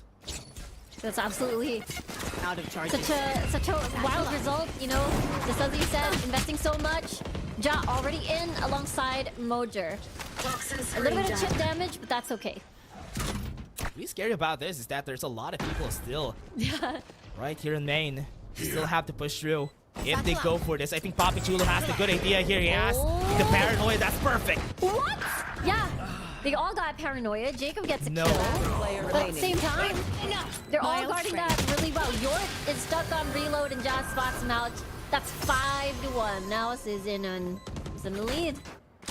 Honestly, such a great paranoia there. If it wasn't for that paranoia, they would have been able to push through, but because of that, they stopped everything from happening. They were frozen. They didn't know what to do, and now it's just run them over.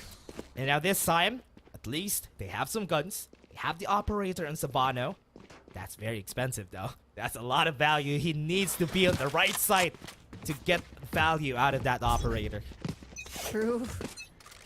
And the fact that NAOS is constantly flushing out these corners, contesting mid, might break his positioning here, but so far, he is rotating somewhere else. At this point, I think NAOS has been stat checking them since a while ago, and it's working in their favor. And NAOS has been winning all the gunfights, even if they throw any utilities against them. It's a guiding light at the ready if ever, but Savannah already rotated, and this is not good for Rank L Cuties. There's still a lot of chance for NAOS to rotate. They do, but Savannah says, I don't want to wait. I want to push. I see the legs, but it shoots in between Jaw's legs. How unfortunate. And there you go. You mentioned the expensive buy. Now it's down the drain. Oh man, my knees. That was all for his knees. And they were able to get it, but no. That's another kill. Neural attempt to get the information to get into sight. Crazy. NAOS forcing QT to save their guns again. And it's gonna be a 6-1 lead. And it's honestly really showing Split 1's performance for NAOS. Again, we talked about it, 80% win rate, 7 times played on for Split. So it really shows their experience and mastery over this map. And this is what we're looking for, honestly, for destroyed. NAOS Esports. This is the Only I could see performance you that we hide. want from them. Found They're you. going one by one. I think Mojo is going to try to get this kill, but Jacob, they have a lot of money anyway, so this is still okay for them. Player standing. True. Maybe I didn't get to see if Jacob had neural stuff beforehand, but yeah, not allowing to have weapons saved at all. They try to save, but it's so hard. You know what's funny? Every time they try to go for eco, NAOS looks for them. Yeah, and because they have a lot of money, it's okay. It's okay if we die as long as they die. Yeah, because they have more money on their plates. NAOS Esports, they really can mech check you. Like, they're ready to take you on these gunfights. Here. That's what they've been doing constantly. Not even a guiding light, just a paranoia most of the time. And they know that they can win those battles. And Rank L Cuties, I hope they are not shaking in their boots because here comes the execution. That's true. Jack to see it. Oh, what is happening? No way, Mojo! A little swivel on the mouse. Gets a kill with that shorty. And now here comes the charge of NAOS Esports, and they're just completely surrounded. Ruby stuck on elbow right now. Gets a ding, but unable to finish off the kill. You're with a headshot. Yort's rather not you're from Spy family. That's different. Yort will try to get a kill or maybe an upgrade. Yeah. Yeah. And I'm hoping, York is hoping to get an upgrade. And yeah, there you go. It's not going to happen. Now it's just still going to be taking this round with you. And before we go, the Spy X family route. You know what? The funny part about this shot, it got me so awake. I think I got an espresso shot there just because of that, the jumping that they did right an elbow. Yeah, that's true. It was just an overwhelming rush of Yeah. aggressiveness, of confidence. It's from NAOS. I was giggling, sorry, before we leave the whole your thing. I just realized we have a Lloyd in Right. VCT. Lloyd Dream. Lloyd as well. Dream? Yeah, there we go. We should get a picture for both of them. Yeah. Both of them together, Yort and Yort Lloyd and Lloyd Dream. Dream. Yeah, there it is. Different teams. The only one lacking in the, well, I guess in the Spy Family roster, Is of course, is Anya? Anya. Yeah, no Yeah, Anya. we don't have I an believe. Anya. We don't have an Anya. Oh well, maybe next split. But I'm kind of looking for for an Anya, Yeah. for an Anya. in Maybe. Pacific. I was looking for an Pacific. Onion Pacific. There's none. Okay. There's none. Oh, Okay. wow. We go back into the We game. go. Yep. And Raquel Cuties needed this timeout, Riku, because with this timeout, at least they stop the momentum. This big of a momentum that NAOS has. They have 5 ultimates. If they just make use of each ultimate to win like 4 rounds after, it's all gonna be okay. I think so too. Wait, they're in the defense. Never mind. To explode. Oh, it is going to be just a couple of rounds left before the next half. Satchel out. Let's see again. I want this Viper spin. I want this Viper spin onto mid. Unless they go dive through. There it is, Groovy. Really nicely done against Ja. But it's a 3v4. I think this is one of the more winnable rounds. Dash. Very much needed. As you said, you needed the Viper spin in the mid. If the Viper spin was in mid, the push, this push couldn't have happened. Emin was able to dodge a shot from the shadows away, but Gabby, no! Yeah, quite unfortunate there. Quite unfortunate timing, Groovy. Really landing these important shots. Gonna get smoked out. Backs away instead. Might put forward, play with the timing with his teammate, with Jacob. But unfortunately, Nexi is already here on the side. Groovy, still waiting for a timing, but they don't have an avenue here. And it's not like you want to keep saving. A lot of shots here and there, but they're still trying to wait for the smoke to expire with the double peek. No spray transfer for you, sir, and Emin will end the round. Yeah, the problem there is they spent all their utilities right out of A.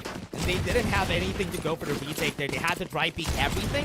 And it was a problem. And as you said, they could have had used the Viper spit down on mid just so nobody could pass through. But now, or at least on any site, it could have been better because they need this Viper spit to stop the push. NAOS has been running them over, especially on this fast-paced entries from the past 2 rounds. Yeah, I agree. I specifically remember when they went up against the Oasis, they were a bit. Oh, hold on, God, Ja. Being very aggressive, but Savano finds Ja's head, and Jacob follows suit. This is a very good round, a very winnable round for QT. It's looking good. What's sorry about the Viper spit then, but they don't need it. They were able to take it. They need a showstopper. Not at all. It keeps going. The almost free transfer, and they end the round 50 to the side of QT, and they break the momentum of NAOS for just a little bit. 51 casualty. Get the gun upgrades. Doesn't even need to buy. Raggle Cuties, I think I like that round. As long as they follow through on this next one, it is going to be possible. And an 8-4 once they go to the attack, it could be better for this squad. But now, that fast pace didn't really work out in their favor. The reason why some of these rounds are lost is because of the smoke sometimes. The smoke timings have been putting them off. Yeah, especially if they press the go button immediately and they get smoked out there. Yeah. Viper spin. Satchel out. Will this stop now? No! They're still going in! We're gonna find the Viper! The Viper decides to back away. Yort's inside the Viper spin. Finds Ja! And Groovy again! Getting another kill. That's value, sir. And the Seeker's gonna find them already here on mid. Sabano pushing the space. Wants the duel. Wants the crossfire. He wants it all. 89 HP. And the flash to boot. And Papi Chulo and Nexi. The only one left. And wait, it's a 2v3. If Nexi gets another pick here, or anywhere, Papi Chulo, they can still win this round. They're still looking for the spike here. Nexi gets the kill here, it's gonna be good, as you said. And now they have the opening. They have the spike for themselves. They're gonna be smoking out that spot for Nexi to go through in order for him to cross, and they can go for B. That is the spike. That is the smoke that you indeed asked. But they're still pushing mid. They're gonna do the unexpected. We smoked off mid, but we're actually gonna push our own smoke. Eeny, meeny, miny, mo. Which side do we go? You know what, Rico, they still have a lot of utilities, though. Papi Chulo has the paranoia. 30 it's gonna seconds be left. good once they go through into the site. They drop down slowly. They heard it. They know that they're here. Exactly, both at alley as well, but there's a tripwire and a smoke. They're gonna actually cut the spike right there, but it's denied by Papachulo. Poppy? They wanted to stop the spike Wow! plant, but in the end, it is for naught. NAOS now 92. Last round in the half. Oh man, the 3v5 to the 2v2. How did that ended up there? They didn't defend the spike. They all had the space.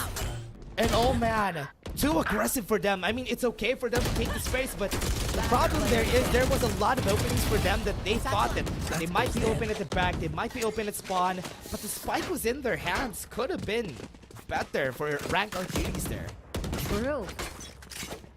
They wanted to increase the space, control it a little bit more. Eman is gonna get flashed. We haven't really seen a direct B main attack just yet from NAOS. Or because they've been receiving success on mid! But Gabby with a kill! Swift and precise, actually on top of the box here. Ja! Unable to Spike land the down, shots. B. Poppy Chulo though, trying to even out the numbers.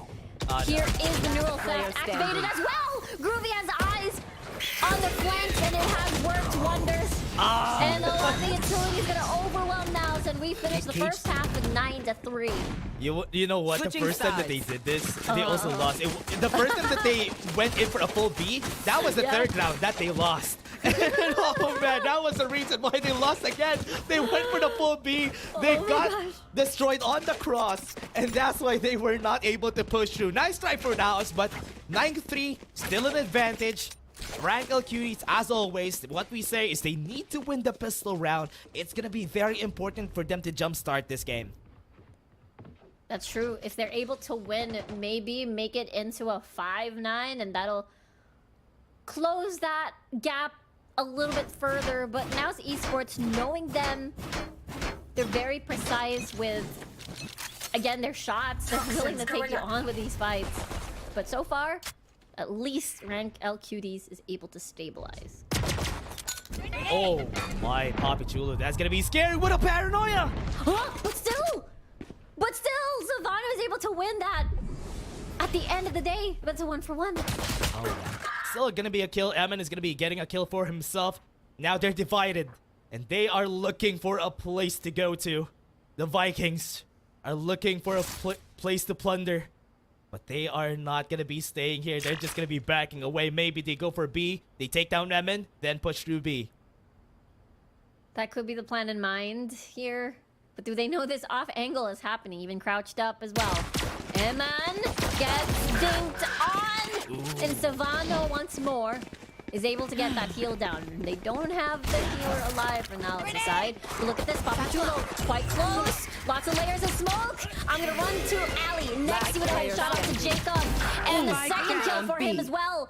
1v2 situation. He can't do it at all as Papachulo finds him. And the pistol round goes to NAOS. They reach the double digits. Oh no, they get the 10 rounds. NAOS just got them right up where they want to. And Rank Cuties wasn't able to answer back here, especially the fight at mid. That was very rough. Yes, they were able to get the kill, but Eman getting a kill for himself here just opened up a lot of possibilities. But the flood on site didn't work out so well. I know. It's such a tough scenario because you're now looking at Eco NAOS with Toxins going up. a lot of these firepower, and they're not afraid to use it at all. Rank Cuties. They go through, go for the flash, but next the answer's back. down They A. back away. They don't have anything to work with. They don't have anything to work with but a trade, but do they expect Papachulo to push in? Jacob and Gabby are so low. Running away and backing off. Goes back to sewers. NAOS already called the rotation. Toxins going up. This could be good. They would be able to take down the lone man on B. Toxin screen down. Could be an opportunity for them. He doesn't know because he has zero information. John needs to reposition because he has a lot of openings. That's true. Maybe Toxins in going like up. the next 10 seconds, they'll probably rotate back, maybe send someone. They don't hear a thing. Nothing. They are gonna go back up Ollie. Yeah, this is such a great angle though. If Gabi goes in, he wasn't able to get the shot! But at least he was able to get that. That's true, but the Ghosts, they have information now. The two low health members checking 30 out seconds spawn. left. I think one planted. gets the dodge, but Jag gets the one. And now, it is a 2v4 remaining. post-plant. And as I say that, Gabby's the only one left here onto Alley. And remember, oh sorry, Ooh. it is the Alley. What am I saying? And now it's 11-3. NAOS is just, again, really, really masterful at the snap. That was looking there. Okay, you got the spike. Okay, you can pass and kill the other guy. Yeah. And yeah, you can plant the spike. It's okay. And 11 is 3. Anti-eco for their side. Tried to push through here, but they hesitated on the side of Rack Out Cuties. If they actually just went in for ramps committed, they might have been able to get the space down right in heaven. But they had to rotate. 11 is 3, close to match point for NAOS. That's true. They had a very good idea, you know, like B felt like it was empty. The problem is they tried to check if anyone's not ready for the rotate on the spawn, and that's why they sent the two members. Oh no. Savano, really good job here, and gets the heal. Full armor. Toxin Wasn't screen killed by down. the outlaw. But NAOS doesn't really have a lot of things, or rather a lot of guns. Gabby is looking, but Mojer has a good idea here. If they push through mid, this could be good. Scout just gets the spot onto Savano, oh sorry, Mojer rather, as Yort gets a kill onto him. And now they're whittling down the numbers of NAOS. Scott killed. NAOS now does only have 3 members. Because of the information that they have that there's a toxic screen here, they might know that this is going to be a B take, and Emin needs to hold this ground here. He does. The timing peak as well. They were a little bit busy trying to clear their corners. And they're trying to get Cold Hat onto him, but instead he peeks Groovy. Gets killed. 2v4 right now as Jacob gets another. Nexy needs the one kill to get neural theft. Nice headshot. And a consolation prize is the neural theft for the next round, but that's a good win for Rangel Cuties here. That was still a nice try for NAOS Esports, but Rangel Cuties really needed win for them. And they only lost like 1 member. Now they still have guns to work with. Need to fight this round. If they start off, stop NAOS from getting that match point, there is still some wiggle room for them to maybe come back from here. That's true. They have the guns. Maybe just the showstopper as well for the opening kill. That could be their access. Can be an opening, as he said. Bottom. Go in. Gonna be the right timing though. Ja wasn't able to get killed. They still have some timing here. I think they have a great idea for Poppy Chula here. They're holding on to the paranoia as well. Now they're afraid to push. They want to do a counter paranoia question mark, but they need to look at ramps first before they push through. Smoke is making it harder for them to just go in. That's gonna be one Mojer, cancels it out. No showstopper for you. Exactly Down that. A. Poppy Chula as well as Ice across ramps here. I thought that was gonna be a spray down, but instead Gabby gets that trade. Wow. Now 2v2. It's still doable. It's still a fight over here. Spike is in the middle. And now Last player standing. 1v1! I can't believe it! What? Gabby? It's like the League of Legends equivalent of Meet Me in Baron Let's Match team fight. point. And that's literally what happened. They met at A main and they fought. You know what, Rika? I was really surprised. They were holding on this spot for so long. They had a smoke. They had something to work with. They could have smoked this Rams. Go cross, get the spike, go away. But they wanted to fight that Baron. And what they got was not a Baron. They got destroyed. That's true. I mean, it was close. It went to a 1v1. It was trades after trades after trades. You didn't have any access to leave anymore. The spike was in the middle. So it's like, I'm just going to fight this instead. That was such a great analogy, though. That was exactly what happened there. What? Wait! Kebby. Let's go. Oh, man. Then they get shut down Goldstone. Now it's good. And now with this, next he's left alone on site. What is he going to do here? He has a tripwire, but the access is towards heaven. Actually, he doesn't have any access or coverage at all. So now it's another 2v2 dash. 2v2, they don't know somebody's coming at flank. And Yort and Groovy can be planting this. Planted. What could they use here? Still have a paranoia for Papachula. They still have both of their smokes. They have to make sure that Ja gets the kill. He shows himself first. It's true. They have eyes on heaven as well. They have an idea. They need to play this crossfire correctly. And the timing, you're really nicely done. Ja is still gonna try. He knows where one is. Flash gets blinded. Surprise to peek, and there's two nice holds by Rankel Cuties here. Yeah, great hold. Great 2 kills at first there from their side. Gabi was able to get 2 kills right down at mid. Opens up the side for B side, and it was basically there in the hold from the post plant. Was just good. NAOS was really surprised because they didn't really have information. Where are they going to be placing themselves? Lost the first duel. And that's why QT was able to take that round. Exactly, and they're, again, the way that they're performing, right? Like, even though NAOS Esports is at match point, it's like the pressure is being used to their advantage. They are playing really well on this part of the game. Yeah. Rankel Cuties just need to follow through. Even if it's match point, there's still a possibility to get this to overtime. Before now, Savannah goes in, wasn't able to reach the top, and Mojo kills him! And that's why Nexy was able to get the kill, and now the crossfire onto the side. way. Nexy with a triple. No way, Rico! Defenders win. Thrifty finish! What an explosive finish, Dash! And some of them are even shaking their head. I saw Nexy shaking his head as he drinks on his drink. It was like, what was that? How did we survive that? Nexy and Mojo, they held their ground, had the showstopper. They are holding with the sheriff right there up on rafters.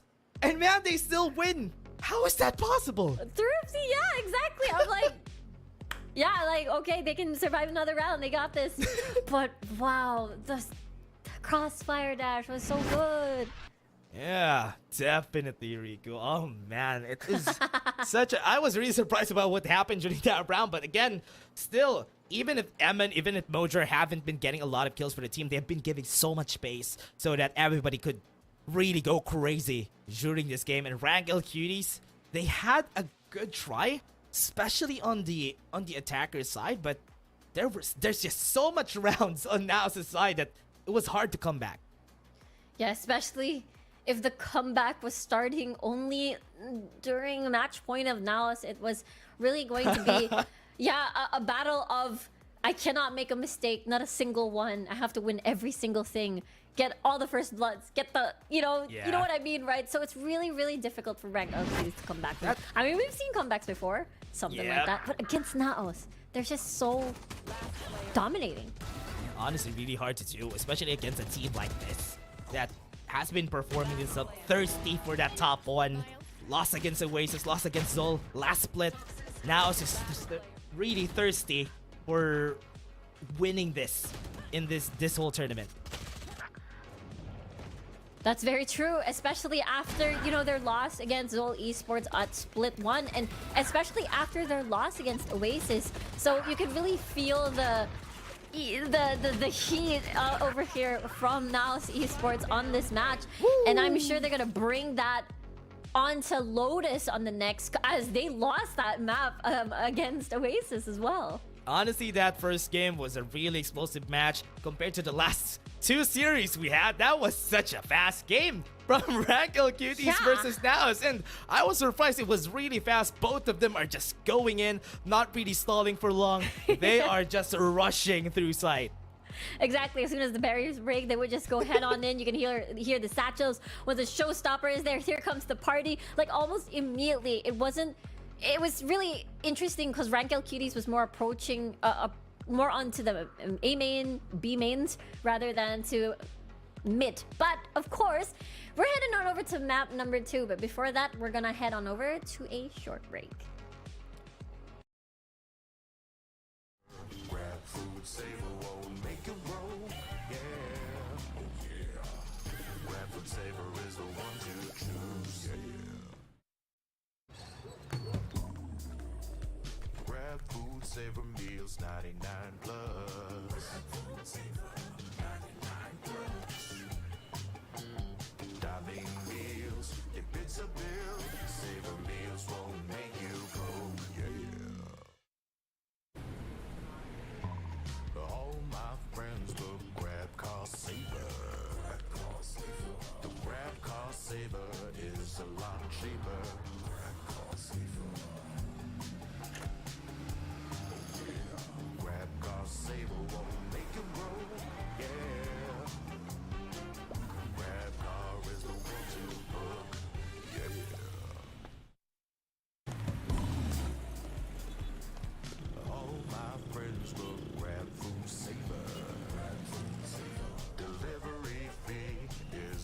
lot cheaper.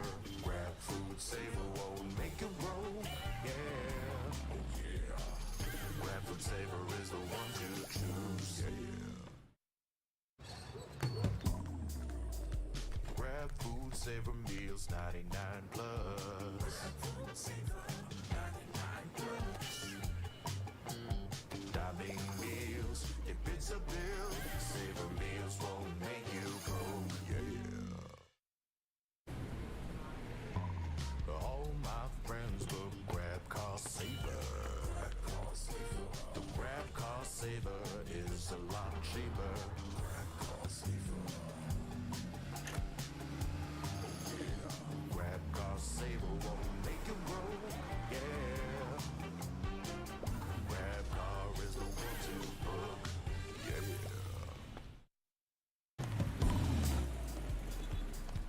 All my friends will grab food saver. Delivery fee is a lot cheaper. Grab food saver won't make it roll. Yeah. Oh yeah.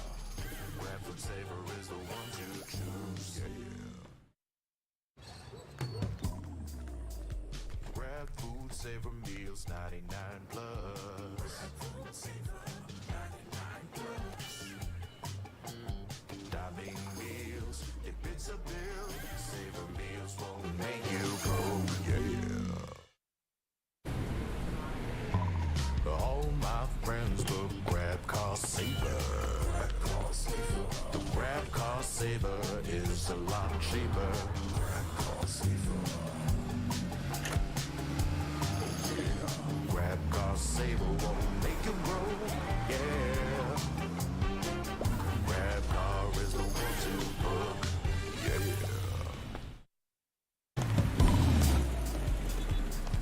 All my friends will grab food saver.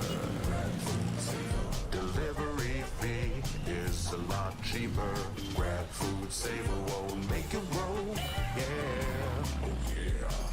Grab food saver is the one to choose. Yeah. Grab food saver meals 99 plus. Grab food saver 99 plus. Diving meals, if it's a bill, saver meals won't make you go. Yeah. All my friends will grab cost saver. The grab cost saver is a lot cheaper. Grab cost saver. Grab cost saver won't make it roll. Yeah. Grab car is the one to book. Yeah.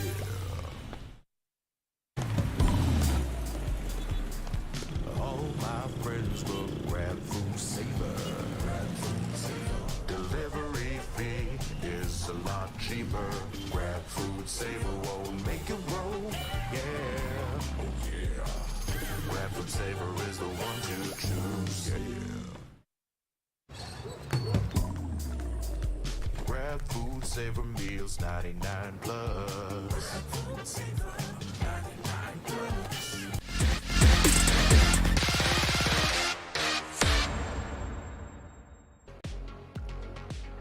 And we're back over here at the VCT PH English broadcast. We're still going to be your casters at the last series of the day. My name is Riku, joined by Dash. And right now, NAOS leads commandingly over here in the series from their, 13-5 finish against Rankel Cuties. Last series, or maybe even the last game, just because they got the first win already on the side of NAOS Esports. But Lotus is where we go, and this is one of the maps in where Oasis defeated NAOS Esports. So let's see if they already did their assignment from the past games that we've seen. But Rankel Cuties has also been known to really prefer this map. They have been able to win against Subversive, and even actually they haven't won against Avernus in this map, so it's still okay. Still a good map for Rankel Cuties. It's still pretty good. I mean, for Rankel Cuties as well, there's a lot of VODs to review once they watch the Oasis and NAOS. Like, where do you think NAOS's weak points are going to be sitting at? Because I believe what happened last time was the defense of Oasis was very was a big fortress basically. They couldn't get to any of the sites. Before they even get to the site, it's pretty much of a done deal. And I think that's what on NAOS side, that's definitely what they need to work on, their attack on Lotus. I just remembered though, yeah, that was a 111. Yeah. 111 half. That was crazy, Rico. I just realized that it was a 111 game and they were not able to do anything much. I mean, they were able to get some rounds once they headed into the defense, but in the attacker side, they were having so much problems. Probably because also of the composition that they do here. They do have a chamber on their side and there's not really a lot of firepower or initiating power to work with for them to get to the site itself. Exactly. Like I feel like maybe it falls onto the picks as well and what rank LQDs need to do. But going back on the Oasis and NAOS match, the defense, right? You said it was 11-1. 9 rounds straight of Oasis's victory. Only 2 of them were diffuses. So that means out of what? That's crazy. 2 out of 9, they only got to plant the spike. The rest, they were basically unable to reach anything at all. So again, maybe it's a fire versus fight fire with fire kind of deal, and perhaps push your I suppose push your space a bit more and get a lot of these isolated fights coming from the side of rank LQDs. Yeah, the question is if ever NAOS Esports would be employing the same. Yeah, if ever they're gonna still have the chamber here in the composition. I mean, it works out when they are on the defense, so it's okay. But the only problem that the only wall that they had on that game against Oasis was because it was Oasis they're fighting against. Oh yeah. and the last games that we had or see them in Lotus, it was all good. The games that they had there in Lotus were all good. They were able to get a good foothold back then in Split 1. But now in Split 2, everything's different. That's true. Speaking of different, looks like it might be a bit similar here from NAOS. Don't fix what's not broken, because at the end of the day, you were still fighting Oasis. But if you feel like you can do have a better matchup this time against rank LQDs, why not bring back the chamber onto Judges, as you said? Yeah, Chat back here on the chamber. And from the other side, rank LQDs going for the classic, going for the fade, going for the killjoy, and the double controller setup just for them to have an easier way to get into rubble or mound if ever they want to, whichever aggressive defense they want to do here for the squad. But for now, I think NAOS Esports is the team to beat. And rank LQDs, yes, this is their map pick, but do they have what it takes to defeat NAOS in this map? That's the question, right? If you want to replicate the success of Oasis, it is again having to push more space, but also winning the important gunfights. But I feel like NAOS is going to be ready for that, especially what they've experienced on Split, where they push, well, a lot of B main and A main as well. So let's see, how will they able to match up against this chamber of Ja? It's gonna be the question here this game. For now, what are they gonna do here for the side of NAOS? What are they gonna be putting up on the table here against their enemies, against ranked LQDs? Ranked LQDs during their last game in this map, especially when they were on the defense against Subversive, they were doing so well. They were able to get 10 rounds against Subversive. And this is also good. So let's see how their defenses fare against each other. Really excited to see this. Just as you said, defense starting on the side of NAOS and rank LQDs.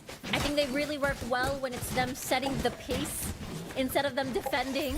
So perhaps getting momentum on attacking first will do the trick.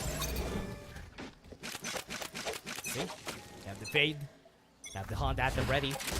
This is the only thing good about this pick though. Ja could go aggressive as much as he wants. He can go back with the rendezvous.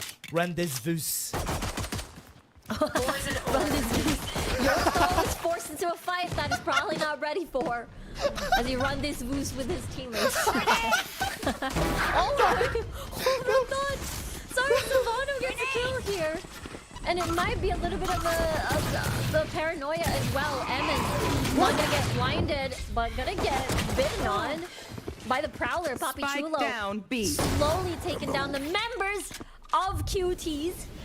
And now Gabby's in the middle of the site, actually. So he's like, I'm not moving a muscle. No. Oh no, but still get spotted. I want to get out of here. Was not able to jump, and Ja finishes off the job. You know what? Mojer survived that for so long. I was Yeah. like, wait, how was he able to go back there on Link when he was getting shot by everybody? But again, this is the problem when you approach B this way, because everybody could just go into B very easily. If you don't get the plant, you have a lot of problems. You have a lot of openings that you need to go through, especially upper B is also one of the things that you need to clear first before you plant there. True, you're just surrounded by so many from any of the links. Look at this Mojer though. Very aggressive. Doesn't get the first shot. Still has the one. Oh, the jump peak. Forced to reload. Switches to Headhunter. Wow. Here we go. Nobody's gonna challenge him. Jai's so confident just because of that one win they had a while ago. I mean, oh wait, Jacob got a kill for himself. If ever just starts up with a kill here, he's still on the range of his rendezvous. So if ever they push through here, it's all gonna be good for him. And he has time to reload this as well, the Prowler.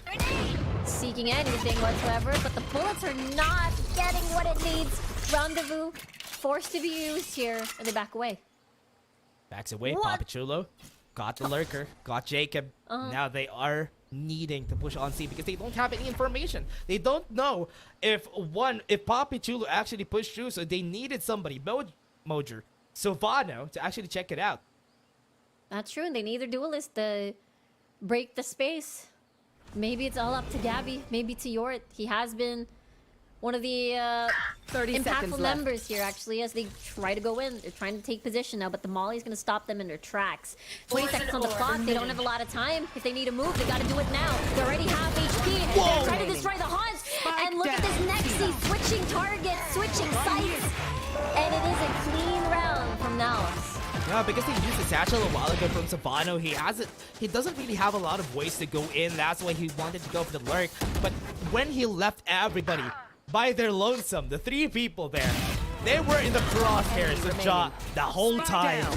That's why it was easy for them to just finish it all up and win the round by themselves. And now us winning the anti-eco. Not a lot of damage has been done against them, but Rank Cuties now has guns. This is the real round, I suppose. Real test. If Rangel Cuties is able to take advantage of the better buy, NAOS is gonna do control onto Rubble here. He doesn't spot out Mojer, but Groovy does though, so it is a 1-for-1 trade. The onslaught doesn't stop as Savano repositions, but is out in the open. Papachulo finds him, but York gets a double. Eamon immediately shuts him down, and that's a 2v2. Now 2v2, still a lot of damage here against Rank Cuties. This is their round to win. This is their bonus. And they've lost a lot of people in the process. But they have to go and defend this. Still one.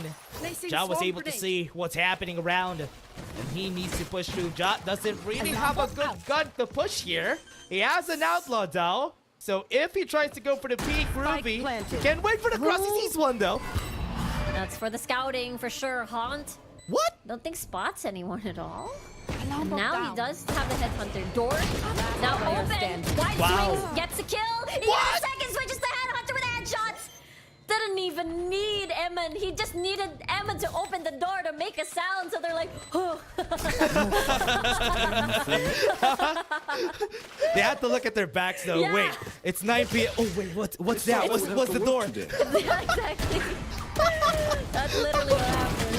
Oh man, somebody knocked at the door. We had to look at it. But again, it was still a nice try for NAOS, or rather for Rank Cuties. They got this in a 2v2, but NAOS really did numbers on them during that round, which is why, oh man, Ja is allowed to go crazy here on the defense.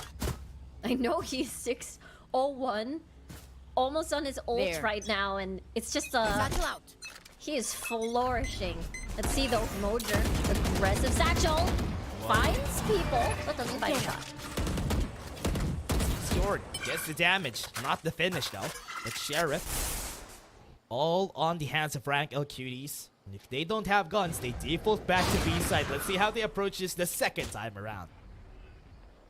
This is a good question. Earlier, they didn't have a lot of time once they wanted to do the mind games. But look at Ja. a very aggressive position, an off angle in the middle of mound. Let's see if they're ready for this. Cause Oh no. Ja may be ready for this himself. Prowler, everybody just peeked all at the same time. The up and down, where do you even look? Gabby with the precise shots, ready for the paranoia. Savannah already in. Paranoia, I don't think it hit Nexi, but at the end of the day, Wow. Gabby gets a triple. Gabby, this is, remember, a thrifty round and rank L Cuties. With 2v4, this is very, very possible. They just got one upgrade though, but with the damage from Nexi, oh no, it's not gonna be good. It's a 1v4. Very difficult now, and it's a thirsty Gabby. Wow, Gabby. Yeah, thrifty for the team. That's huge. Such a hero for the team. Was able to get the cross. He was able to get everybody would try to go for that C rotate. And he got every one of them, and even the ones on site would try to go for that retake. And rank L Cuties, looking good. This is a round that they needed. That was a thrifty round. And now Esports, what are they looking for here this time? That's indeed the question. I mean, the question earlier, who is able to match up with Ja? And I feel like that person could be Gabby. Look at this, the early utility with the pain shells. Oh, look at that! The showstopper to stop Cutie in their tracks. But Jacob immediately counters that, and that's a 1-for-1. Up in the air. They go, oh no, he missed it by a hair. There's somebody here already. Jordan, he heard him. He gets the shot on him, and now they need to think about where they need to go. There's an operator, there's a chamber ult right there up on A. So we have to be careful there, and they get the information just because of that jump peak. And now it is Ammon ready to rotate alongside Nexi. And now even if they go C, there's just a lot of members and a lot of stall. No, still have a lot of utilities to use to get inside. Yep. They would be able to go in if ever. This can be a problem. They see Nexi. They know somebody's at bend already. Exactly. Grabby again. Ain't stopping. Gets the Colat shot. Headshot as well. Not too low. Finds the head as well. Gabby with a trade. No way. Now it's a 1v2. This might be difficult for Ja here. With the spike now planted. And it's not for Mound. It is going to be with the operator as well. His ult finds one. Will he get the second one? He doesn't know where he's at. There's a lot of corners to clear here. Maybe the confusion, he can take advantage. Can hear the waters. Now he has cover. He's coming in close. There's the crouch. And that's what I call the anti-crosshair crouching technique. And that's what happened. Yeah, anti-crouching crosshair technique. Anti-crouching cross. Crossfire. No, not crossfire. Crossfire runs. Crosshairs. It's called a crosshair, okay? Anti-crosshair crouching technique. Yes, thank you. There it is. Let's go. What do we call it now? It's an act. It is an act. It's an act. We called it an act starting now. That's gonna be good to call what they do whenever they go for an off angle in the crouch. So everybody, that's your trivia. While Cutie was destroying NAOS. But it's not actually what it's called, but yes. I try to, I wanted to make my life easy instead. It was such a long. Oh, they crossed each other. But then getting a kill to Jacob, but good thing Savannah is still there. Mojer though. Oh wow. There is a trade, and Cutie, they are catching up, and now it's equal. We're able to get it, and Raggle Cutie's getting very good kills by themselves, by the default that they've done. And now Esports kind of crumbling here. They didn't have any guns that round, so it's still gonna be okay. With the lineup that everybody does, the toxic screen right up on A, it has been tripping them up, especially the cross right up on A main. And now they have to think about it again. And so far, I think this is very smart for NAOS. They've come to realize that there's not really a lot of pushes on A, so we might as well go for B and C. Yeah, they haven't exactly. They tried B at the pistol round, but yeah, they've been sort of funneled into this area, just as you said. But now they're trying to find picks, but NAOS ain't taking any bait. Ooh, very good angles. Really push the defense here just because they don't have a lot of information. Lockdown's gonna be used, so they have to back away. Nothing can be used to actually take that down. Is the facials enough? No! Oh, good thing. Good thing. Did he want to go for that showstopper though? It could be pressure so that they don't push him instead. But Yort gets a kill off the Sin Groovy though with a headshot. Again, things are falling apart for NAOS Esports. Mogrim Jat, can they do anything about this though? They have access. They don't have a line of sight. They see the lurk behind, but it's still not enough. And Cutie are in the lead the first time in the series. Anyone have any splits? Wow, I they may were have jammed able my to fingers. really take off this defense. They've seen some holes in the defense of NAOS Esports. They tried B-side for 3 times already, and they were successful on that last try. And this is working out. The confidence that Rank LQD have and the openings that Gabi has been giving them has been so good. And NAOS Esports, oh no, looking like they're having a struggle here in the defense. That's true. It is, again, very similar to what happened during the... Oh, wait. Could be an early fight here. Everybody's pushing towards such close corners with their guns. Now they have to check every single thing. Emin with first blood, a headshot. He's trying to leave his position, but is found by Ruby. Yort leading the charge here. Is trying to clear each and every corner. Papi Chulo closing in. No one's going to cross this crossfire just yet. Yeah, Mojo needs to have somebody to go for the crossfire, but Ja was able to get one on the flank, and they're trapped. They have to commit somewhere. That's true. Maybe B is the answer, but Nexi and Ja are already on their ways. If they walk into that, they're going to be trapped again. They don't really have a lot of options, though. But Jacob needs to clear that first. He was able to, and Jazz also could have fallen down. Could go for B. Exactly. Look at this though from Nexi. This is a eco. It's a low buy coming from the side of NAOS. Remember, they might get 3 guns, but they don't have them in reach. Nexi though, trying to walk his way to an upgrade. Yes, he is able to pick it up. 1v2 situation. What can you do here with a wall already pretty much set up, but no snake bite or anything? Don't also know where Nexi is. They don't know where he's going to be coming from. And with no information, they have to be careful. They have to be wary about how he approaches this. Right now, there's an up and down, and this could be good. But the up and down has been abandoned. Now they know where he is. Ooh. The ADS, it was close, but Jacob is much faster. Nicely done by QT. A 2-round gap dash. Good first contact and Rank Cuties. After that, they were able to get like 4 rounds consecutively, Riku. What is happening here? And as he said, this is also one of the reasons why NAOS hasn't been opting for this map a lot of times. It's also because even their defense right now is crumbling to the hands of Rank Cuties. They already found out holes in their defense. They have been baiting them left and right, and they don't really know what to adjust for now. And I feel like it's the trap on where you're baited into a fight that you don't even need to take. Look at Ja. He's so advanced into this position and sees Yort. What? And they don't expect that at all. They get the kill, and now that is gonna be good. That is 1 down. They lose the toxic screen right up on A, so that's not an option anymore. So they just have to go for that C or B site. But NAOS already understands this, and that's why they're already putting a lot of people in those sites. That's why indeed. And they're able to easily deal with this if they do rush through. 60 seconds on the clock. QT still have a lot of time, but they're making a lot of noise. Poison Cloud activated, but they're still biding their time. Somebody's knocking.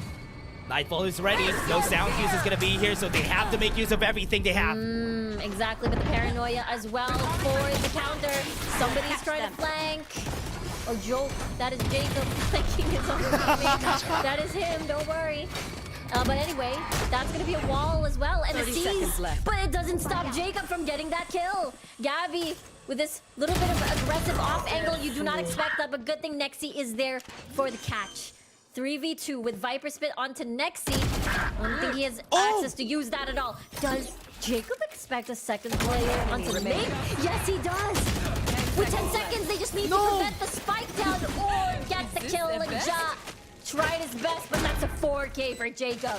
That's a lot of kills from Jacob. A lot of hero plays have been working for Rank Cuties. What is happening? Gabby getting 3Ks, Jacob getting 4Ks, and they have been successful just by this one. Even if they got the 4v5, or rather even the 3v5, they were still not able to stop the onslaught. And it's also because they're giving so much space on B side that they were able to lurk in.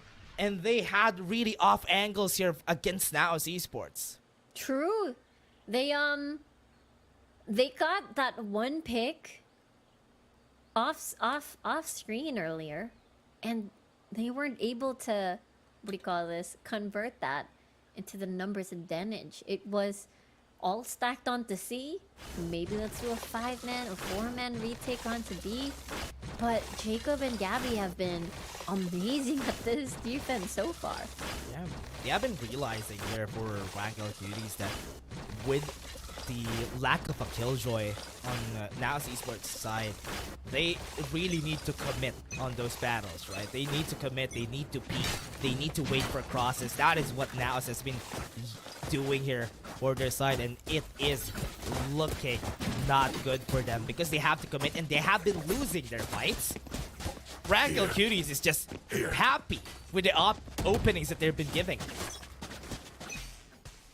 Yeah, this is again the first lead that they've gotten in the series, and especially against NAOS, this is sort of something that you can be happy about, definitely. Even if we don't know the ending of this series just yet. Savano getting a kill onto Nexi as well. 1-2. Oh, they don't see this, but Papichulo's gonna peek. Was Ghost after all. It's out of shots to Papichulo's body.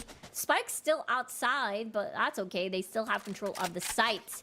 Now they get a free upgrade onto Emin. Can they do a retake? Ooh, gonna be a 2v4. Gonna be rough. Savano needs to take down everyone, and John needs to get this first contact against Yort. Gabby, One enemy with remaining. his shots. Keep doing that again in Yort. They're catching up now. It's off guard. Like, this gap, 7-3. It's like NAOS. You know, you gotta put it on NAOS as well. I mean, Rankel Cuties are doing a lot of work. They've been landing all the important shots. Jacob and Gabby are playing out of their minds, catching NAOS off guard. But on the other hand, NAOS, you know, you have high expectations for this team, especially for the constant top 2 finishes in VCT. Yeah, they have been getting caught off guard every time, and they can't really do anything about it here, Riku, because they don't really have the utilities to work that way. And even if they make use of the double controller in their favor, they always have to invest the toxic screen right down on A. But the really big weak points here for NAOS has always been B or C. They don't find a way to stop that, and Jacob opens up with another first kill. And remember, take note, whenever, like, for example, Savano is unable to reach the site, but hold that thought, you might see an immediate clack to the paranoia. Nicely done by Evan and Papichulo. They envelop the entirety of CT, of T, and the spawn, and now Jacob is all alone. But while we were telling the story of NAOS, they actually pull up a 4K, or rather 2K from Emin, and it works out. Now NAOS in this 3v1, Jacob has the mission to actually win this, but they have a lot of economy anyway, so we might as well try. Take out the guns on the hands of NAOS, but this is 3 people. It's gonna be impossible. It was gonna be impossible, especially the angle that they were taking. They were Last round before the switch. triple the off angle, basically, to their own spawn. But yeah, I like this from NAOS. You know, like, okay, maybe let's not wait. Let's take matters into our own hands and be extra aggressive. Unfortunately, maybe the operator shots or the tour de force sometimes were not working out, but it won't stop the op pressure. Even though, let's just say, it wasn't hitting, it still forces the rest of QT to most likely go somewhere else. And yeah. Now they go back. They go to A, the site that they haven't gone for the past. Only one round this time. Yeah, and this is gonna be a problem now. Rotation's gonna be forced, but what they don't know is that they're really looking forward to this A push in the side of Rankel Cuties. That's true. It might be a 5-man retake based on the positioning here. Or if they hear a little bit of sounds, the door is open. Just the 34 still. Toxins going up. Definitely get the kill here once somebody crosses. But this is the problem. The toxic screen. True. It really deters any possible shots from Ja, but another op onto the side of Jacob. Jacob's really feeling his aim right now, and there you go, Ja, with a kill onto Groovy. Maybe a trade coming from the side of Jacob as the paranoia is going to be used. Papi Chulo hiding among mounds and Gabby with a double kill. Flight across the map and C is their target. Still gonna be winning that. They have the lockdown to buy some time now. It needs to fasten up. They don't have any way to stop that from clicking, and they have to wait on this lockdown. No pushes. Viper Spit been thrown, and this is honestly such a hard round to win. That's true. You can find with Nightmare. Nightfall. What am I talking about? The Nightfall activated, so this is going to help identify where the Viper Spit is at. Lead you to your targets. York is still alive. 2v3 right now, but follow the black lines. But the Viper Spit is going to just whittle away your HP. And Gabby's going to finish the job. QT continues to lead this map in 8-4. Switching sides. 8-4. That is how it ends. And NAOS, oh no, they have a lot of rounds to chase. They got a really good start here. But once it came down to it, Rank L Cuties was able to adapt on their set plays, and it is working. Now, what can they do? What can they surprise Rank L Cuties with? Because now, oh no, this is such a problem for them. It is. It's like, how do you stabilize? I mean, maybe it will be different once you enter, you know, your attack side. Maybe it's much better for you. You're able to dictate the pace. You're able to take advantage of the vastness of Lotus over here. We haven't really seen A, which is so strange because like every time you watch Lotus, it feels like every time I tune in, it's always I see A. But yeah, maybe that's where NAOS is gonna go this time. Yeah. But it's looking like it's not, Riku. It's looking like they want to execute on B. They don't want to go to A. Maybe they have an allergy with A. That's why they're not going to go there. But for now, at least, it might be possible, though. Because they're still backing away, deciding on the matter. They forced rotation, debated to go for B. At least now, our wishes have been granted. Well, hopefully, because Jacob is there. Might still break A link, or maybe B link rather, maybe not. Oh, we get spotted out by a turret. Will not use the headhunter for any shots wasted. Would rather use it on an actual living being, as the classic will be used to eliminate that one. Again, B can still be an option if they're trapped here as they destroy that door. Wow, diversion. Go to B, rotate. Paranoia has hit everybody but one on the side. Nexi saves the day. Really nicely done here. Nexi still ain't stopping. Now, Papa B is smoked off, and Papi Chulo fighting the one from A, and that's Jacob. And now he's down. 2v5, looking really good for NAOS right here. It might be a clean sweep, as there's only one left on the side of QT. It's 10 seconds on the clock, by the way. They need to plant the spike right now. And Groovy is taking down numbers. And at the moment, Spike already has been planted. This is not good. Ruby, 4 HP. Where is everybody? They don't know where it is, and they have to go for the rotate right now. Where is it, Groovy? That is gonna be. Wait a second! He got the shot still. No, wait. Okay. What? Wait a minute. He was what, 4 HP, right? Yeah. Paint. Check. Whoa. Charges. I'm still able to get a kill. Breaks. Interesting. But at the end of the day, now still won. Not stopping. 10 seconds left. They've been popping heads. They've been. I don't know what next rhyming word is gonna be next. But back to my point, at least they were able to get the first round. They can go anti-eco for this next one, and Rank L Cuties could actually be surprised here. They're gonna go for the B push. They're gonna go full A. It is a stack indeed, but a stack on B as well. And it's going to be an aggressive push at that from Rank L Cuties. They might decide to back away as there's nothing there for them yet. Savannah might stick around, though. Wait. Okay, he's going to be sticking around right down on pillars, but no rotation, though. He has the sound cues. He knows that everybody's going to go here. Evan trying to clear out on main. They need to go for 3. They need to see Groovy. It is indeed the door now accessed. It's finally an A. Emin will probably take the second trip inside tree. Jacob pushing. Wow. Gets a kill on Chulo. Mojo with the double kill though. This is important. Gabby very low at the moment. No way he gets the kill before he dies. Now it's a This round's 1v2. close. Savano wants to... It's still close, yeah. I'm surprised that this round is this close. They had 3 full Vandals on their side. Rank Spike Cuties only planted. had classics. They were still able to squeeze in 3 kills against them. He got the headshot though. That was scary. Absolutely scary as these rounds have been close. And honestly, Dash, after their performance on Split and knowing, you know, it's NAOS. It's NAOS. This is something that we did not expect on Lotus. Yeah, this performance isn't as expected, or rather, That's a good Rank spot. Cuties have been outperforming themselves this game because everything that they have been doing, everything that they've been putting on the table, especially the peaks, they have just been winning the fights. That's why NAOS is having such a hard time getting into their retakes a while ago, but now that they're on the attack, at least they're the ones on the driver's seat. Bring them down. I think that is indeed the biggest difference. They need to bait out a lot of these utils first before Toxins they going up.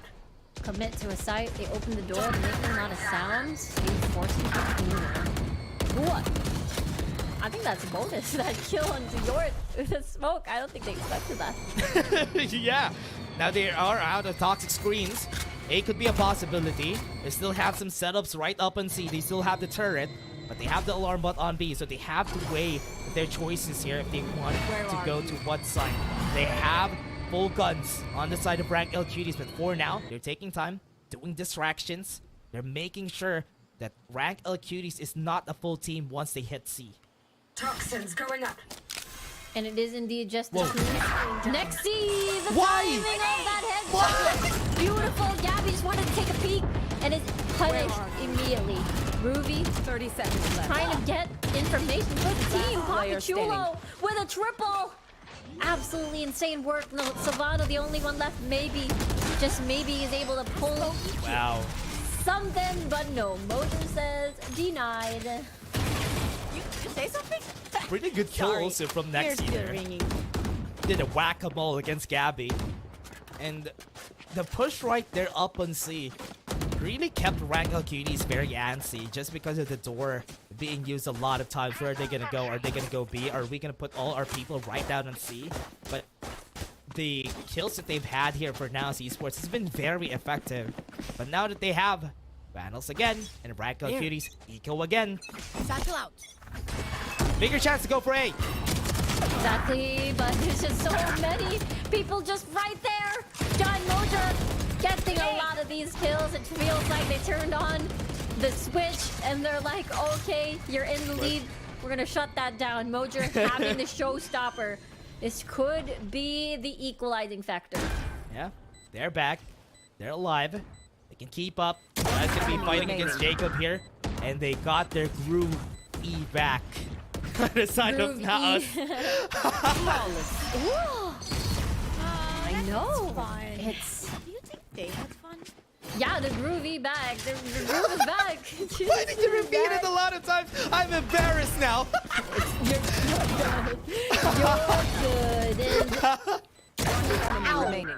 This is Okay, continue. that. Yeah, like this is exactly the kind of NAOS we were looking forward to in the first half. I do feel like maybe it's just specifically the defense that's rattling them a little bit, because I don't think the Oasis thing is like an isolated case. You know what I mean? Like it's happening Yeah. against Rank Cuties as well. It's only just the defense. Their attack is still impeccable. Yeah, their attack was really good in the side of Rank Cuties. They have been surprising NAOS left and right and what set plays they're gonna do, especially the executions on the site itself. But what NAOS is giving them here on the attacker side, they don't really know where they're gonna go. And once they find out where NAOS is gonna go, it's already too late. They're already on site. And then it becomes into a 5v2 situation. It's so hard to retake after that. This Lotus really gives a lot of very attacker-sided, if you will. There. But at the end of the day, NAOS is still in this map and in this series for sure, as they won a split. It's so nice to see them on this, on what do you call this, on this performance. They go aggressive. They go right here up on Rubble so that they won't be able to take space right up on A. But they really put a lot of manpower back in A side, and this is going to be a problem because they realize that. They heard the satchels, they know that Savannah might be close, and they know that somebody might be close. But Nexi is ready for this push from Miracle Cuties. It's an up and down, so if Nexi decides to peek, Savannah There. spot the feet, but Savannah sees your head, so that's the biggest difference. And now it's a 4v5, not in favor of NAOS actually, and Eman might lead the charge here. Nexi is gone, nice headshot. Mojo again very precise with these shots. First shot from Mojo. Has to show Topper. He's taking his time. Baited out the satchel just to... Ooh, that was enough time for them to go for it. Nightfall is going to be there. They're going to be going inside side, but they haven't planted the spike yet. But this showstopper is not going to see anyone. Not at all. Trying his luck onto Waterfall. Doesn't find anyone, but the pressure is still there for them to back away. Nicely done by Yort, but it gets sprayed down by two members of NAOS Esports. 2v2, and no! It is rank out Cuties. Savannah with the triple. Insane. Good start though. They were able to get the kill on Nexi. They started it off with an up and down. Rank L Cuties got the kill on Nexi. They were pressured to go for C side because they didn't really have a lot of time. They had to take space. But Mojo, he got killed first, and that was a problem there. That's true. And the Nightfall as well. It was so hard. The respect onto the showstopper, unable to find the one pick. Let's see if NAOS decides to go somewhere else, gets able to dodge the barrage of utility. They back away. Starts up.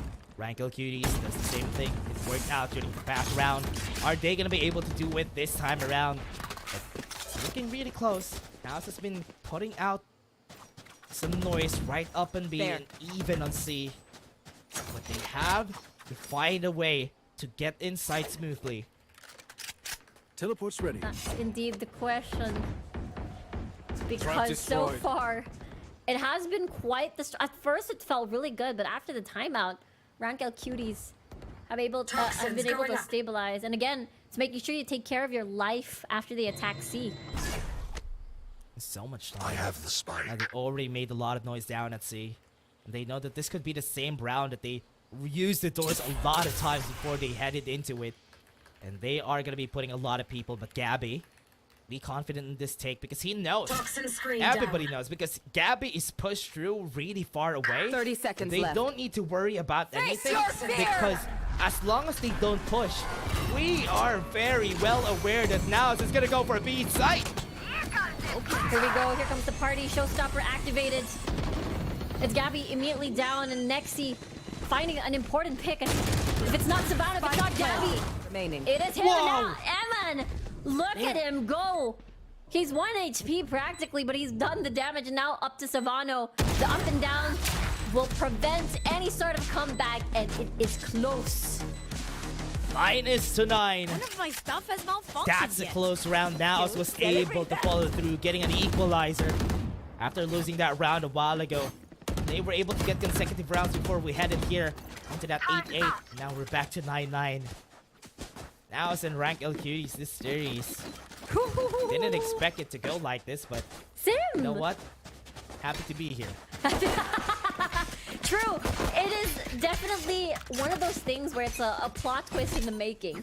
Because usually, again, when you look at NAOS, you look at their top contenders. Maybe a little bit from Cardi World, maybe a little bit of difficulty against Old Stinky Cats, maybe even from Just Us. But Rank L Cuties are adding onto that list of where the Golden Three of VCT has to be careful against these teams. Yeah, Rank L Cuties has been doing so well. And now they have to face against these types of teams. And they're faring really well, and they're making a statement against this team. Now Esports goes into side, but they have to be careful because Savannah is inside. They are going to go in, but they still get the take, and they're going to go for post-plant. Now remember, this is an eco for the side of QT. able to Spike get a kill planted. onto Mojer, but at least they're able to get the plant down already. They know somebody is on drop. Toxin It is screen going to be down. QT retaking from the side, from A main, and it might be a little bit of a flank. Have they been hearing this? Not pretty good though. Jacob has been seen. Ja takes him down. Nexi, oh no, he sees the barrel. Yort could get a free kill here. As long as Nexi doesn't leave his position, he will be fine because Ja has his coverage. There you go. All they got, the discipline, they got a hold. The discipline! Oh no, he's dead. I think this is gonna be it though. Goes in for the defuse. What was that? He tried, but at least he might be able to take down some people with him. And this is another one. No, never mind. He got eaten by the spike. Eaten by the explosion of the spike. And now this back on track here with the lead. It's still pretty close. It's still pretty close, Dash. It's still anyone's game, honestly. I don't know anymore what's gonna happen here, Rico. It's been such a close game, and Lotus. Oh man, 10-9. Ja has the tour de force. The only problem here for NAOS has been always, or rather, at least in this map, they need to get into sight because Rankle Cuties has been doing so well anchoring the site. They really have been. They, again, this B retake has been scary from the side of GT. I feel like NAOS must be ready for this. If they get the plant down, they have to extend their space. If they're clumped up into the site just there, then their post plant might be a bit tricky. Oh no.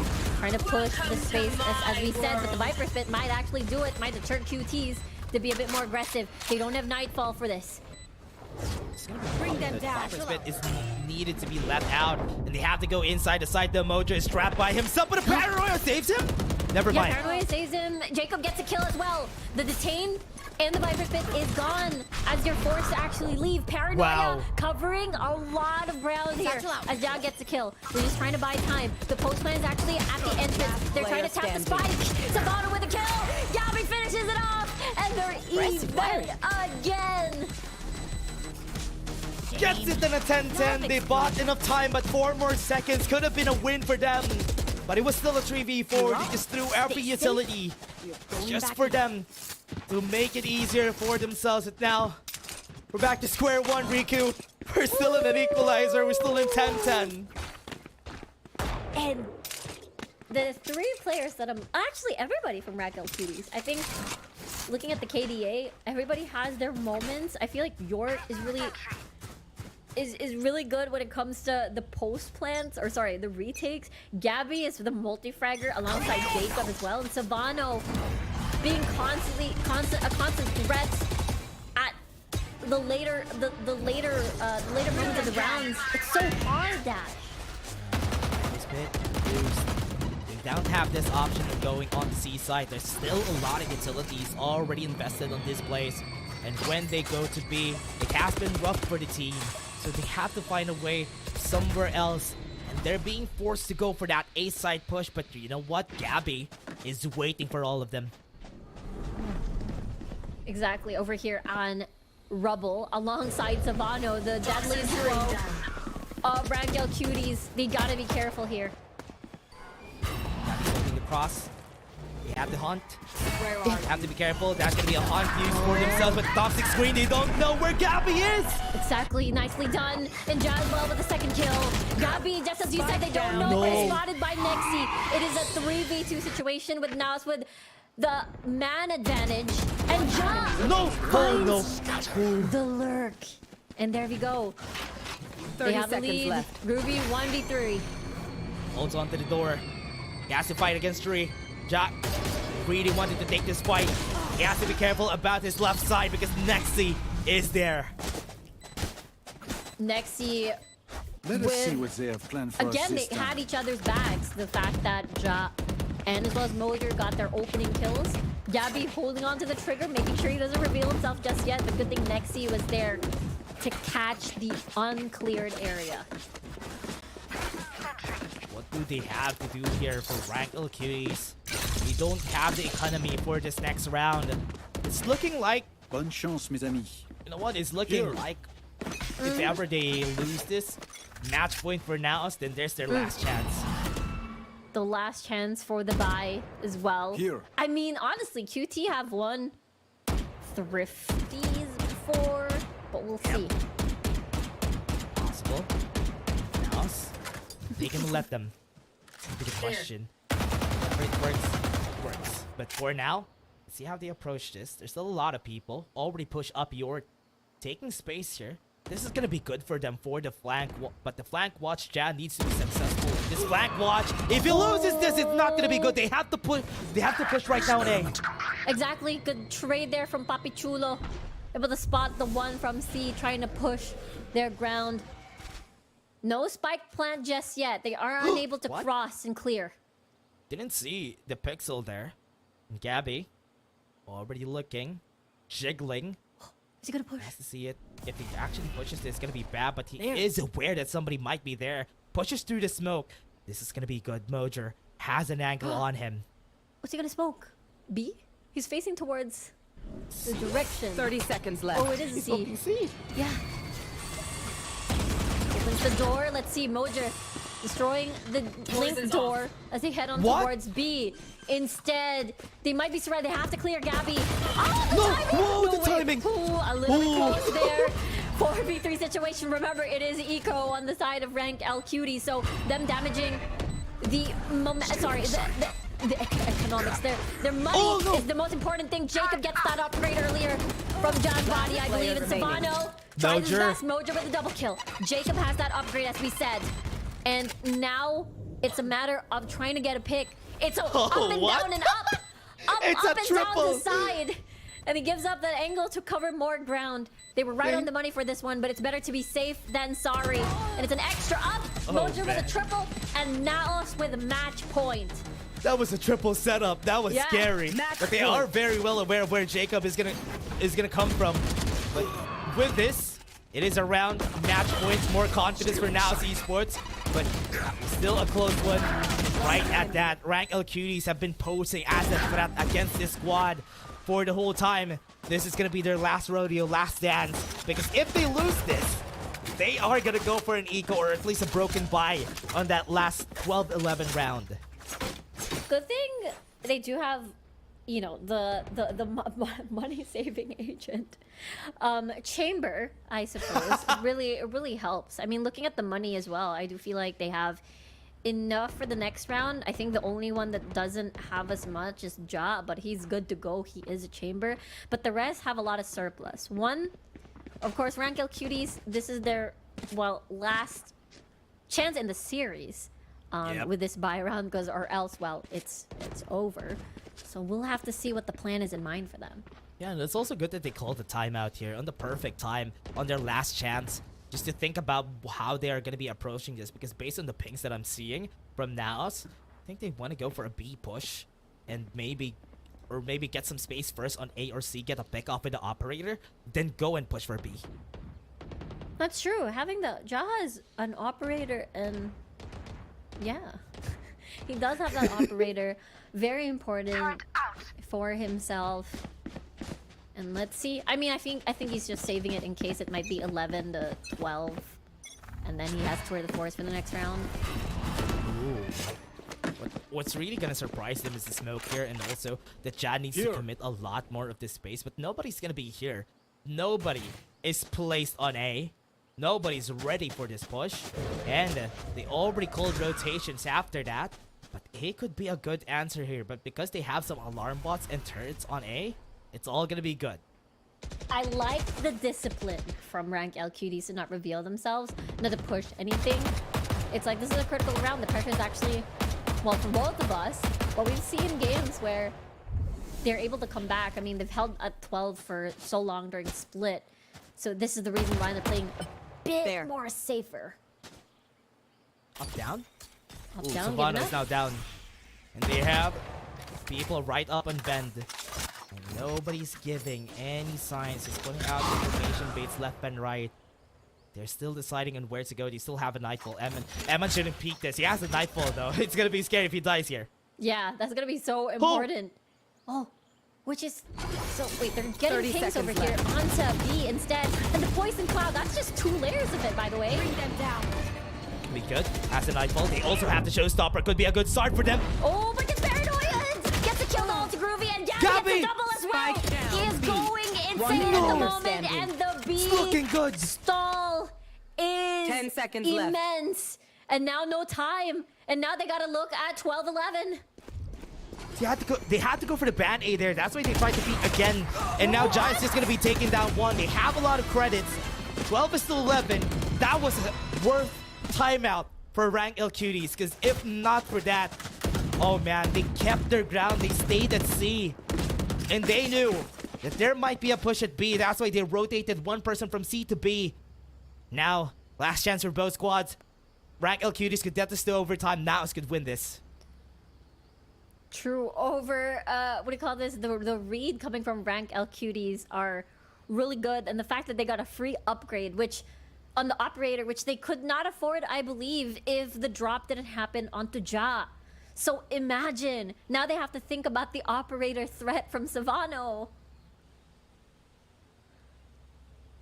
Whew, that's going to be an operator on the hands of Savano. And Gabby and Jacob are just going nuts, honestly, in this game. It's crazy that they have been getting so much kills, even multi-kills during this game.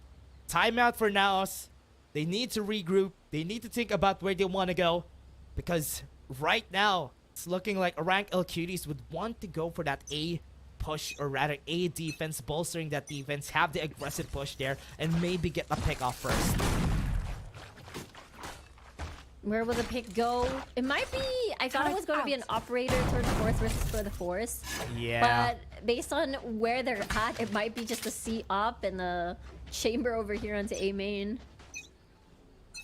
He's also going to be good here if ever they get the first pick off. They gave up the operator. A joke. Savannah still has it. I'm kidding. I'm silly. It's the last round anyway. It's been a long day, guys. Yeah, it's been a long day, everyone. It's all right. Rank L Cuties at least has been posing such a threat against the squad. And now Esports, what are they going to do? York is in a very good angle, making some noise right up on C. The spike is yet to be seen. They still haven't decided. Still have one more minute. And defaulting a little bit here. Trying to, again, the patience of Rank L Cuties here. It's just immense. This is helping them a lot. Trying to get the setup onto C, by the way. It might be a C hit. Whoa! Great shot on Savano. They were able to get a trade back. That was gonna be all... Oh, honestly, both of the snipers just died. Yeah. They did probably a 1v1 by stairs into A. But let's see now. Nexi slowly creeping in. Remember, they only have 30 seconds on the clock. The Killjoy setup is all on A. 30 so there's a seconds left. lot to clear here if they do want to hit this site. And that may be it. There's a snake bite and the Nightfall as well. Look at this. Jacob forced to run away. He's going to get spotted. He's going to get led to him. Where to run, where to go. You're pretty much stuck, but the scan on the hunt what a hunt! was just so much value. Papi Chulo with a kill onto Jacob. And now they haven't planted yet. They need to plant. 10 seconds on the clock. It looks like Rank L Cuties are willing to let that go down. And now it's going to be a tree stack. All three of them there, by the way. So they got to be careful. The spike plant is not in their sight. They need to push the entrance first. And now they're smoked out. Gabby, remember, this guy is such a playmaker. He is a high clutcher. He wants to take this to an overtime scenario. And he's going to push away Groovy with another kill. And look at this. They're tapping the spike. They're putting a lot of pressure. Look at the shot and step. York with a kill. 2v1 there with Papi Chulo. And Groovy finishes it off. We're going to head on to overtime. Overtime! This is where we're gonna go. What a great execution there. What a great retake coming in from Rank L Cuties. Everything that happened. Oh, the events that happened that led to that overtime was so good. Rank L Cuties, they made way. The smoke that they did on tree was really effective to stop them from getting any space. And that takedown right on A main really just gave them more to work with.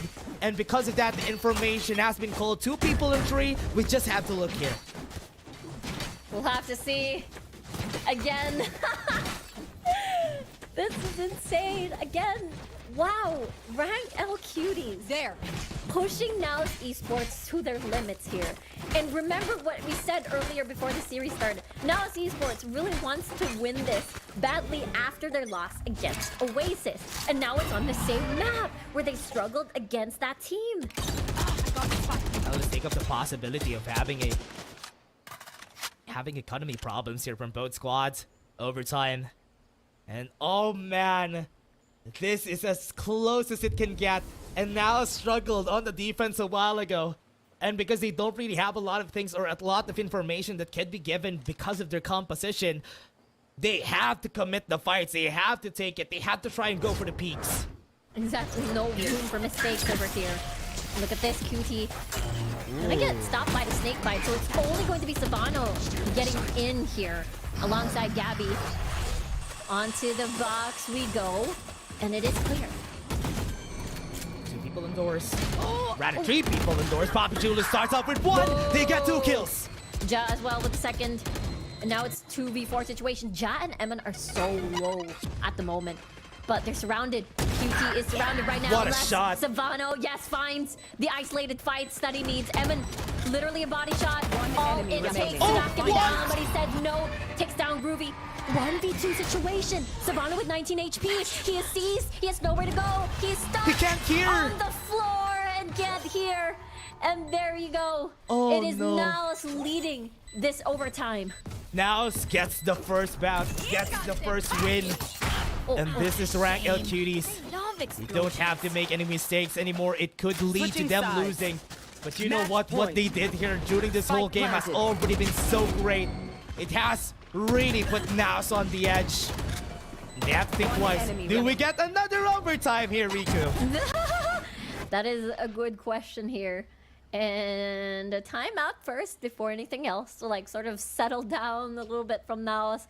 Again, a lot of these teams, especially NAOS, right? Like this is a team that is very experienced. We talked about being top 2 constantly in VCT. And having to encounter probably so many overtimes in their lifetime, in their careers already, has definitely prepared them for this. But there is clearly something for Lotus where, again, NAOS is expected to win this with flying colors. Not even overtime. We were expecting a 13-5, 13-6, or 13-8 or whatever. So this is very interesting. Like new information. Rank L Cuties. Gabby, Jacob, they're really pushing NAOS Esports to their limits.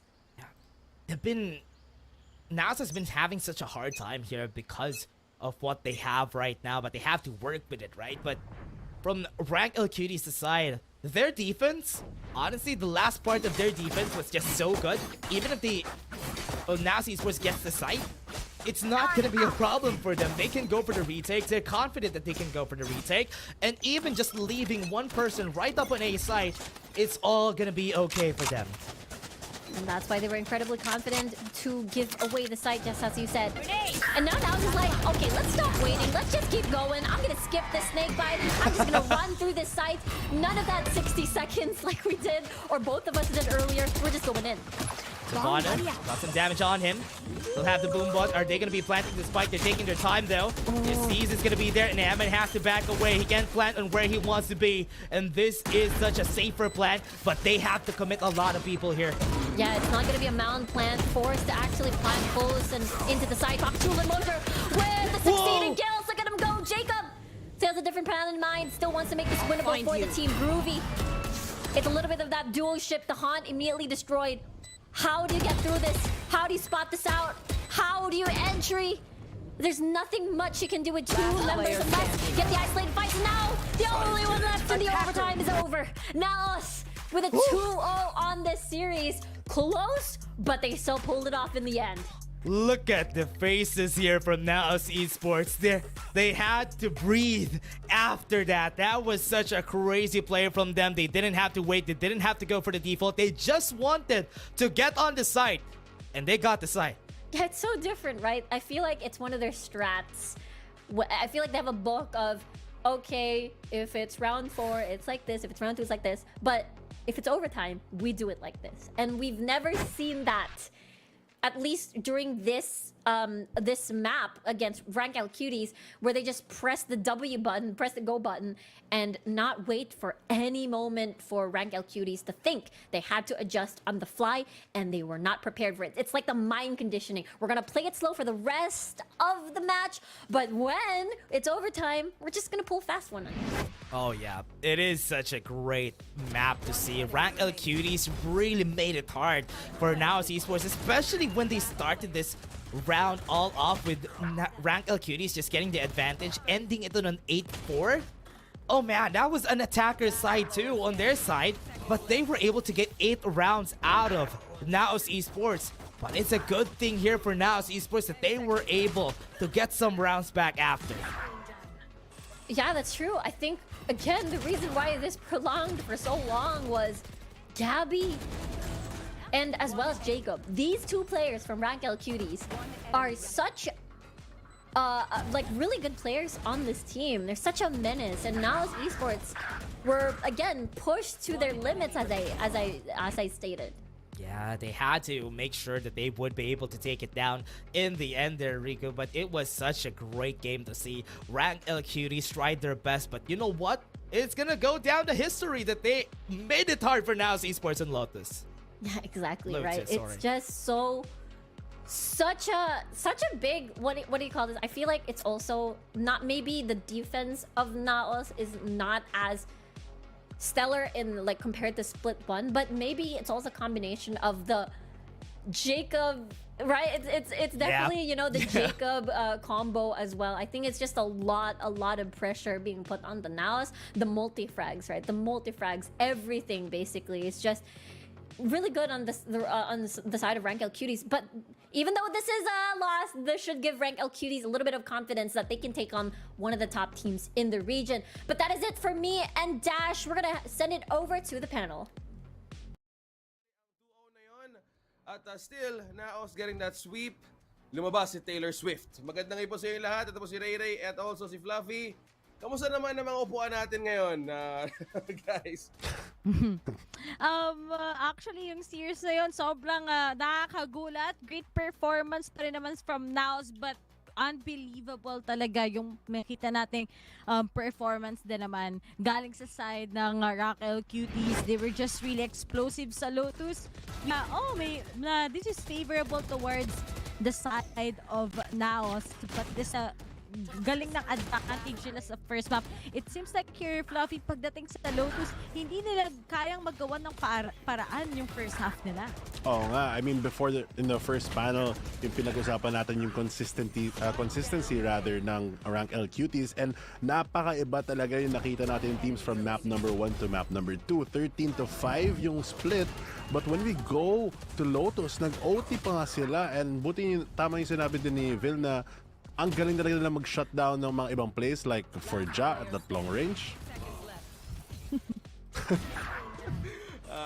And while Vil appeared, no? Doon pala, nakita rin natin kung paano din na naging a key pair din si Jacob. At most points, we've seen how L Cuties as well was trying, ang bilis na recovery nila in each of every round. Na kanina, pinabot talaga nila to an over, which only shows na this team has more preparations. Siyempre, katapat nila yung NAOS, and they did a great job giving us a great series. At MVP, walang iba kundi si Ja ng NAOS for taking this game on to a sweep. Grabe si Ja. Sony, mula sa side. Grabe, full name. Okay pala yun, napelexin na lang. Nakita natin na may tatanong ko sa kanya to later eh. Pero nga, ever since he switched number, he took on a long break. History itself, di ba? Makita natin na bagalit yung chamber, but after those nerf cage chamber, he got ginamit, he went to another role like Killjoy or maybe that Cypher, and now that it's been back, mas nagamit na naman ni Jato into his opportunity. Oo nga, dun sa mga medyo simpleng agents na puro aim lang, dun talaga malakas si Ja, not only in his chamber, also his jet. I feel like yun nga tama, whenever he plays his other more utility agents, parang nawawala siya ng konti, but andito na siya ulit sa form niya on this chamber, and it really proves to be very important dito sa Lotus. Yun, it's just now Esports taking to a sweep. Pero sa lahat na discuss naman dito in the panel, tawagin na natin din ang ating also MVP and also now Esports for our interview. Para kamustahin naman natin kung ano nga ba nangyari sa match na yon. Hello po! Magandang gabi! Magandang gabi po. Ayan, magandang gabi sir. Congratulations po again for a sweep. Just a quick question.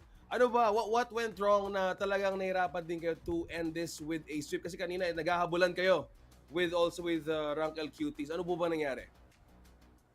Siguro hindi lang nila na-hit din yung shots nila, pero predicted naman na namin kung ano yung ginagawa ng kalaban namin.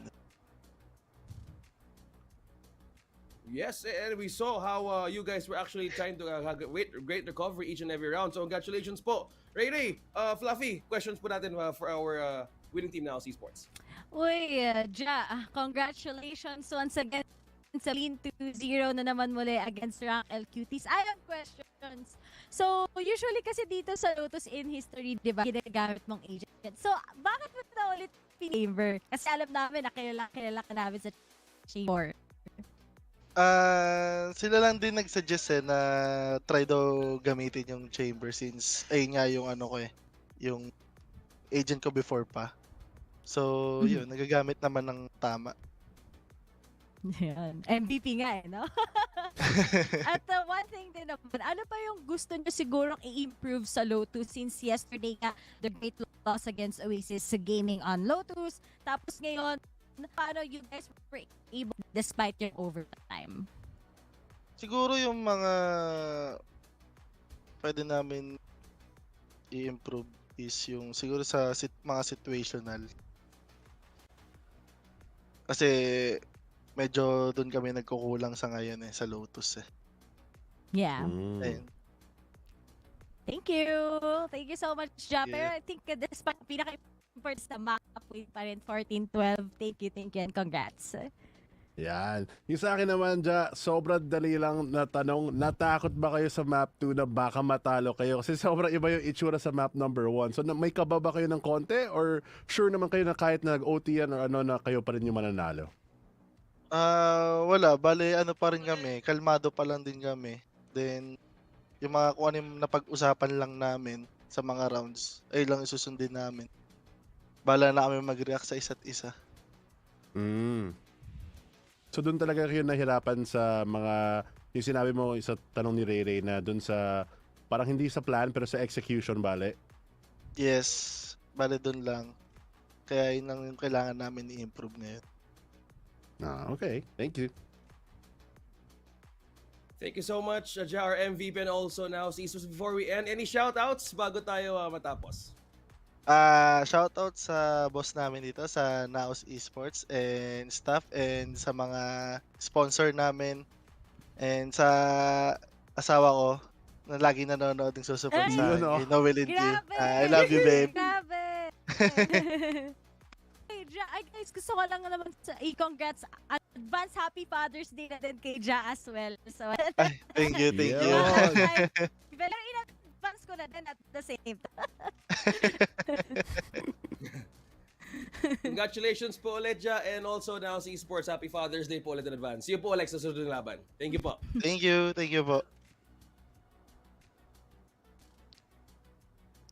Yo, now si Esports. 2-0. Ray, first 2 series lang yung naging start natin for Game 3.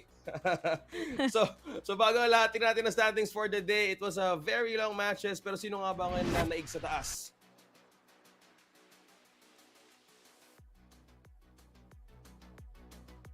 Eto na nga, Oasis Gaming still remains up top. Meanwhile, for now, Stephen Cartwell dumahabol na rin, Fluffy. Yeah, I mean, malaki talaga ng improvement ng Carty World dito. The expected, I think, is that ZOL Esports talaga yung umaangat dito sa posisyon. But so far, medyo competitive talaga ang mga teams. Oasis Gaming still leading with that 4-0. NAOS Esports not far behind. And Carty still there as well, being very relevant. Natatakot lang ako ng konti dito para sa Subversive tsaka kay JustUs kasi sila yung pinaka nasa baba and they're really in that parang danger zone dito and day number 2 ng week 3 pa lang. So even though they have a couple games there, with having this many teams, maraming mawawala pagdating sa playoffs. So kailangan talaga kunin yung mga puntos para sa VCT. Kailangan talaga mag-double time, no? Kasi kanina we also witnessed the match of Avernus Esports, JustUs, and pati rin Tyrant Esports. We've seen potential then for a comeback and in between matches. Pero as you've mentioned, heading towards the playoffs, you want to get your best points, your best foot forward, at kung paano pang pwede mabawi yung mga pagkakamali nila throughout the matches we've seen here until maybe week number 3 for now. Makita mo tayo hoping maganda pagbabawi dahil the top 6 right now still meron pa rin mga inconsistencies in a way. Pero Fluffy, in the games of today, nagkaroon talaga ng konting pagpaplansya din heading to week 3 from weeks 1 and 2, no?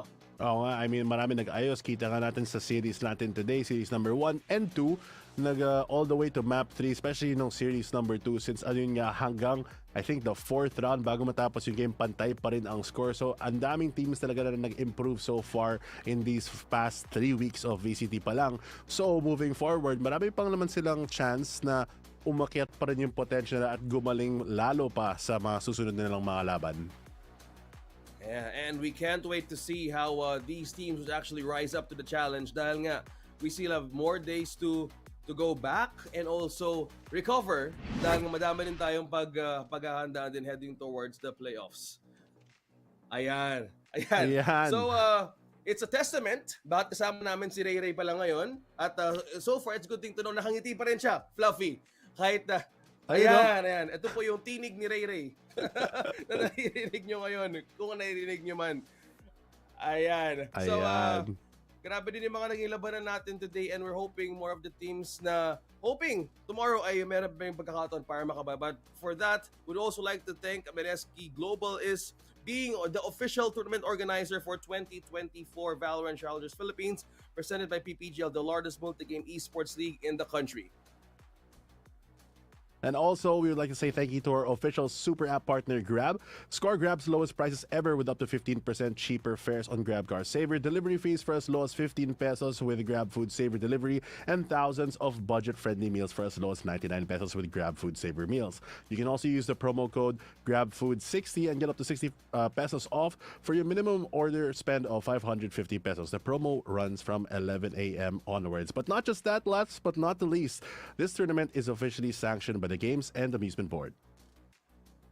Thank you so much, Fluffy, for sharing that as well. And dahil syempre, dahil laging mahaba ating araw, so hoping, so far nagamit yung ating grab food dahil naging mahaba-haba ang ating stretching ngayong gabi, as we also expected these teams to actually have a bounce back. Dahil kanina, madami tayong nagitang great plays as well from rank L Cuties. So sa ganitong klaseng caliber, Fluffy, I'm also expecting as well na tomorrow, magkakaroon na ng pagbabawi sooner or later. Muli po, sa ngalan po ng ating casters today at aming kasama na na-immortalize na rin sa frame, Ray Ray, kasama na rin. Ayun, nabuhay. Ayan. Good ending. Ayun, may timing pala. Okay, hindi natin makiklip. Hindi natin makiklip, sayang.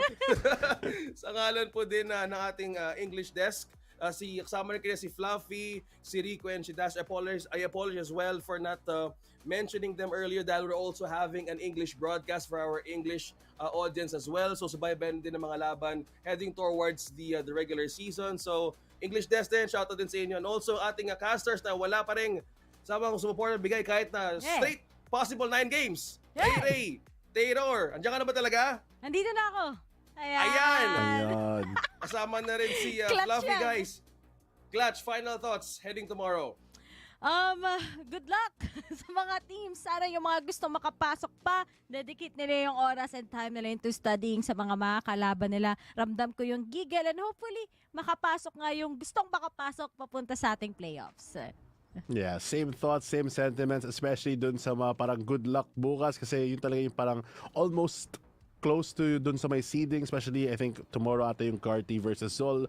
So yung mga malalapit na score dun talaga makita kung sino yung mga top 4 natin.